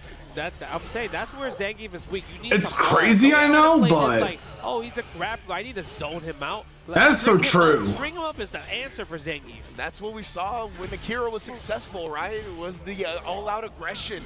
Ooh, get where you yo. Come on, Oh, whip the punish, DDT. That was a defensive back throw right there. I know he didn't want it. He didn't want the back throw there. I will admit, I had a phase before Street Fighter 5 when I stopped caring about fighting games. Level 2? No, he thought the DP was coming. He wanted to bait something. Yeah. Yeah, you talk about the resets, right, Sherry? A lot of the time, the players. But then that interest came back in a way thanks to around the time Street Fighter 5 came out. Ryukichi didn't give it to him. Yeah, a little bit too far to get a confirmation from the crouching light kick from the drive rush. Nice block right there, forcing him to spend 3 bars of drive gauge for nothing. No whip punish on the low forward though. Yeah, couldn't get a combo from there too. Man. Surprised he didn't sweep back. Yeah, stand Ryu kick. Maybe he wasn't ready for the sweep there. Okay, stand short from Ryukichi. It actually catches the startup frame. Oh, DOA 4 was one game I've wanted to check out, but I didn't have an Xbox. Yeah, he's just harassing with a lot of lights now. Sprinkling the fireball. Had to be an execution player. Really sucks that Xboxes are now $600. Something else. I feel like he wanted the level 2 there, not the level 1. Yeah, something like that. But even then, it's a different motion. Yeah. Level 2 is backwards versus forward, so I don't That's know. pretty much how it goes, Maybe Shadow. Something happened, but Kobeon's not getting bothered by it. But the weird thing that Ryukichi did was he ended the combo with ODDP. And the 23-years will hate Street Fighter 7. Oh, he tried to get him with another counter. Whenever that becomes reality. But instead, he finds the successful parry. Puts him in the dirt. Yeah, I was gonna bring up that like, oh, I'm surprised he didn't drive reversal that, but it worked out for him with the perfect parry. Yep. Backdash again, headbutt, +4. The people who loved Street Fighter 3 hated 4. The ones who loved 4 hated 5. And now the ones who love 5 hate 6. Sacrifice damage for real estate, right? Yep, absolutely. And some of the people who hated 5 now look back at 5 with newfound respect. Playing mileage right there. This is the fireball possibly with that crouch fierce. I think so. Because some of them don't like 6. He's got to make this comeback. He's got to keep coming to Ryukichi. That's why he's just backdashing. But oh, pops off instead this time. If he blocked that, that might have been game, bro. Oh yeah, like legitimately. Here's the bust out. Okay. The footsies. He's looking for something. Ryukichi does not want to give it to him. Exactly. He doesn't want to keep surrendering the space, but he's in the corner now. I've heard, I did have someone in chat earlier. Okay, you have to play it slow. Don't get too crazy. Don't rush. Walk him down like you normally do. Level 3. Oh my God. He was too far. Level 1. That's 1. Oh, he got him. Now Oh, you can't fuck. do fireballs. You have to drive rush forward. Do nothing. Oh, check the farm. Oh, shit. Dragon Last Flame. Wow. What a Looks like we're about to have a rematch between Ryukichi and Menardi for Grand Finals. Man, he's finding all the right places to get the backdashes on too. Wow. That was so scary, man. There's a lot of hard reads going on in that last round. It's so intense on both sides. It was so tough, honestly, to make a decision in that moment for either one of them. Blows up the fuzzy defense timing again with that delayed crouch medium punch. Okay. Catches the backdash with standing heavy punch as well, too. A confirm into the Tatsu, too. Yeah. Now, speaking of confirms, Hell Stab and OD Lariat. Yeah, caught him trying to hold up, trying to avoid an SBD. Yeah, unfortunately, he didn't go forward because he just realized, oh, I'm low on drive gauge, so I don't want to drive rush forward yet. Nice! Yep, damn! Look at the The damage on that SPD! Perfect parry with punish. Whoa, gets hit. I wonder if he thought maybe that was going to be a cross-up right there, right? I'm pretty sure, yeah. There's the backdash from Ryukichi just to build some space. Stand short, he's going to connect. What a shimmy! And Ryukichi right there. He didn't have to do that. Because he got the combo. Yeah, he got the jab. Yeah, that was cute. Nonetheless, yeah, I don't know if it was counter hit stand jab, so maybe it would have been tough to get the kill combo off of it, but nonetheless, Ryukichi identified his win condition, blocks the drive reversal as well. Ryukichi's looking good. He is at match point. 1 round away to get I did have another viewer earlier tell me that City of the Wolves is like. From Ryukichi attacking the drive gauge as well. Yeah, I would just drive impact. Just Let me see who it was. Yeah, it's not bad. Even if you need the level 2, that's still a big win for you, honestly. Exactly. You don't have to worry about level 3 CA. I did have someone tell me earlier that City of the Wolves is basically the most If he did it early, the closest you can get to a classic traditional fighter. I think, He's going to but have to make some hell of a comeback, though. Yeah, meaty low forward. Drive reversal again 3 here. versus 2. Oh my God. Able to burn him out. Oh my God, he went for that? He went for that. Because if he mashed super, that was GG. And Ryukichi, he mashed something. You saw the counter hit notification. I don't know if his super just didn't come out or what. Kobayan with the armor punish counter. Fatal Fury City of the Making Wolves. the comeback right now. Nice, good punish. He's fighting for his life. SPD again. Oh, perfect max range. He has level 2. That's gonna hit. The jungle. Okay, Nice. wait. We're on the corner. I need to stream more of that game Level 2. That's gonna seal for 2. because I've liked what I've played of it so far. Game. That Tatsu was so strange. I don't know why he ended up doing that. It felt like a panicky option. Because I think The if he good just let old him Street there, Fighter he would 4 have era fighting Yeah, games. facts. In fact, I have to say though, the state, the electricity, the atmosphere, get into him a little bit. That's usually the case. I feel like Ryukichi. He's like he plays so well in the beginning, but it gets kind of like finicky towards the end. it's great to see that SNK made a fighting game that's reminiscent of the Street Fighter 4 era. Sweep right there. Yeah, they did. Yeah, set up by that backdash. he was trying to take the hit, but guess what? This is guaranteed DI right And the now. closest we can get to an old school Street Fighter 4 style fighter. This guarantees stand fierce. Yeah, now we're gonna close it out. We're gonna take the round. Double drive rush combo. Doesn't need to spend any meter. Ryukichi back on match point. Just like that. But this is when the pressure gets the highest, right? You're only one round away. Nice job stuffing the heavy. Oh, I like the frame kill. Dash, not a punish counter. Yeah. Still gets a short though. Okay, back. No, forward throw. Spine buster. Plus 30. Oh my The god. hiccup firm again Yeah, from the hiccup. health stab. Oh. But still, even the target combo is good damage. Okay, back throw right there. Wow, Kobayan. Stamina punch again. Not enough, but one hit away. This is the hardest for Zangief to close out. Just getting one hit. Yeah. I'm gonna see the light kick. No, he's actually just trying to reach with the crouch medium. No whiff punish on the stand fierce though. Yo, he is drive rushing. Yeah, he's going in. He's going in with the drive rushes right now. Trying to take those ankles Oh out. my god. What a Yo, fierce. Kobayan is playing impatient at this point, I feel like. He doesn't A little bit. Just walk him down a little bit. There you go. Yeah, Just walk him down. He was thirsty. He was a little bit thirsty for the kill. Yeah. But that's it. Last game, last round. Full bar on both sides here. Good punish on stand. We're using the stand medium kick. Because if you do sweep and you're not on it, you get punish counter from Ken back. Yeah. Oh, speaking of standing rounds. He's super far away, so he just takes the target combo as the follow-up. Oh, God. Catches String him up. Kobayan. String him up. Yep, string him up. We're going to see the backdash from Kobayan. We've seen it a lot in the corner.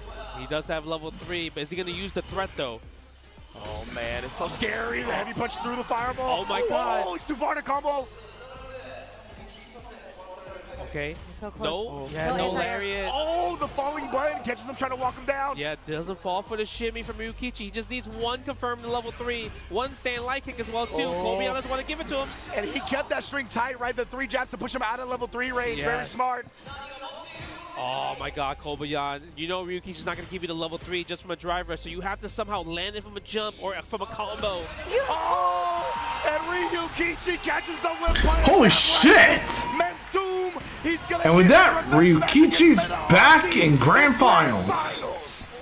Oh man, I was gonna say it was literally so scary because it was whoever got the next whip punish. Like, Yeah, whip punish Mortal was right Kombat there, 1. and it was Ryukichi who got I actually the wonder if whip we're punish. actually going to get Injustice 3. Oh man, you don't. Man. That's the worst because you're so close. Yeah. I mean, that's when you know how bad he wants it, and that's the 100%. heart of a champion right there, right? Yes. Just happy that Kobayan's back, baby. Yeah, I'm a huge fan of players that wear their emotions on their sleeves, that show their vulnerabilities. We saw when he was winning, he was doing the same thing, right? Popping out, B in his chest, screaming in the crowd. So yeah, when a big L happens like that, I definitely feel it. Big ups to Kobayan. I'm sure he's going to be the MVP Pretty for much. everybody at this tournament, regardless. Yeah, I mean his back was against the wall, and he made the comeback, and he got the first game or first. Oh, round. Mortal Kombat 1 was Injustice 3, but It was so Warren Bros. close, but I wanted know it an hurt so MK much game more instead. because you were so close. Yeah. That makes But sense. regardless, really, really great performance by him. I mean, you're talking about Zangief that went through so many bad matches just to get it all the way here. Top 3 EVO Japan 2025. But yeah, as I said earlier, Zane, I would love to check out Dead or Alive 4. That a lot of people theorize is But with the good Xbox for consoles now going at $600, But that's just a testament to Ryukichi's performance right there. Amazing stuff from everybody in this top 8 so far and beyond. And now I we get that comeback agree, in Shadow. I can't believe we're one match away just from ending everything. Yeah, right? that's the entire tournament. Entire That's it.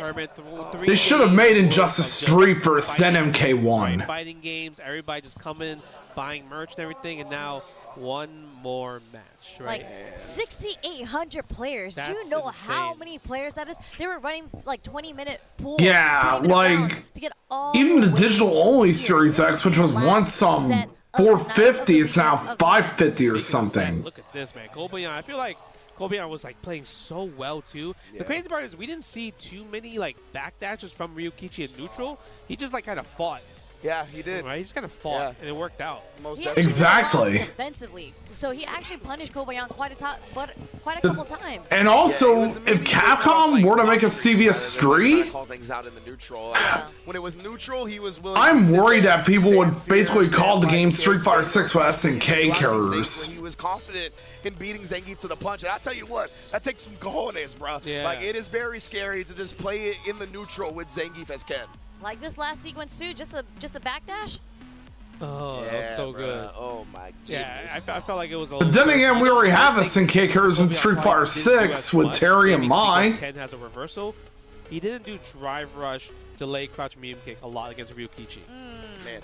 And I believe, I forgot about that, I believe the top 2 qualified to EWC as well. So Oh, I think maybe that's why he was so close. He's like, yeah, I think that might be part of it. because Kobayan, he did go to the LCQ for EWC last year. Oh, he and did. he didn't make it. Oh, I did mod my Wii U though. That's probably why one of the reasons. So now I can as well, yes, indeed. So I mean, congrats to Mena RD and Ryukichi. Obviously, going to be going to World Esports World Cup, but we also Yeah, the real CVS 3 ended up being the black sheep of the trilogy. Ryukichi's going to get his chance. And by that you mean the game that ended up becoming the canceled Capcom Fight All-Stars? Reigning 3 defending wins champion. away from going back. Oh, to back. SVC Chaos, that We game. already have a back-to-back winner. ET was one King of Fighters. Yep. He won last year, so we might have a second back-to-back, 2-time EVO champion for Mena RD, or first-time EVO champion Ryukichi. Yeah. Like Ryukichi Yeah, is everyone right hated now, SVC. back right now. Of course, Mena just representing North America.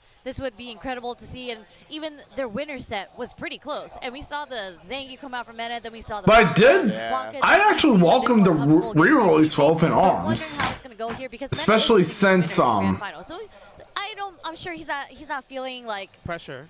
Especially since it was great to see them re-release the game on modern I platforms. feel like there's no pressure at all on Mena, and he's going to pick Blanca and just might smoke him. Mena, He to might. me, he's built for these moments. You Yeah, know what that's I what mean? I'm So saying. like He is. the pressure, I think it is there, but the way he processes it, it's just very different from a lot of other people, right? So I think he's kind of comfortable with that pressure. That pressure is supposed to make you uncomfortable, and that's why he's so successful in damn near everything he does. Yeah, you can really see it in his play. There's a lot of times that you see like in the clutch moments, he always clutches out. There's like no hesitation. A There's Power no Ranger doubt in would his be mind. nice for Whatever decision, Injustice right or wrong, 3. He is committed to that decision already in his mind. Man, oh man, and he's like come to the conclusion like he's done the work mentally where it's like, all right, bro, I am committing to this decision and I'm not going to hold it against myself. I'm not going to feel bad if it doesn't work out, right? Like, they're never always going to be 100% right about every decision. If we were to have a Red Ranger, and it could kind of wear on us as fighting game players sometimes when we make a bad decision.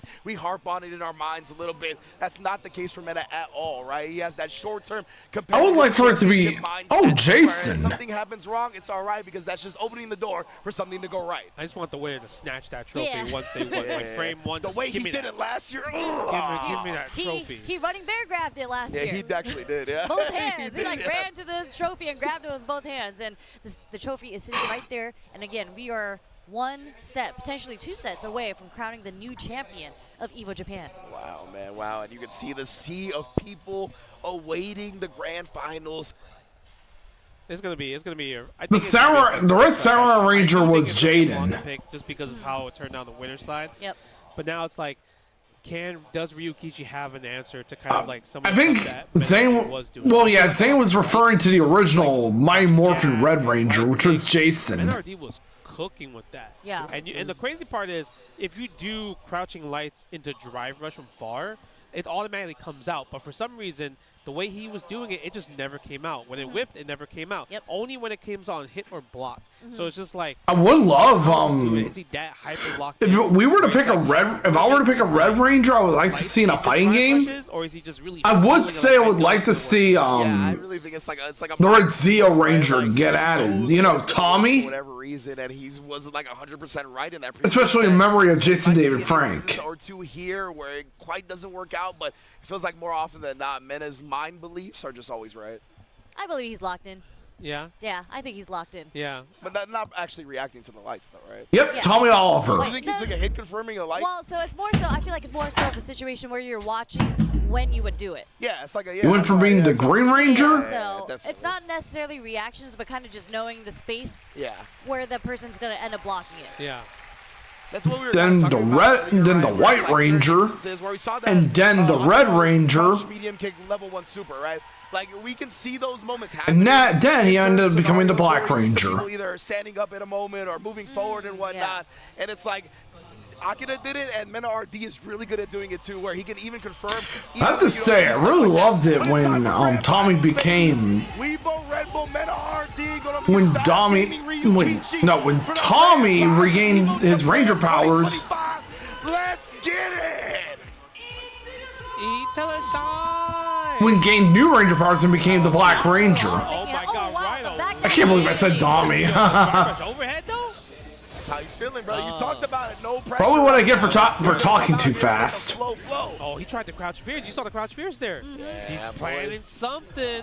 Scheming. A nice whip punish, but didn't get a big. That is true. Goes for the Tatsu. Safe jump. We also can't forget that Jason was the Gold Ranger when he returned to the team. In a situation when he knows it's his turn, and it's like safely as well too. Yeah. Man, Ryuki's even wiggle with the level 1 right there to maybe keep Mena RD's drive gauge low if it connected. Oh my God, nice. Oh fuck. Oh, we go for the. The ground bounce, I forgot about that. Yeah, that was cute. Oh shit. Now I love you cornered. Yeah, set up the trap instead of going for the damage. That's it. Expensive, but you know what? Sometimes Man, it's gonna be Mena. expensive to cash out the round. Absolutely, absolutely. This is grand finals. You're And 3 games away then- from winning. You gotta use it. Every round gets you that much closer to becoming back-to-back EVO Japan champion. Yes. Okay, let's see what's going to happen here. Nice low forward. Wonga doesn't have the best type of walk speed, you know, so the low forwards are definitely going to play a factor. Rocky went from being the Red Ranger to the Blue Ranger. String, stopping the jump backs. I love that string, actually. The string. Yes, you can't TI in that situation. Adam went from being Yeah, exactly. You're locked into blocking. Yeah, spend the level 2. the Black Ranger to the Green Ranger. Up ball is coming, up ball or air ball. I like the hop. Let's go back to neutral, baby. Yeah, very smart from NRD. And Ryukichi's the one. Similarly, the person that succeeded Adam went from being Carlos went from being the Green Ranger to the Black Ranger. This is crazy. Like they went from scrambling to like, yo, let's just chill. Yeah. Yeah. They were so active in offense and defense, but yeah, And in definitely trying to space. really cover out right now. Yeah, man, RD try to bait something, doesn't work. I feel like if you're Ryukichi, you want to press the crouch medium punch a lot more. Yeah, honestly. Right? It's one of those great buttons we talked about how tough it is to whiff punish. I really enjoyed Once and But he Always. finally made some into the slide. Great stuff from Ryukichi. Extremely patient. They were like both patients too. That's the crazy part, right? Absolutely. Seeing Zach team up with Rocky and Cat for the first time. They don't have to focus on aggression. Punish, counter, throw. I feel like a lot when it comes to like Japan. Them having Trini's daughter Counter throw a lot. Yeah. Because they're become the new Yellow Ranger. Oh, ad break going on. And RD, he's one of those throw kings, man. Keep in mind that if you have an Amazon Prime sub, Nice. That's going to be a punish right there. But he's airborne, but still the scramble happened into Men RD's favor. you can use that to bypass ads. Slight delay on the walk back. Nice. No challenge. The fireball, look at that. The scratch was like right there. He's like, I can't press a button there. It's so active. And that beats the standing heavy kick anti-air. Interesting. That hurts, bro. He just takes a little bit of a DP, tries to beat something out. But yeah, subscribing is the only way, one of the only ways you can do to bypass He can't get to ads. level 3 though. So he has to be careful. Men RD can't kill the next hit. Yeah, he cannot. But yeah, the only way, shall I say. He tried to walk under it too to make it whiff. Oh but my it's still god, there it connected. is. If he doesn't drop this combo, this level 3. Oh, God. yes, easy, seal the deal. The level 3. Grand finals goes to Ryukichi. What a way to strike first and set the tone to try to make this comeback. I mean, they are just like staring each other down a lot, and Ryukichi's just kind of winning in that scenario. Like he's clipping Mena a lot with these low fours. Yeah, the walk speed is not the greatest of Blanca, so it's like that's how he's getting hit by it. Because he's trying to get out. Nice DI, gets the run overhead. Okay, goes for the Man, Blanca. that No. drive No, impact. throw in that situation. Okay, you take the throw. Always take the throw.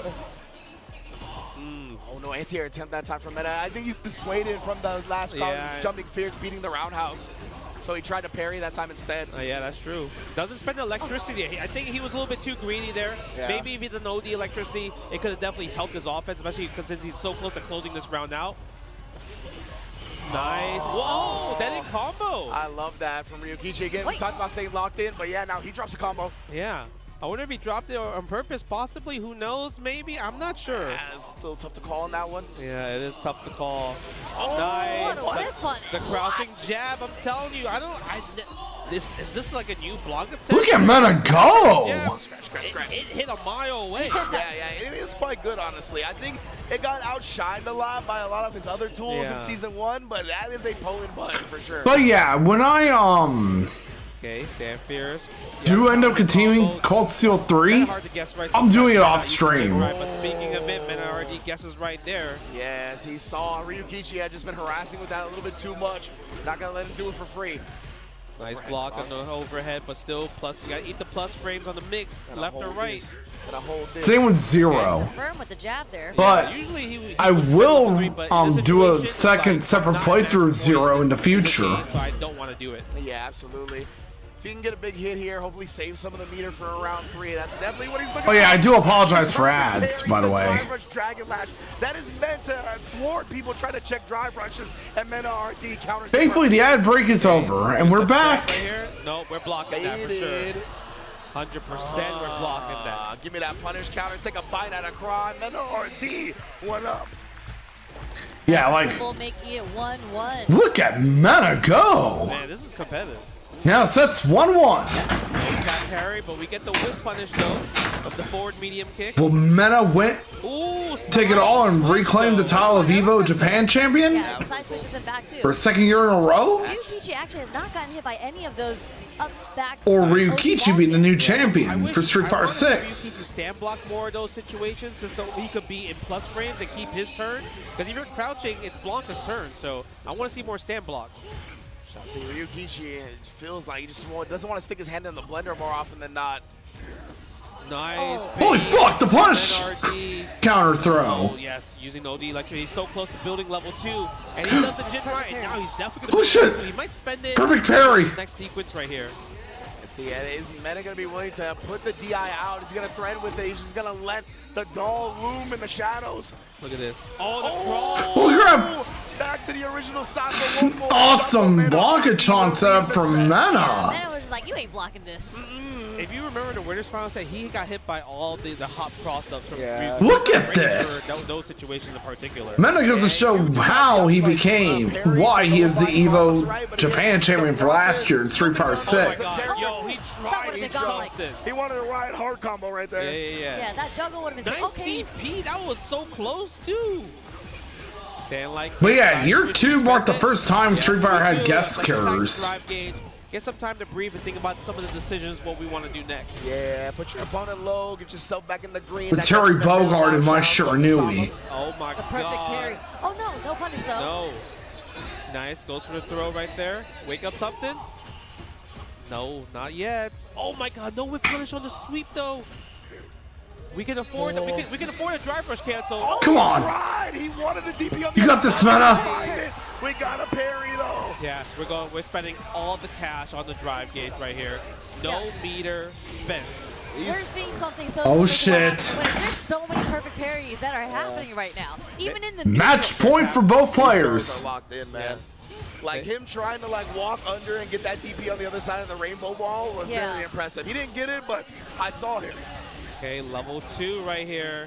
Activate, Blanca-chan, let her rip. I mean, that's a gamble for sure, but it worked out. D-Knight won Level 2 is 5 not a factor points anymore. from the jump catch game. Nice. Oh my god, yeah, too far. Oh, yeah. Again, gets the drive rush throw. Text and throw this time around. No whip punish again. A punish counter sweep would have done amazing things there.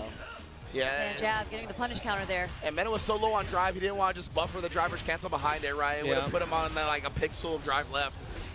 Oh my god, the crouch. Oh, shit. If he believed in it, it would have killed. If Mena wins this match, he's tapping on the door. Maybe that's the answer to this matchup. You just gotta scratch his foot. Bro, look at that, man. you'll end up going to set point. Again. Okay, here goes. Again, they're never ready for that. Here fucking goes, everyone. Because Ryukichi, he has a DP 2-1, Mena in the lead. We'll blow that up every single time, right? Absolutely. I mean, Blanca does have the hop through, but you gotta make him show you that, right? Come on, Mena. Keep getting bullied by this. Let's go, Mena. Let's go. Nice. Gets the punish counter a little bit too close for comfort. Yeah, now Ryukichi is gonna have an opportunity. Let's go, Mena. Let's go. The empty jump. He was too late on the DP. Yeah, super late. Drive rush again. These throws are catching on. Perfect. Oh, parry, fuck. though. The perfect parry from Ryukichi. What's the forward drive rush? Yeah. Spending 2 bars, a bit expensive. Nice. Oh, the cross Oh, that's what I'm talking about. That's what I'm talking about. Yes, we For saw that. Ryukichi. But he's spending a lot right here. A little bit too close. Again, the light checking the pressure, but the reverse so fierce. Oh, the pressure coming in for Ryukichi. No, Mena's like, yeah, okay, that was cool. Yeah, No, all right. I mean, that was really sick. I'm still match game, you not. Oh my god. Okay, drive rush. No, a little bit too far for the second. Drive rush. Yeah. Activate. Confirming now the level 2. To the corner. My little toy's about to come play. Yeah, and getting Lightning Beast this early is great. Oh, fuck! He might be able to build some meter back to him. He doesn't kill him too quickly. Nice. Dragon Laugh flame right there. And that was actually really, really smart from Mena. Oh, yeah. Because he realized that you kept waking ODDP in the same scenario. Wow, Oh, no. he's playing some Street Fighter 6. Here he goes. Oh, we're ready to swing right now. This is slugfest. Yeah. Standing heavy kick again. Come on. Good counter poke in.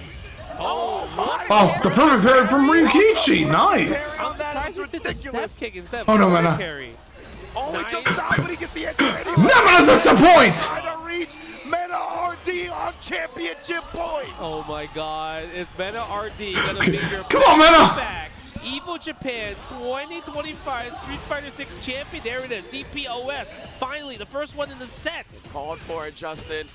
Needed to represent it. Yes. Oh, but man, now will Mena do the hop next time he does it? We might see the hop next. Oh, shit. And I love these light confirms. The light confirms are really stopping Ryukichi a lot.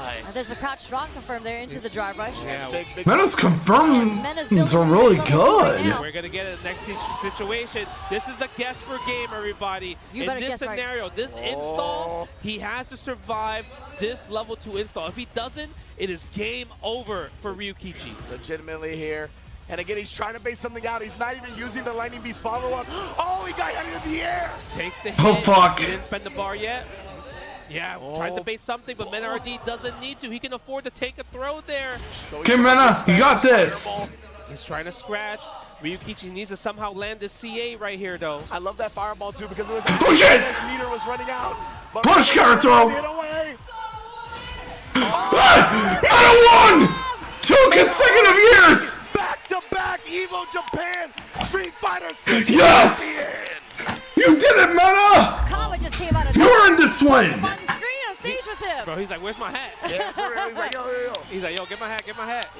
Awesome! 2 consecutive years! Yo, Mena RD, go for it, Sherry. Beautiful, beautiful play from Mena RD there, just taking it with the crouch jab, just scratching at his feet. And that was the very last sequence, actually catching the starter frames of the OG fireball from Ryukichi. Yep, man. Incredible stuff, too. And that's when we saw more often than not Ryukichi trying to rely on the fireball when it was a little bit coming down to the Mad respect for Mena, and Ryukichi played a good game, too. Perhaps could get him punished. And, of course, Mena RD still being into that punch. And you called it, Justin. That crouch jab, man, goes far, bro. So, again, combine that with the extended hurt box of a fireball, got the trade for the championship, baby. Man, But even honestly, until the end, Ryukichi was making super sick decisions too. Like as Lightning Beast was about to run out, he threw the fireball just in case he tried to use that last Blanca ball to impose The his will. second consecutive year for Mena RD. From everybody, but Mena RD showing once again why he is one of the greatest fighting game players of all time. You see how much emotion he has going? Because I feel like obviously this win is important because I have to say, this is one of the most exhilarating also, he was in a Street Fighter 6 tournament sets I've seen. As much compared to season 1. So this really helped kind of like gave him the confidence boost of going forward to the next season of Street Fighter 6. And now he gets to pretty much play the rest of 2025 without much pressure. Like he's qualified for EWC, qualified for a CPT Capcom Cup. My man's is out here now. The millions is in his reach. Yes, exactly. Millions is in his reach, and I mean now it's like kind of like, all right, how do we get the DR boys in there? Obviously you got Kaba, Louis Man, and much more talent in DR to be like, all right, I need the boys to come into Capcom Cup with me as well too, right? And I know all the other Street Fighter players are going to be so happy because now they don't have to worry about Mena RD and their World Warrior, right? Whether it's NA East or the Dominican Republic region, now those spots is freed up as he takes home EVO Japan once again. And it's just so amazing because this is the training grounds for Mena as well. Like, obviously, he's from the DR. He's trained there so many times. He's trained in the U.S. He's out in Massachusetts. But he's been to Japan so many times. And he's been staying here for, like, months and weeks just training. Even right before Capcom Cup, he was already out here training. So these are... Man, that was... Guys, you have to admit, that was amazing. He tweets all the time in full Japanese, right? He wants to connect with the community. And the community here has embraced him as one of their own as well. It's an incredible, incredible connection. It's so awesome how Mena RD was able to hold his own against Ryukichi. Just playing ranked match, it's the most fun. Like I feel like when I play ranked match in Japan, I could just sit there. And when the rematch happened, because you fight so many different players. He knew what to all do. These legendary players that you normally don't get to fight in general, right?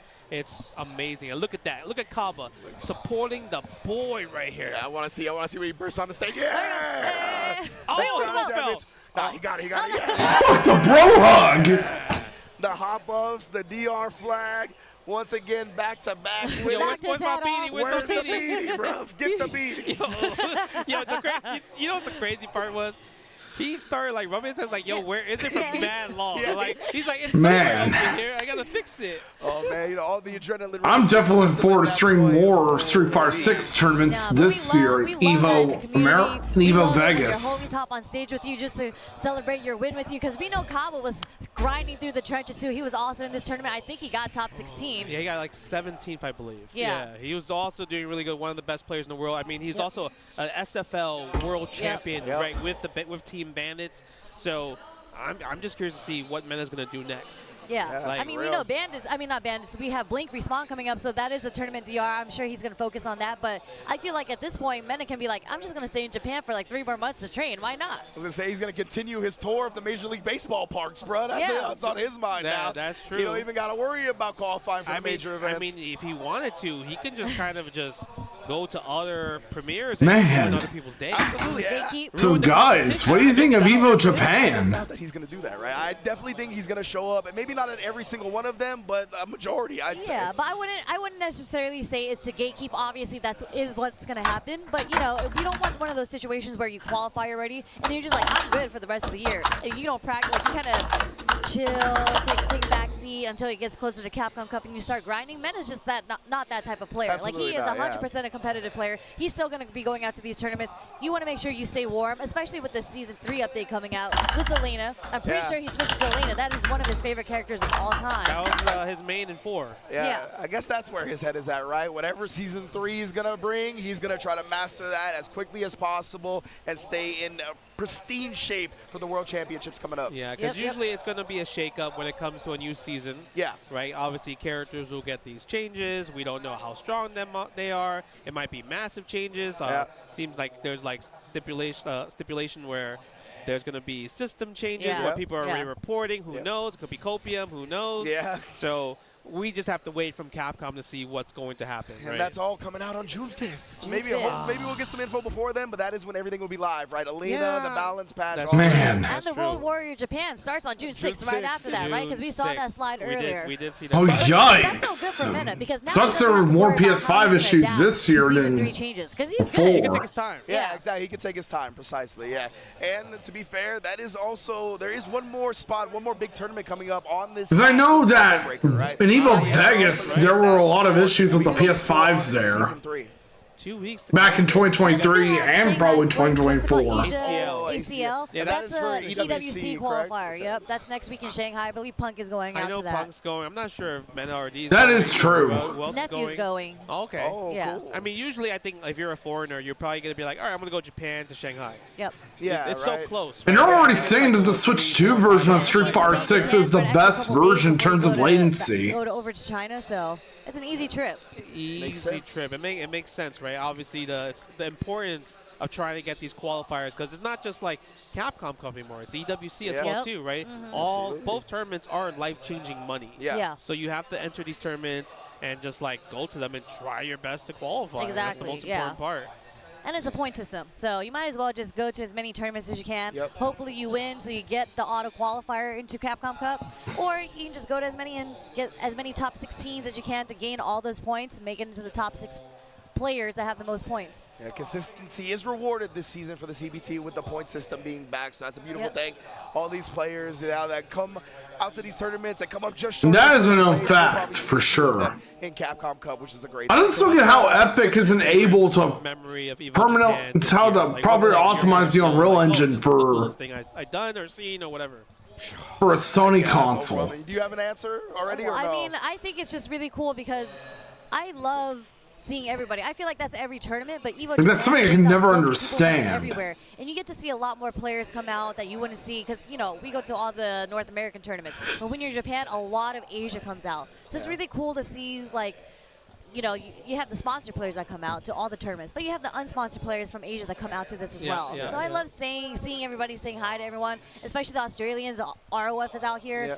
It's Australia is a far trip to North America, so coming out to Asia is much easier for them. Yeah, Just the getting players. exposed to all of the Asian players that we don't get to see a lot Yep. is super dope.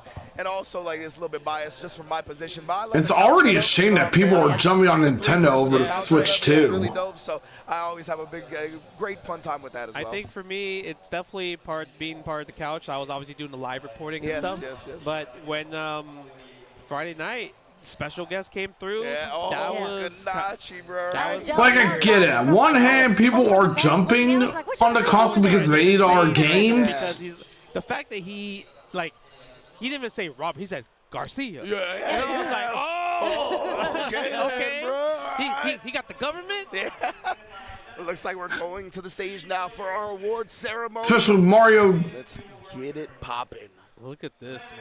This was an amazing top 8. Yeah. And like you mentioned, Sherry. I mean, people already gave Sony enough shit for $70 games back in 2020. 200 of these players could have been in this situation right here. Yeah, At least legit, 200. Legit, bro. It's amazing. And Microsoft So many people are didn't go to the $70 route until 2023. In addition to everybody And now they're making people pay $80 for first-party Xbox titles because Nintendo fought Fight $8. stick sponsor. Look at that. Look All at right, NL right there getting his first EVO medal. Right? Nintendo fought $8 for a game would be a good idea. I don't know if this is Higuchi's first one, but I think Higuchi's at this point seasoned himself becoming as such a great young player, Yeah. right? Because he started fighting games not knowing how to play as Momochi's student for Shinobiism, and now he's in And I'm not sure. stages and everything, so insane. I'm not sure where Sony stands in the $8 games, but I'm pretty sure they'll follow suit. They're quick. They're so fast to learn how to play this game, and they do so well, especially when you're getting mentored by people like Momochi and Bonchan. Same with the There's a lot of mentors potential out there. price increase for America for the PS5. I want to give big props. Especially with the Series X now being 600. Took it upon themselves to be like, it is our responsibility to shape the new generation, and that's not something you have to do, right? That's a burden you're placing on yourself. That's time, energy, and investment that you're willing. Didn't to the $60 game trend start with the 360? That is the type of stuff we need in the FGC. So major props to Momochi and all the players doing that out there. Yeah, look at Kobayan, man. Yeah, Oh, 2K was what started $70 games. Spot, but you know what? I hope he keeps. I thought it was fighting Sony. because He's such an exciting player to watch. Yeah. Easily some of the most exciting matches we've seen in the top 8. Look at that, Ryukichi in second place, and now our grand champion, back-to-back, EVO Japan champion for Street Fighter 6. Congratulations again, Mena. Cheering for Mena RD. That's the coolest thing about Japan. They're not just country biased. Absolutely. They love every player. Yeah. They're like, yo, you love the game, we love you. Yeah. And you know what's godlike about Meta? I just remembered yesterday I saw him, and then we were walking by. Oh, NBA 2K was the first $70 game. He looked at me, he said, That makes sense. Congratulate me when I win tomorrow. Ooh. That's fire. Yeah. I'm like, okay, I got you, Meta. Look at that. That's the type he is, though, right? Yeah. He's had a lot of success. He knows nothing satisfies him unless it's first place. I'm actually worried about the price for GTA 6. Ryukichi for the silver. And now we're going to see the Mena RD first place Nacon joystick right here. There it is. The ocean gold. The pad player with the arcade stick, you know what I'm saying? Hey, man, it's a good trophy. Yeah, that's what I've been hearing too. Hopefully you got room in your luggage. Look at that. You can see he's trying not the tears to come out a Yeah, little the bit. eyes glistening for sure. Holding them back. Obviously, the emotions of the moment are incredible.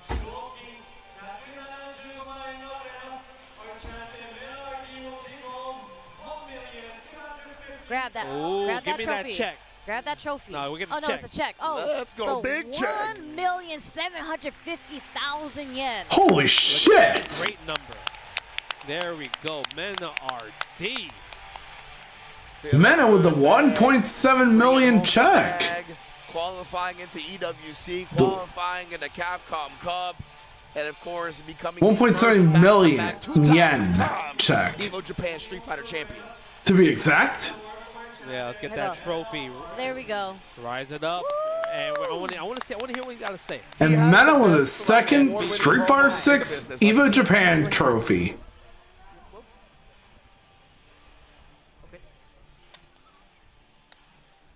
Okay.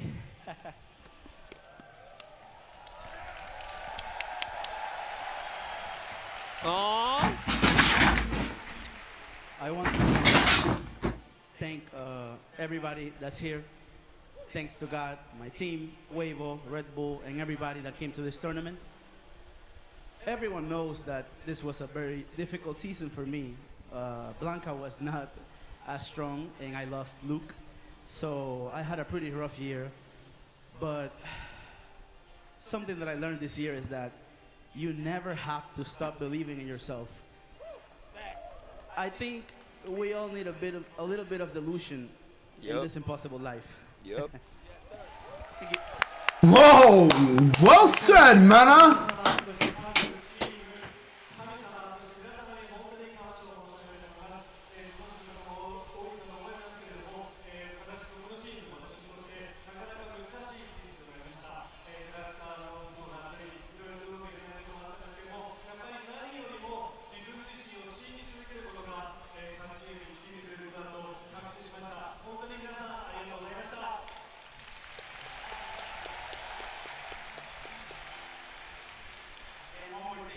Yep, 12,000 USD.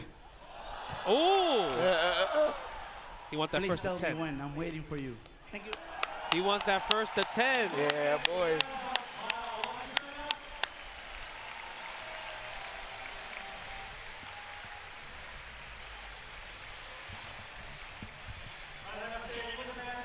True.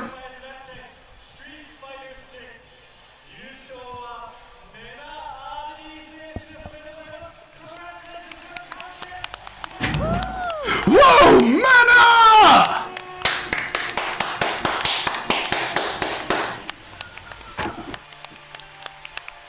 Definitely congrats to Mena again. Two-time Capcom Cup champion, two-time EVO Japan champion. one of the greatest fighting game players of all time. Man, that was incredible. Right now, I mean, when you think about GOAT of 6. Yeah. Oh, yeah. I mean, he is currently in the GOAT. lead. Yeah, Absolutely. in the lead by a lot. Yeah. Man. I love the messages always as well. I'm really hoping to participate in a Fatal Fury tournament at my local anime convention. And I love the delusion line, you know what I mean? That's where the self-belief always starts, is with yourself. So I'm really touched by that. Oh, no, you're good, Ridge. I know you love hearing the players that have, like, you know, I mean, you could tell he's about the passion. He came from, you know, DR. It's not like the place where it's like, you're born with a silver spoon in your mouth, right? He worked hard to get out of that situation, to put himself on the map, to put his family on the map, to put his community on the map. And, I mean, we all seen the story from 5 to 6. Like, I remember the first time I ever seen him, he was a random dude, came in with Kaba, the SCR, and just like, he lost the tournament. Hey, anyone want a money match, right? And that's how it's. Hope you guys don't mind the keyboard ASMR. Anyone want a money match to world champion, you know? Life-changing money. That's crazy. In a short period of time, too. Yep. That's insane. It's literally like the Cinderella story, like you said. It's like I saw him at SDR for the first time, too. And then it was him and a couple, like, Dominican players that came out, and they were money matching a whole bunch. And I was like, who is this kid? He was a child. And then he was just like, oh, he was explaining to me the story. You know, they saved so much money to make it out. And what's up to Daisy Steven, guys, of course. But, yeah, he was just like, we saved so much money to come out to these tournaments. We don't got sponsors like that, right? And then they had the money match to get their money back. Yeah. And they were winning in the money matches. Yikes, Daisy Steve! Fully win the major tournament yet. Yes. And they started saving all this money to go. They were at final round also, just the crew, just supporting this kid. And all of a sudden, you see all that work, all that community effort behind him come in, and you see him win Capcom Cup from the Dominican Republic, defeating Tokido. It was just like such a outright performance. Yeah. 2 sets. Yeah.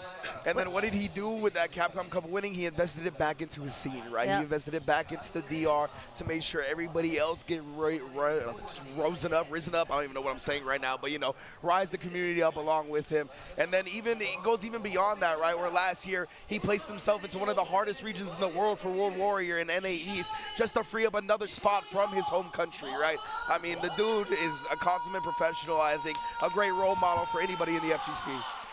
Man, look at that. It's beautiful. Yo. Setting history. This tournament made history. Wait. Like your first time, 2-time EVO Japan back-to-back champion. EMP getting 9th.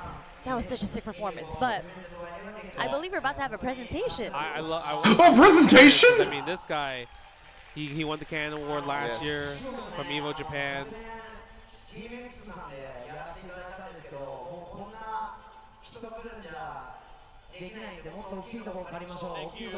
Thank you. And he's been in the scene since forever. Yeah? Like, used to run SBO. I love obviously doing SBO. Cooperation Cup. Just keeping all the games that he loves alive, and obviously making sure that all the... Oh, he was the former host of SBO. Has a place to stay. Trying to help the younger generation. He's always about it. And I actually talked about SBO earlier, too. So we doubled the size this year, but even yet, so many people came to the site, and so many people I mean, look at that. You can't see where the sea of people ends. Yeah. So they got to go bigger. Yeah, we got to go bigger next year.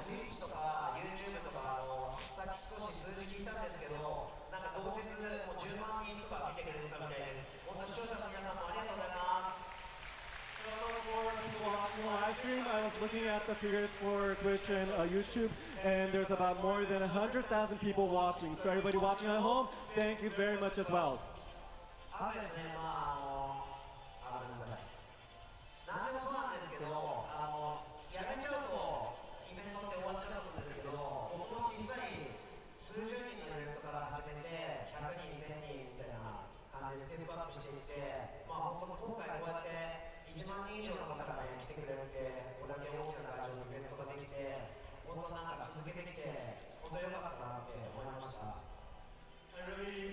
I'm happy that I was able to continue this because I started off with a tournament of just about 30 people, it's up to 100,000, and now 10,000 people. So I'm really happy that I 10,000 people! so that so many people can come to this tournament.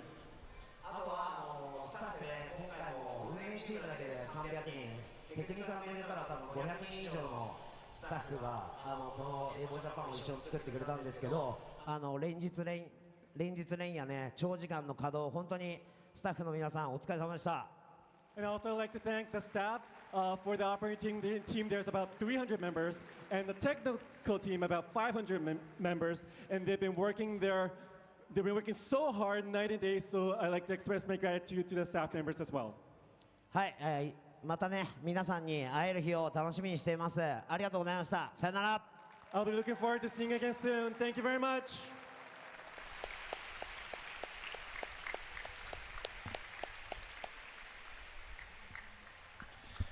Oh man, oh man, oh Man. You good, Ridge? What an event, brother. Yeah, it's 3 days. It really was a great. I really need to watch some days 1 and 2 It was myself. just like for everything. So it's like record-breaking, the biggest EVO Japan up to this date. Yeah. Oh, they're doing the photo with the seat. But yeah, as I brought up earlier about Super Battle Opera SBO, When's the last time we did the Shoryuken, bro? It's been a while, definitely. It's been a while, yeah. That was a great picture. Yeah. the event's downfall was in 2012 when they decided to hold the event outside for whatever reason. Beautiful. he's like, come on, are you ready? Are you done taking the picture yet? Who's taking the picture? Oh, hold on, we got a video. You saw the Holy fucking new video! Oh, okay. Oh, wait. Oh, transition back to us. That's what we're talking about. English broadcasting. Let's go. Oh, man. That's what's up. It's a compilation video of everything that happened this weekend, I guess. Okay. A compilation video for EVO Japan. Has been amazing. 3 days worth. I think a lot of people had a lot of fun, right? But we're not getting being able to watch You it. guys get your tickets now because the next one is EVO Las Vegas. When is registration closed? Like I believe June 9th. June 9th. We are through the screen, but still, I would like to see it in full screen myself. Tekken 8. And, you know, we got some new games as well, too. They have Marvel 2, Yeah. right? Going to be there as the retro title. Marvel 2. And obviously official for Fatal Fury City of the Wolves. Going to be an official tournament there. So lots of stuff. So make sure you guys register. I saw a Honey cosplay from Fighting Vipers. Channels. And if you can't make it there, EVO France. Oh, it's on the main stream. Okay. And that's the first time. They also going to have Hunter x Hunter debuting as an official EVO game, and also the return of Dragon Ball I'm FighterZ. basically watching the English EVO So stream myself. It's gonna be at EVO Nice. Yes, that's going to be awesome. So I hopefully you guys enjoyed just chilling with us for the last 3 days. Like I did, right? I think I Just did EVO the same thing Comic last year too. and Reggie as well. I can't really remember from the Just top of kinda my watching head. the VODs and reaction to everything, right? So it's kind of almost like a 24-hour stream, but let us know if you guys enjoy this, and We'll have to review the VOD I have uploaded to my YouTube channel. and hopefully we will see you at EVO Las Vegas. See you guys there. What a year.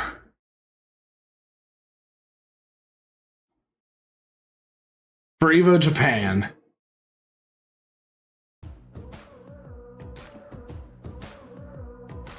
When Knee won Tekken 8, I was cheering for Knee.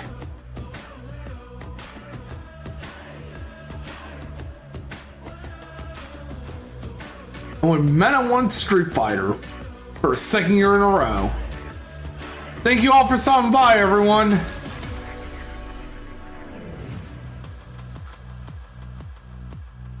It was a great watch. And I really enjoyed it a lot, too.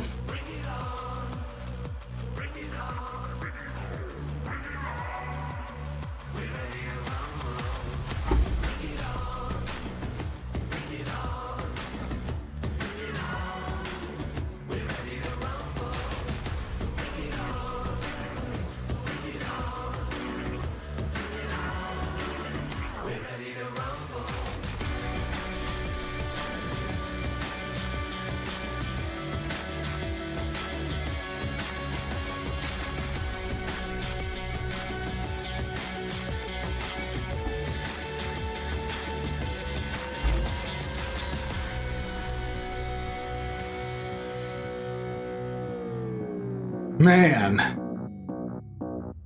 that was awesome. Well, the bro hug.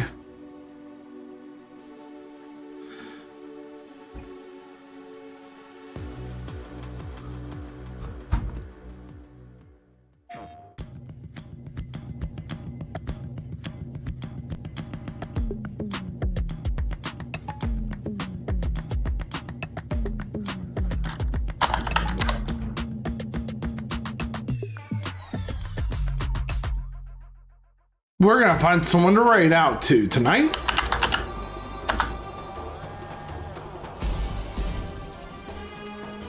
Let's see who would be a good person to raid.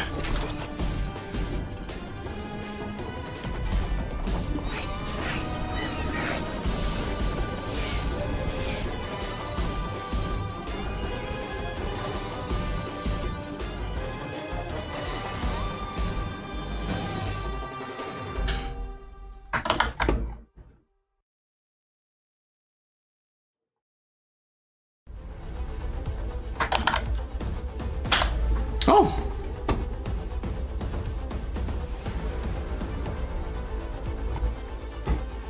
How about we do Kylo and Neko? They're also streaming EVO Japan from the one of the other streams.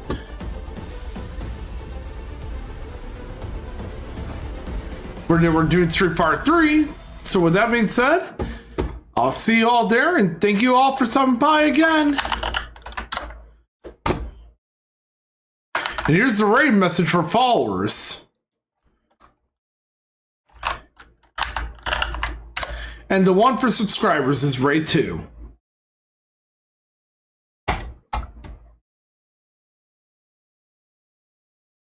See you around, guys.